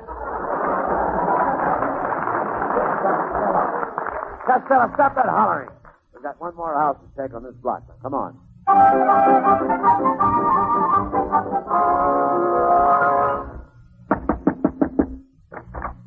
Good evening. We're Abbott and Costello, and we're taking a poll of our listeners. What program are you? Abbott, it's Professor Melonhead. Melonhead, do you listen to our program? Yes, I do. And may I say that when I hear your jokes, Costello, there's a strange, devastating, nauseating, obnoxious, odoriferous condition that permeates copiously and offensively from the loudspeaker and assails my sensitive nostrils with a most redundant pungency. Well, thanks a lot, Melonhead. Someday I'm going to say something nice about you. Look, Melonhead, we just want to know if we can count on you as one of our listeners. Oh, you want me to give your program a plug, huh? Why should I help you feather your nest? Brother, with the age you lay on our program, there's no room for feathers. Melonhead, please tell us if you listen to our show. Get him, big shot, our show. I'm nobody, huh? I don't count. Go on, say it. I'm nothing. Say it. I'm dirt beneath your feet. I didn't say that. You're as good as I am. You and me are in the same class. Now he's calling me a moron. Come on, Casa. Let's get on with our radio poll. Mellor, I'm sorry I ever came to your house. Oh, my house isn't fancy enough for you, hey? Go on, say it. My house looks like a pig pen, and my kids look like pigs. I didn't say that. In fact, I never say pig. I always say swine. Now he's dragging my wife in the argument. Mellor, you can't help it if your wife is ugly. Everybody knows you didn't marry your wife for her look. Oh, I married her for her money, huh? Look, no, you didn't. I knew long before you married your wife that she didn't have a cent. Now he tells me. Oh, come on, Costello. We've got to check up on our listeners.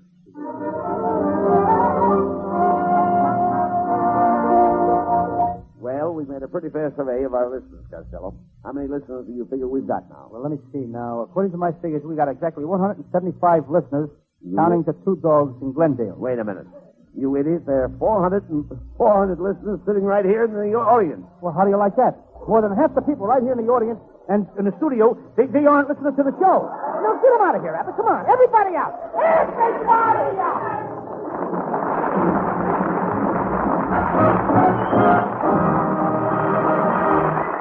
Now, before Abbott and Costello have their final swing, we bring you one more thought on this subject. Well, maybe the folks here in the studio audience aren't listening to Bud and Lou. But according to Hooper, millions of you at home are. Hooper is the listener who keeps his finger on the telephone dial instead of the radio dial. In fact, millions of Americans have formed the habit of listening to our complete Wednesday night lineup. Yes, from early to late, millions hear these programs broadcast over most of these ABC stations. The famous Lone Ranger, Mayor of the Town starring Lionel Barrymore, Vox Pop with Parks Johnson and Warren Hull, and Abbott and Costello. Following Bud and Lou, you can still hear these ABC shows tonight as well as every Wednesday night. The sensational new quiz program, Go for the House, the great Bing Crosby Show, and the delightful melody of the Star Theater. Remember, after Bud and Lou say goodnight, stay tuned for Go for the House, which follows next over many of these ABC stations. And now back for a final word from ABC's Abbott and Costello Show.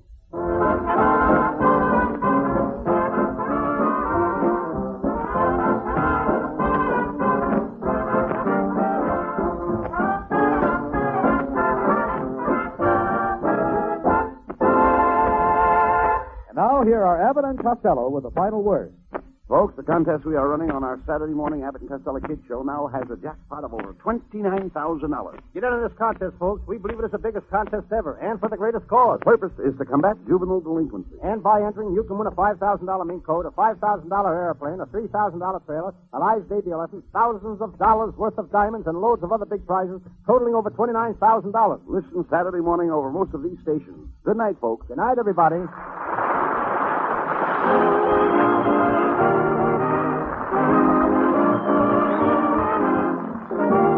Listen each Wednesday night at this time for another great Abbott and Costello show, produced and transcribed in Hollywood by Charles Vanda and featuring Susan Miller and Matty Malnick's orchestra. This is Michael Roy saying goodbye until this same time next Wednesday. Be sure to stay tuned for the outstanding entertainment which follows throughout the evening on this ABC station.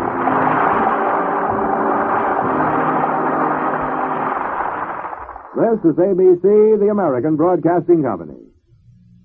8:30 at KECA, AM and FM, Los Angeles. In Hollywood. Well, what are we waiting for? Let's go with the Abbott and Costello show.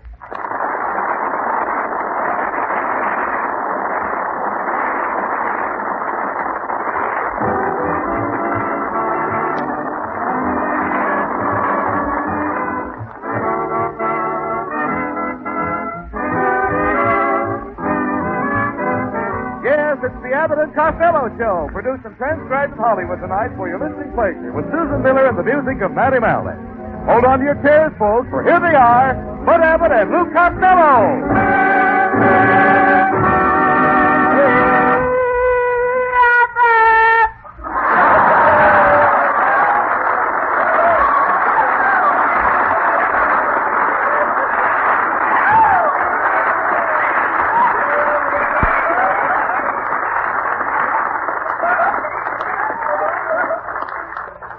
All right, Costello. Where have you been? Oh, I had a job at the post office. I used to be in charge of printing the U.S. mail and all the letter carriers' bags. But I got fired. Why did they fire you? Well, one day I left out a period. And 400 mail carriers walked around with bags that said, "You mail."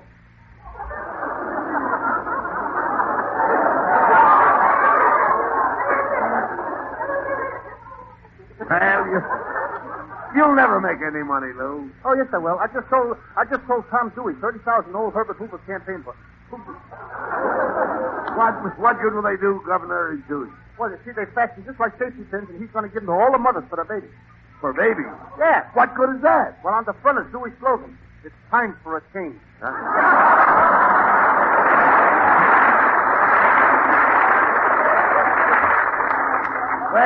I'm not going to bother with you from now on. Okay. Tomorrow I'm going to the beach and relax and forget about you. Well, I'll see you down there, Abbott, because I am the new lifeguard. Oh, lifeguard. Yeah. Why, you can't even dive. Oh, yes, I can. I practiced this morning. I got way up on top of the pier, and I put on my parachute, and then I jumped off. I counted to 10 and pulled the cord. What happened? My trunk fell off. You mean you're in the water with no trunk on? Mm-hmm. What did you do? I had to spend the whole day running in and out with the tide.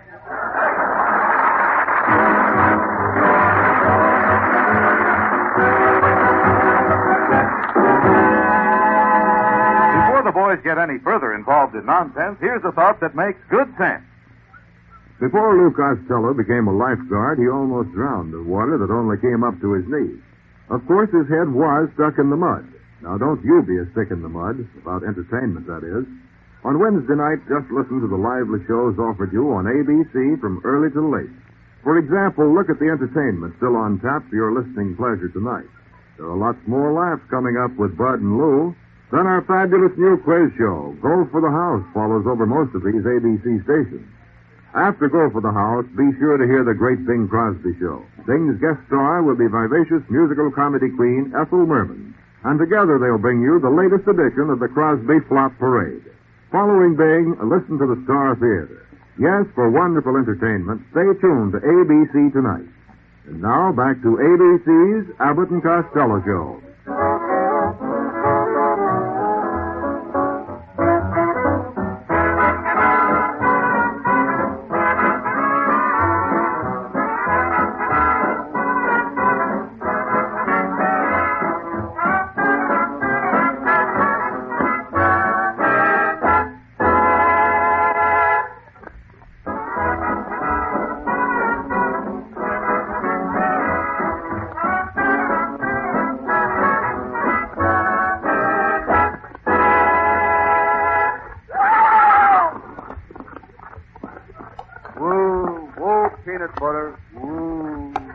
Tell me the truth. Where'd you get that horse? Well, I bought him for $1.50 from a fellow wearing a white suit. This horse is a hero, Abbott. He won the Distinguished Service Cross. Look, it says right here on the blanket. DSC. Distinguished Service Cross, you idiot. That means the Department of Street Cleaners. You mean that fellow in the white suit was the street cleaner? Certainly. No wonder he gave me the brush. Costello, you've got to cut out this nonsense. Last week you bought a dog. This week you buy a horse. The next thing I know, you'll be buying an elephant. I did. I bought an elephant. Look, but I had to give him back. He's the sweetest horse I've ever met. Come here, peanut butter. That's a nice girl. Give Abbott a great big kiss. Sure cools you off, don't it? Costello, take that horse outside and turn him loose. Oh, yes, turn him loose. Look, Abbott, I can't do that. Peanut butter is hungry. I got to feed him. What does the horse eat, Abbott? The horse eats his fodder. Eats his fodder? Certainly. That's fine. What does the horse's fodder eat? He eats his fodder. He eats his fodder?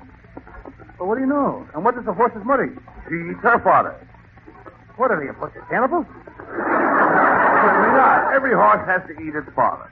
Oh, I see. He eats his fodder, then his father eats his fodder, and then his mother eats her fodder. And the next thing you know, there won't be no fathers left for Father's Day.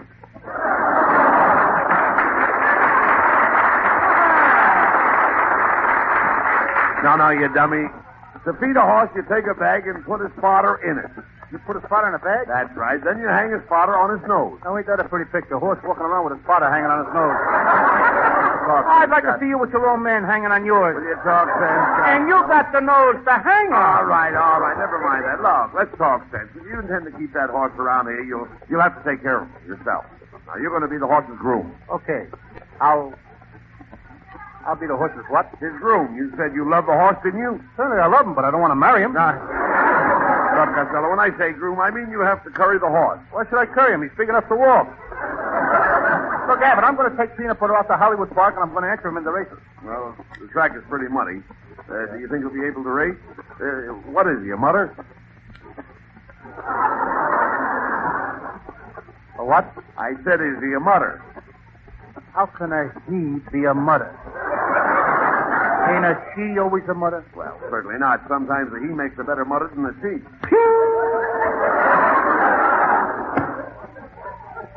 Look, Abbott, suppose a mama horse has little horses. Does that make her a mutter? That depends on her feet.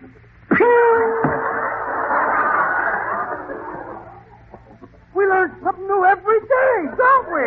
Costello, a mutter's a horse that likes to run in the mud on account of having small feet. Well, in that case, I guess Peanut Butter's a mutter because I saw him limping on his two front feet. Oh, I see. He's having trouble with his forelegs. Mm-hmm. Huh? I said he's having trouble with his forelegs. He's having trouble with his forelegs? I just told you, he only limps with his two front legs. Costello, your horse's forelegs are in front. His forelegs are in front? Yes. What are those things in the back, crutches? Then, your horse has four legs in front and hind legs in back. Four legs in front and hind legs in back? That's right. What I got, a centipede? Look, Costello, your horse has only four legs. I know, but he only races on three of them. What does he do with the other legs? He trips the other horse.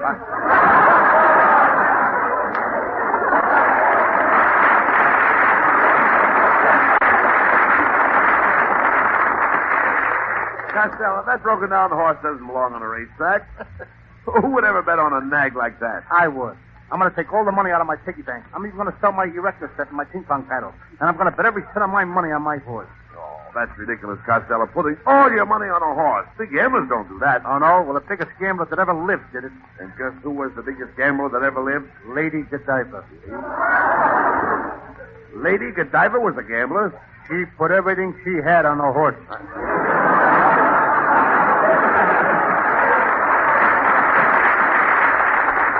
Enough of this nonsense, Costello. Now get this horse out of the studio at once. Okay. Peanut Butter. But has to go home now. Well, he's gone. How do you like that? He put on a blanket and he's back again. Abbott, don't look now, but that's your wife. Money, Abbott, how dare you call me a horse? Yes, Abbott. You ought to be ashamed of yourself. Your wife doesn't look like a horse. Thank you, Costello. Her ears are too long. Quiet, Costello. Honey, I apologize. To me, you are the most beautiful woman in the world. Well, thanks. That's more like my buddy. Remember you once said, I have a face that launched 1,000 ships. How did they launch him? Ride him down that big nose? Why, you walking windbag, hold on, honey. Now, look, Costello doesn't mean what he says. He's been through a lot, and his brain is too tense. What do you mean my brain is too tense? It's 2/10 the size of a normal brain.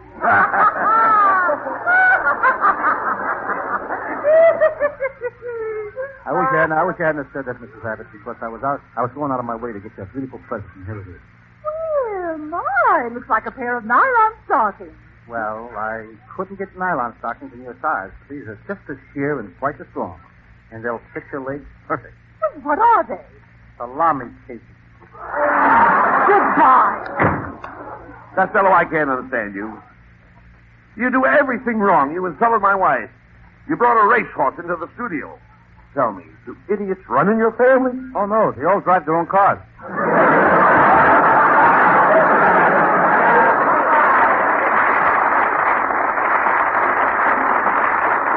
Well, I'm getting out of here, Abbott. I got to go over to the racetrack and enter Peanut Butter in a handicap. You idiot. That horse hasn't got a chance. Oh, no? I seen him run, and he runs rings around the other horses. Where did you see him run rings around the other horses? On the merry-go-round. I'm going to enter him in a big race next fall. It's a new kind of racing. There's a lot of money in it. All the money goes to the first horse. What race is that? The Frankfurter Handicap. Frankfurter Handicap? Yeah, winner take all.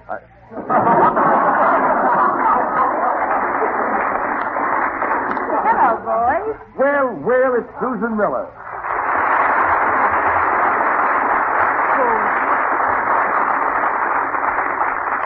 Well, Susan, I've got news for you. Costello just bought a racehorse. Oh, that's wonderful. Yes, just think of it. Soon you'll be seeing my name on the sporting page of the paper. Louis S. Costello, Turf King. Louis S. Costello? Mm-hmm. What does the S stand for? Nothing. My father dropped a piece of spaghetti on my birth certificate. Well, Costello, now that you're a big racehorse owner, you should dress the part. Yes, you should wear sport clothes. Oh, I got plenty of sport clothes. Do you have gabardine? Oh, yes. Do you have cashmere? Uh-huh. Do you have quills? Do I have what? Do you have twills? You know I have twills. Every time you kiss me, I have twills. I'm talking about clothes. If you want to know the proper kind of clothes to wear, you should look in Esquire and see what the men are wearing. Here's a sweet pastime. I should look in Esquire to see what the men are wearing. That's like going to a burlesque show and watching the Ushers. You idiot. Susan's right. Esquire tells you what to wear. It gives you the proper color combination. Oh, yes, I saw that. A guy with gray eyes is supposed to wear a gray hat. If he's got blue eyes, he's supposed to wear a blue hat. And if he has brown eyes, a brown hat. What are you laughing at? Costello, you're going to look awfully funny walking down the street in a bloodshot derby. So long, Fatso.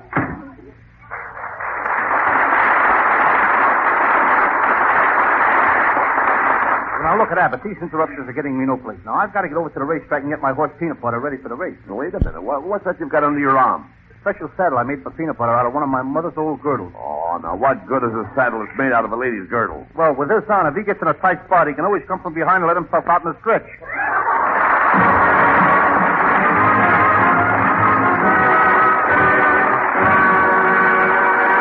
And that's only half the fun, folks. Just as many laughs yet to come. But first, listen to this. Here's the hot tip we got right from the horse's mouth, Lou Costello's horse. If you want a good entertainment set, stick to ABC Wednesday night. Now, there's the horse that makes sense. He knows you'll go for the fun on Go for the House, which follows Abbott and Costello over most of these ABC stations. Fun in hearing contestants try for a beautiful honeymoon house. And since he's a horse, he should know about Bing Crosby, whose great show is on the air tonight at 9. After you've listened to Bing and his special guest, Ethel Merman, stay tuned for the scintillating melody of the Star Theater, featuring singers Gordon McRae and lovely Evelyn Knight, and the sparkling music of Victor Young's orchestra. Remember, still to be heard tonight are Go for the House, Bing Crosby, and the Star Theater. Yes, even horses talk about the outstanding entertainment people enjoy every Wednesday night on ABC.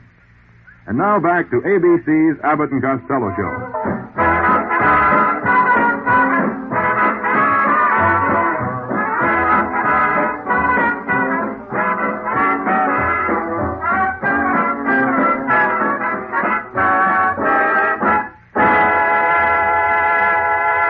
I Get a Kick Out of You is the choice of our singing star, Susan Miller, as she joins Matty Malnick and his orchestra.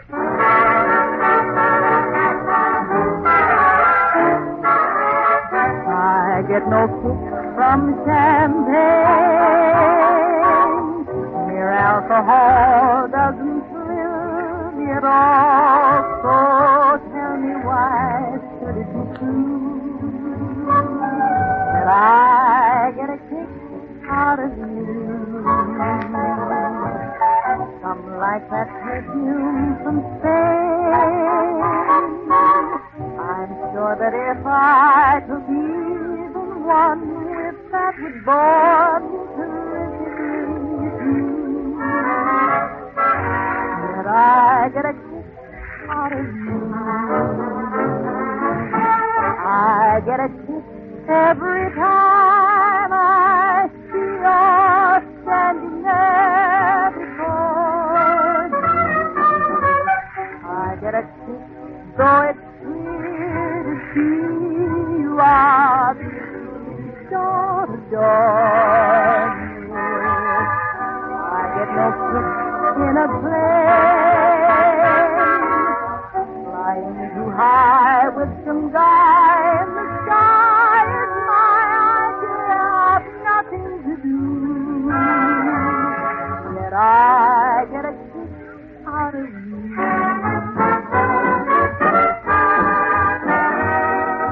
I get a kick out of you.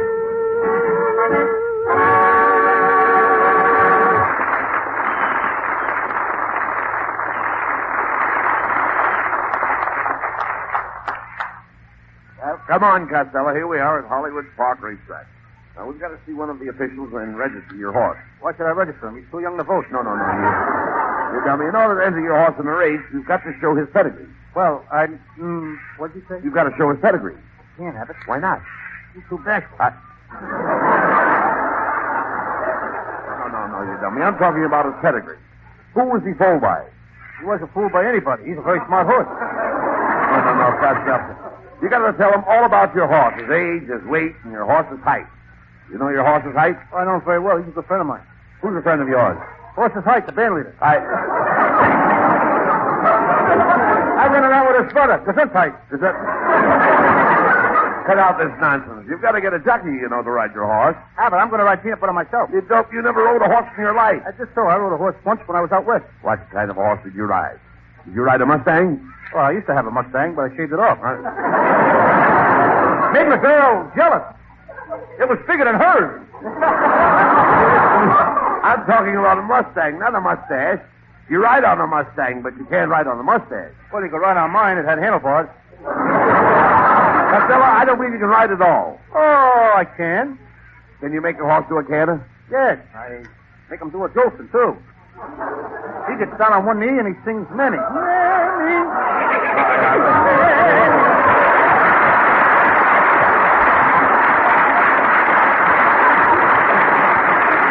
Costello, are you trying to tell me that your horse sang Mammy?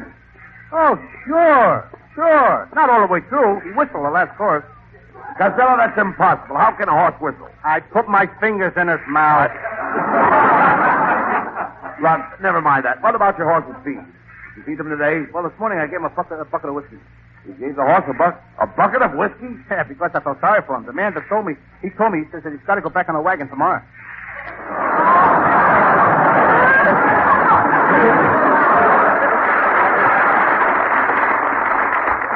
Costello, you better get over to the stable right away. The first race starts in 5 minutes.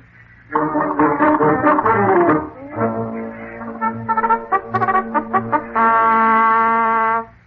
evening, racing fans. The races will start in 5 minutes.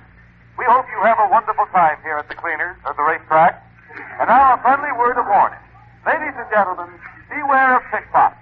Don't let them get your money. Save it for us. Hey, Abbott.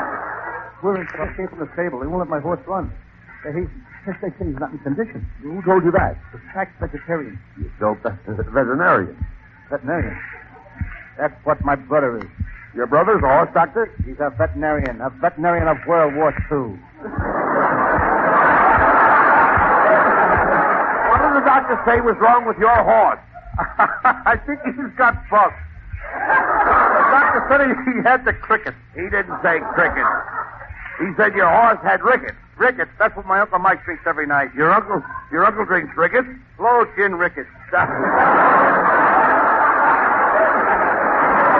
Costello, here comes the doctor now. Good afternoon, gentlemen. I'm Dr. Melonhead, the racetrack veterinarian. Well, I'm glad to meet you, doctor. Is it true that Costello's horse can't run this afternoon? Yes, it is true. Costello's horse is the most peculiar horse I ever examined. Costello, it's obvious that your horse is suffering from double endocarditis. What did you say? I said double endocarditis. Too hard. Too hard. 3 space. I pass. Be sensible, Costello. You'll have to go to the drugstore. Get this prescription filled. Here, take out a pencil. Got it? Now write this down. Now, dear druggist. Dear druggist. Give Mr. Costello 40 milligrams of salinated sodium tartrate diluted in specific treated sulfonamide solution combined with superhydrated acetylsalicylic acid. Have you got that down? All but one part. What part is that? The part that comes after dear druggist.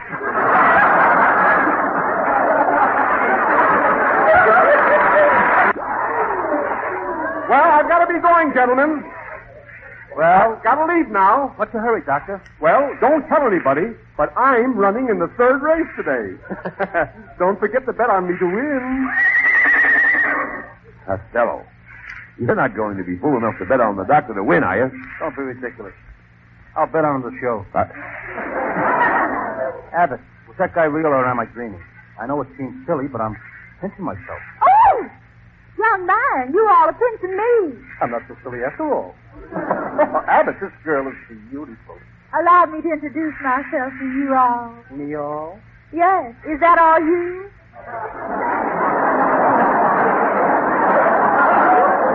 You have a Queen's accent, miss. Are you from the South? Yes, I'm from the solid side. You didn't tell us your name, miss. But I got a very odd name. I'm named after a bunch of southern flowers. It's magnolia, violet, jasmine, honeysuckle, swart. That's a pretty flower. A Schwartz.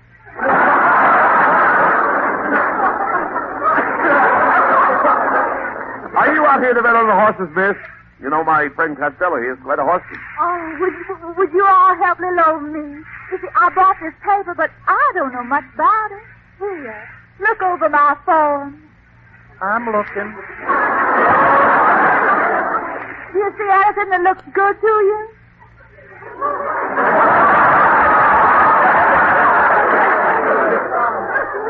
Lady, it all looks good to me, but don't you think we ought to pick out a horse first? Costello, she wants you to give her a winner. Yes. If you give poor little...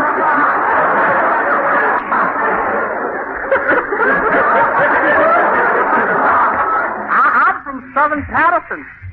We say yout. Miss Costello, if you give poor little me a winner, right after the races, you say, poor little me to my poor little house. And poor little you can sit with me on the poor little couch. And poor little me'll put my poor little arms around poor little you. And what will poor little you do? Poor little old me will call up the poor little old electric company and tell them to turn off the poor little old light.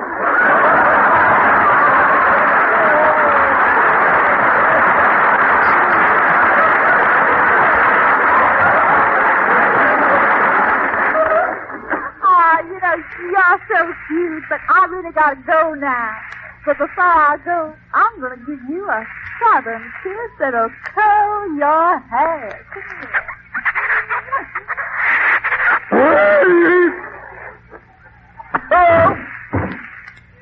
Costello, what's the matter? Is there anything I can do for you? Yes, go home and tell my mother that Kinky won't be home for dinner tonight.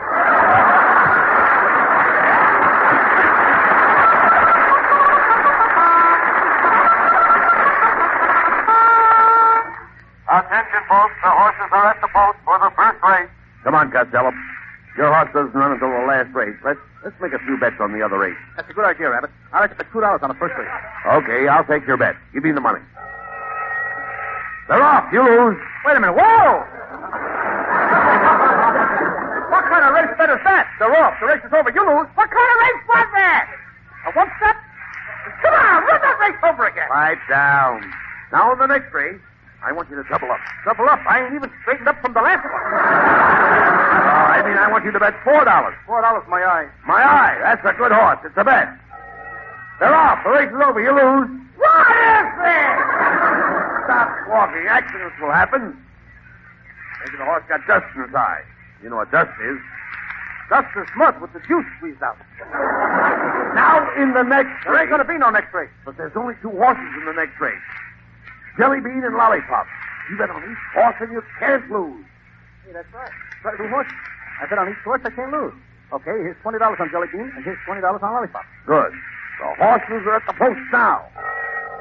They're off. Lollipop is first. Jelly Bean is second. Come on, Jelly Pop. You mean Lollipop? I mean Jelly Pop. I'm betting on the both of them. They're on the return. Lollipop first. Jelly Bean second. Come on, somebody. They're in the stretch. Lollipop first. Jelly Bean second. They're under the wire in the winner. Hershey bar. Ain't that the nuts? Now, just a minute. In the last race... That was my last race. But wait a minute, Costello. I don't bring this to a score. One horse in the last race. One horse? Yes. Abbott, you sound like one of them race back spouts. But I wouldn't make another bet if there was no horses in the race. Costello, It's your own horse, peanut butter. Peanut butter? Well, that's different. I'm going to bet everything I got on peanut butter. Here, Abbott, put $10 on the nose. Okay, $10 on the nose. Here's another $10. Put it on the tail. $10 on the tail. Here's another $10. Put it under the saddle. What for? In case he comes in sideways. You can't lose. It's a one-horse race. They're off in a bunch. Off in a bunch! How can one horse go off in a bunch? At the half, it's peanut butter. Come on, peanut butter. At the three-quarters, it's peanut butter. Come on, peanut butter. Spread out.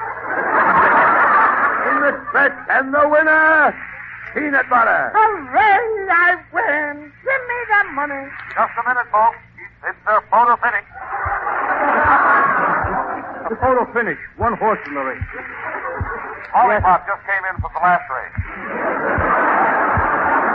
Yeah, but that wasn't Lollipop. That horse was the ringer. That was Roy Rogers' horse. Roy Rogers' horse? How did you tell? The jockey was beating him with a guitar.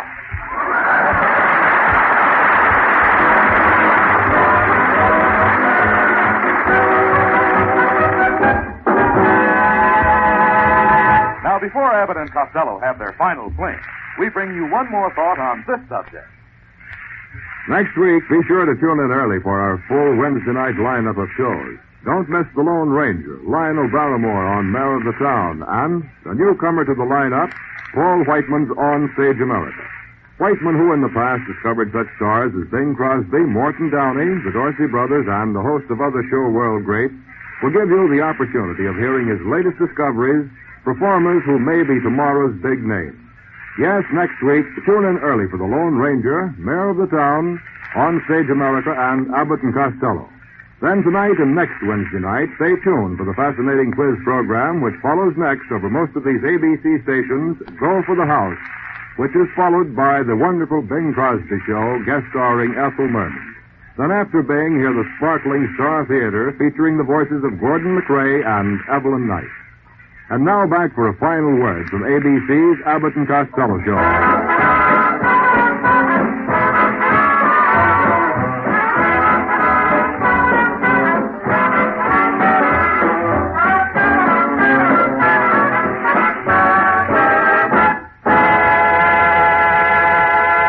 And now here are Abbott and Costello with the final word. Folks, we want to remind you of the big contest on our Saturday morning Abbott and Costello Kids Show.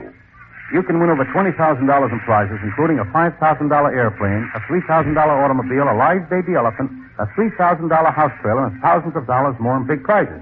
You can win them all by entering this contest, folks, and at the same time you'll be doing your part to fight juvenile delinquency. It's really a worthwhile project, folks, so remember to tune in Saturday morning. That's over ABC Saturday morning, the Abbott and Costello Kids Show. You can hear it over most of these same ABC stations.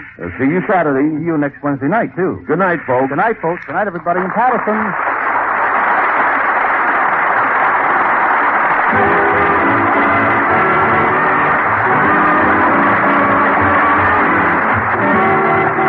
Wednesday night at this time for another great Abbott and Costello show, produced and transcribed in Hollywood by Charles Vanda and featuring Susan Miller and Matty Malnick's orchestra. This is Michael Roy saying goodbye until this same time next Wednesday. Be sure to stay tuned for the outstanding entertainment which follows throughout the evening on this ABC station. Next, Go for the House, the exciting audience participation show that gives studio contestants and listeners, too, an opportunity to win a brand new honeymoon house and wonderful furnishings. So stay tuned. Go for the House follows in just one moment over most of these same ABC stations. This is ABC, the American Broadcasting Company. Hey, Abbott, what time is it?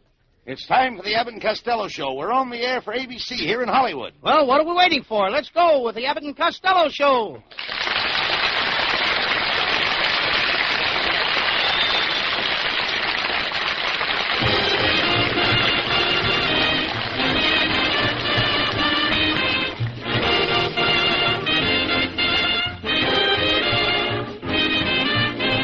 Yes, it's the Abbott and Costello Show, produced and transcribed in Hollywood tonight for your listening pleasure with Susan Miller and the music of Matty Malnick. Hold on to your chairs, folks, for here they are, Bud Abbott and Lou Costello.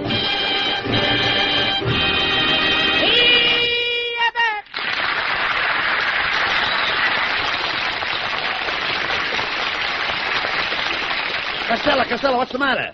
See, Abbott, something terrible happened. My Aunt May got all mixed up. She gave her dog her medicine and took the dog's medicine by mistake. That's awful. What effect did it have? Now the dog sits on Uncle Mike's lap, and Aunt May is out chasing rabbits. Well, never mind your Aunt May. How did you like that date I fixed up for you last night? Wasn't she a lovely girl? Oh, lovely girl. Brother, was that dame knock-kneed? Oh, she wasn't so knock-kneed. No. When we were walking down Hollywood Boulevard, one knee said to the other, I let you pass first the last time. Now give me a chance. Well, did you have a good time? Well, first I took her to Ciro's for dinner. That cost $31. Then I bought her a box of chocolates. That cost $4. Then I took her to the movies. That cost $2. Then I took her home, and she slammed the door right in my face. She did? That's gratitude for you, after all the money she spent on me. Costello, running around every night with a different girl is no good. Someday, you're going to get in trouble. Not me, Abbott. When it comes to women, I'm smart. No woman has pinned anything on me since I was a baby. Costello, how could you be so stupid? Why don't you be more like me? Like you? Then who would tell the jokes? I mean, you should use me for a model. I'm a model man. A model man? That's what started the last fight between my Aunt May and Uncle Mike. He got mad because Aunt May called him a model man. Why did your Uncle Mike get mad? He looked it up in a dictionary and found out that a model is a small imitation of the real thing. What happened then? They really had a fight. They fought tooth and nail. Tooth and nail? Yes, Aunt May nailed Uncle Mike in a puss and knocked out his tooth.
You're late again today. What's your excuse this time, Lou? Well, I couldn't happen, Abbott. When I got to Hollywood and Vine, the traffic was all snarled up. Was there an accident? No, some tourist stopped for a red light. I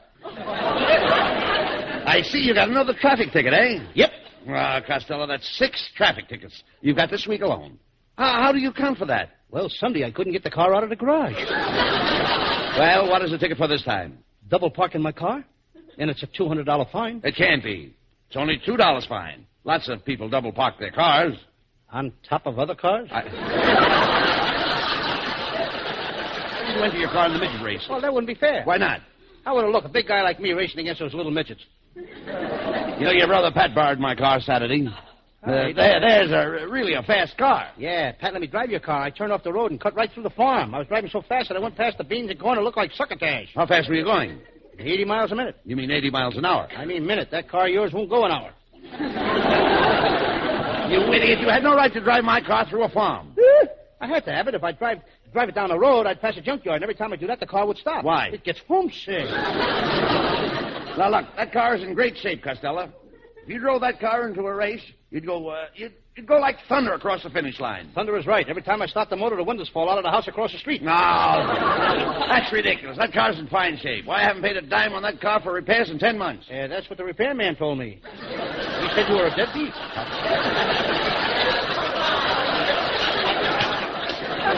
Keep your personal remarks to yourself. And tell your brother Pat that he ruined my car. When he brought it back, the engine was smoking. Well, it's old enough to smoke. What do you want it to do, chew tobacco? Never mind that. I had some new tire covers in that car, and they're gone now. Those tire covers were no good, Abbott. I put them on the tires. They didn't last 10 miles. Costello, you are an imbecile. Oh, Boulder! Now you made me say a bad word. What? What are you talking about? Boulder's a dam. Isn't that a bad word? Enough of this nonsense. See that my car's brought back to my house tonight. Oh, I don't think I can bring it back tonight, Abbott. This afternoon I took it out for a ride, and a big truck tried to beat me to the intersection. What? Now, wait a minute. Don't tell me you ran my car into that truck. No. Well, thank goodness for that. The truck ran into me. Ask you the owner of that truck. Who owns it? What does a truck look like? Well, it was a big, bright red truck with a lot of brass on it. There was a long ladder on it, and there were 6 fishermen in it. Fishermen? 6 guys with rubber coats and hats. Brother, were they zooming along? You idiot, that was a fire truck, and they were firemen going to a fire. From now on, you stay away from my car and stay away from my house. You ain't got any house. That's where the fire was. This is terrible. You wrecked my car, then my house burns down. Oh, it's a lucky thing I still have some money in the bank. You ain't got any money in the bank either. What? While everybody was watching a fire at your house, the bank was robbed. Well, there goes everything but my wife's car. Got to tell you, Abbott, the guy that robbed the bank took your wife's car to make their getaway. Well, this is awful. My car's wrecked. My house is burned down. My money's been stolen. The only thing I have left in the world is my darling little wife. That's the part I forgot to tell you about. The guys that robbed the bank kidnapped your wife, and if you want her back, you'll have to pay them $20,000 ransom. Yep. Hey, which one of you guys is Bud Abbott? I am. Well, I'm the guy that kidnapped your wife. Now, look, mister, I haven't got $20,000. You want your wife back, don't you? Oh, yes, I do, but I haven't got $20,000. Well, you have now. What do you mean? Listen, me and my partners talked it over, and we're willing to pay you $20,000 to take her off our hands. Don't do it, Abbott. What do you mean? Abbott, do you realize how bad these guys are stuck? They got your wife. They'll pay more than $20,000 to get rid of that old turkey. Now, let me handle this. Look, mister, Abbott is willing to take his wife back, but it's going to cost you $30,000. You drive a hard bargain, Fatso. Well, here's the $30,000. Hey, Charlie, bring her in. Oh, hello, buddy. I've just had the most exciting experience. These 2 charming boys have been driving me around all over town. Come on, Charlie, before this jerk changes his mind. You're a sucker, Abbott. We could have got $40,000. Quiet, Costello. Betty, darling, do you realize who those 2 men were? They were bandits. They were bad men. Oh, I thought they were pretty good.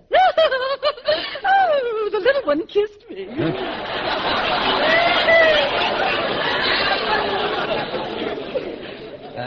Mrs. Abbott, how could a little short guy like that kiss a big, tall woman like you? I boosted him up on a chair. Oh, no, what do I say? How dare you? Costello, how can you suggest that my wife would stoop to kiss a bandit? She didn't stoop, Abbott. She boosted him up on a chair. Oh, you insignificant imbecile. Mrs. Abbott, when you call me that, smile. Why? I'd like to hear the wind whistle through your teeth. Costello, I have beautiful teeth. Yes, one upper and one lower. They ought to get together someday for lunch. Now, cut that out, Costello. My wife has had a very tough day. Our house burned down, and she was kidnapped by bandits, and you're picking on her. Why? Why do you continually insult my wife? Oh, I'm a bad boy. I'll say you're a bad boy, and it's all because you wasted your time in school. I didn't waste my time in school, Abbott. We were so poor we went to school without any shoes. And the kid that sat next to me, his father was a millionaire. I worked hard, and he didn't. I graduated, and he failed and was expelled. I never saw him again until last week. Do you know what he is today? A bum, huh? No, a millionaire. His father died and left him all that money. Costello, I don't know what the future holds for you. Oh, maybe I can help him, Bud. Here, Costello, let me see your hand. I'll tell your fortune. Okay. My. What an interesting hand. Oh, this line tells me that you have 6 children. I ain't even married. You'd better get that line fixed. Oh, now let's see. Oh, yes, this is your lifeline. Oh, my. You'll live to be 28 years old. But I'm 33 now. Oh, how do you like that, Bud? He's been dead for 5 years and doesn't even know it.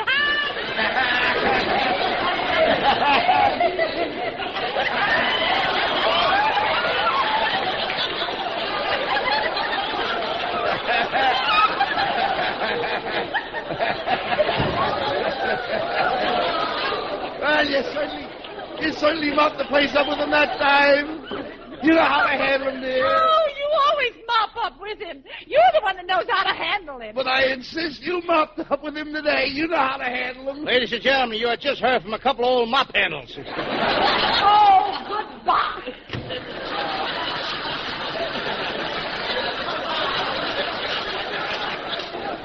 My wife is a wonderful girl, Costello. She's the picture of health. Did you notice her rosy red cheeks?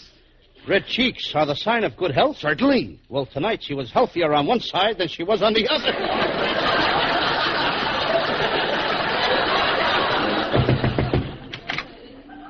Pardon me, gentlemen. Which one of you is Costello? I am Lou Costello. The boys of the Legion have been listening to your program, Costello, and we have decided to make you a member of the Legion. Costello, do you realize what an honor this is? Ah, then you accept? You will join the Legion? Oh, sure. I'll be very, very happy to join the Legion. Good. Be at this address in an hour, and we will make you members. Goodbye. Abbott, you ought to be proud of me. Think of it. I'm going to be a member of the Legion. Someday I may be head of the Legion. I may even get to be a big politician. I can see myself now at the meeting at the Big Four. Me, Lana Turner, Hedy Lamarr, and Betty Grable. Wait a minute. What about Attlee, de Gaulle, and Stalin? Let them get their own girls.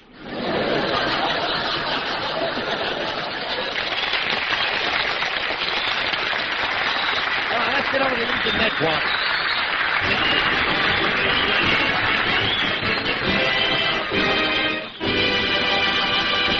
We'll return after these messages on Radio Theater.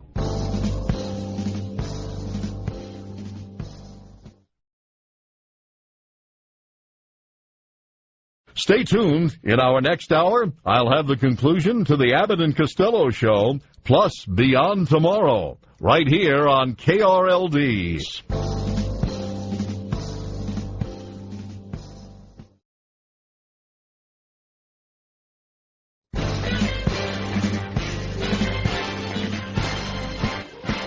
Welcome back to the KRLD Radio Theater. I'm your host, Bob Gibson. Time now for the conclusion to the Abbott and Costello show. I may be wrong, but I think it's time for our singing star, Susan Miller, to sing the lyrics to I May Be Wrong.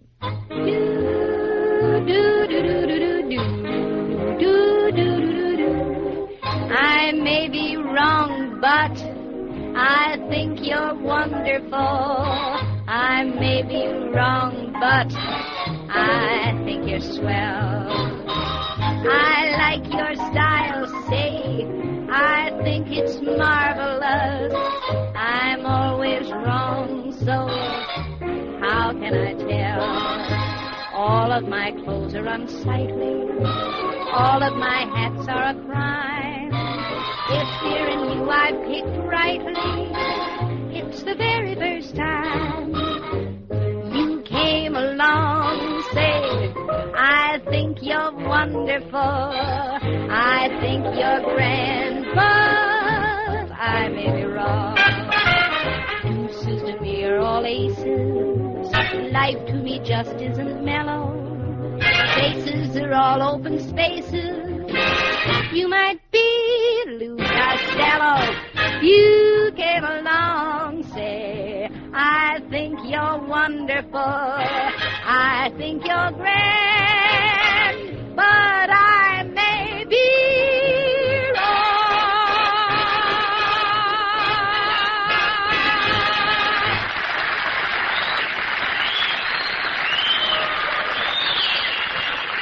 Well, Costello, there's the Legion headquarters office of the captain. Let's go in. Costello, there's a great honor for you. Yes, it reminds you of the time I went to Harvard. I was in a medical school. You went to Harvard Medical School? Yes. What were you studying? Nothing. They were studying me. Talk sense. Let's go into the Legion office. Ah, ha, ha, I see you have kept your word. You have come to join the Legion. Costello, I will now swear you in. Place your left hand over your heart and repeat after me. After me. So. Costello, the man wants you to repeat after him. I beg your pardon. After him. No, not after him. I want you to repeat after me. Okay? After me. Yeah, tell me when he says he wants you to repeat after me, he means he wants you to repeat after him. Make up your mind. Do I repeat after you or after him? After him. After me. Why don't you two guys go out in the alley and fight it out? Never mind that. We'll dispense with the formalities. Abbott and Costello, do you wish to join the Legion? We do. Good. You are now members of the Legion. Our boat leaves for Morocco tonight.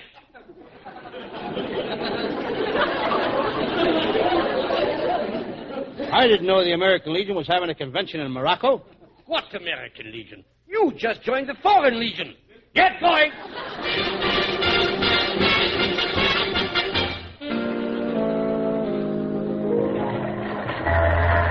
Well, now you've done it, Costello.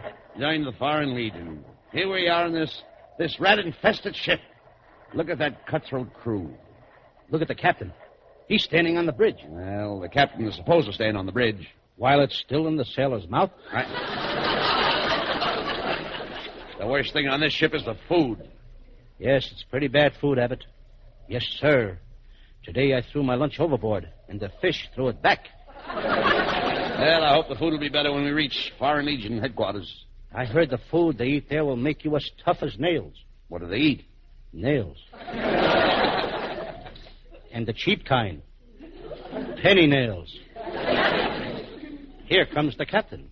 Hey, you two! I told you not to come up on deck. If you disobey my orders again, I'll cut your ears off. I'll hang you from the main mast by your toes and stick this pool cue in your ear and play billiards with your eyeballs. And if that don't work, I'll torture you. Yeah? Well, I can lick you with both hands tied to the rail. Well, why don't you do it? All right. Let me tie your hands to the rail.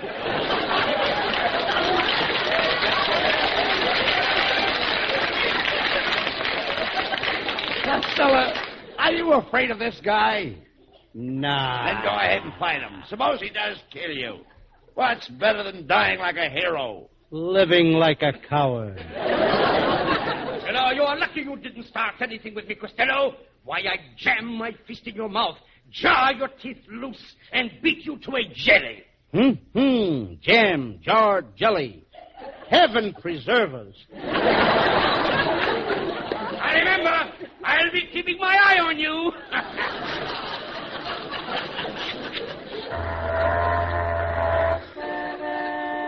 What was that? The ship must be going around the horn.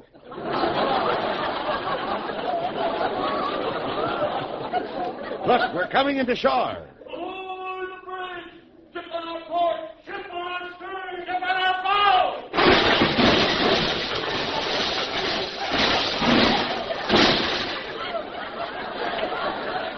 Ship on our ship!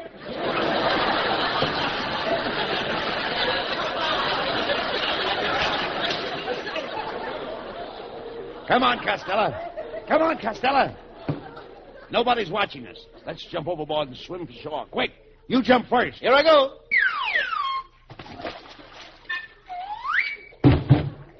Costello, you just jumped into the water. How'd you get back on deck here again? Abbott, did you ever back into a swordfish? Oh, come on.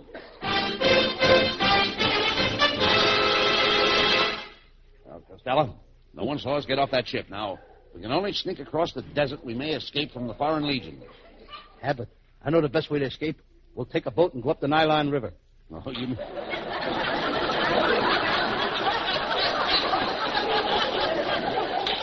Now, you mean we'll go up the Nile River? Nylon is something that goes on a girl's leg. Well, you go your way and I'll go mine.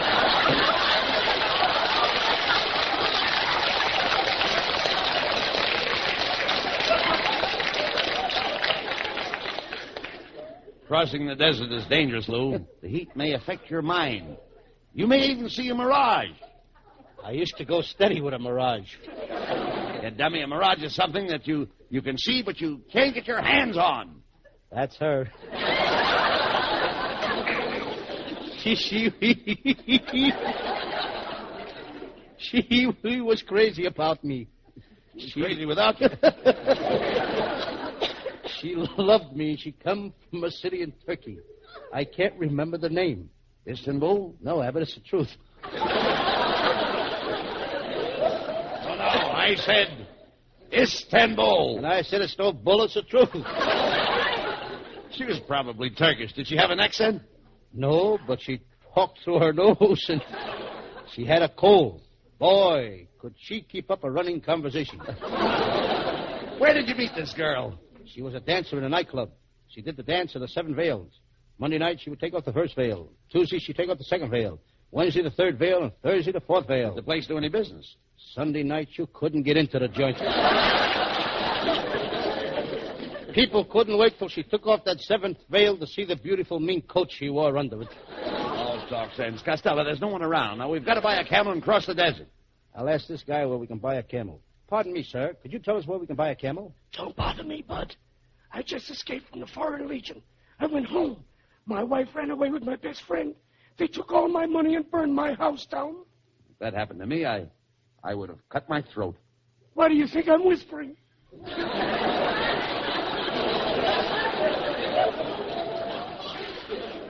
Abbott, there's a place we're looking for. See that sign? Honest Hassan, used camel dealer. Come on. 900,665, 900,666, 900,667, Look, 900... Abbott, he's counting his money. 900,668, 900,600... Mr. Hassan. Huh? What is it? What? Oh, you made me lose count. I got to start over. 1, 2, 3, 4... Look, count that money later. We want to buy a camel. Oh, customers. Oh, well, there's a bunch of dandy camels over there. Do you mind if I carry a couple of them? What do you want to carry a camel? Why not? Camels carried us for 5 years.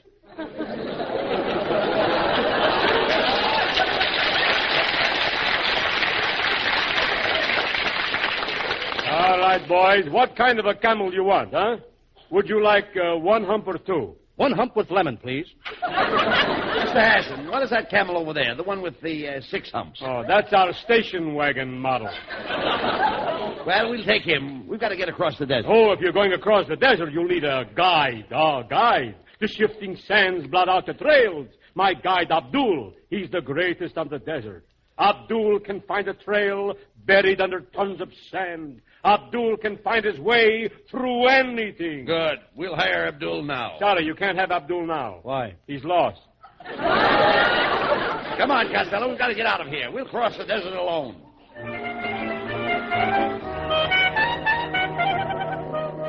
Abbott, we've been on this desert for 5 days. I can't stand it any longer. It's so hot. You go on without me. I'm only holding you back. My life is worthless anyway. We both can't make it. You have more to live for than I. Abbott, my beloved friend. Go on without me. I'll stay here and die.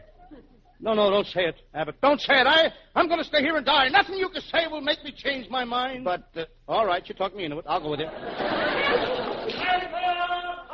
Los Angeles Express. Get the 5-star final. Los Angeles Express. Hey. What are you doing out here in the middle of the desert selling the Los Angeles papers? Boy, did they give me a lousy corner.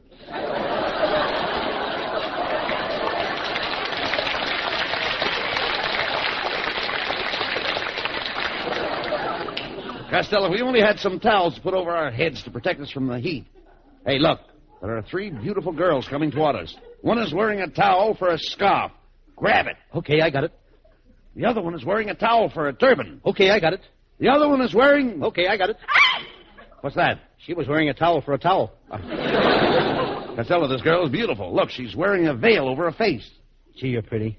Why are you wearing that veil over your face? It's the customs of the country. Anything else you'd like to know? How do I get through the customs?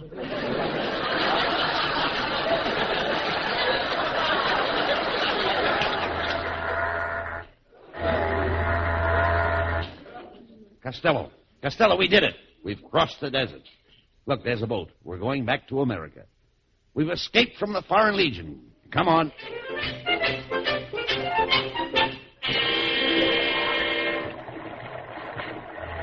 Well, Costello, we've been at sea for 3 days now. I wonder when we get home. I'll ask the captain. Hey, Captain, when does this boat get to America? This boat is not going to America. We are taking prisoners to the Foreign Legion. That did it, Abbott. I'm diving overboard.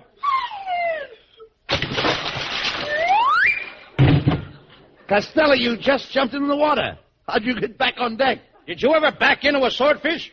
You did that joke before. So what? I like the joke. I'll do it again. Did you ever... Come on!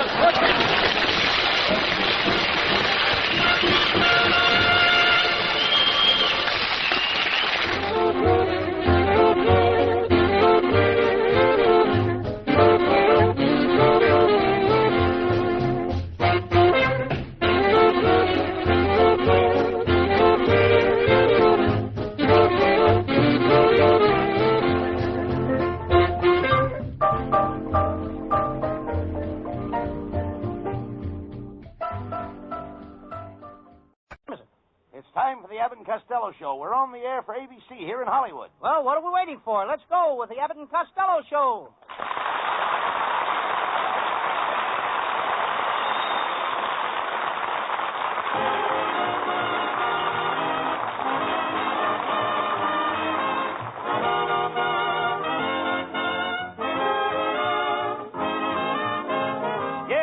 Abbott and Costello Show, produced and transcribed in Hollywood tonight for your listening pleasure with Susan Miller and the music of Matty Malnick. Hold on to your chairs, folks, for here they are, Bud Abbott and Lou Costello.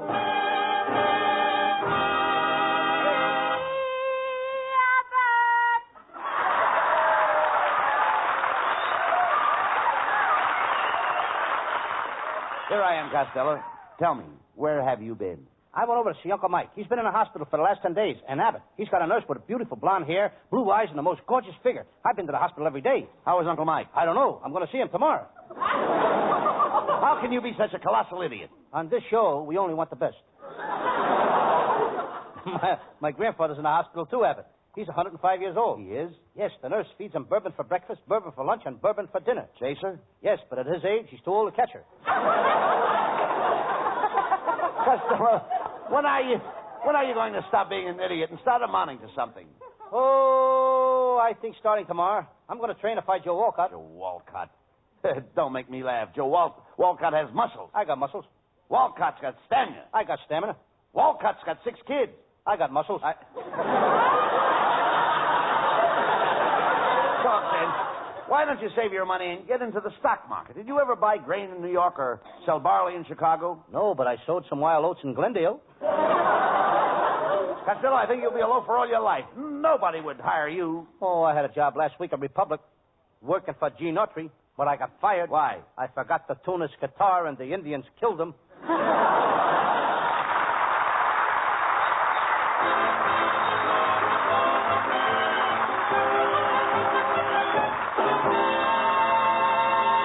You're in for some real laughs with our zany stars tonight, but before they continue, listen to this.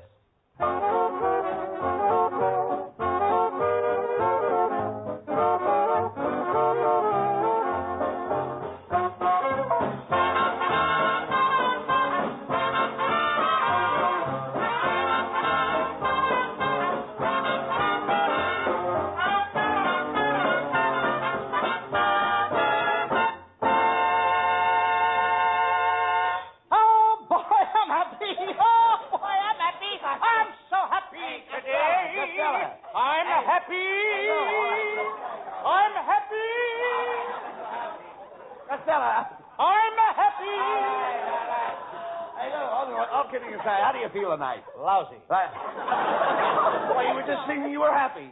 Oh, yes, I am, Abbott. I just met a very gorgeous girl. I think I'm in love. Love, you dummy. You don't even know what love is. Abbott, love is like a poker game. It starts out with a pair. He's got to have jack or better. She gets a flush. He shows diamonds. And they end up with a full house. Sometimes with a joker in the middle.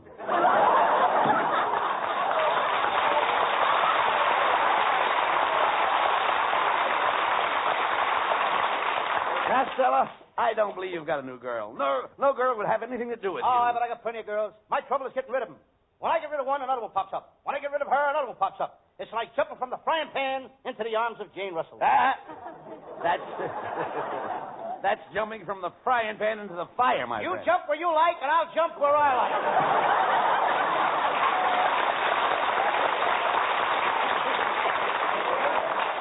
You know, you want to be careful, Costello. This is leap year. Huh? This is leap year, you know. You may get trapped. Leap Why? year is different. Why? Well, it's the year when a woman proposes to a man. The woman makes up the man's mind for him. That's different. Now, wait. Costello, June is a month for marriages. But you don't have to worry. Very few girls would marry you. Very few would be enough. One at a time. In parentheses, mad. How many girls do you think I need, Abbott? Do you want me to get arrested for trigonometry? No, not trigonometry. When a man has several wives, it's polygamy. When he has 2 wives, that's bigamy. Do you know what it is when a man has 1 wife? That's monotony.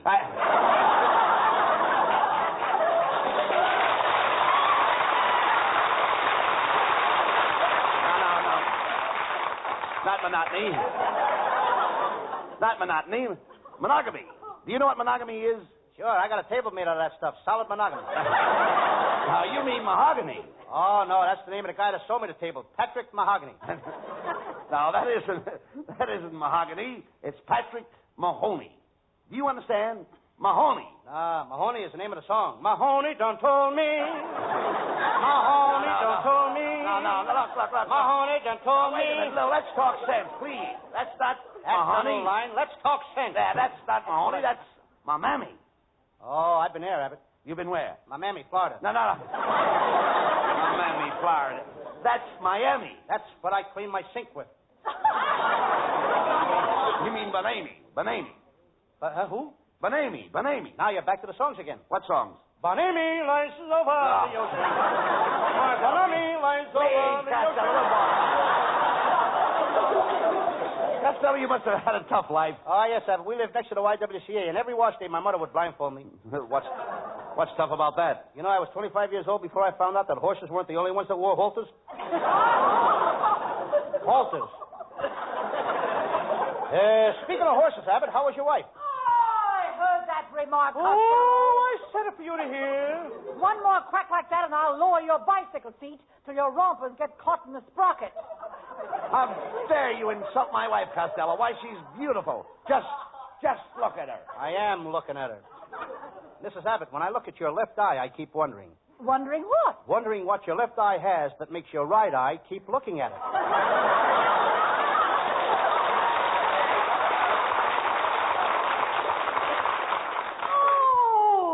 My bunny lies over.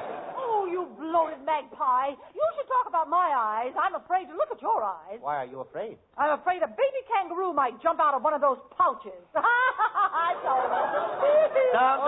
Get over that one fast. Don't let Costello bother you, honey. He's feeling a bit spring feverish. He met a new girl, and he's thinking of getting married. Getting married? Oh, what a picture. Beauty and the blimp.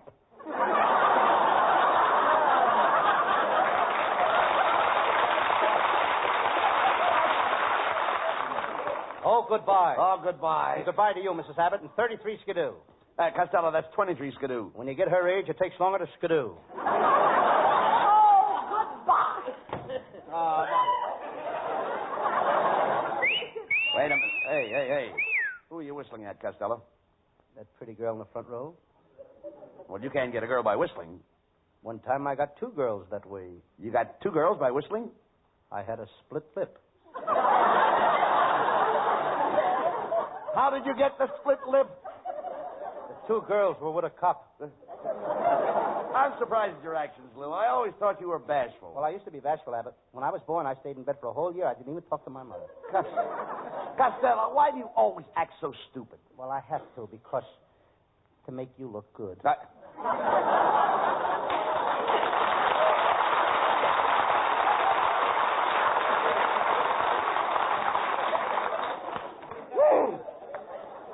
wait a minute. When you came in here tonight, you told me that you had a new girl. Have you been out with her yet? Have I been out with her yet? Mm-hmm. Oh, sure. Last night we sat on her front porch. I wanted to kiss her, but her father was home. Well, does her father object to kissing? I don't know. I didn't try to kiss her father. Didn't you take her anywhere? Oh, yes. I took her out to eat. It was a swell restaurant, Abbott. That's where I got this jacket. I took it off the hook by mistake. I wish I had a pair of pants to match it. Why did you get some? Nobody hangs up pants in a restaurant. Well,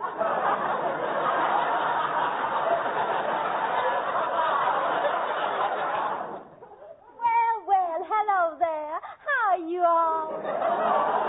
Hey, Abbott, get a load of this beautiful girl. Honey, child, haven't I seen you somewhere before? Why, you sure enough have. Weren't you at Ciro's last Saturday night wearing a strapless, low-cut evening gown? Uh-huh. And it had a bare midriff? Uh-huh. And the dress didn't have no back to it? Uh-huh. I knew I'd seen your face someplace before.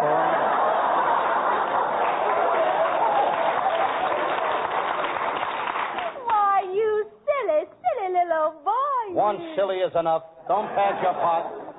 Why, I'm the girl you were out with last night. Abbott, it's my new girl, Honeysuckle Epstein. I'm very pleased to meet you, Honeysuckle. Are you the new girlfriend that Costello has been talking about? Yes. Yes. Yes, I sure am.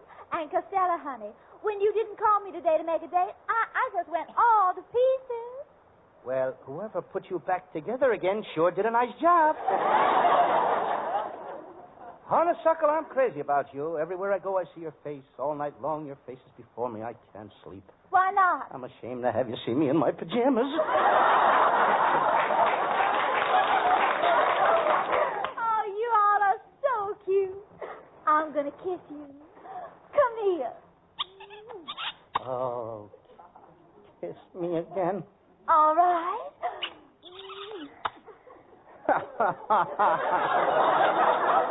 Kiss me again. All right.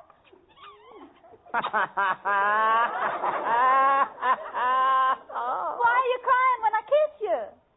You're standing on my foot.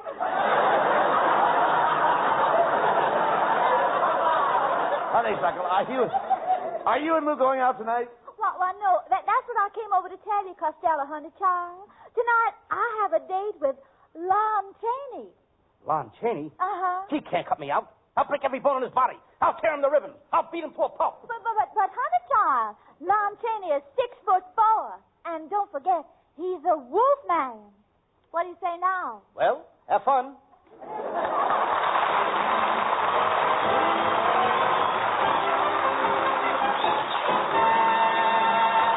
And there's a lot more mad stuff still to come. But right now, a change of pace to let you hear this.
Time now for Susan Miller to join Matty Melnick and lyrically take us on a Louisiana hayride.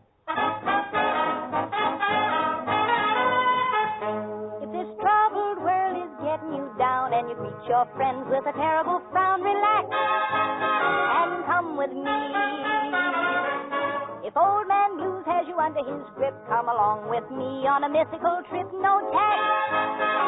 It's all free.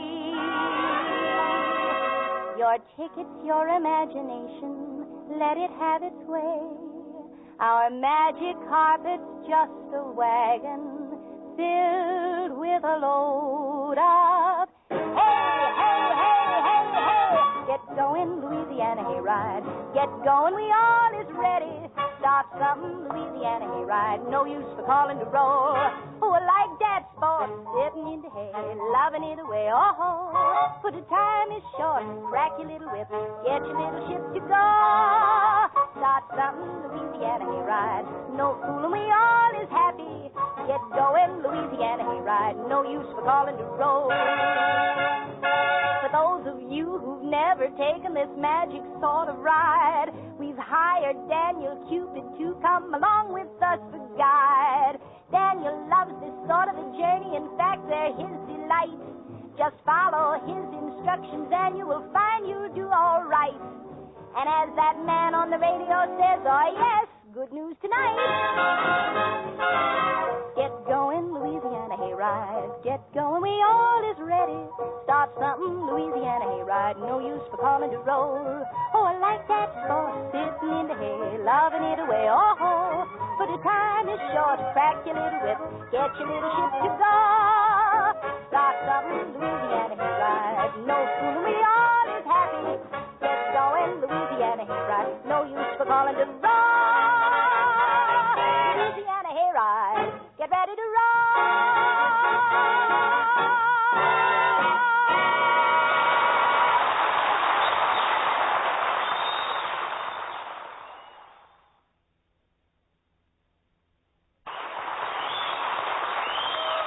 Well, Costello, it looks like you're going to lose your new girlfriend, Honeysuckle, to Lon Chaney.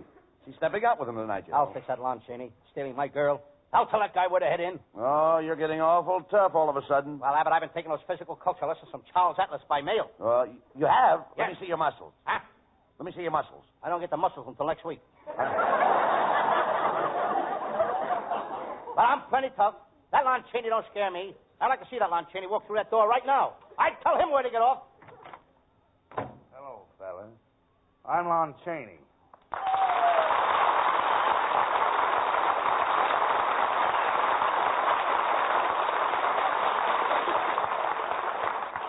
Listen, Costello, didn't I hear you just say that you were going to tell me where to get off?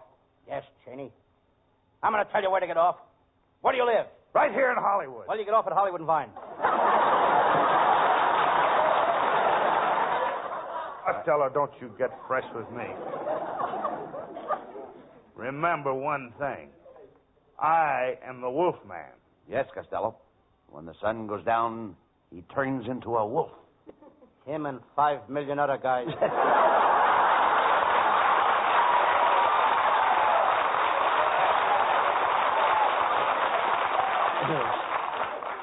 Him and 5,000,001 other guys. That's you, I know. Cheney, you'd better lay off me or I'll put a bullet through you the hard way. What do you mean, the hard way? Push it through. Oh, cut it out, Costello. You aren't tough. Oh, no? Lon Chaney, see my fist? What do you think of it? Dirty, ain't it? Chaney, the last guy I had a fight with is in a hospital, and he'll be there for the next 2 years. Yeah?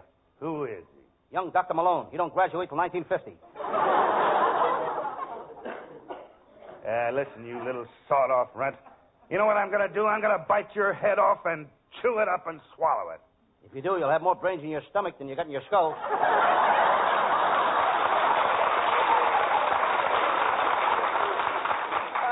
I got brains I haven't used yet. Well, don't let him go to your head, Lou.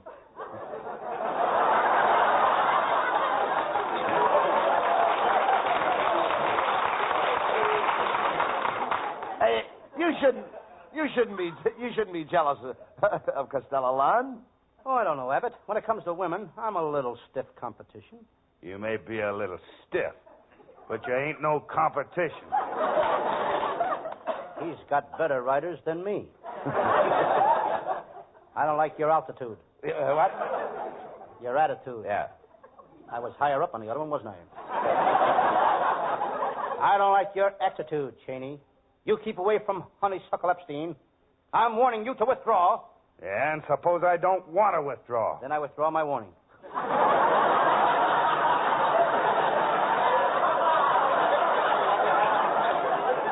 Now, don't fight, boys. Let's settle this thing peacefully. I just want to say one thing, Abbott. Listen, Costello. Be smart, fat boy. Stay away from Honeysuckle. What's the matter, Chaney? Aren't there any other girls in your life? Yeah. But there ain't any life in my other girls. There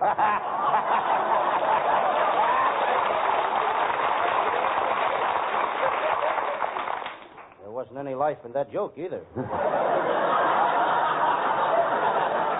I can't stand any more of you. Mr. Abbott, will you do me a favor? Certainly, Lon. Anything for you, Mr. Chaney. Well, drop by Honeysuckle's house. Here's her address. Tell her that I won't be able to keep my dates tonight. I've got to work at the studio. You bet I will, Chaney. Hey, you got a pretty fancy name. What do people call you, Lon or Chaney? Well, some people call me Lon, other people call me Chaney. But my friends call me Junior.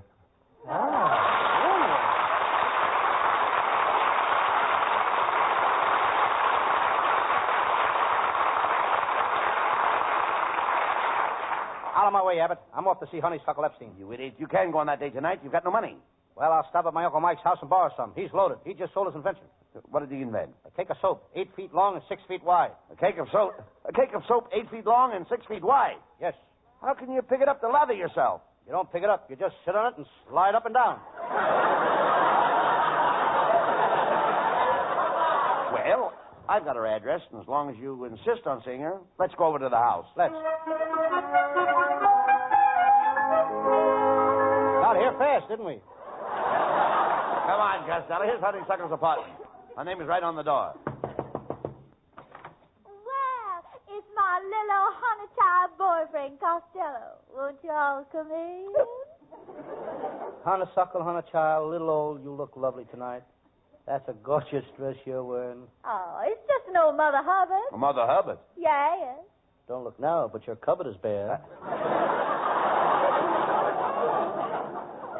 Honey child, Costello, you all has got to leave now. I got a date with Lon Chaney, and he's very, very jealous of me. If he catches you here, he's going to be awful mad. Oh, no, Honeysuckle. Mr. Chaney stopped off at the studio and asked me to come over and tell you that he can't keep his date. He has to work tonight. Oh, well, in that case, what do you think we ought to do this evening? Let's neck. Wait a minute, Costello. You forget that I'm here. Yeah, but I only neck with girls. Oh, there's somebody at the door. Who is it? It's me, Honeysuckle, darling. It's me. I didn't have to work tonight. After all, may I come in? Honeysuckle, we've got to do something. Lon Chaney finds Costello here, he'll murder him. I know what to do. Just a minute, Lon, honey. I'm baking a cake. I'm the cake, and if he gets in here, he'll crack my frosting. Now, Costello, here's what we're going to do. You go in my bedroom, put on one of my dresses, and I'll introduce you as Mr. Abbott's girlfriend. Come on, Costello. Into the bedroom. I'll help you get dressed. Hurry up. All right, now, take it easy. All right, Costello, get into these things. Here, quick. What's this thing? Put this on first. What is it? Looks like a slingshot. That's a girdle. That's a girdle. It's a two-way stretch. No good for me. I stretch 4 ways. Oh, stop now. Slip this dress over your head. That's it. All right, now let's go. Oh, hello, Bud. What are you doing over Oh, here? I just brought my girlfriend over, Lon. I'd like you to meet her. Her name is Miss. My name is Lula Castellanos. Oh, yes. Well, shut my mouth. I all from South Patterson, New Jersey. Oh, Shut my mouth, you all. Yes, That's sir? swell. I'm just glad to meet you. Say, Honeysuckle, put on some of that music on the Victrola and we'll have a dance. Get out some of that romantic stuff like Hold That Tiger. But Hold That Tiger isn't romantic. It is to another tiger. Lon, I'll dance with Mr. Abbott, and you dance with Lulu. Oh, no. Now, wait a minute. Okay. Come into my arms, me proud beauty. Oh, I'm not so proud. You ain't no beauty either.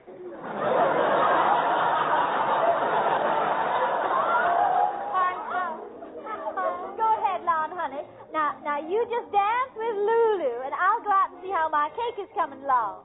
But I think I'd better dance with Mr. Abbott. He's the man that brought me. Oh, tush. That's all right, Lulu. I'm not jealous. Go ahead and dance with Mr. Chaney. Go ahead. It's all right. You rat, Abbott. Rat. Come on, Lulu. Let's cut a rug, huh? Lulu, dear, what was that noise? That was my garters. It's a long pull from my girdle to my bobby top.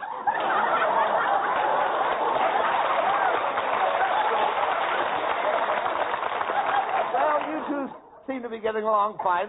I think I'll go out in the kitchen with Honeysuckle. Hey, Abbott, come back here. Come here. Ah, Lulu, at last we're alone. Let me crush you in my arms. Mother told me there'd be nights like this. What is the matter with you, Lulu? Have you no warmth? What do you think this is? Puppy love? It must be. Your nose is cold.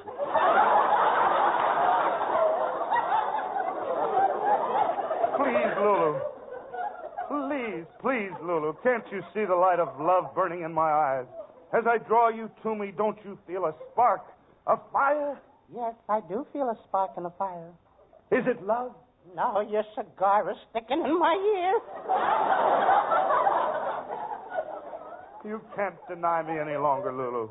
Let me kiss you. No, not today, Lon. Please, Lulu. Just one little kiss. No, not today. Lulu, why do you keep saying, not today? Because today I am a man. Wait a minute. Why, you're Costello. I'm going to kill you. If you do, I'll never speak to you again. Abbott! Let me out of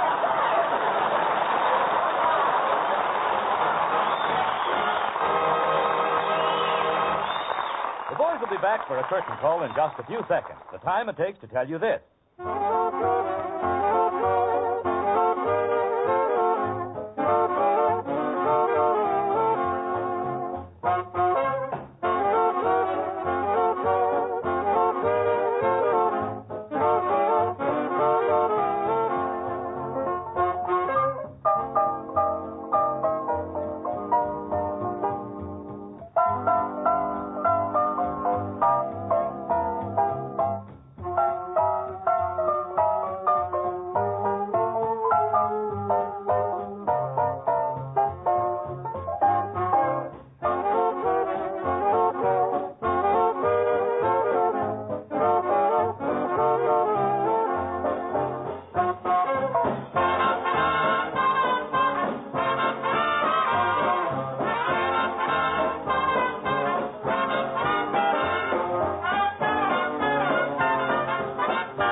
Now, here are Abbott and Costello with the final word. Folks, we want to remind you of the big contest on our Saturday morning Abbott and Costello Kids Show.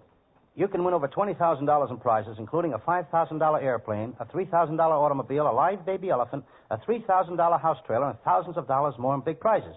You can win them all by entering this contest, folks, and at the same time, you'll be doing your part to fight juvenile delinquency. It's really a worthwhile project, folks, so remember to tune in Saturday morning. That's over ABC Saturday morning, the Abbott and Costello Kids Show. You can hear it over most of these same ABC stations. See you Saturday. See you next Wednesday night, too. Good night, folks. Good night, folks. Good night, everybody in Patterson.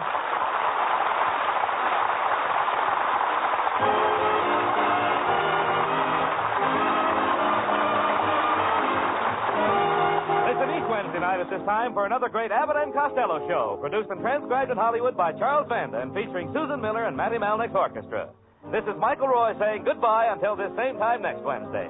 Be sure to stay tuned for the outstanding entertainment which follows throughout the evening on this ABC station.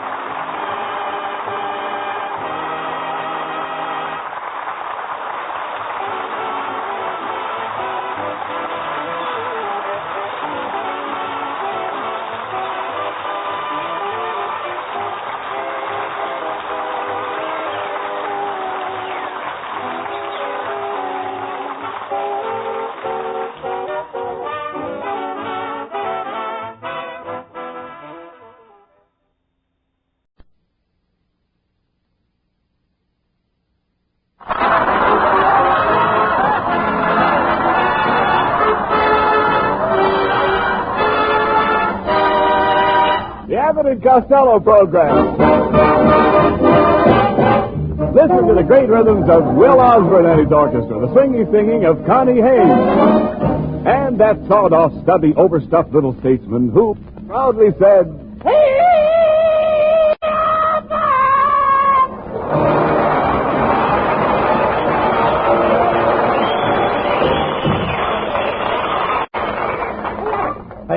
Costello, calm yourself. Why are you so excited? Hey, Abbott, I think the war is over. Oh, that's silly. What makes you think the war is over? I just heard the lady next door talking back to her maid. Oh. Well, never mind that. Yes, look. Never mind that, Lou. Look. You know, we've got to drive out to the 8 to the Bar Ranch to see the Andrews sisters. Now, did you borrow Ken Niles' car? Oh, yeah, I borrowed it just like you told me. Well, that's swell. But I had a terrible accident, Abbott. What do you mean? I upset it. I got to turn it over right away or Ken Niles' wife won't like it. Well, we can do that when we come back from the Andrews sisters' ranch. No, I got to turn the car over now or Mrs. Niles is going to be mad. I'll explain it to Mrs. Niles. Where is she? She's under the car. She's under the car? Is she in a coma? No, she's wearing her evening gown. Oh. Well, then let's get Ken Niles to help us lift the car. Oh, Ken is in a good spot to help us. Fine. Where is he? He's under the car, too. For goodness sakes, how did this accident happen? I bumped into another car, Abbott. Boy, that driver was mad at me. He said for two-side punch in the nose. And what happened? He ran up a bill of $8. You were silly to argue with the driver. Why didn't you call a policeman? I didn't have to. I hit one. Hey? You hit a policeman? I hit a policeman. You hit a policeman in uniform? Nope, I hit him in the nose. Oh, this is liable to spoil our whole trip to the Andrews sisters' ranch. Did the cop recognize you? Yep. Could he swear to you? Yep. And I sweared right back at him.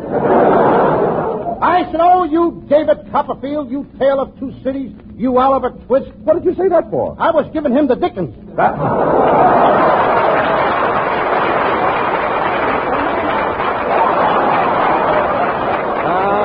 This is a fine thing. Now I have to straighten you out with that policeman. Where is he? He's under the car, too. What are they all doing under the car? Have you looked for an apartment lately? Oh, here comes Mr. and Mrs. Niles. Better beat it, Costello. No, you don't. You fat-headed, flabby, car-flipping fool. Do you realize you left me out there under the car holding up my rumble seat? Don't stand there like an idiot. What have you got to say? Good morning, Mrs. Niles. Don't good morning me. Good night, Mrs. Niles. That day went fast, didn't it? Costello, why did you leave Mrs. Niles under the back seat of her car? Well, isn't that where they always keep the crank? Oh, Kenneth. You had it coming, Mrs. Niles. Now, be nice, Lou. Say something. All right. Just a minute now, you worm. That's Don't enough. All right. Yeah, please. Go ahead. Blow me out, kid. All right. You're supposed to. Don't you try to wiggle out of this. What about me? Look at my suit. I'm a mess. Niles, without looking at your suit, you're a mess. But look at the spots all over my suit. Well, throw away the suit and wear the spots. Oh, Costello, I've had enough. We're going out to get the policeman and sue you for damages. Damages? But Mrs. Niles, did you get hurt? Did I get hurt? I have a big scratch on my crazy bone. Put your hat on and nobody will notice it. Oh, come, Kenneth. Hey, come on, Abbott, think fast. I got to get out of here before they come back with the cops. Oh, you can cause more trouble. We were going to the H of the Bar Ranch to ask the Andersons to appear on our show, and you wrecked the car we were going to use. Well, now we'll have to rent a car. Well, let's get another car. We'll have to. Well, where can we get one? You drive. Me drive? No, you drive. I said I drive. You don't drive it. I drive it. Drive what? You drive. Why should I drive when you want to drive? I'm going to drive. Look, Costello, I'm renting a you drive, and I drive it. Oh, then we both drive. No, we do nothing of the kind. I drive. When I say you drive, I don't mean you drive. I mean that I drive, although it's a you drive. When you say you drive, you don't mean me drive? No. You mean you drive because I don't drive? Now you got it. Now I don't even know what I'm talking about. Now look, Abbott. You go to a place and you're going to rent a car. Yes. You are driving the car? Yes. Where am I sitting? You are sitting right next to me. Is there a steering wheel in front of me? No. And you're positive that I am not driving? I'm positive. And you are driving the car? Yes. All right. What kind of a car are you driving? You drive. Somebody better be driving. No, look. Please. I'm trying to explain this. We go and rent a car. Right. Now, where are we going to get it? You drive company. Now I drive company. I thought we were going alone. You don't understand. It hurts you drive. Well, if it hurts, you drive. That is right. That's right. This is getting worse. Don't you see? The head of the company's hurts. That's too bad. What hurts him? Nothing hurts him. Look, every company has to have a head. Naturally. Now, this company's head hurts. Oh, why don't we take an aspirin? Listen. It hurts you drive all over the country. Well, if it hurts to drive all over the country, why should I drive and get hurt? You don't get hurt. I'm not going to get hurt. You don't get hurt, Costello. And nobody's going to hurt for me. That's right. You're not going to get hurt. I'm not fool to get hurt. You're not going to get hurt. It's the Hertz Company. Oh, the Hertz Company. I still... Look, Abbott. Am I mixed up? All right. It's very simple. Look, Abbott. Thank you, boys. Oh, Thank you. Look, Abbott. Now, I don't want to hurt nobody. Will you listen to me, please? The man's name is...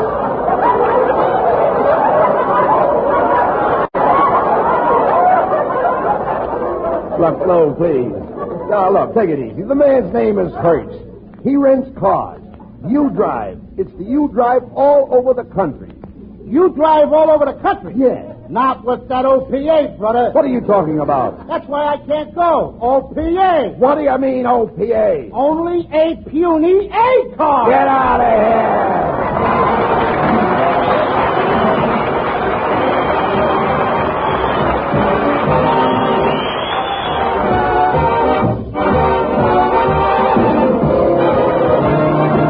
Will Osborne with the arrangement of one of your favorites, My Dreams Are Getting Better All the Time.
Abbott and Costello are driving their rented car over the desert to the Andrews sisters' ranch. We find them on the road, their motor merrily hammering away as they head for the ranch. Let's listen to these hammerheads.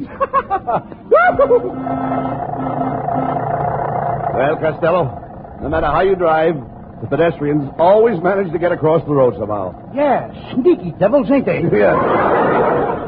I wish I was a truck driver. Why do you want to be a truck driver? Oh, they run into so many interesting people. Costello, you're a dope. Hey. Huh? Hey, what's wrong? Costello, there's something wrong. What's wrong here? What's wrong with this? What's the matter with this car?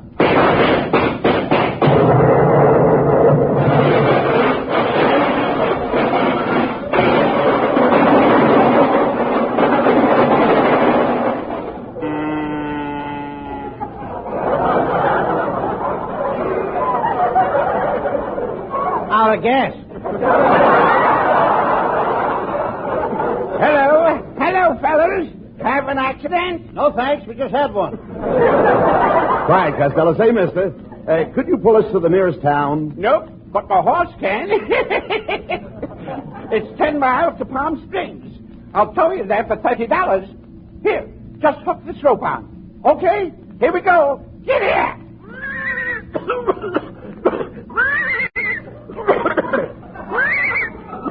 I think the horse is hoarse. You know, Costello, that guy is a gyp. Imagine charging us $30 to pull us 10 miles. Don't worry, Abbott. I'm getting even with him. How? I got our brakes on.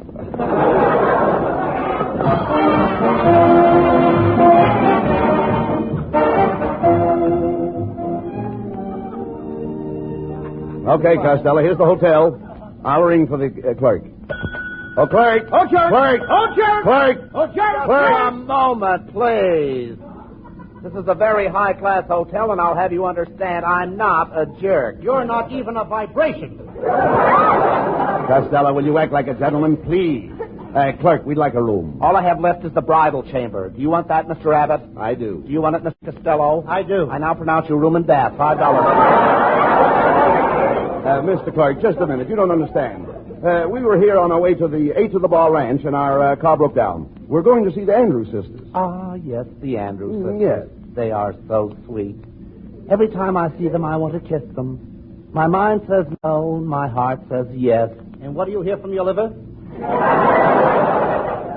Well, Mr. Costello, if you'll just sign the register, I'll have the boy show you to your suite. My what? Your suite. You're cute, too. I like you. All right. Come on, clerk. What about our room? All right, Mr. Costello, it's on the 10th floor. Here's the key, 1006. Now get going. Okay, I'll see you later. Okay. Come on. All right. Come on. All right. I know you are. Now listen, clerk. We want to get up early. We're going to the... Hey, wait a minute. 10th floor? 10th floor? Wait a minute. You sent Costello to the 10th floor. There's only one floor in this hotel. You haven't got a 10th floor. Good heavens, Do man, something. you're right. Oh, this is serious. Oh, Mr. Costello, there's no 10th floor. Come right down.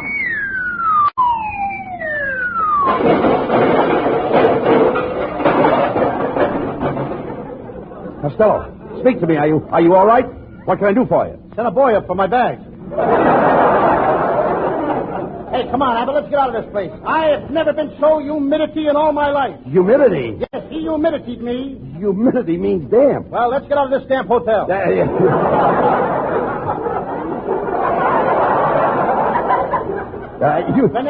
Yeah,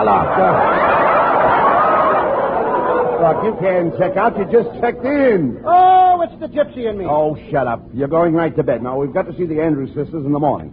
Oh, here's our room. Come on. I wonder who that can be. Nobody knows we're in town. I'll take it. Go ahead. Hello, yes, this is Lou Costello. No, I'm sorry. I'd like to, but I just can't. No, I won't tell you. Who was that? Bolivar. They wanted to know what time it was.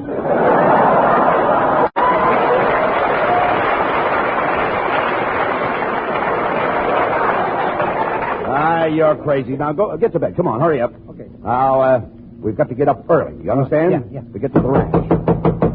What's this? Pardon me, boys. I'm the chambermaid. I heard you two clowns had checked in, and I thought you might like to hear a funny story. How about it, Abbott? This chambermaid might have something. We could use a good joke. We haven't had one on 3 pages. All right, go ahead. Go ahead. Well, did you ever hear the story about the double bed? Nope. I just made it. Oh, this kid is going to lay an egg. Oh, how dare you? I've never been so humiliated in my life. Now, you see, Abbott? She said the same thing, humidity. She thinks it's a damp hotel, too. Oh, dampness has nothing to do with it. She said humiliate. Conjugated from the Latin, humilius. Humilia. Humilium. I humiliate. She humiliates. They humiliate. Now, do you understand? Yes, sir. Everybody in the joint is damp. No. Say, miss, if you're so smart, maybe you could tell me something. Our car broke down, and we got to get to the Andrews Sisters Ranch. Now, how can we get there? On a jackass. Did you ever ride a jackass? No. Then you better get on to yourself.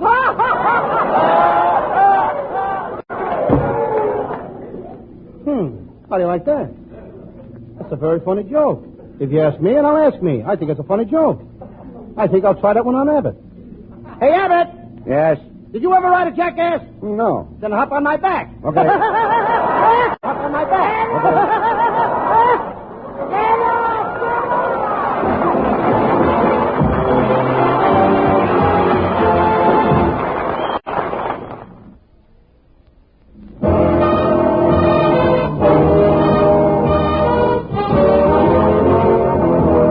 Lovely Connie Haynes sings one of the most popular songs of the day, I'm Beginning to See the Light.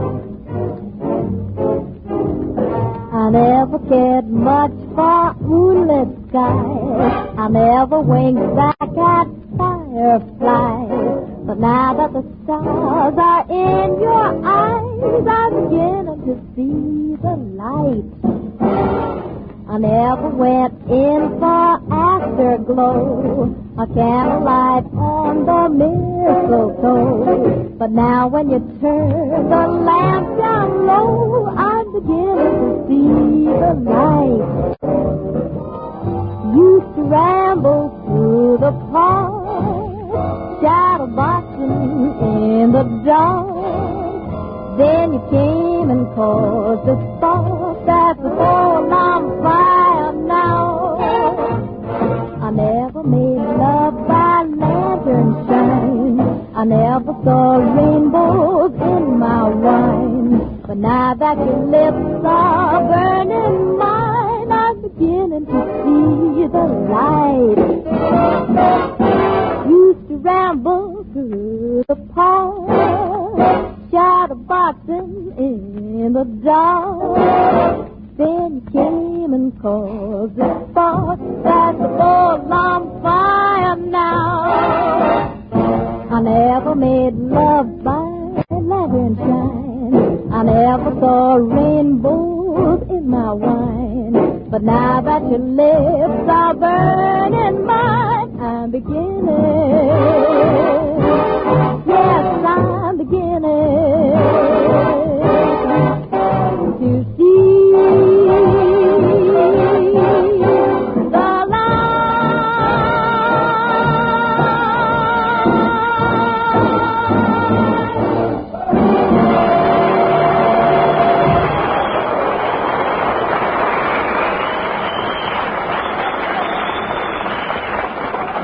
Well, come on, Costello. Costello, come here. Yes. We've got to check out of this hotel and find the Andrews Sisters Ranch. Gee, Abbott, I hate to leave this lovely hotel room. I know. But I can't get it into my suitcase. What do you mean? My suitcase is full of towels. Costello! I'm surprised at you, stealing towels from a hotel. What could be smaller? Wash rags? Down! Come in. Pardon this unwarranted intrusion, gentlemen, but I'm looking for Abbott and Costello. Oh, that's Abbott over there, and I'm Costello. You? No, it couldn't be. Yeah. I'm sure, sir, I'm sure that Lou Costello does not look like a sawed-off, pot-bellied, imbecilic, flea-bitten bum. Oh, yeah? You want to bet? Say, What neighbor. did I say? Just a minute, neighbor. Who are you, anyway? Oh, pardon me. My name is Melonhead. I'm sorry. Well, with that head, you should be sorry.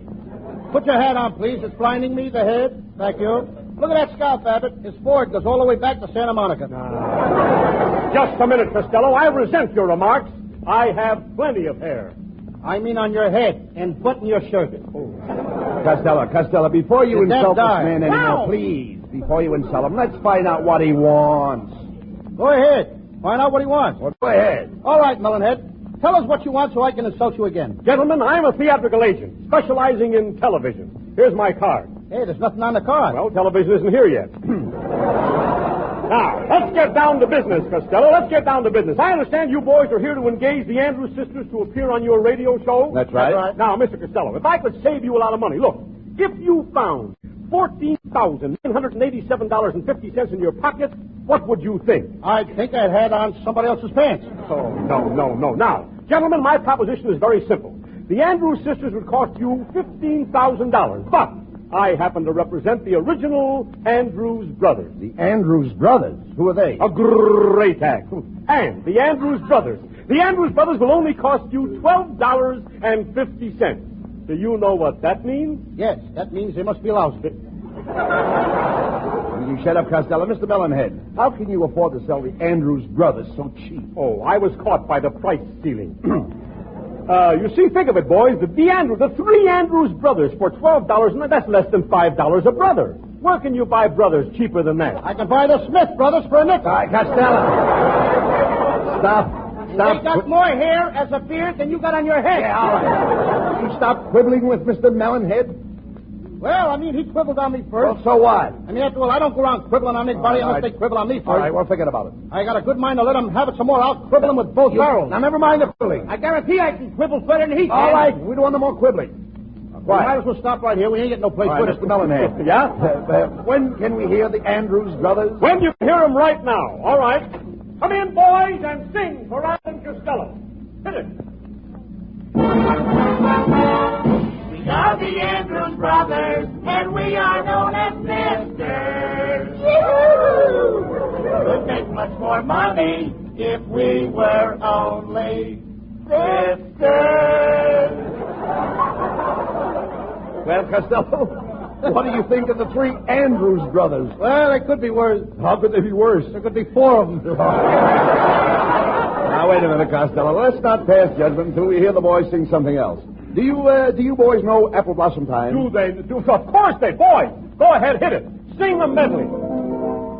I'll be with you in Apple Blossom Time.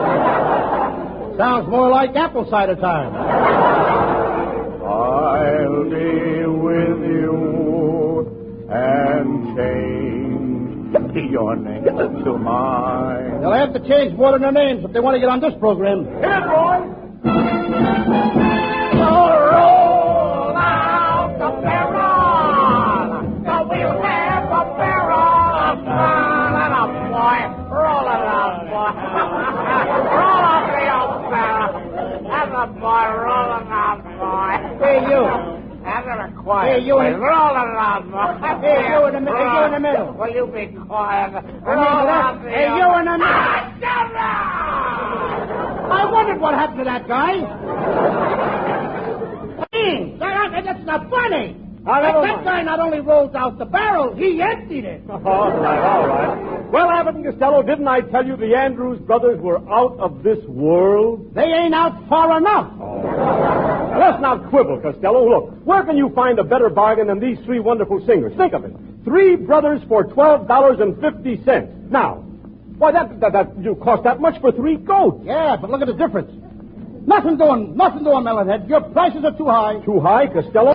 Before I'll sell the Andrews brothers for less than $12.50, I'll drown myself. Okay, you asked for it. That seltzer bottle down. Hey!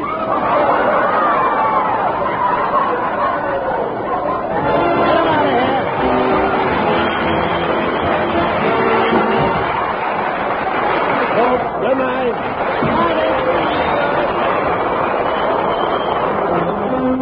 He's a saltwater cowboy with the whole world for his reins. Just a saltwater cowboy, and the herd he rides his train. He's a rounding up his country's foes, wherever they may be. He's a saltwater cowboy, a United States Marine. Get along, little nip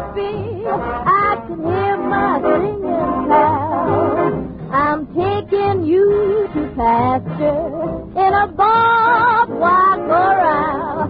He's the soul of the earth, boy, and he's long and lank and lean.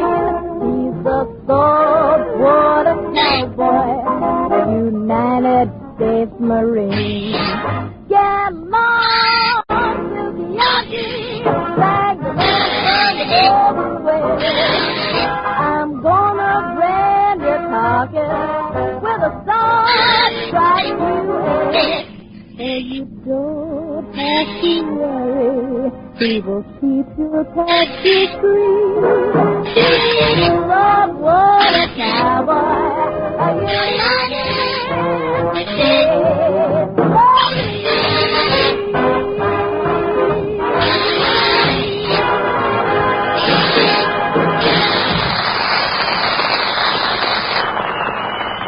Some like to live for the moment, some like to just reminisce. But whenever I have an evening to spend, just give me one night kiss. This is a lovely way to spend an evening. Can't think of anything I'd rather do. This is a lovely way to spend an evening. Can't think of anyone as lovely as you. As you stroll to a garden of sweet laziness deep, catching a breath of moonlight on my favorite seat.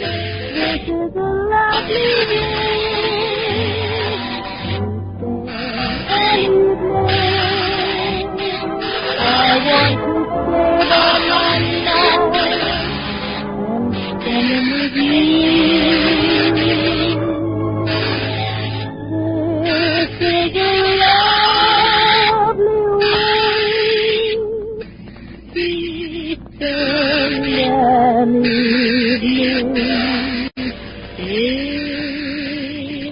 with you.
What time is it? It's time for the Abbott and Costello show. We're on the air for ABC here in Hollywood. Well, what are we waiting for? Let's go with the Abbott and Costello show.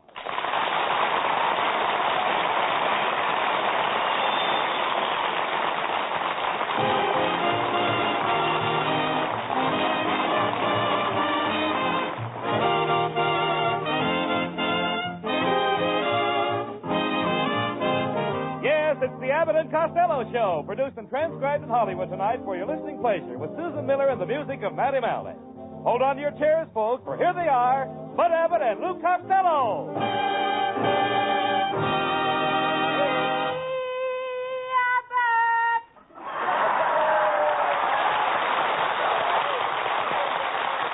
All right, Costello, all right, stop the yelling. Say, where did you get that black eye? A girl. What happened? I popped the question and she popped me back. Why did she pop you back? Wrong question. Costello, you've got to have more backbone with girls. When you're with a girl, assert yourself. What do you mean? Well, just say, look, babe, either you do what I want you to do or go jump in the lake. I tried that. And what happened? Last week they pulled 6 girls out of the lake. Now, take me, for instance. I'm very popular with the girls. Oh, yeah? Certainly. Remember the girls at the Glendale Laundry? Yes, they voted you the guy they would most like to mangle. That was mingle, not mangle. But remember, Costello, back in Patterson, when the girls got us to join the Patterson Bowling and Necking Society? Yes, we ought to go back there sometime and do a little bowling. Well, I got to leave you now, Abbott. I'm running for dog catcher in Glendale. I've got to write out a speech. You running for public office. What do you know about politics? Why, back in New Jersey, I ran for state senator once, but my opponent made a wonderful speech and promised every voter $60 a month. And he was elected, 3,000 to nothing. 3,000 to nothing? Didn't you even vote for yourself? Heck no, I wanted that $60 too. Ah, shut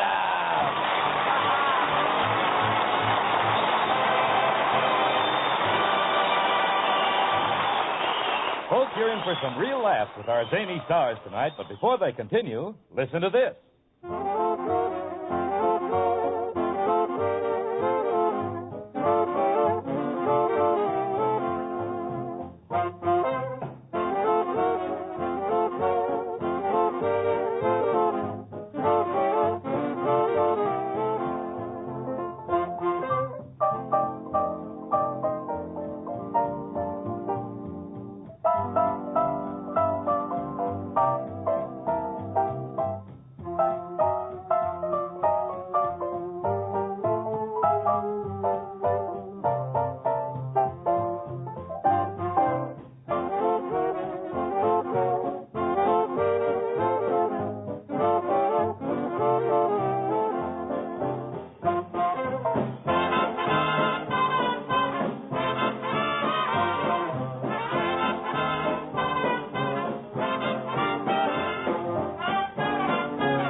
What's all that fishing tackle doing in your dressing room? Well, after the program, I'm going fishing in the Los Angeles River. Oh, that's silly. If you catch any fish in that river, they'll be too old to eat. What do you mean? There's so little water in the Los Angeles River that the fish are 7 years old before they learn to swim.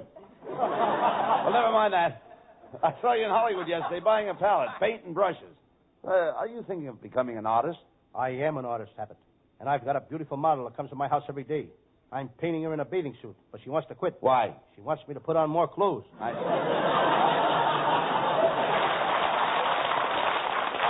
long has this model been posing for you? Well, she started yesterday. She came at 9 o'clock. I was painting her until 3 o'clock, and at 6, she went home. Wait a minute. If you stopped painting her at 3 o'clock, why did she stay until 6? It took her 3 hours for her to get the paint off her skin.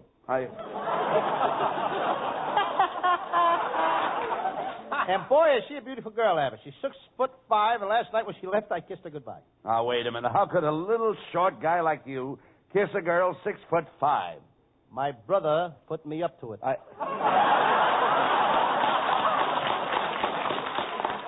You idiot, you a painter. I don't think you ever painted in your life. Is that so? Well, here is a picture I drew of a railroad train. You drew this picture of the train? All I see is the engine. Where's the train? The engine draws the train. Yeah! Here's another sample of my work. It's a painting of my Uncle Mike drinking a bottle of gin. Wait a minute. All I see is an empty bottle. Where's your Uncle Mike? How do you like that? He passed out of the picture. Who's your art teacher, Lou? I'm studying with Rembrandt.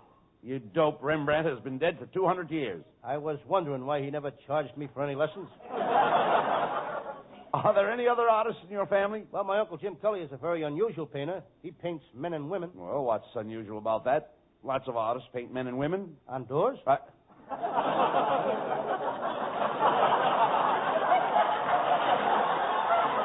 Oh, look, if you want to be an artist, Costello, why don't you learn to etch? I was thinking of that. Could I have that again? I said etch. You should learn to etch. You got to learn that? Certainly. My little nephew, Tony, etches all over. He never took a lesson in his life. No. He had a 7-year etch. No. He scratched real hard and did it in 3. No. Of course, you can do a lot of good etching in 7 years. Oh, sure. Yes, but this etching is like engraving. You scratch on a copper plate. I have to scratch on a copper plate? Yes, certainly. Why can't I scratch where it etches? Forget about etching. Have you ever done any commercial painting? Oh, sure. I'm painting a calendar now. Here, take a look at it. Well, that's a calendar. All I see is an unfinished picture of a beautiful girl. Where are the dates? I'll make those when I know the girl better. You love to paint girls. Why don't you try bathing beauties? I tried that, Abbott. Those beauties won't let you bathe them. Well, I gotta go now, Abbott. I gotta deal with my new girlfriend. She's a lady wrestler. I think she's in love with me. What makes you think that lady wrestler's in love with you? Last night, she bent me into the shape of a heart. Run for your life, quick, boys, run for your life. Well, what's the matter? Why should we run for our life? I just deliver them to the newsstand, and they'll be sold out in a minute. Right. That was Abbott's nephew, folks. Why don't you take him down to the brewery, Abbott, and see if they can't put a head on him? Now, don't worry about Norman. He's a very talented boy. He's studying singing, and when he finishes his course, he'll be another Carmen Lombardo. Must we have another Carmen Lombardo? Oh, lay off him, Costello. Remember, this is a free country. Right, Abbott. I always say that a man is entitled to life, liberty, and the pursuit of women. You're right. No. That's pursuit of happiness. You pursue what you like, and I'll pursue what I like. Speaking of Pursusan, here is our singing star, Pursusan Miller. Hey, Abbott, who writes this stuff? Our writers. They work very hard. They spend 12 hours a day in their office over a typewriter. Then why is this script written in pool chalk? And that's no way to introduce Susan Miller. Well, how would you introduce her? Abbott, I would give it plenty of class. For instance? Well, here, listen to this. Ladies and gentlemen, we are very fortunate in having with us tonight a great singing star, Miss Susan Miller. Miss Miller comes here to this program direct from a 40-week engagement in New York City on the Astor roof, where she was laying tar paper.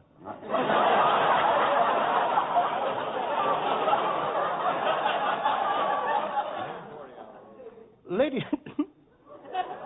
and gentlemen, this little girl, Susan Miller, is going places, and if I had time, I'd go with her. For her selection tonight, she will sing that touching ballad, Mother, Stay Away from That Oatmeal Salesman, or he'll let you have it in the mush. During this number, she will be accompanied by Matty Malnick and his You Can Have 'Em, I Don't Want 'Em, They're Too Flat for Me orchestra. During this number, you will hear a feature solo by the band soloist Rudolph and his magic pressure cooker.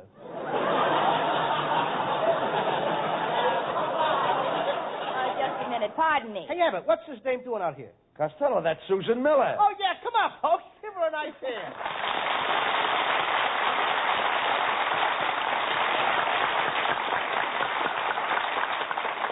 Costello, I heard those remarks, and I want to talk to you. You mean you want to talk to me, Lou Costello, in the flesh? No, just the way you are will be all right. Now, what's the idea of telling people that I laid tar paper on the roof of the Astor Hotel? You didn't? Certainly not. It was the Biltmore Hotel. By the way, Costello, I noticed you were out with another girl last night. Shame on you, Costello. You're supposed to be going steady with Susan, and you got with another girl? Who was she? I don't know, but she was very classy. I'll tell you who she was. She's the girl that washes cars in the filling station across the street. I wondered why she wore those rubber gloves with her evening gown. Well, Costello, if you're going to go out with other girls, and I'm going to start going out with other men. That's telling him, Susan. You can get plenty of dates. I'll say I can. Why, just this evening, a handsome stranger walked up to me on the street and asked me for a date. Gee, Susan, I hope you wouldn't go out with a total stranger. I should say not. I told him off. You did? Yes. I said, sir, how dare you talk to a beautiful single girl that lives alone at 1537 Vine Street on the second floor in apartment 6 and is always home evenings after 9 o'clock.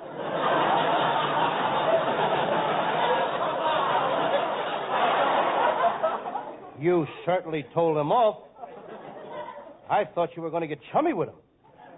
Susan, you better let me take you home tonight. It isn't safe for a pretty girl like you to be on the streets alone. Oh, that's ridiculous. I carry a revolver in my bag, and I'm an expert pistol shot. I've studied jujitsu, and I also carry a dagger, and I'm a pretty good knife thrower. Susan, will you do me a favor? What? You take me home. And if you'll promise never to go out with another guy, any other guy but me, I'll get you in pictures. How dare you? Are you trying to bribe me? What nerve? What gall? What studio? Hey, you. What a joke. Yes. And you quit worrying about getting girls in pictures and start worrying about this radio show. Costello, I've got an idea that would really help this radio show. What is it? Well, have Jack Benny on every week. If we had Jack Benny on every week, they wouldn't need me. You catch on fast. So long, Fatso.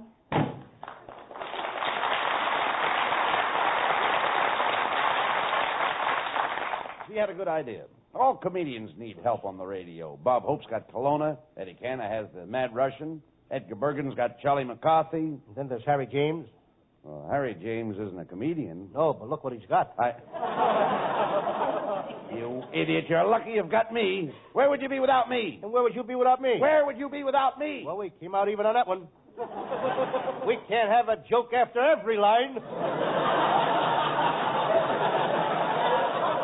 got to get some new ideas for this program. Hey, fellows, I got a new idea. Manny Malik, you keep out of this. Your job is to take care of the band. What's the matter with the band? I didn't say anything about the band. I like the band. You've got one of the finest bands in the lower-priced field. Quiet, Costello. Matty, what's the idea you have? Why don't you let me do some of my recitations? Like, for instance, Hey Diddle Diddle, the cat and the fiddle, and the cow jumped over the moon. That's Mother Goose.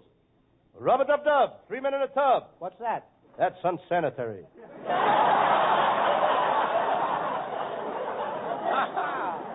Abbott, Malnick ain't got no talent. We're wasting time. If you want some new ideas for this program, why don't we put my pal, the drummer, on? Now, there is a clever fella. All right, bring him up here. Come here, Oliver.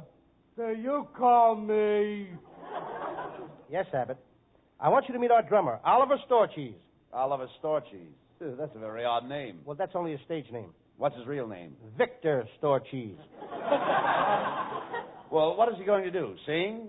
Dance? Are you kidding? This guy is a real novelty. He can drink a 5-gallon jug of hard cider in one continuous drink without taking the jug away from his lips. Oliver, you must be very fond of cider. Yeah. Well, every time I see an apple, I want to squeeze it. With me, it's a peach. Oh, you kid. Just a second. Is this cider really hard? Hard. Go ahead, Oliver. Show him. That hard enough, Abbott? Now, go ahead, Oliver. Pull the cork. Okay. I'm ready now. I will drink the 5 gallons without taking even one breath. 1 gallon. 2 gallons. 3 gallons, and not a drop on his chin. This guy's going to scuttle himself. Abbott, he did it. How do you like that? Boy, this fellow is loaded with talent. He's got a little cider in him, too. Oliver, that was a great stunt, and I'm sure that the radio audience wants to hear a few words from you. Say something, Oliver. Thank you, Oliver Storcheese.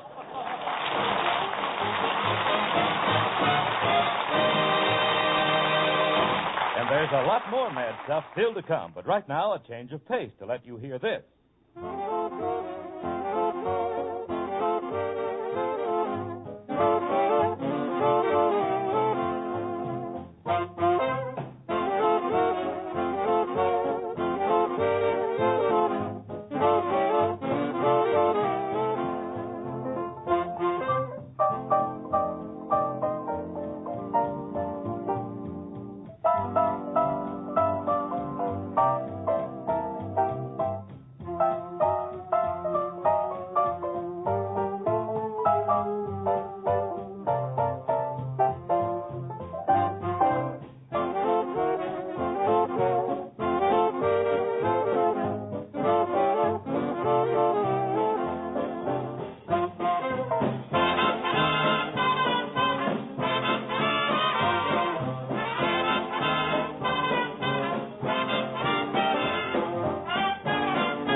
Susan Miller sings with Matty Malnick's orchestra. I've got rings on my fingers and bells on my toes. Jim O'Shea was cast away upon an Indian isle. The natives there, they liked his hair, they liked his Irish smile. So made him chief panjandrum, the nabob of them all. They called him Jujuboo Jay and rigged him out so gay. So he wrote to Dublin Bay to his sweetheart just to say, sure, I've got rings on my fingers, bells on my toes, elephants to ride upon my little Irish road. So come to your nabob, and next St. Patrick's Day, be Mistress Mumbo Jumbo Jujuboo Jay O'Shea. O'er the sea went Rose McGee to see her nabob grand. He sat within his palanquin, and when she kissed his hand, he led her to his harem, where he had wives galore. She started shedding a tear, said he now have no fear. I'm keeping these wives here just for ornament, my dear, 'cause I've got rings on my fingers, bells on my toes, elephants to ride upon my little Irish road. So come to your nabob, and next St. Patrick's Day, be Mistress Mumbo Jumbo Jujuboo, Mistress Mumbo Jumbo Jujuboo, Mistress Mumbo Jumbo Jujuboo Jay O'Shea.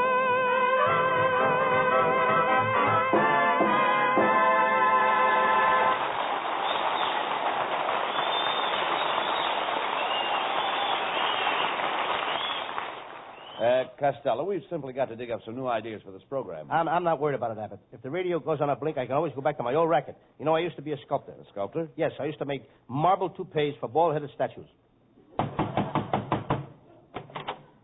Good evening, gentlemen. I understand you boys are looking for a new idea for your radio show, and I have just what you need. My name is Benny Rubin. Costello, this is Benny Rubin, the famous Broadway comedian.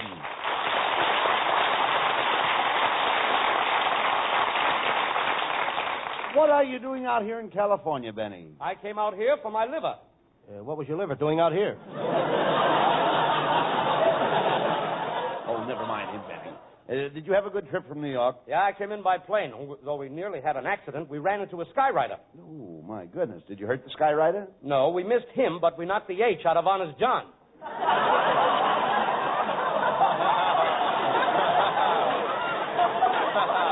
You know, the last time I flew on a plane from New York, there was a fresh guy on a plane annoying the hostess. When the plane landed in Kansas City, they kicked him off. Was the rest of the trip pleasant? I don't know. I took a bus in from Kansas City. Oh, stop this and pay attention, Costello. Mr. Rubin is a great actor. He was in that picture of the Naked City, that's right. I saw that picture in Boston, Rubin, and I didn't see you in it. In Boston, they made us change the title.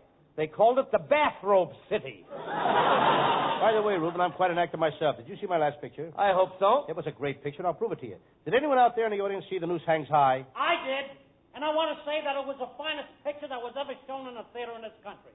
It was a great picture. It was a grand picture. And your acting was superb. Thank you, sir. Is there anything else you'd like to say? Yeah, Louie. Mom said on the way home to buy some meat. Get out of here! Aha! You see that? You're not so popular. You even have to bring your relatives in here for your radio show. That's not so. These people love me. They come in here because they want to see me. I'll prove it to you. Is there anybody that don't want to see me act and wants to go home? I do. Anybody else? Oh, stop this nonsense, Costello. Benny, what would you suggest that we do to build up this radio show? Well, the best way to do it is to let the audience participate in the show. Well, I was thinking that if we... What did you say? You should allow the audience to come up on the stage and participate. They wouldn't dare.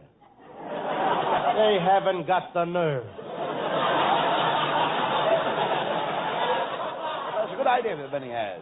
How would you suggest we do this, go about this, Benny? Well, I'll tell you. We'll invite some people up from the audience. We'll get them to do some cute little stunts, and then Costello gives the money and prizes, and everybody will be happy. Now, that sounds good, Costello. People like to win things. Oh, yes, I remember my Aunt May was the first person to win prizes on a radio show. She won mink coats, diamond rings, washing machines, sets of dishes, radios, and everything, and then she put all those things in her hope chest. That was 30 years ago. Did she get married? She never married, but that was the start of the Mate Company.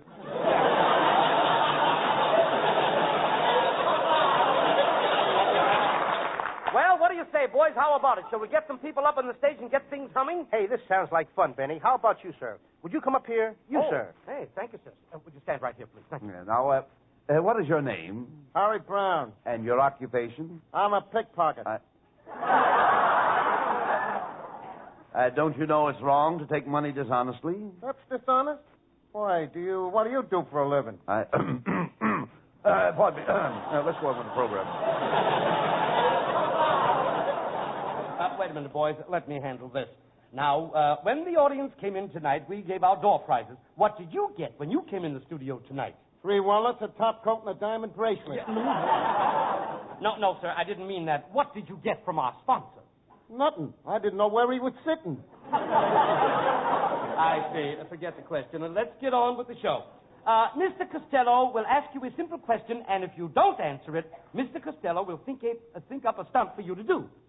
Now, I want you to answer this question before the bell rings. What country... Too late, you missed. Sit down there for a minute, and I'll think up a stunt for you, Susan. And here's our next contestant, this young lady. Now, what is your name, miss? Magnolia Randolph. Oh, gosh, you're pretty. Are you sure that's your right name, Magnolia Randolph? Yes. And I have a gold identification bracelet on my ankle that'll prove it. Here's a... Oh, my gold anklet is gone. That's right, Bud. That's her name. Hey, you give her back that bracelet. And have I thought up a stunt for you, Mr. Brown? Mr. Rubin, will you take... Mr. Rubin, come over here. You take Mr. Brown out on Hollywood Boulevard. Now, here is a big basket of bricks. Your stunt will be to break as many store windows as you can and get back here before the program is over. Now, in the bottom of the basket, you'll find a bomb. You throw that through the window of the Bank of America. Aren't we devils? Well, there goes Mr. Brown with Benny Rubin. Have fun, boys. Have fun. And now let's get back to this young lady. What do you do for a living? Well, I'm a dancing teacher. Oh, that's funny. My Aunt Alma's a dancing teacher. She teaches the rumba, but she's not working this week. Why not? She caught a cold in her hips and can't shake it off. Oh, you're the cutest man. Oh, thank you. Miss Costello, back home in New Orleans, all us girls listen to you. I'm a Southern Belle. You're a what? I'm a Southern Belle. Let's you and me go out tonight and kick the gong around. Oh, that's a lovely dress you're wearing. Oh, it's not much. That's what I like about it. Brings out your eyes, Mine, too. Is that a southern dress? Sure enough. It certainly does. How do you like Hollywood, miss? Oh, it must be just wonderful to live here in Hollywood among all the big movie stars. Sure is. I live right next door to Betty Grable. That must be wonderful. Mm-hmm. Every morning, Betty Grable sings in her bathtub, and this morning I sneaked right over close to her house. Yes? Brother, can she sing? Enough of this nonsense, Costello. Now, miss, I am going to ask you a question. If you answer it, your stunt will be to kiss Costello. Now, how many... Kiss me, honey. Wait a minute, Costello. I didn't ask her the question I yet. know, but why wait till the last minute? Wait a minute. Here's your question. The tomb of the Egyptian King Tut was built 5,642 years ago. What was the name of the foreman of the bricklayers? Very, very simple. Now think hard. Day or night shift? A night shift. Patrick McGonagall? No, wrong. He was on the day shift. And you have to kiss Costello. All right. And now for our next contestant. Wait a minute, Abbott. Look, Costello, here comes Mr. Brown, the man whose stunt was to throw the bricks through the windows on Hollywood Boulevard. Hey, and don't forget the bomb in the Bank of America. Bet he had fun. Hey, look, he's got a cop with him. Yeah. Hey, I caught this fella doing the funniest thing. He was throwing bricks through all the windows on Hollywood Boulevard. He says he came from this show. Yes, officer. We did it for a stunt. He couldn't answer the question we gave him. Serves him right. Uh-huh. You should have seen him. He didn't miss breaking one window in 6 blocks. I'd have loved to have seen it. It must have been a riot. It was a panic. How do you think he broke the window in the May Company? How do you think? How? Throwing lefty. That must have been a funny sight. How did you happen to see him off? I don't know. I guess I was just lucky. I was sitting in my sport car. He threw a brick through the windshield. And he hit me in the head.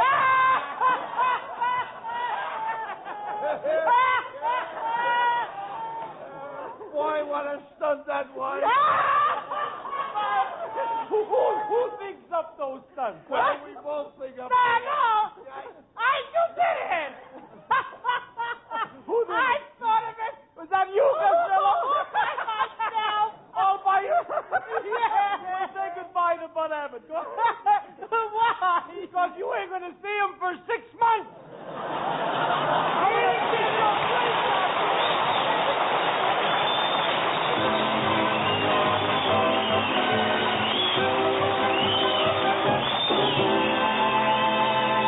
The boys will be back for a curtain call in just a few seconds. The time it takes to tell you this.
Now, here are Abbott and Costello with the final word. Folks, we want to remind you of the big contest on our Saturday morning Abbott and Costello Kids Show.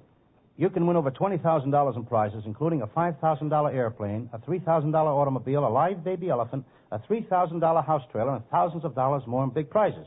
You can win them all by entering this contest, folks, and at the same time, you'll be doing your part to fight juvenile delinquency. It's really a worthwhile project, folks, so remember to tune in Saturday morning. That's over ABC Saturday morning, the Abbott and Costello Kid Show. You can hear it over most of these same ABC stations. See you Saturday. See you next Wednesday night, too. Good night, folks. Good night, folks. Good night, everybody in Patterson.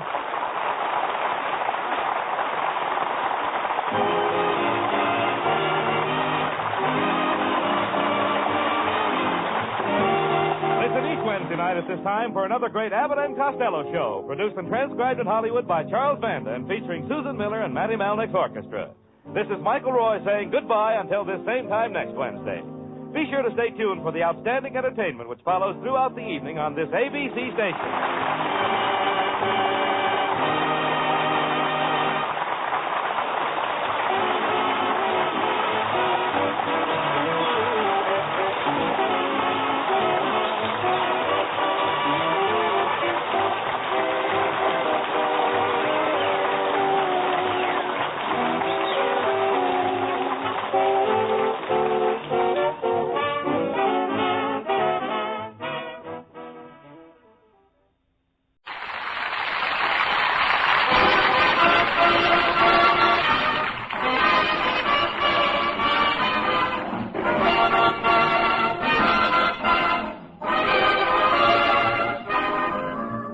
Yes, it's the Abbott and Costello Show, produced and transcribed in Hollywood tonight for your listening pleasure with Susan Miller and Matty Malnick's orchestra. So, hold on to your chairs, folks, for here they are, Bud Abbott and Lou Costello.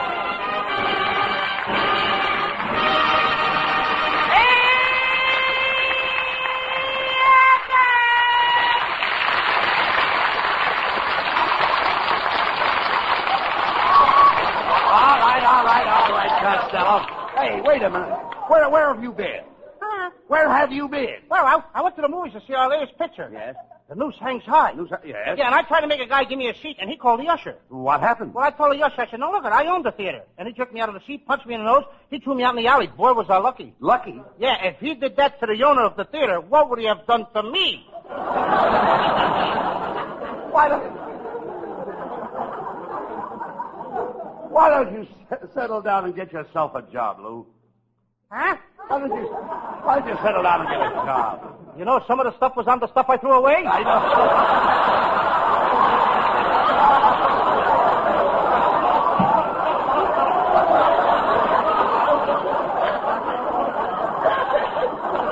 Hey, Abbott. What? I had a job, but I got fired. I installed an electric dishwasher in a garbage disposal in a lady's house. But something must have got mixed up. Why? It disposed of all her dishes, and she's got the cleanest garbage in town.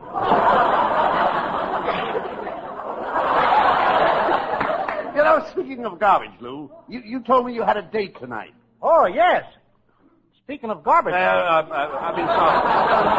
That way. You didn't tell me. That reminds you that I had a date? That's right. No, not exactly that, but... Speaking of garbage. No, I didn't mean it that way, Lou. This was a swell date. Yeah, all right, I know. But you did have a date, didn't you? Yes, I did have it. I had a very nice date. I had a date with my new girl, and she works in the library. And she told me to meet her right behind the Encyclopedia Britannica. Why behind the Encyclopedia Britannica? Well, gee, do you think I want to learn something? Oh, say. What were you doing in the library in the first place? Don't you like encyclopedias? Yes. When I was a little better boy, my mama bought me an encyclopedia. She did? Well, that's wonderful. I used to ride to school on my encyclopedia. Oh, you...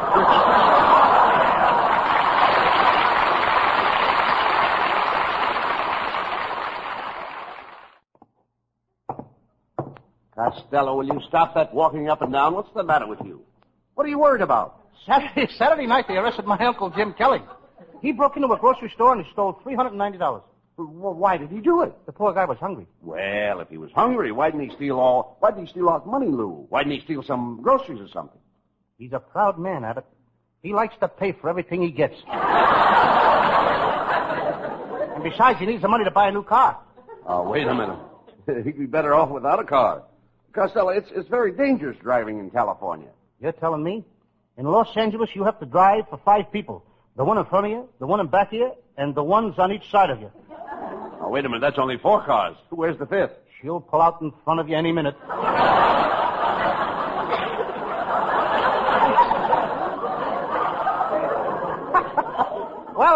I gotta leave now. I got a new job with my brother Pat in the trucking business. Has he got his own truck? Yeah, you should see it, Abbott. It's 1 inch wide and a block long. A truck 1 inch wide and a block long? Mm-hmm. What does he deliver in it? Spaghetti. Oh, Sam. Mm-hmm. Is your brother Pat making any money in the trucking business, Lou? Oh, yeah. She did so good last week that he bought his wife one of those new electric blankets. It saves her a lot of time around the house. Now, wait a minute. How can an electric blanket help her with the work around the house? Well, she takes the eggs and the bacon to bed with her. And when she gets up in the morning, breakfast is ready.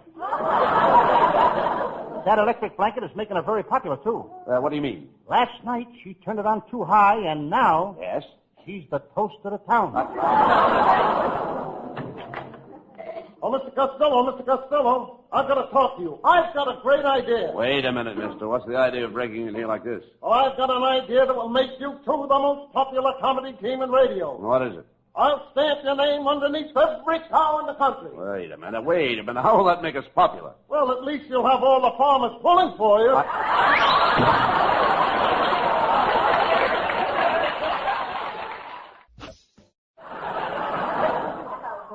Well, look, Costello, it's our singing star, Susan Miller.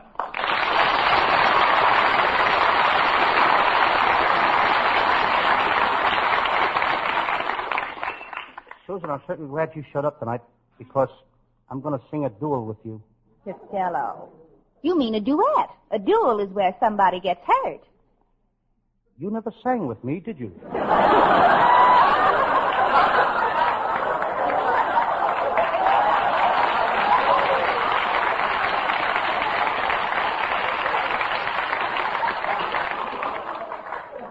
Now, when did you become a singer, Costello?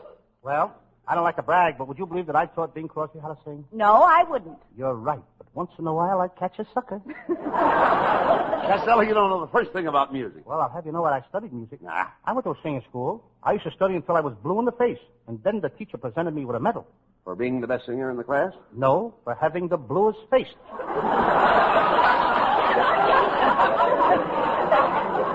Well, I've got to go now, boys. So long, Costello.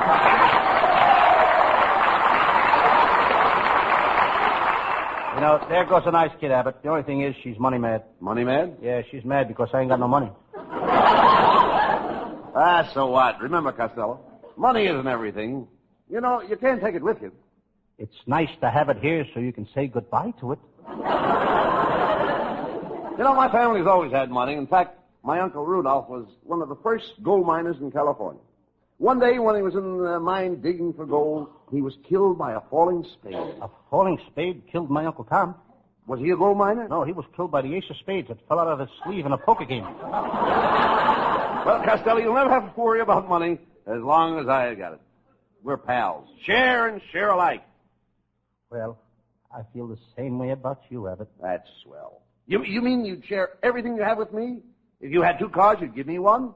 Sure. If you had 2 houses, you'd give one of them to me? I certainly would. And if you had 2 department stores, you'd give me one? Yes, sir. We're pals.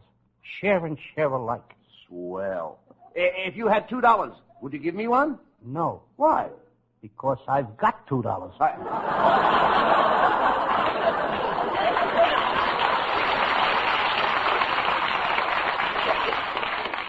Well, that's the way you feel, eh? I thought I was your pal. Are you trying to tell me that money means more to you than I do? I didn't say that, Abbott. Well, does it? Yes. That settles it, Costello. I'm going on my vacation to New Jersey, and I'm not taking you with me. Who wants to go to New Jersey now? When we were there last summer, the mosquitoes were so big they were carrying baseball bats. I woke up in the middle of the night and 2 of them were sitting on my stomach holding a conversation. Don't be silly. The mosquitoes can't talk. Don't tell me. These 2 were certainly chewing the fat.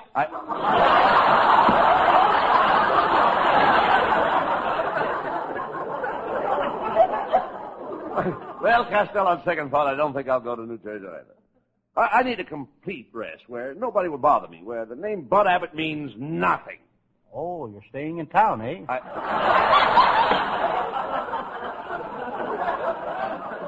Never mind that. Where are you going? Well, I think I'll go to Honolulu. Last time I was there, I met a beautiful native girl. She was gorgeous, and what a figure. All day, she'd walk around carrying a big basket on her head. Then at night, she'd sneak off, and she'd meet me. Ah, brother, she taught me plenty. She did? Yes. You should see me carry a basket on my head. You idiot. Girls are making a nervous wreck out of you. You got something there. I know it. I know it, too. I've been buttoning my suspenders to my socks, and it saves me a lot of money. How? It pulls my socks up so far I don't have to wear pants. Never mind that. Have you been getting plenty of rest? No. And I've been having a lot of trouble going to sleep. Last night I didn't fall asleep till 11 o'clock. What time did you go to bed? 5 minutes to 11. Costello, you need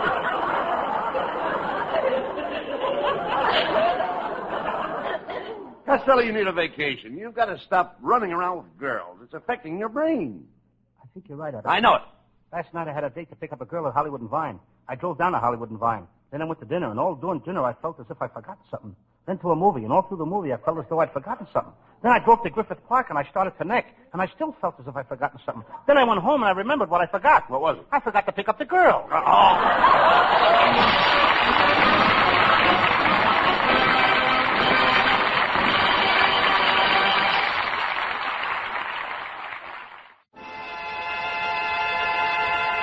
Here's the singing star of the Abbott and Costello show, Susan Miller, with Matty Malnick's orchestra singing On the Sunny Side of the Street.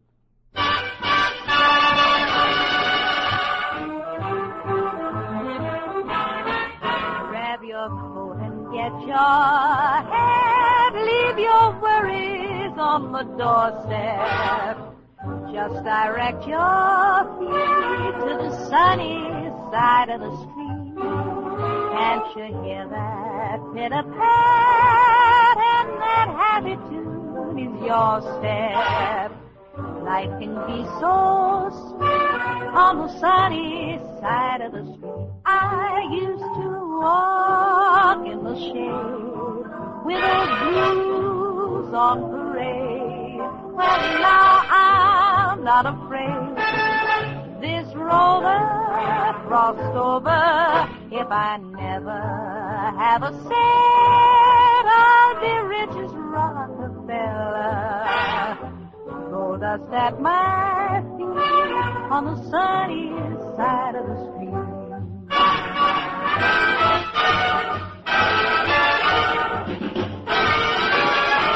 I used to walk in the shade with those blues on parade.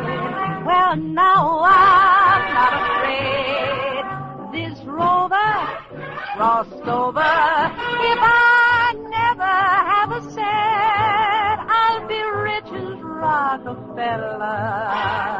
Gold dust at my feet on the sunny, sunny, sunny, sunny, sunny, sunny, sunny side of the street.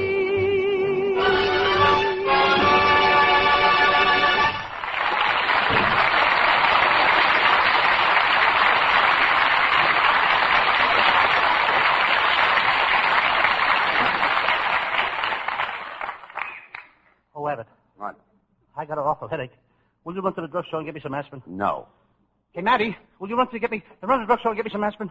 No. Will anybody here run for some aspirin? No! Oh, thanks, kid.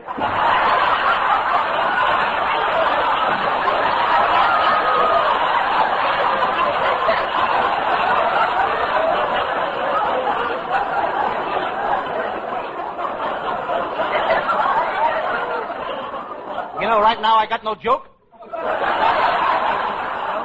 Nobody will go after it. Nobody will go after it. Nobody will go after the aspirin. Now. Okay. Hand me the phone. I'll get that aspirin. I'll put in a long-distance call to Washington. Who are you calling in Washington? Henry Wallace. That guy will run for anything. Right.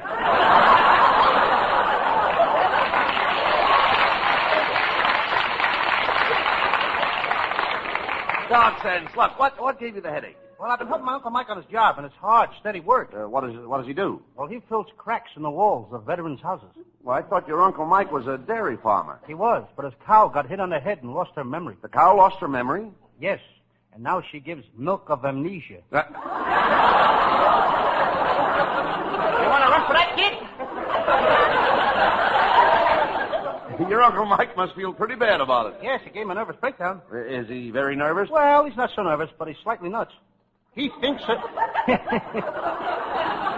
he thinks he's a maraschino cherry. And it's very expensive. Why? The only place he can sleep is in a bathtub full of whipped cream. Costello, your whole family's always getting into trouble. I guess you're right. I know it. Last night my brother packed one to a burlesque show and got a handful of popcorn in his eye. Now, wait a minute. How could he get a handful of popcorn in his eye at a burlesque theater? His eye was open so wide he thought it was his mouth.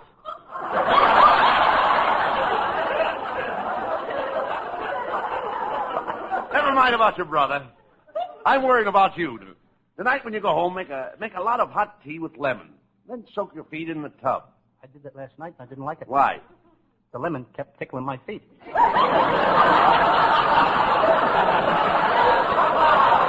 I say you're going to take a vacation. You've got to get away from girls. Come on. We'll go to the Travel Bureau.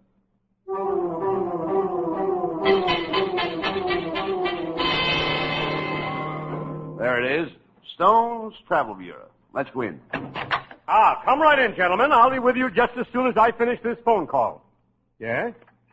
Oh, your wife don't like the trip you've arranged? Well, call me again when she makes up her mind. Goodbye. Who was that? Mr. and Mrs. Stern. They're going on their honeymoon and they can't make up their mind. He wants to take a trip around the world and she wants to go someplace else. All right, what can I do for you, gentlemen? We're Abbott and Costello. We're thinking of leaving the country.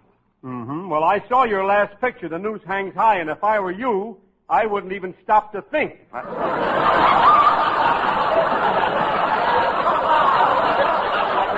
You're a pretty fresh guy, aren't you? Just who are you? I own this travel bureau. My name is Stone. The first name is Roland. Roland Stone, eh? Roland Stone. That's right, Roland Stone. And from the looks of your head, you haven't gathered any moss. Pay no attention to him, Mr. Stone. Costello's been very nervous lately, and he wants to go on a vacation. Well, how about our island tour? That takes you to Panama. After that comes Cuba. After that comes Bermuda. After that comes Haiti. What comes after Haiti? Haiti 1, Haiti 2, Haiti 3. What happened? You like that tour? It'll cost you $700. I know, but wait a minute. Costello hasn't got $700. Oh, then, Costello, maybe you'd be interested in this tour. Of course, you'd have to take along a bag of onions, a box of salt, a frying pan, a mixmaster, and a double boiler. What kind of tour is that? A cook's tour.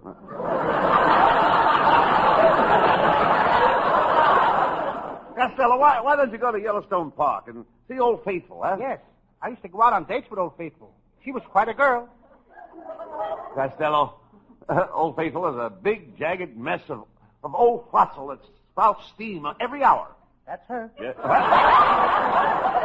Never mind your girl. Costello, if you don't mind traveling with a group, here's a trip that takes in most of Europe. It takes in Bulgaria, it takes in Czechoslovakia, it takes in Yugoslavia. What group do I have to travel with? The Russian Army.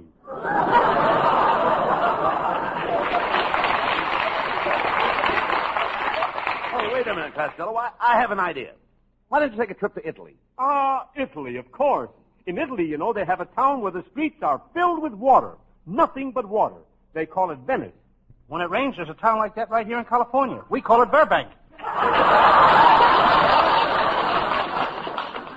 Mr. Stone, I think Costello should go to some healthful climate.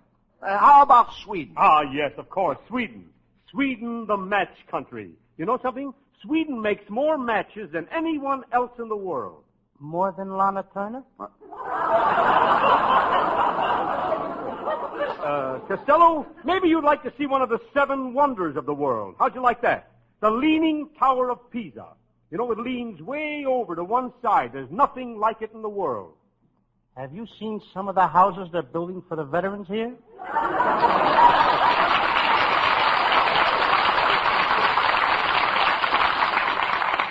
Mr. Stone, what are the prices of these tours? Oh, they're different prices. Now, for instance, a tour to England costs $500, tour to France costs $700, and a trip to Russia, Costello, will cost exactly 75 cents. Oh, wait a minute. Only 75 cents to go to Russia? How can you afford to make such an offer? Who's going to go? All right, now, Costello, how much money have you got to spend on your vacation? I got between $98 and $100. Well, which is it, 98 or 100? It's between 98 and 100. I got $2.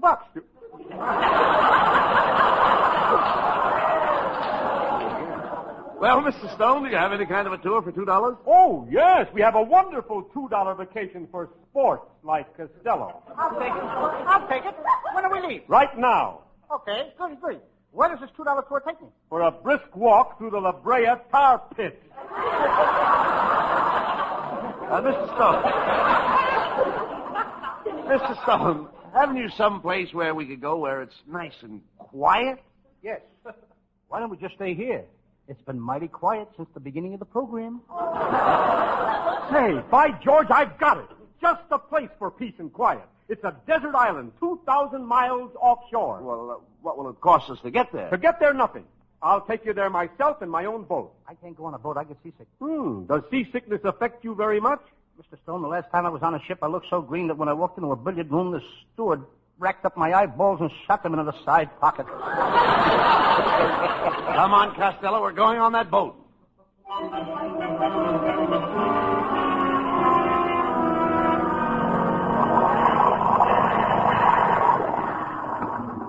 Well, gentlemen, there's the island. What do you think of it? What a horrible-looking place. I don't like it. What are you complaining about, Costello? It didn't cost us anything to get here. I want to go back. To go back, it'll cost you $300. Hey, I ain't got no $300. All ashore that's going ashore. That means you, Fatso. Get off the boat. Goodbye. Have fun.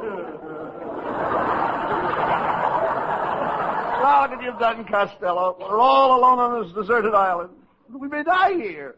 I don't want to die. I'm too young. I'm only 25. Abbott, you're only 25 years old? Yes. Then I got nothing to worry about. Why? If you're only 25, you're here alone. I haven't been born yet. Costello,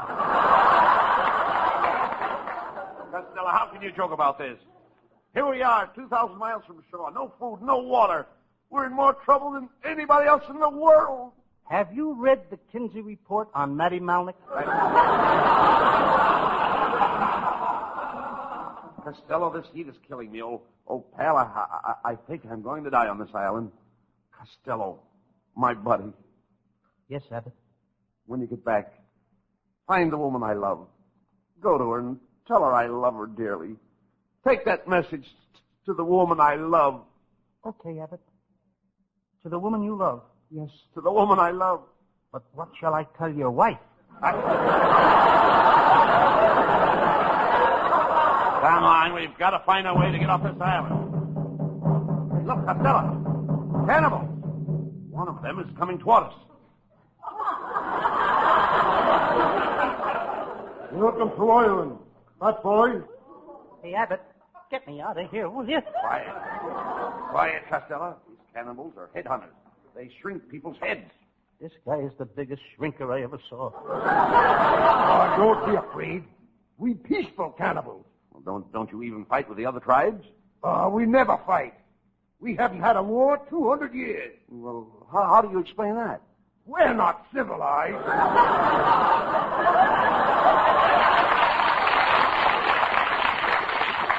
Where you boys from? California. Never heard of it. You know, California. Oranges. Never heard of it. California. You know, Lana Turner. Oh, yes. How's Bob Topping? Chief, maybe you know my Uncle Tom. He was shipwrecked on one of these islands with a beautiful redhead. For 3 whole years he was on the island alone with this gorgeous redhead, and then a terrible thing happened. What? He was rescued. Costello, I'm afraid we'll never be rescued. Oh, pal, this is it. This is the end. Don't say that, Abbott. I don't want to die. Don't worry, Costello. We'll soon be in heaven at the pearly gates. And when Gabriel sees you, he'll blow his horn. And when he sees you, he'll blow his top.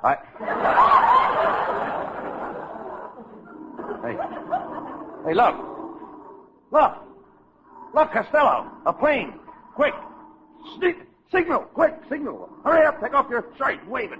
Hurry up. Okay. Hurry up. Take it off. I'm waving my shirt. Okay. Look, the plane is coming lower. They saw my shirt. They saw my shirt. Hey, look. They dropped a package of supplies, and there's a note tied to it. Oh, they saw my shirt. They saw my shirt. Well, quick, read the note. Okay. What does it say? Okay. Oh. It says, wash that dirty shirt.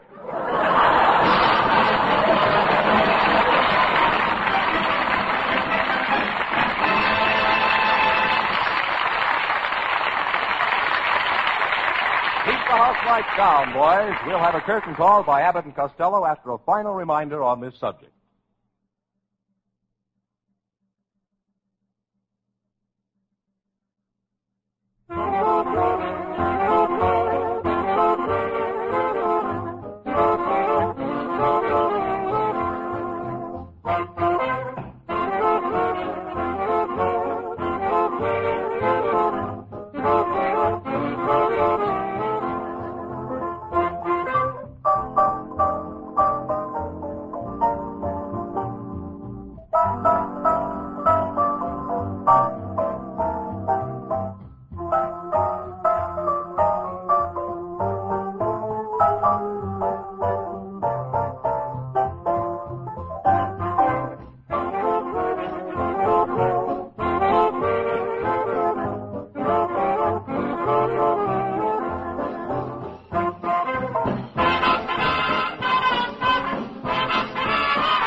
Costello, why don't you try to take off a little weight this summer? Oh, I'm doing that now, Everett. Susan Miller and I are taking reducing treatments.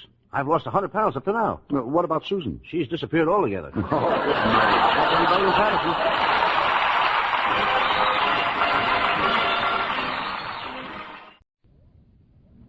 Hey, Abbott, what time is it? It's time for the Abbott and Costello Show. We're on the air for ABC here in Hollywood. Well, what are we waiting for? Let's go with the Abbott and Costello Show.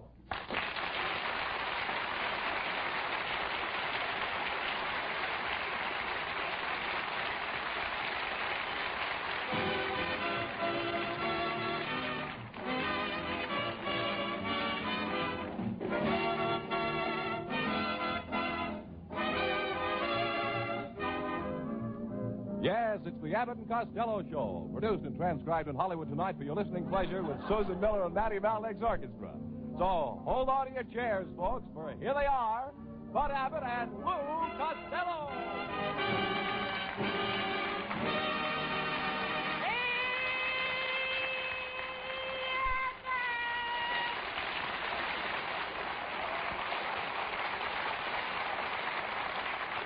All right, stop all that yelling. Where did you get that new car in the parking lot? Oh, I bought it from an old lady in Pasadena. I gave her $500 and a bonus. You had to give the old lady a bonus? Yeah. What was it? An old man.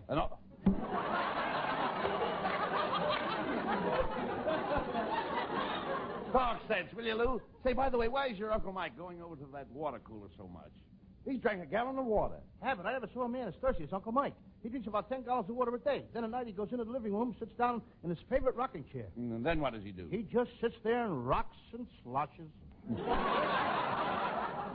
Well, maybe it's because your Uncle Mike sailed on the ocean for so many years. He sailed all around the world, didn't he? Oh, yes, indeed, yes. He got a lot of souvenirs, too, Abbott. He did? He's got a diamond from South Africa, a jade necklace from China, a whalebone sword from Alaska, and a hula skirt from Hawaii. Wait a minute. Where did he get that shrunken head? That's the barber's fault. He keeps putting those darned hot towels on him. Costello, I think you're an idiot. I beg your pardon? I say I think you're an idiot. You can't say that about me, Abbott. My family dates back to the Pilgrims. We're all blue bloods. Who cares about ancestors or heredity? I wouldn't care if my grandfather was a baboon. No, but it would make a lot of difference to your grandmother.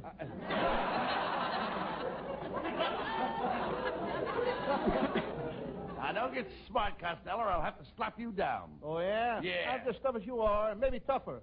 I'm so tough I could take Joe Louis apart and see what makes him tick. I could take Jack Dempsey apart, too. Any champion you name I can handle. Wait a minute. How about the swimming champ, Esther Williams?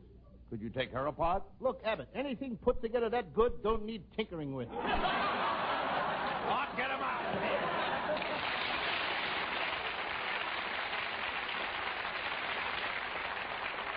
Yes, the boys are on the beam tonight, and they'll be back on it in just about 1 minute.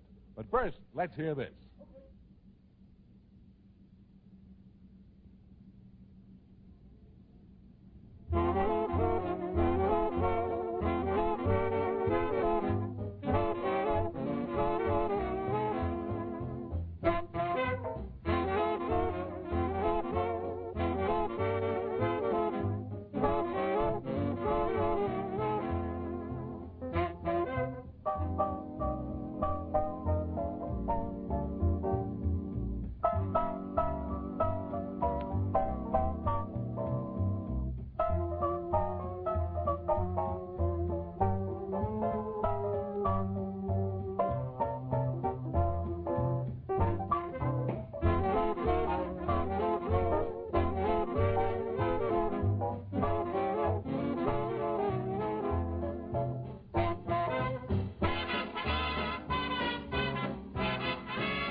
Costello. What? Look, come here. What's the matter with you, Costello? You look terrible. How did you get those circles under your eyes? Well, I didn't sleep good last night. My brother Pat came over to sleep with me, and he brought over his pet skunk and his 2 goats, and they slept at the foot of the bed. The air was terrible in that bedroom. Well, why didn't you open the window? What, let my pigeons fly away? Why didn't you open the door? Every time I open the door, my pigs run out. Did you get any sleep at all? No, I stayed up until 6 o'clock in the morning reading the dictionary. You read the dictionary all night? Yeah, I couldn't wait to see how it ended. You idiot. The next thing you'll be telling me that you're reading the Los Angeles telephone directory. That I wouldn't do. That's good. I'm waiting until they make a movie out of it. No wonder you can't sleep at night reading all that junk. Well, I'm not the only one that can't sleep. My Aunt May is up all night. What you got, insomnia? No, before she goes to bed, she puts on face cream, hand cream, vanishing cream, body cream, and foot cream. Well, how does that keep her awake? She keeps sliding out of the bed.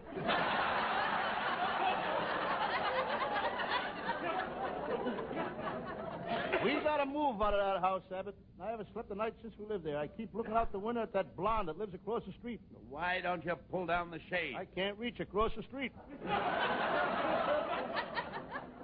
Shame on you peeking at blonde. I thought you were interested in Susan Miller. Well, no, I'm mad at her. She went in the store yesterday and bought a hat and made me pay for it. Why, you cheapskate. I'm a cheapskate, eh? You're the cheapskate, Abbott. Your wife told me that last week you sat in the cellar for 3 nights. Well, how does that make me a cheapskate? For 10 cents, you could have baited the trap with real cheese. Just the same, you shouldn't object to buying Susan a new hat. After all, a hat is a woman's crowning glory. When a woman walks down the street, what do you notice first? Her figure? No. Her face?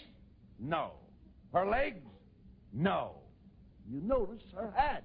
Look, Abbott, all the kids are in bed now. Let's give the right answer.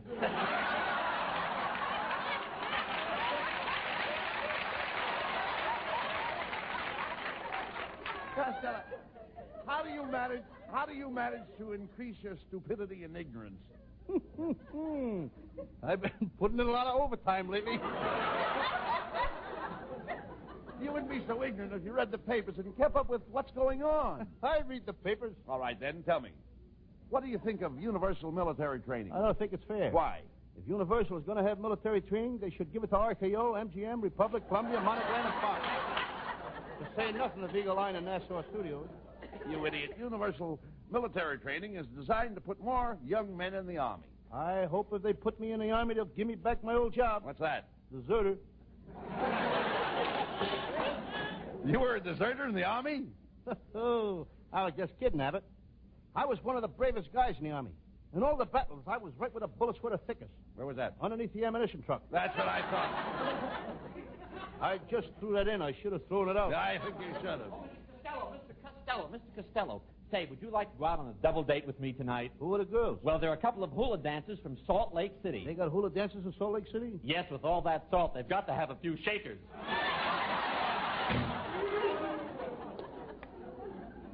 How do you like that? He forgot to tell me where to meet him. Look, why don't you get girls off your mind? Costello, the only thing that will cure you is marriage. I was like you until I got my wife on a string. On a string? You should have had her on a leash. I don't want to get married anyway, Abbott. Married life is like driving the wrong way on a one-way street. Why? Everybody starts yelling at you when it's too late to back out. Anyway, I'm too young to get married. I'm only 21, and I don't know my own mind. You don't know your own age either. Just a minute, please. You don't know his own age? Show me in the script where it says that. It's not. All right, it's not in there. Tell me where it says that. It's not in there, that's all. Wait till I get back. All right. I'm here. Now All go right, ahead. I just made it up. So what? You know, I like to get off a good joke, too. You better get off that one before it hatches. Hey, that's pretty good. We keep this up, I can throw my script away. You're reading a script? I understand that Betty Grable asked you for a date last night. Yes, but I turned it down. Why? She's no Hedy Lamarr, you know. Then why don't you go out with Hedy Lamarr? She's no Lana Turner. Then why don't you go out with Lana Turner? She's no Betty Grable. Wait a minute, Costello. We're right back where we started. I know, but look where we've been.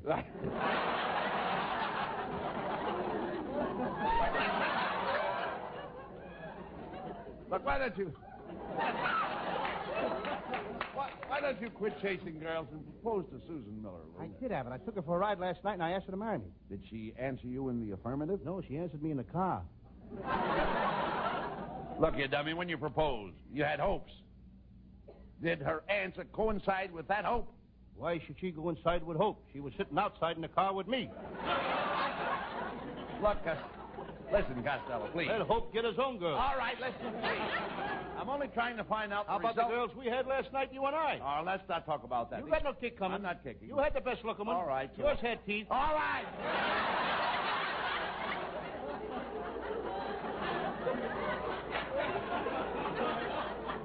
Yours had teeth, too. Did you see that tooth? Yeah, I saw that tooth. Mine had so much bridge work every time I kissed her, I had to pay toll. All right, let it go.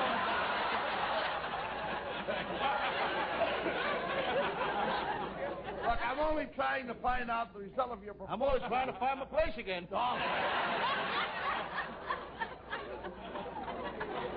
trying to find out the result of your proposal. Now, wait a minute. You say you asked Susan to marry. Right. All right. All right. That's the line I was looking for. That was a tough line to find. Right. Right. Listen, I'm trying to find out how you proposed. Were you poetic? Poetic. Yeah. I was poetic. You were? I wrote her a beautiful poem. That's swell. Goes like this. To Susan Miller. Susan, our marriage would be so dandy, as sweet as a 5-pound box of candy. I'll be your pop, and you'd be my lolly, just like Fibber McGee and Molly. Boys? Well, look, Costello, it's Susan Miller.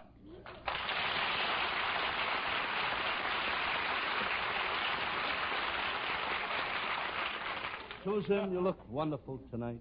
In parentheses, sniffs. Do I smell Christmas night? I don't know, Costello. I've never been out with you on Christmas night.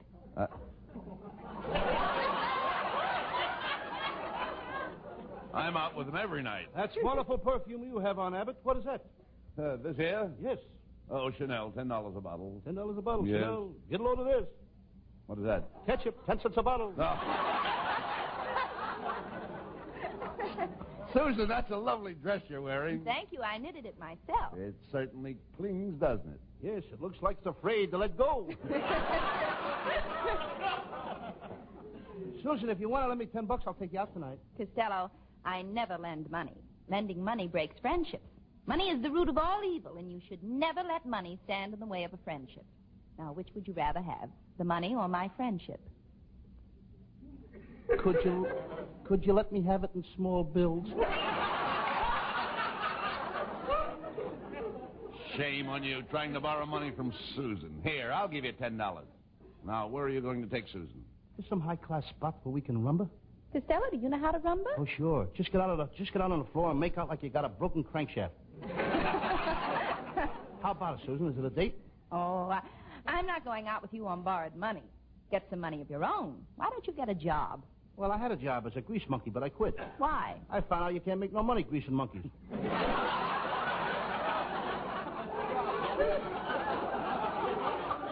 They're slippery little sons of guns. Costello, why don't you sell your invention?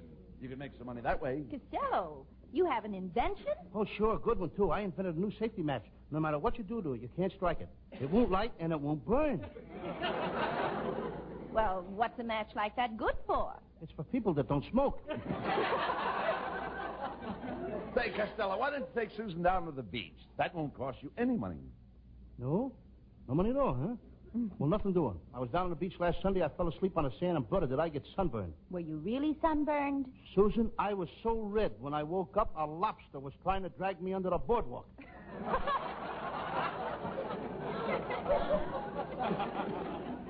You're a sissy. Why don't you take Susan to the beach? Nothing doing. Every time I go to the beach, I get hurt. The last time I went in swimming, the crab bit one of my toes off. Which one? How do I know? Those crabs all look alike to me.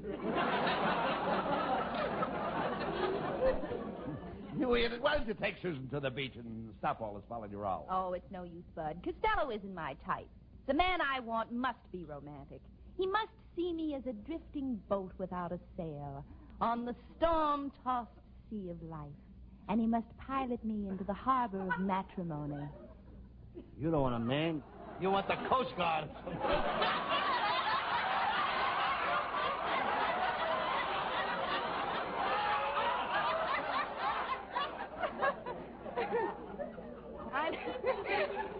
I'm sorry, Costello, but the kind of man I could go for is the outdoor type. The type you see down at the beach. That's the guy that rings the bell for me. I knew it, Abbott. She's in love with a good humor man. Costello, I'm speaking of the lifeguard. Goodbye. Well, Costello, it looks like the only way you can win Susan is to become a lifeguard. I'll do it, Abbott. I can see myself now plunging into the sea, dragging beautiful, beautiful damsels out of the water to safety. I'll be the Lochinvar of Long Beach, the pride of Pismo, the octopus of Ocean Park. Now you're talking. There's only one thing that might hold me back. What's that? I can't swim. Oh!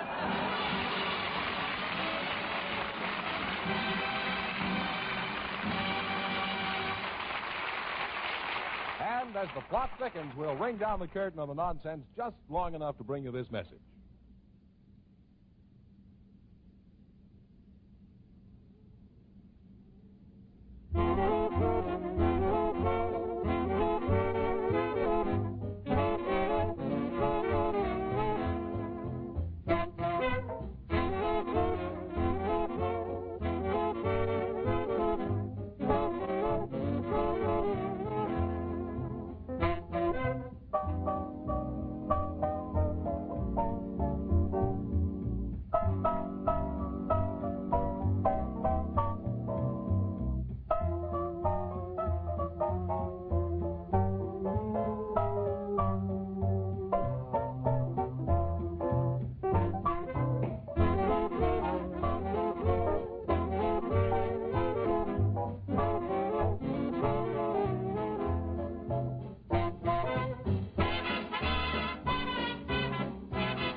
Okay, boys, let's go. Here's the second act. Curtain going up. Hey, Costello, here's Susan Miller and Matty Malnick's orchestra. Yes, and here's a good place to use them. Here they are, folks, the musical talent of the Abbott and Costello Show.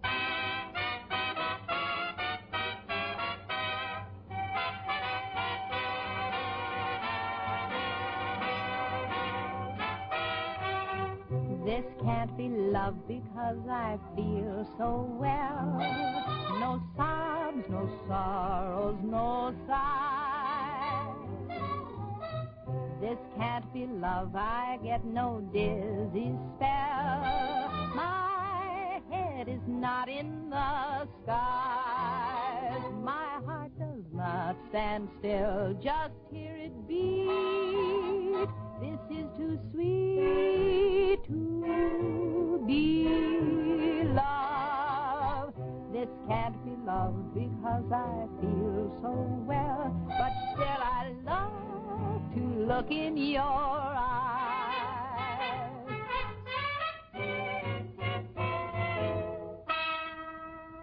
My heart does not stand still, just hear it beat. This is too sweet to be love. This can't be love because I feel so well. But still I love to look, oh yes, I love to look. I love to look in your eyes.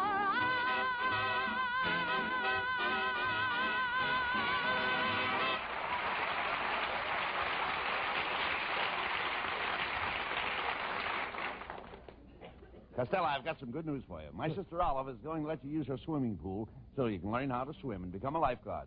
Who knows? You may turn out to be one of the greatest swimmers in the country. Yeah, Abbott.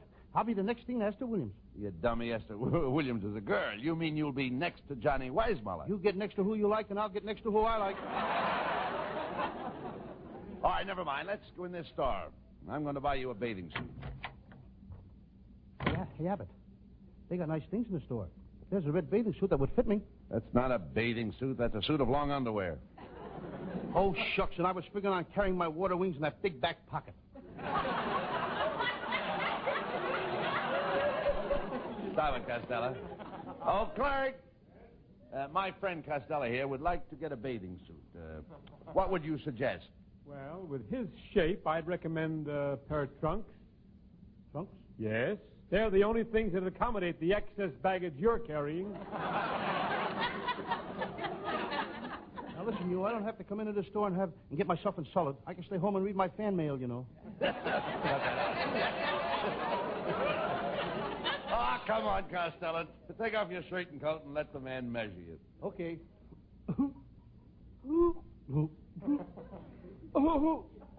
There. My. I see you have some girls' pictures tattooed on your chest. Who are they? Well, three old sweethearts of mine, Sally, Irene, and Mary. I only see Irene and Mary. I wonder what's become of Sally.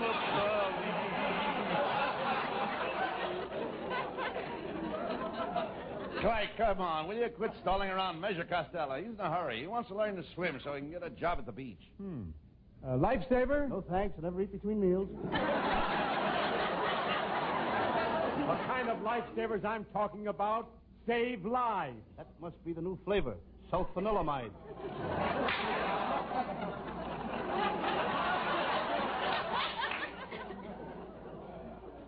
We have a seal out there.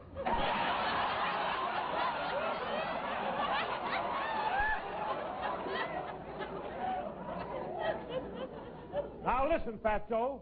When I said, do you want to be a lifesaver, I didn't mean a lifesaver like the kind of lifesaver you buy when you buy lifesavers. I'm talking about the kind of lifesaver that saves lives. And that has nothing to do with the kind of lifesavers you buy when you buy lifesavers. Oh, you mean you're talking about the kind of lifesavers that you buy when you buy lifesavers. They have nothing to do with the kind of lifesavers that save lives and not like the lifesavers you buy when you buy lifesavers. Now you've got it. If I've got it, you better drop a net over it before it gets away. Come on, Costello. Buy the bathing suit and let's get out of here.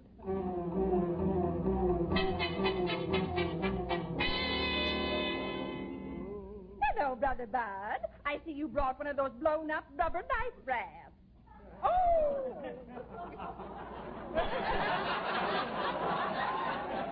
Oh, pardon me, that's Costello. Olive, Costello's ready for you to teach him to swim. Well, Costello, I'm all ready for the pool. I put on this new bathing suit just for you. It's backless and strapless. How do I look? Skinless and boneless. Olive, you look wonderful since you came out here to California. Ah, yes, this California weather is wonderful. You know, I've got California under my skin. Looks like a part of Texas crept under there, too. Well, Costello, let's get on with your swimming lesson. Do you know anything about diving? No, but I used to go with a girl that was a pretty good diver. The only trouble with her was that she was so skinny. Every time she made a jackknife dive, she cut herself in 5 places. I remember her. She was quite a diver. Oh, yes. Once she dived off a 100-foot board, just like that diving champ. Buster Crabbe? Not only that, she flattened the mackerel.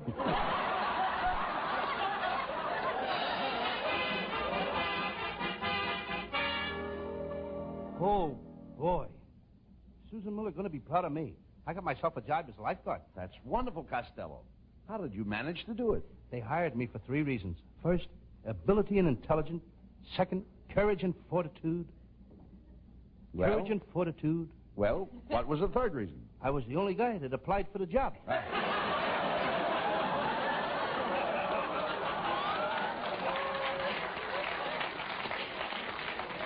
Costello, I don't know how you ever got that job as lifeguard. You know absolutely nothing about the water. Is that so? One time I swam 5 miles out in the ocean and suddenly I got a cramp and I couldn't move. How'd you get back? Well, I got dizzy and my head started to swim and it brought my body back to shore. And furthermore, I was in the Navy, but they kicked me out because I like to sleep with the windows open. Why should they kick you out of the Navy for sleeping with the window open? I was on a submarine at the time.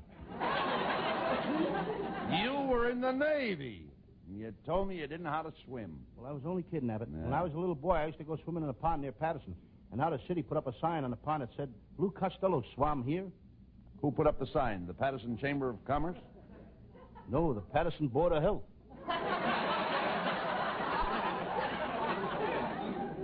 Do you think you know enough about life-saving to be a lifeguard?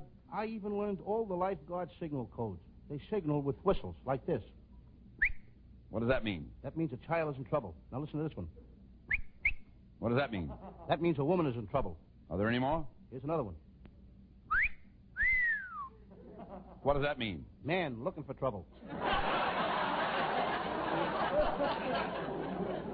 Here, I'll give you a practical lifeguard's test. Now, you're a lifeguard. Suddenly you see 4 helpless people out in the surf clinging to an overturned boat. What do? I sit on the beach and read the funny paper. Why aren't you out there with those 4 helpless people clinging to that boat? There's no sense in 5 of us clinging to that boat. Oh, talk sense. Let's get down to the beach. I want to get a load of you as a lifeguard.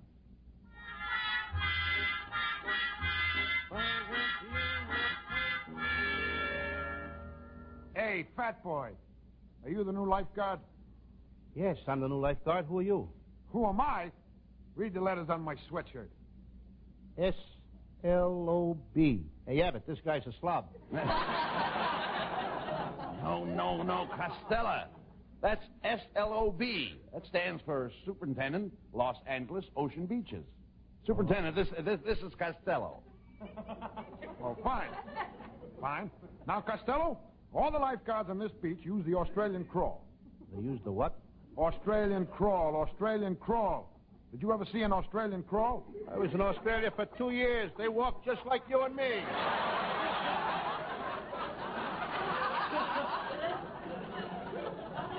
One more question, Costello. Suppose you want to find out the condition of the water. What do you do?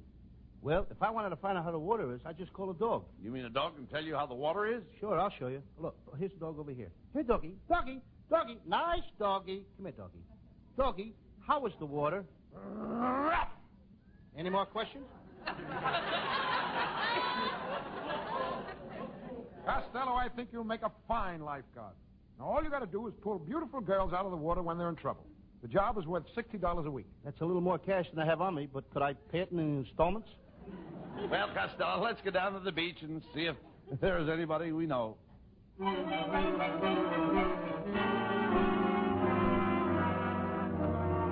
do you do? How do you do? How do you do? How do you do? How do you do? Costello, what are you... How do you do? What are you doing? Shaking hands with an octopus. Yeah, but look at that stunning blonde in that black bathing suit. Costello, if you were a real lifeguard, you wouldn't give that blonde a second look. You're right. I won't give her a second look. That's better. I ain't through with the first look yet.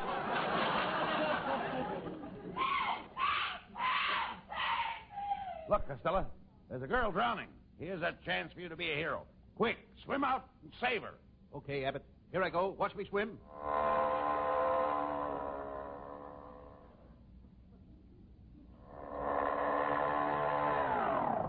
Abbott, I'm back. Costello, where's the girl? Girl, it's your sister Olive. She's out there fighting a shark. Well, you're the lifeguard. You're supposed to help. He helped? Why should I help? That shark got himself into that trouble with your sister. Let him fight his way out the best way he can. Get him out of here!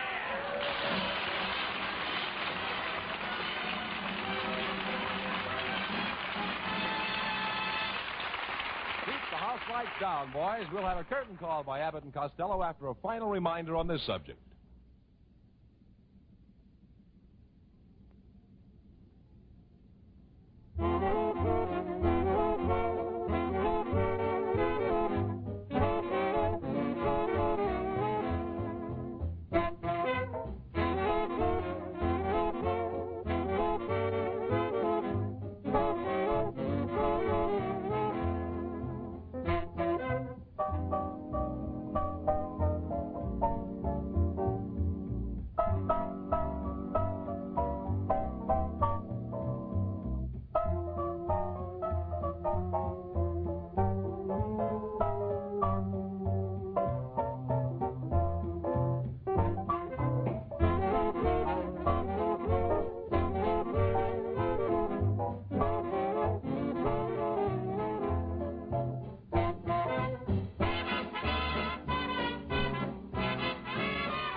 Costello, as a lifeguard, you're a failure. Let's go home. We've been on the beach all day. Look, Abbott, we're standing right on the spot where you buried your mother-in-law in the sand last summer. Well, what about it? Don't you think it's time you dug her up? Oh, good night. Good night, everybody.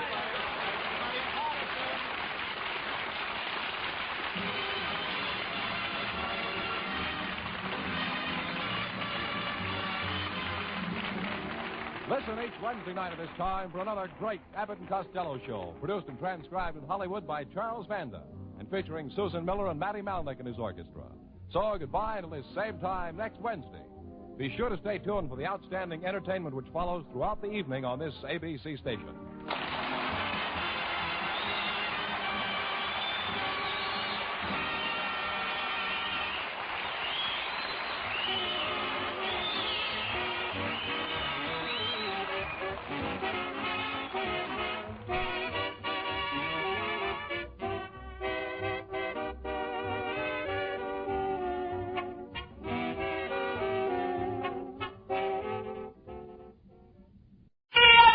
What time is it?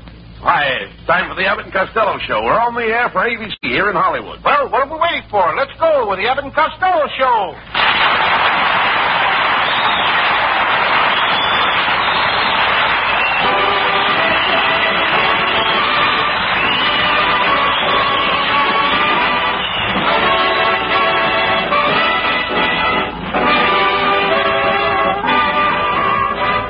Yes, it's the Abbott and Costello Show, produced and transcribed in Hollywood for your listening pleasure with Susan Miller and Matty Malnick's orchestra.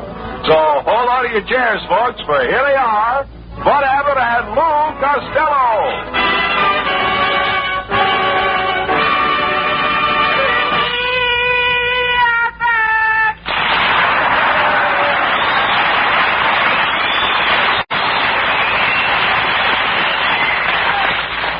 Will you stop that yelling? What is all that adhesive tape on your face for? I took Susan Miller to my neighborhood theater to see The Razor's Edge. I sat so close to the screen that Tyrone Power shaved me 5 times. Your neighborhood theater is just showing that old picture now? What do you expect for 3 cents? Oh, it was a swell picture, though. It all takes place in a barber shop run by a rough guy named Dan. Dan? Yeah, Dan Drop. Tyrone Power, a sharp young blade, who's keen about Gene Tierney. Every time he scissor, he works himself into a lather. But she strops him.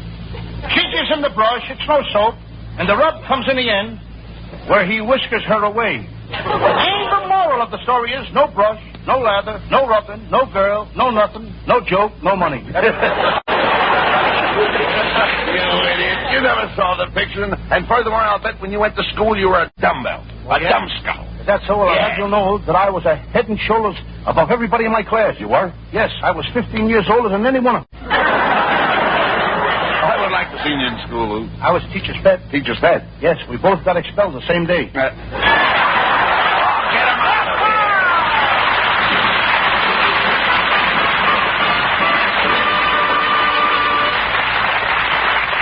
Oh, they're hot tonight. So don't go away. Abbott and Costello will be back after just the time it takes to tell this. There may be a housing shortage, but tonight there may not be for some contestants on Go for the House.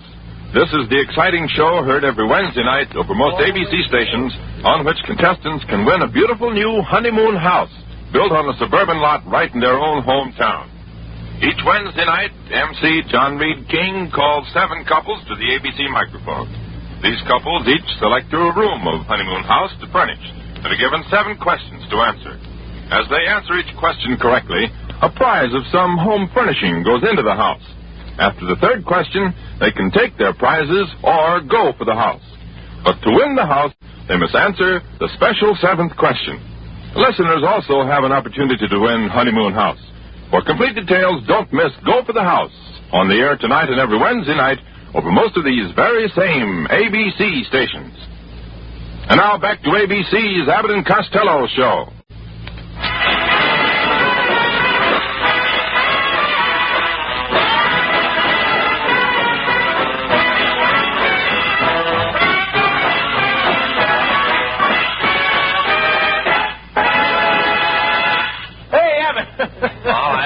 Come here, Costello. Who's that girl I saw you talking with? Huh? Who's that girl I saw you talking with? That girl was my school day sweetheart. Her and I used to hook rides on the ice wagon together. Every day we'd ride 7 miles to school, sitting on a big cake of ice. You rode 7 miles sitting on a cake of ice? Yeah, we were the original dead-end kids. Oh, forget about her. By the way, where did you get that bump on your nose? Well, Monday night I went over to Susan Miller's house and I brought her a package of bubble gum. We sat on the sofa and I had my arm around her and she was chewing a bubble gum. But how did you get the bump on your nose? How did I get the bump on my nose? Just as I leaned over to kiss her, she had a blow-up. That must have gummed up your evening. Not only that, but I may have to have my nose vulcanized. You talk sense. What happened? Susan dropped her bubble gum on the sofa and I sat in it. Brother, is that stuff sticky? Did it damage your clothes? No, but now I've got the only pair of pants in Hollywood with slip covers. Now, stop this silliness. You'd better be on your good behavior from now on because Susan Miller is moving into our boarding house today. She's taking the room directly above you, Lou. Oh, that's wonderful. Mm-hmm. Me in room 115 and Susan in 215. Abbott, will Susan be in that room all the time? Well, you know Susan. She goes in and out. Have you noticed that too, Abbott?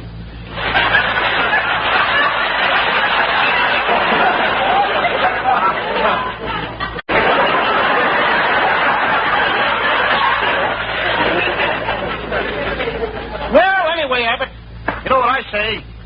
I say that, You better say something. I say that I'm lost. That's what I say. Oh, this is wonderful. The woman I love living right upstairs. Oh, stop, Costello. You're not in love with Susan. She's just a passing fancy. Abbott, I wouldn't pass up anything that fancy. Gee, but I hope she likes her room. Oh, she should like it. She gets bored with it. I'm glad to hear that, too, because after all...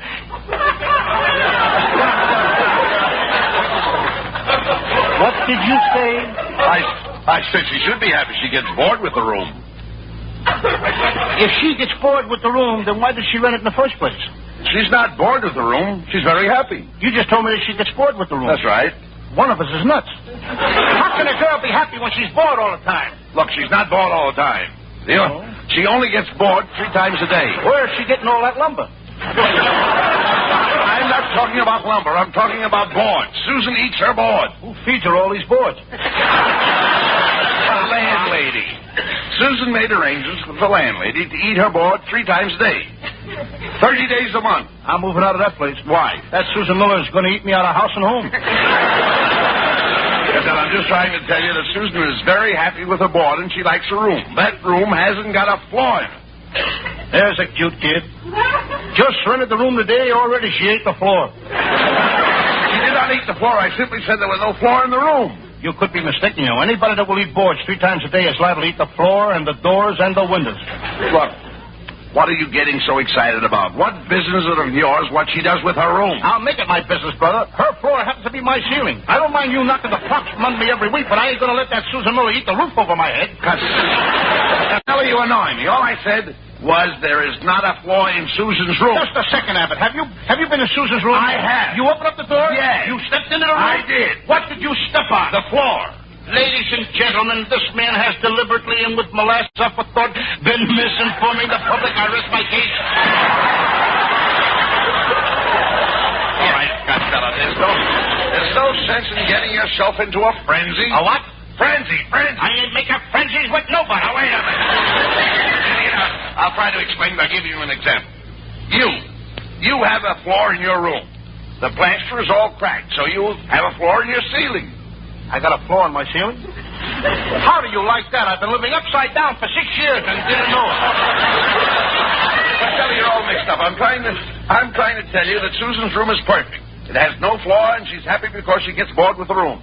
Here we go again. The reason why she likes to get bored with the room is because she's hungry after a hard day at the studio. She rushes home and eats like a beaver. Now he's got her eating beaver board. Costello, I don't know why I get into these arguments with you. We argue and fight, and it always ends up the same way. You're just plain stupid. I am not. I'm pretty smart. Costello, if you're smart, I'm a monkey's uncle. Well, I am smart. Now let me see you hang by your tail. Oh, Mr. Costello. Yes. Oh, he's back again. Every week the same thing. Look, Norman, why don't you go out here and get yourself a job? Oh, I've got a job, Mr. Costello. You see, I work in a domino factory. I put the dots on the dominoes. Why ain't you working now? This week we're making blank. That's exactly what your chick's going to look like. Well, enough of this nonsense, Costello. Have you been studying your script for the new scenes in our new picture, The Noose Hangs High? Well, I meant to tell you, Abbott, they're changing the script again, and the director's coming over here tonight to rehearse me in the new scenes. Ah, there you are, Costello. I've got the script here for the retakes on The Noose Hangs High. Now, you're going to run through it right now. In this scene, you'll play opposite the gorgeous, glamorous Lauren Bacall. Stand by, folks. There's good news tonight. So you like Lauren Bacall, eh? Like her. There's a girl that has got this and that and them and those, and if you want anything else, just whistle. Very good. I'm glad you like her, Costello, because in this scene, you and Lauren Bacall are seated in a canoe, drifting lazily down the stream. She's sitting in the bow, and you're sitting in the stern. She's in the bow, and I'm in the stern. That's right. You couldn't make that a rowboat and get both of us in the back seat. Quiet, Costello. Now, as you sit there in the stern of the canoe, paddling along, she looks at you, and her eyes seem to say, "Come to me, Costello. Come to me, my love." Is that what her eyes say? Yes. Then why don't I drop that darn paddle and come to her? No, Costello, you ignore her. You keep paddling. You need the exercise. Yeah, but I need the exercise, but this could lead to ulcers. You're playing hard to get. After all, you're a city slicker. City slicker? I'm a village idiot. That's what I am. Oh. Quiet, Costello. Please, pay attention to the director. Now then, Costello, a strange feeling commences to creep over you. You're seated in that canoe all alone with Lauren Bacall. You get a feeling that you can't sit still for another minute. A feeling that you must rise to your feet. It's those cane-bottom canoe seats. They'll do it every time. The seats have nothing to do with it. Of course not. Now, Costello, you look forward at gorgeous Lauren Bacall. You look forward, and there she is in all her tempting glory. You can't stand the suspense any longer. Slowly, you begin to inch your way forward, inch by inch. Inch by inch? Foot by foot. Foot by foot? Yard by yard. Get me up there, will you? I've only got this boat rented for an hour.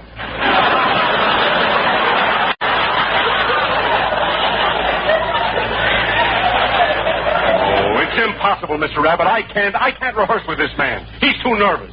He should see a doctor about his nerves. You should see a doctor about your face. What's the matter with my face? It talks too much.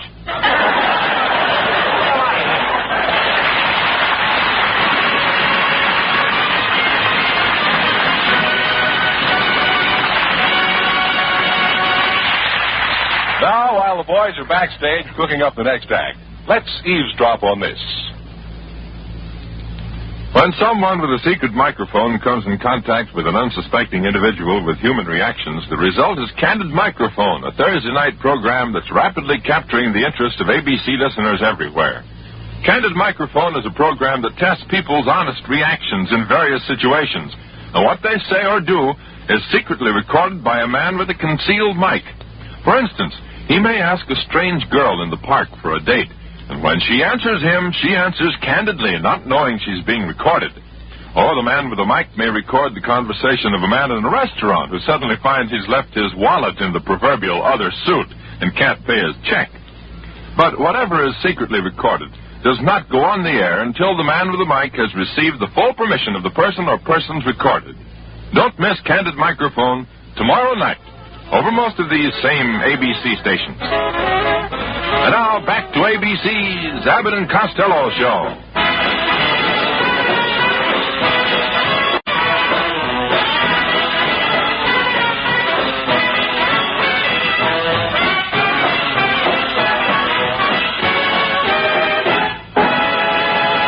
Hurry up, Costello. We're on in just a second. That's right, Abbott, but here's a small place to show off Susan Miller. Let's get her to sing a song. Okay, Costello. Ladies and gentlemen, here's our singing star, Susan Miller, with the music of Matty Malnick.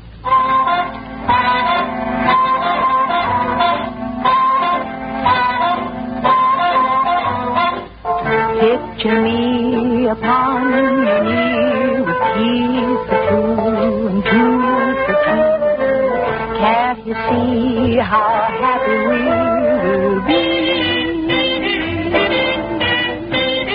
Nobody near us to see us or hear us, no friends or relations on weekend vacations. We won't tell a soul that we on a telephone.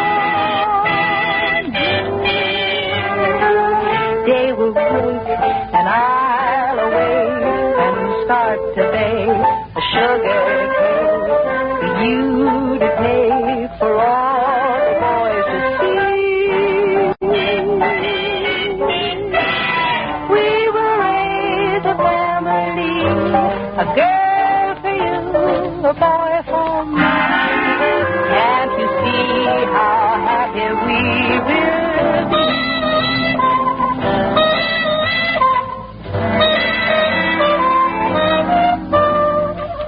Day will break, I'll awake, start to bake a sugar cake for you to take, for all the boys to see. We will raise a family, a girl for you, a boy for me. Can't you see how happy we will be?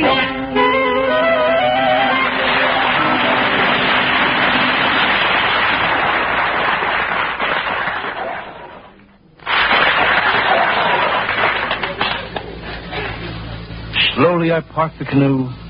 I look up and Lorne Bacall and say, the calla lilies are in bloom again. I love the calla lilies. Yes, Father, yes, Mother, the calla lilies are in bloom again. Costello, what are you doing? Rehearsing the scene for the picture. I'm acting. What an actor I am, Abbott. If my mother hadn't cut off my curls when I was little, I'd have been another Shirley Temple. William Cannaro, I'm silly acting.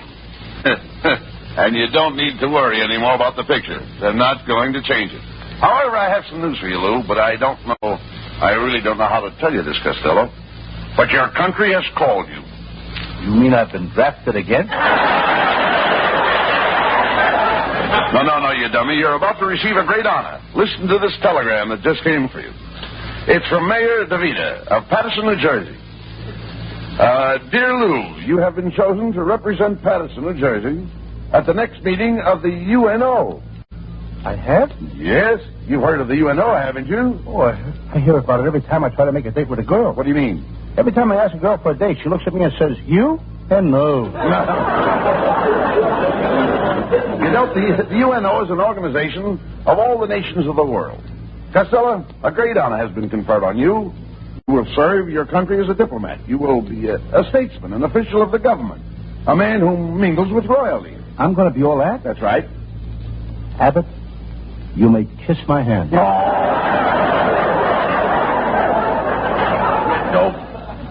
don't know why the mayor of Patterson never chose you. Hey, Uncle Bud. Uncle Bud, I just saw a messenger boy just leave here. Was that telegram for me? No, Norm, it was for you. It was for Costello. A great honor has fallen on Costello. He has been chosen Patterson's delegate to the UNO. That's right, Norman. I'm going back there and spread goodwill. Well, you certainly got the spread for it. Now, Norman. You'll have to treat Costello with more respect from now on. Remember, he's going to be a diplomat. That's jokes with gestures.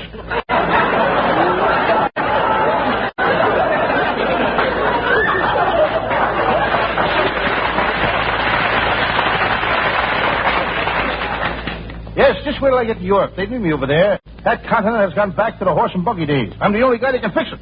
Horse and buggy days? What are you talking about? Well, somebody is horsing around over there and driving a whole world buggy. You know, Uncle Bud, I don't know why they picked Costello as a diplomat. I'm the boy for the job. Why, everybody says I look just like Anthony Eden. You look more like haven't eaten. Costello's right, Norman. You could stand some weight. If you gained a little weight, you wouldn't be so lazy. But, Uncle Bud, I'm just full of energy. Can I help it if I haven't got the strength to use it? Norman, we should be proud of Costello. He's going back to Patterson to mix with all the masters of diplomacy. Yes, I'm going to be a mix master. I'll show them guys how to stir up things. Well, am I interrupting anything, boys? Why, it's a singing star, Susan Miller.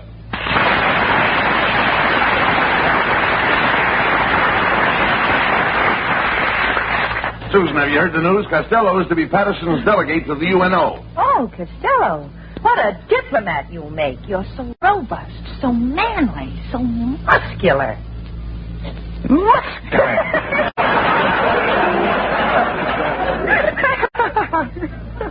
Susan, I'm Atlas, Hercules, Samson and Joe Louis and Gorgeous George all rolled into one. You are? And it's awful crowded, too. Oh, I'm so proud of you, Costello. I'm going to give you a kiss. A gift for good luck. Now, put your arms around me. There. That's it. Gee, Susan, when I get close to you like this, something inside me seems to melt. It does? I've got to quit carrying that butter around in my money belt. Well, come on, Costello. I've made arrangements with the finest tailor in town to outfit you for the trip to the UNO meeting. Well, I'll see you later, Costello. And as they say in Spanish, mañana hora ama. Shoes to you. And your mama's old army shoes to you, too.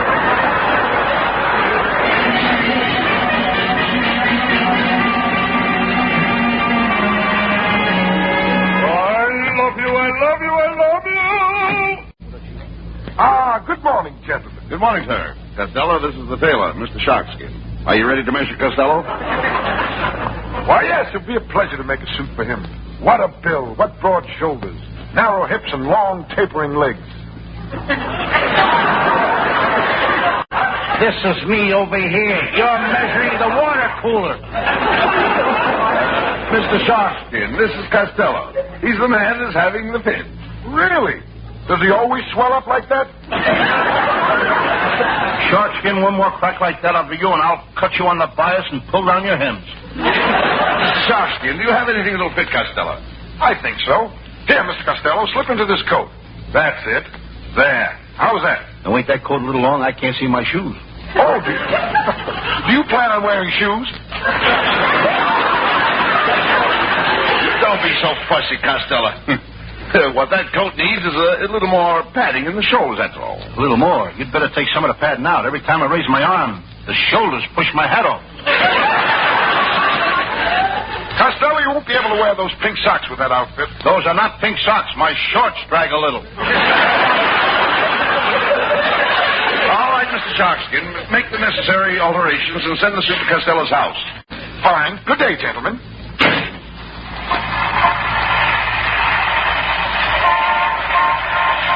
Costello, you're leaving for Patterson tonight, and we've got a lot of things to do.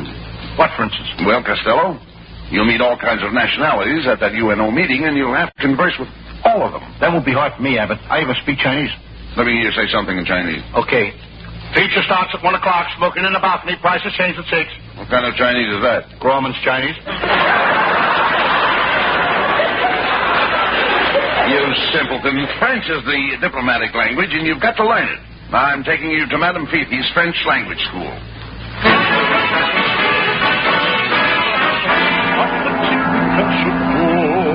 And now, Monsieur Costello, when you arrive at the meeting, the French delegate, he will bid you welcome, and he will say, "Ah, bonjour, monsieur, que je suis enchanté de faire votre connaissance, parce que vous êtes le plus bel homme du monde." And then the delegate, he will kiss you like this. Mwah, mwah.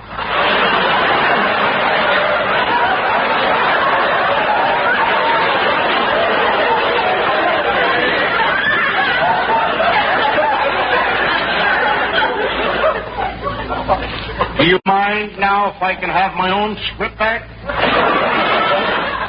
Tasho. You walk in here, you don't even shut the door.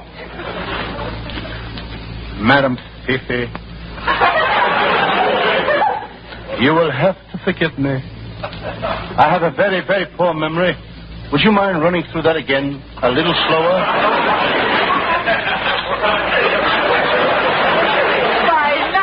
Monsieur, the French delegate, he will bid you welcome like this. Now, pay attention, monsieur. He will bid you welcome like this. And he will say to you, "Ah, monsieur, je suis enchanté de faire votre connaissance parce que vous êtes le plus bel homme du monde." You see, and then he will kiss you like this.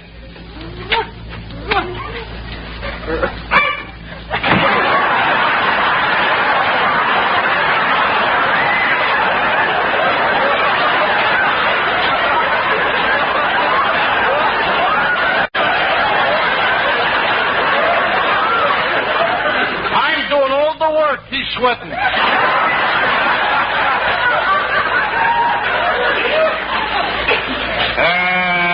Abbott, what? Do me a favor, will you? What? Run over and pick up my suit. I may have to stay after school. I think I need more lessons. You know, if you stay here and take another lesson, you may miss the plane. Abbott, if I take another lesson, I won't need the plane. I'll fly to Patterson by myself. Come, Madam Fifi, let us study.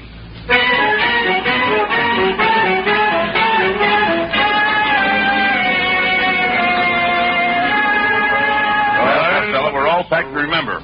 You're an important delegate to the UNO, and it's one of the requirements of a delegate to know all about history. I know all about history, Abbott. You do. I'll bet you don't even know who George Washington married. George Washington married Salome. Yeah, dummy, Washington and Salome lived thousands of years apart. What's the difference as long as they loved each other? Talk sense. Now, Costello. Now, in diplomatic circles, they give a lot of banquets, and you've got to watch your table manners. Now, if you're not sure what fork to use, wait until the hostess has picked up her fork, and then you use the same one. Nothing doing, Abbott. I tried that once. I waited to use the same fork the hostess used, and by the time she got through with it, there was no more food left on the table. You tell me I'm talking about the silverware they use at a banquet. Oh. As a rule, there are several different types of forks set aside beside your plate. Naturally. Naturally. You're telling me I went to a banquet once and there was 15 knives, forks, and spoons set aside beside each plate. What beautiful silverware. I'd like to have seen it. Remind me to show it to you sometime. Never mind that. Now, when you get to the meeting and you are introduced to the other delegates' wives, remember to curtsy. Remember to what? Curtsy like this. That's a curtsy? Yes. I couldn't curtsy. I've got too much starchy in my shirty. You what? Oh, I give up. Come on. Our plane leaves for Patterson in a few minutes. Now, we've got to get to the airport. You're going to be at the UNO meeting. Come on.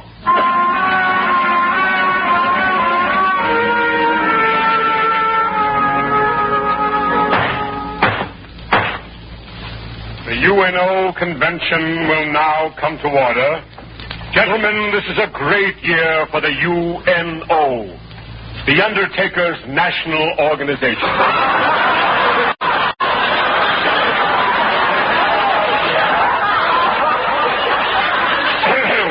Secretary Toombs, and all the bodies, all the members present, all but the stiff, but he's due here any minute. Delegate from Patterson, huh? Greetings and salutations, gentlemen. I'm Patterson's delegate to the UNO. And it's mighty quiet in here. Let's get the joint jumping. Just pull up a slab and sit down. Brother Gray, dig that boy.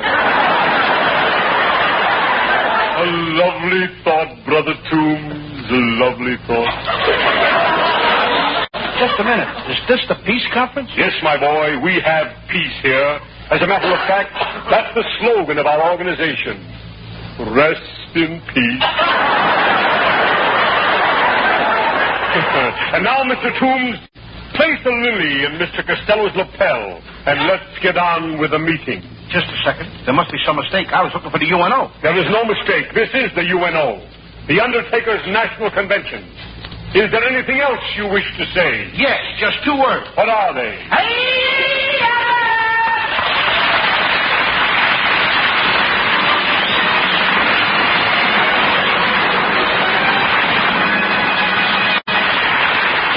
And that's not quite all, folks. Stick around a minute, and the boys will be back for a curtain call. Good news spreads fast. And it's good news that the Star Theater, featuring singer Gordon McRae, songstress Evelyn Knight, and Victor Young's orchestra, is on the air every Wednesday night over most of these same ABC stations. And what a combination of tip-top talent that means. A lilting 30 minutes of melody. Gordon McRae is a man who has a special way with the song, and he'll be singing the most popular songs of the day.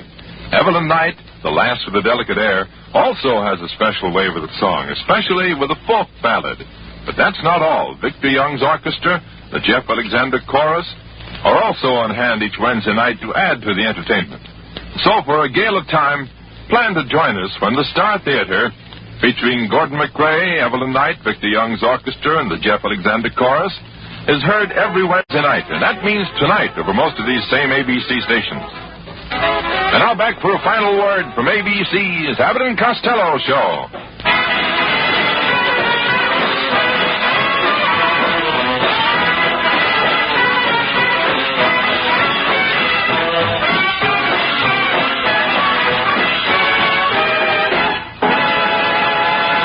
Costello, it's too bad that we made that trip all the way back to Patterson for nothing. Oh, that's all right, Abbott. I just as well...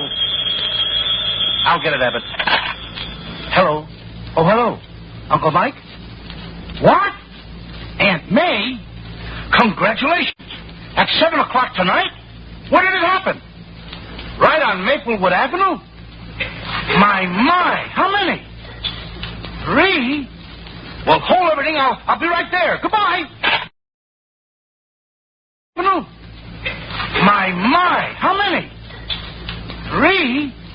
Well, hold everything. I'll be right there. Goodbye. Hey, Abbott! What time is it? Hi, it's time for the Abbott and Costello Show. We're on the air for ABC here in Hollywood. Well, what are we waiting for? Let's go with the Abbott and Costello Show.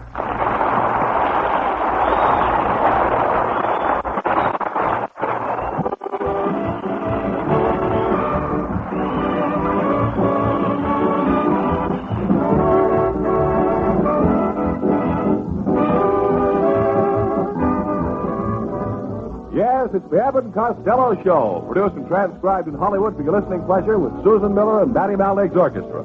So hold on to your chairs, folks, for here they are, Bud Abbott and Lon Costello.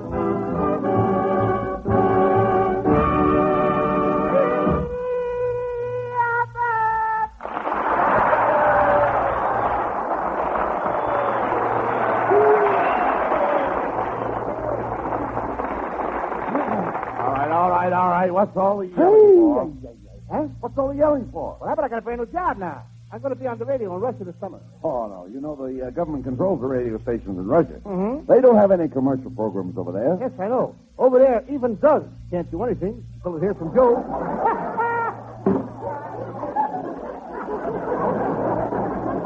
Hey, by the way, what are you doing? What are you doing with those flowers? Well, I'm taking them over to my Aunt May. She's practicing to be a ballet dancer. All day she stands in front of the mirror and she kicks the back of her head. But curiosity got the best of her. How do you mean? She turned around to see what she was doing and kicked all her teeth in. You know, Aunt May is sure crazy about Uncle Mike Abbott. She follows him around like a little puppy dog. Like a little puppy dog. Wait a minute. She follows him around like a puppy dog. Yeah, for her birthday, he's going to give her a December shot. Wait a minute. All right. How's all of Aunt May's family, Lou? You don't laugh, you know, we'll send you back in the heat. Now, wait a minute.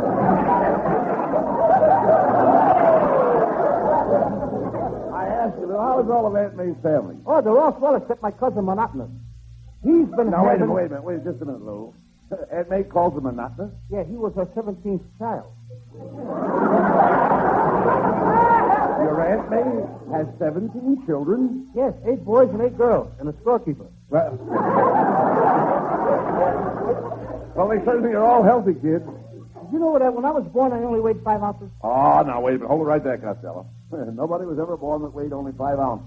I know. If my stomach hadn't weighed 8 pounds, I wouldn't have lived. You know, Abbott, I come from a very large family, too. There was Mom and Pop and 8 kids, 2 aunts, 5 uncles, 12 cousins, and we all lived in a 4-room house with 1 bath. Only 1 bath? Yes, and what confusion. The towels were marked his and hers, and to whom it may concern. Get him out of there!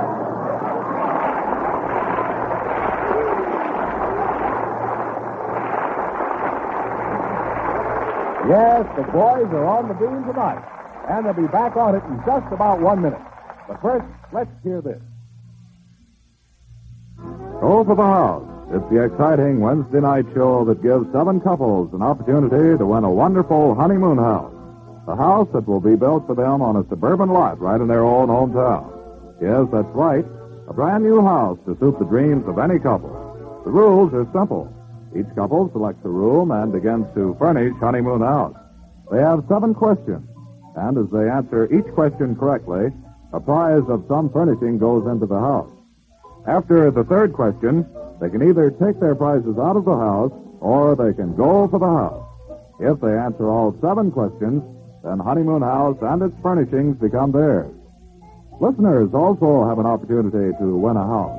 For complete details, don't miss Go for the House on the air tonight and every Wednesday night over most of these very same ABC stations. And now back to ABC's Abbott and Costello show.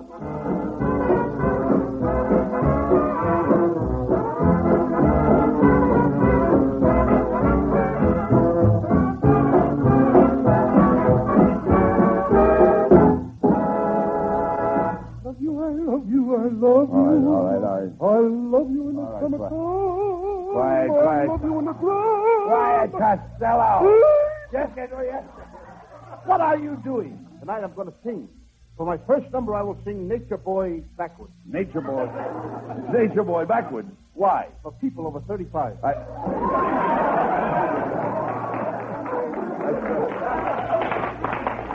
Costello, you can't sing that. All right, then I'll sing a song I wrote myself. You wrote a song? What's the name of it? I call it Somewhere in This Big White World, There's a Big White Girl for Me. You know, you seem very happy tonight. Oh, I am, Abbott. Very happy. Tonight I'm giving a party at my house. Come on over and watch the champagne flow like water.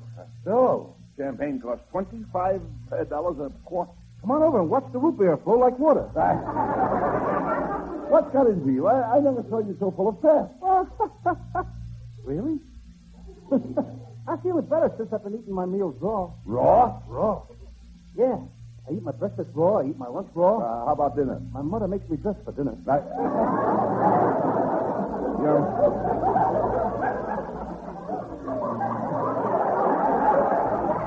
Costello, you couldn't be a big idiot if you tried. Oh, yes, I could, but I'm not a show-off. Oh. Your whole family are idiots. No, they're not. My Uncle Tom is very smart. He grows the finest vegetables in California. This year he is crossing asparagus with tomatoes. What for? He'll get tomatoes on a stick.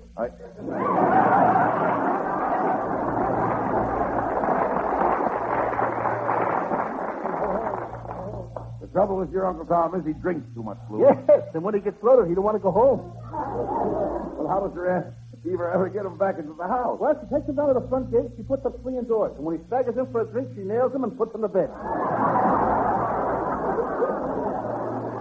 And he ought to put him under a cold shower. Yeah? Uncle Tom thinks cold showers are silly. Why? Well, it's like standing under a chaser with no drink in his hand. And it ain't his fault that he's rich. He had a very sad childhood. Up until he was 16 years old, his mother and father fed him Strongheart. You dope. Strongheart is a dog food. Yes, they found it out one day when they discovered him under the porch scratching his ear with his hind leg. Doesn't your Aunt Eva ever get mad at Uncle Tom, Lou? No, she just laughs. My Aunt Eva's a lot of fun. She's a regular circus. She's a circus? Yeah, she's just as big as a tent, acts like a clown, chatters like a monkey. She's always parading down Main Street. Hello, boy. Well, look, Costello, it's Susan Miller.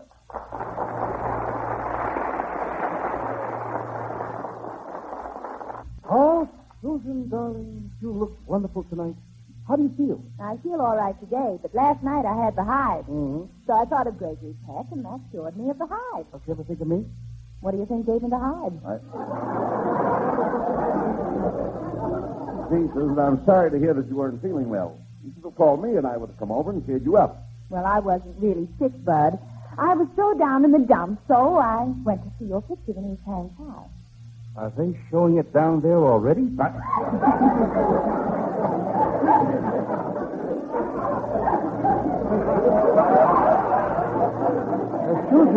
Susan, how about you and I stepping out tonight? Not tonight, Costello. I've got a date with my sailor boyfriend. He's a first Louis. Susan, there's no first Louis in the Navy. Costello, I've been out with every Tom, Dick, and Harry in the Navy, but this is my first Louis. Costello, how can you expect Susan to ever go out with you? Just look at you. You're overweight, you're pale, and you're nervous. Well, it ain't my fault, Abbott. My sister's baby ate up my whole bottle of vitamin pills. That little baby ate all those vitamin pills? Yes, now he thinks she's a bullfighter. How do you know? All day he keeps waving his diaper at the cat, trying to stab him with a safety pin.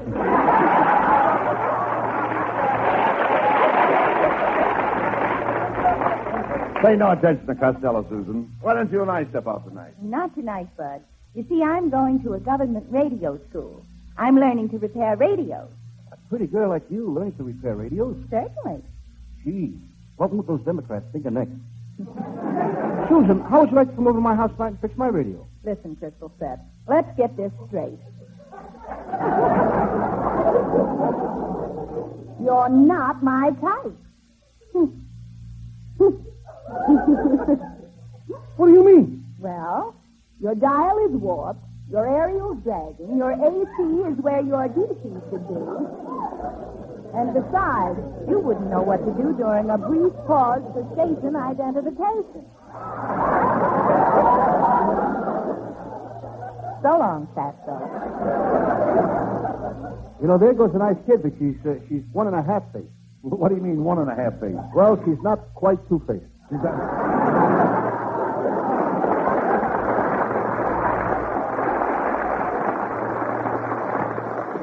Well, just don't pay any attention to him, Costello. I beg your pardon? I said, don't pay any attention to him. Stop talking with your mouth full. Are you eating something? Yes, between meals I like to chew on something. I always eat almonds, pecans, and filberts. No wonder you're half nuts. I have to be careful what I eat, Costello. My food has to be grilled. Grilled? Who does that for you? My wife. You may not believe this, but she's the best griller in California. Your wife is a griller? Oh, certainly. As long as you brought it up, I think she looks like a baboon myself. Costello, I'm not talking about a griller. And the griller I'm talking about has nothing to do with monkeys. No, then how come she married you? Costello, you're thinking of a gorilla. I said my wife was a griller. Mm-hmm. A griller is a big, ugly-looking thing with little beady eyes, long hair, hairy arms, a flat nose, and a thick lower lip. That's her. That's her. No! How dare you make disparaging remarks about my wife? She's one of the most gorgeous women I ever met. Here's a picture I took of her Sunday in her bathing suit. Isn't she a dreamboat? Don't look now, Abbott, but her cargo has shifted. Get out of my way! I'm getting in here! Just a minute, mister. You can't go in there. There's a broadcast going on. Just a minute, please. What's all the commotion? My wife is in this studio with another man, and I intend to find her. Just a minute. Just a minute, mister. Cool off.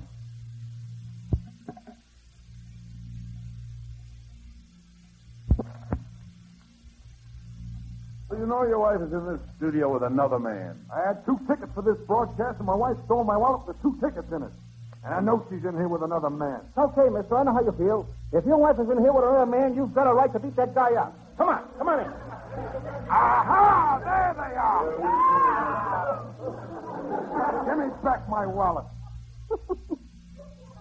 Thank you, Mr. Costello. I got my wallet back. And for being such a nice guy, to come across the street with me, I'll buy you a cup of coffee. Hey, what about that guy that's with your wife? Let him buy his own coffee.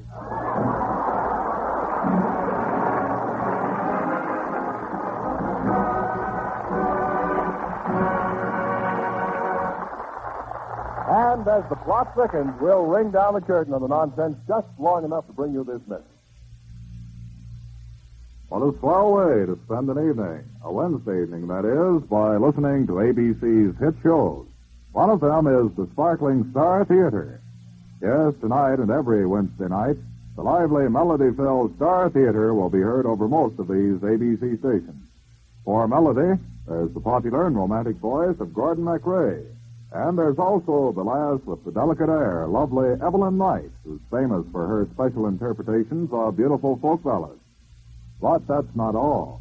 You'll also hear the music of the Victor Young Orchestra and the Jeff Alexander Chorus. Here's a program everyone is sure to enjoy. The Star Theater, featuring Gordon MacRae, Evelyn Knight, Victor Young's Orchestra, and the Jeff Alexander Chorus. So be on hand when the Star Theater is on the air over most of these ABC stations tonight at 9 o'clock. And now back to ABC's Abbott and Costello show.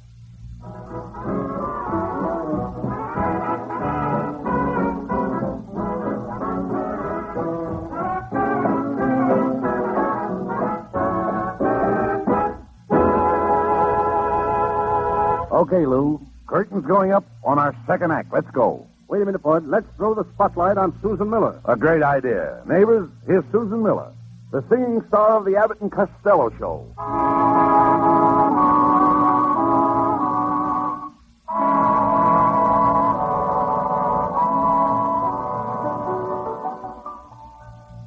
Here's to my best romance. Here's to my worst romance. Here's to my first romance ages ago. Here's to the boys I've kissed and to complete bliss. Here's to the boys who said no.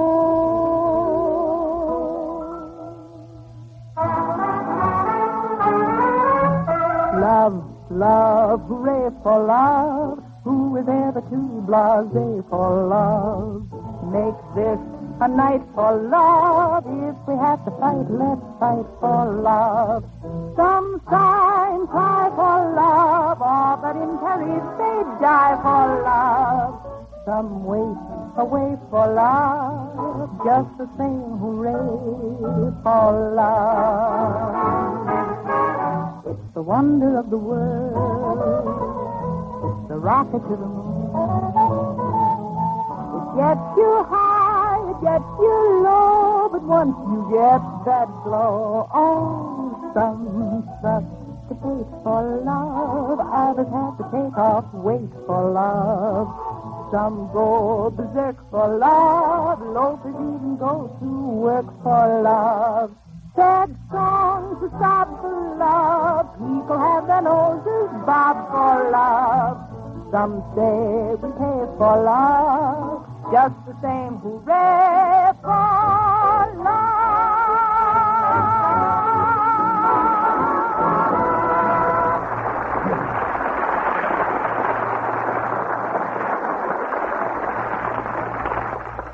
Hey, Abbott, look, I got a telegram from one of our listeners. He heard me playing the part of Sam Shovel on last week's show. Well, what does he say? Read it. It says, Dear Mr. Costello, your playing of Sam Shovel, the detective, on last week's program was thrilling. I listened to your show with my ear glued to the radio. We'll be at the studio tonight to congratulate you in person. Mr. Costello, there's a man out here to see you. What does he look like? He's a tall, thin guy with a radio glued to his ear. Never mind him. Is there any more fan mail, Lou? Yes, here's a letter that says, Dear Lou Costello, I think you are the greatest comedian in the world. Your acting as Sam Shovel, the detective last week, was simply wonderful. I think you are the sweetest man in the world. I love you. Wait a minute. Who wrote that letter? It's signed C-O-U-E-R-S-O. How do you like that? I can't even read my own writing.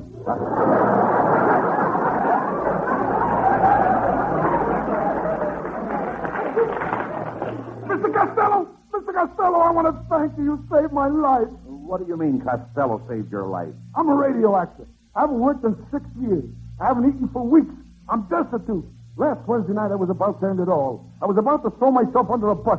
Then a car came by with the radio turned down, and I heard your program. You were playing Sam Shovel, the detective. And that saved my life. Listening to my program saved your life? Yeah, if a jerk like you can get away with that garbage, anybody can make a living.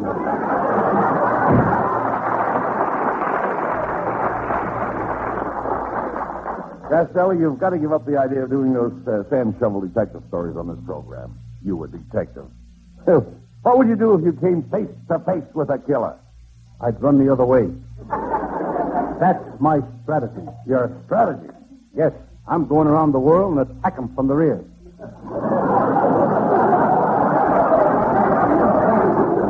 Well, suppose it was a girl crook. She's got big blue eyes and a gorgeous figure. Would you pinch her? Yes, sir. And I'd arrest her, too.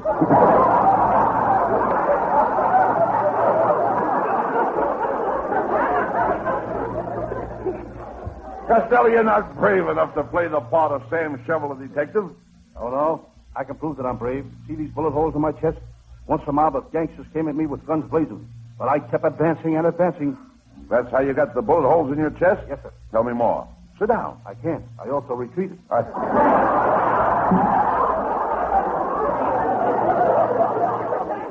All right.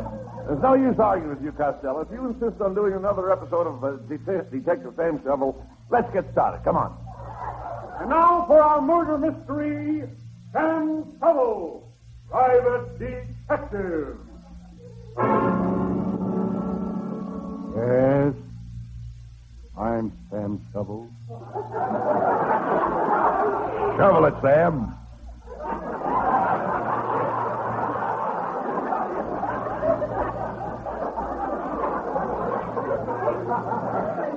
That's the finest work you've done in years. Worst chance I've had to get on.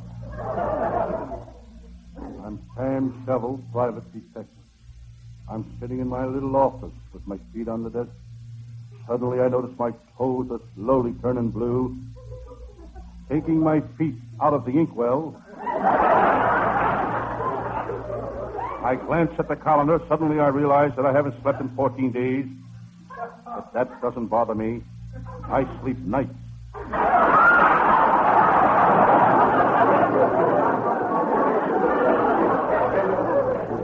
Suddenly I feel dizzy. My head is spinning. No wonder. My hair is caught in the electric fan. Looking on my desk, I see a strange sight. A cigarette is smoking in the ashtray. I've seen cigarette smoking before, but this one is smoking a pipe.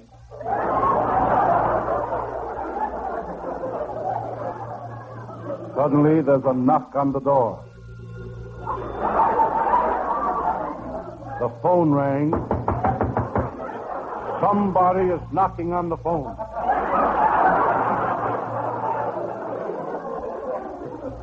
Hello, Sam Shovel.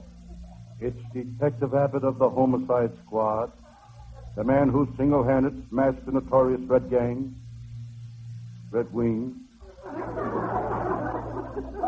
Then he smashed the Yellow Ring.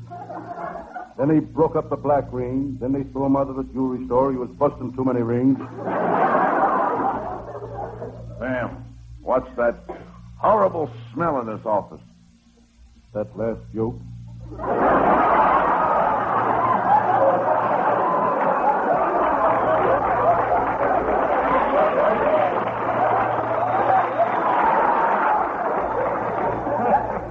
What's that you're reading, Sam? It's a new detective story called Double Murder at the Liquor Distillery, or when a body meets a body coming through the ride. Lieutenant Abbott, this next line is ridiculous coming from me to you. I'll accept it. I know you will. Lieutenant Abbott, can I offer you a drink? Don't mind if I do. Abbott took a couple of shots.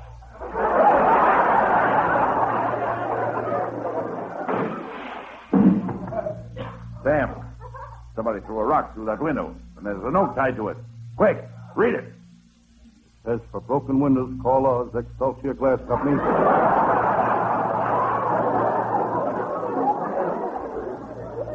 Lieutenant Abbott, I'd like to discuss my latest case with you. Sit down on that swivel back chair. I don't see any swivel back chair. Mm-hmm. Swivel must have taken it back.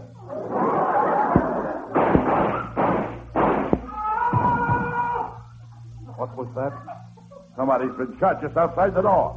Let's see who it is. Oh, he's dead. They shot him. Oh, some dirty dog shot him. He was too young to die. Oh, and now look at him. No more will I be able to run my hands through his curly hair. Oh, no more.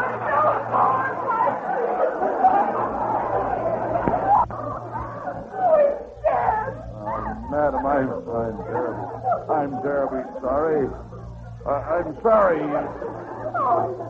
I'm really sorry your husband is dead. Oh, it's tonight. He was going to take me to the Palladium. But I'm sorry, madam, that your husband is dead. Don't worry, lady. You'll get another date. There's lots of other fish in the sea. Yeah, but how am I going to look dancing with a flounder?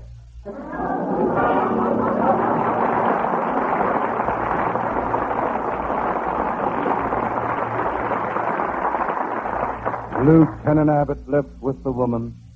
There I was, all alone with a dead man. I started to do some serious thinking. I thought of my wife and children. I don't know what made me think of my wife and children. I haven't got any wife and children. This case reminded me of the time I caught Sidney, the knife killer. He wanted to cut out my liver. He wanted to cut out my gizzard. There was a man after my own heart. After I solved that case, Bulldog Drummond invited me to lunch. I'll never eat with Bulldog Drummond again. I can't stand that kennel ration. I decided to use my wristwatch radio and call Lieutenant Abbott, who was cruising the neighborhood in his squad car.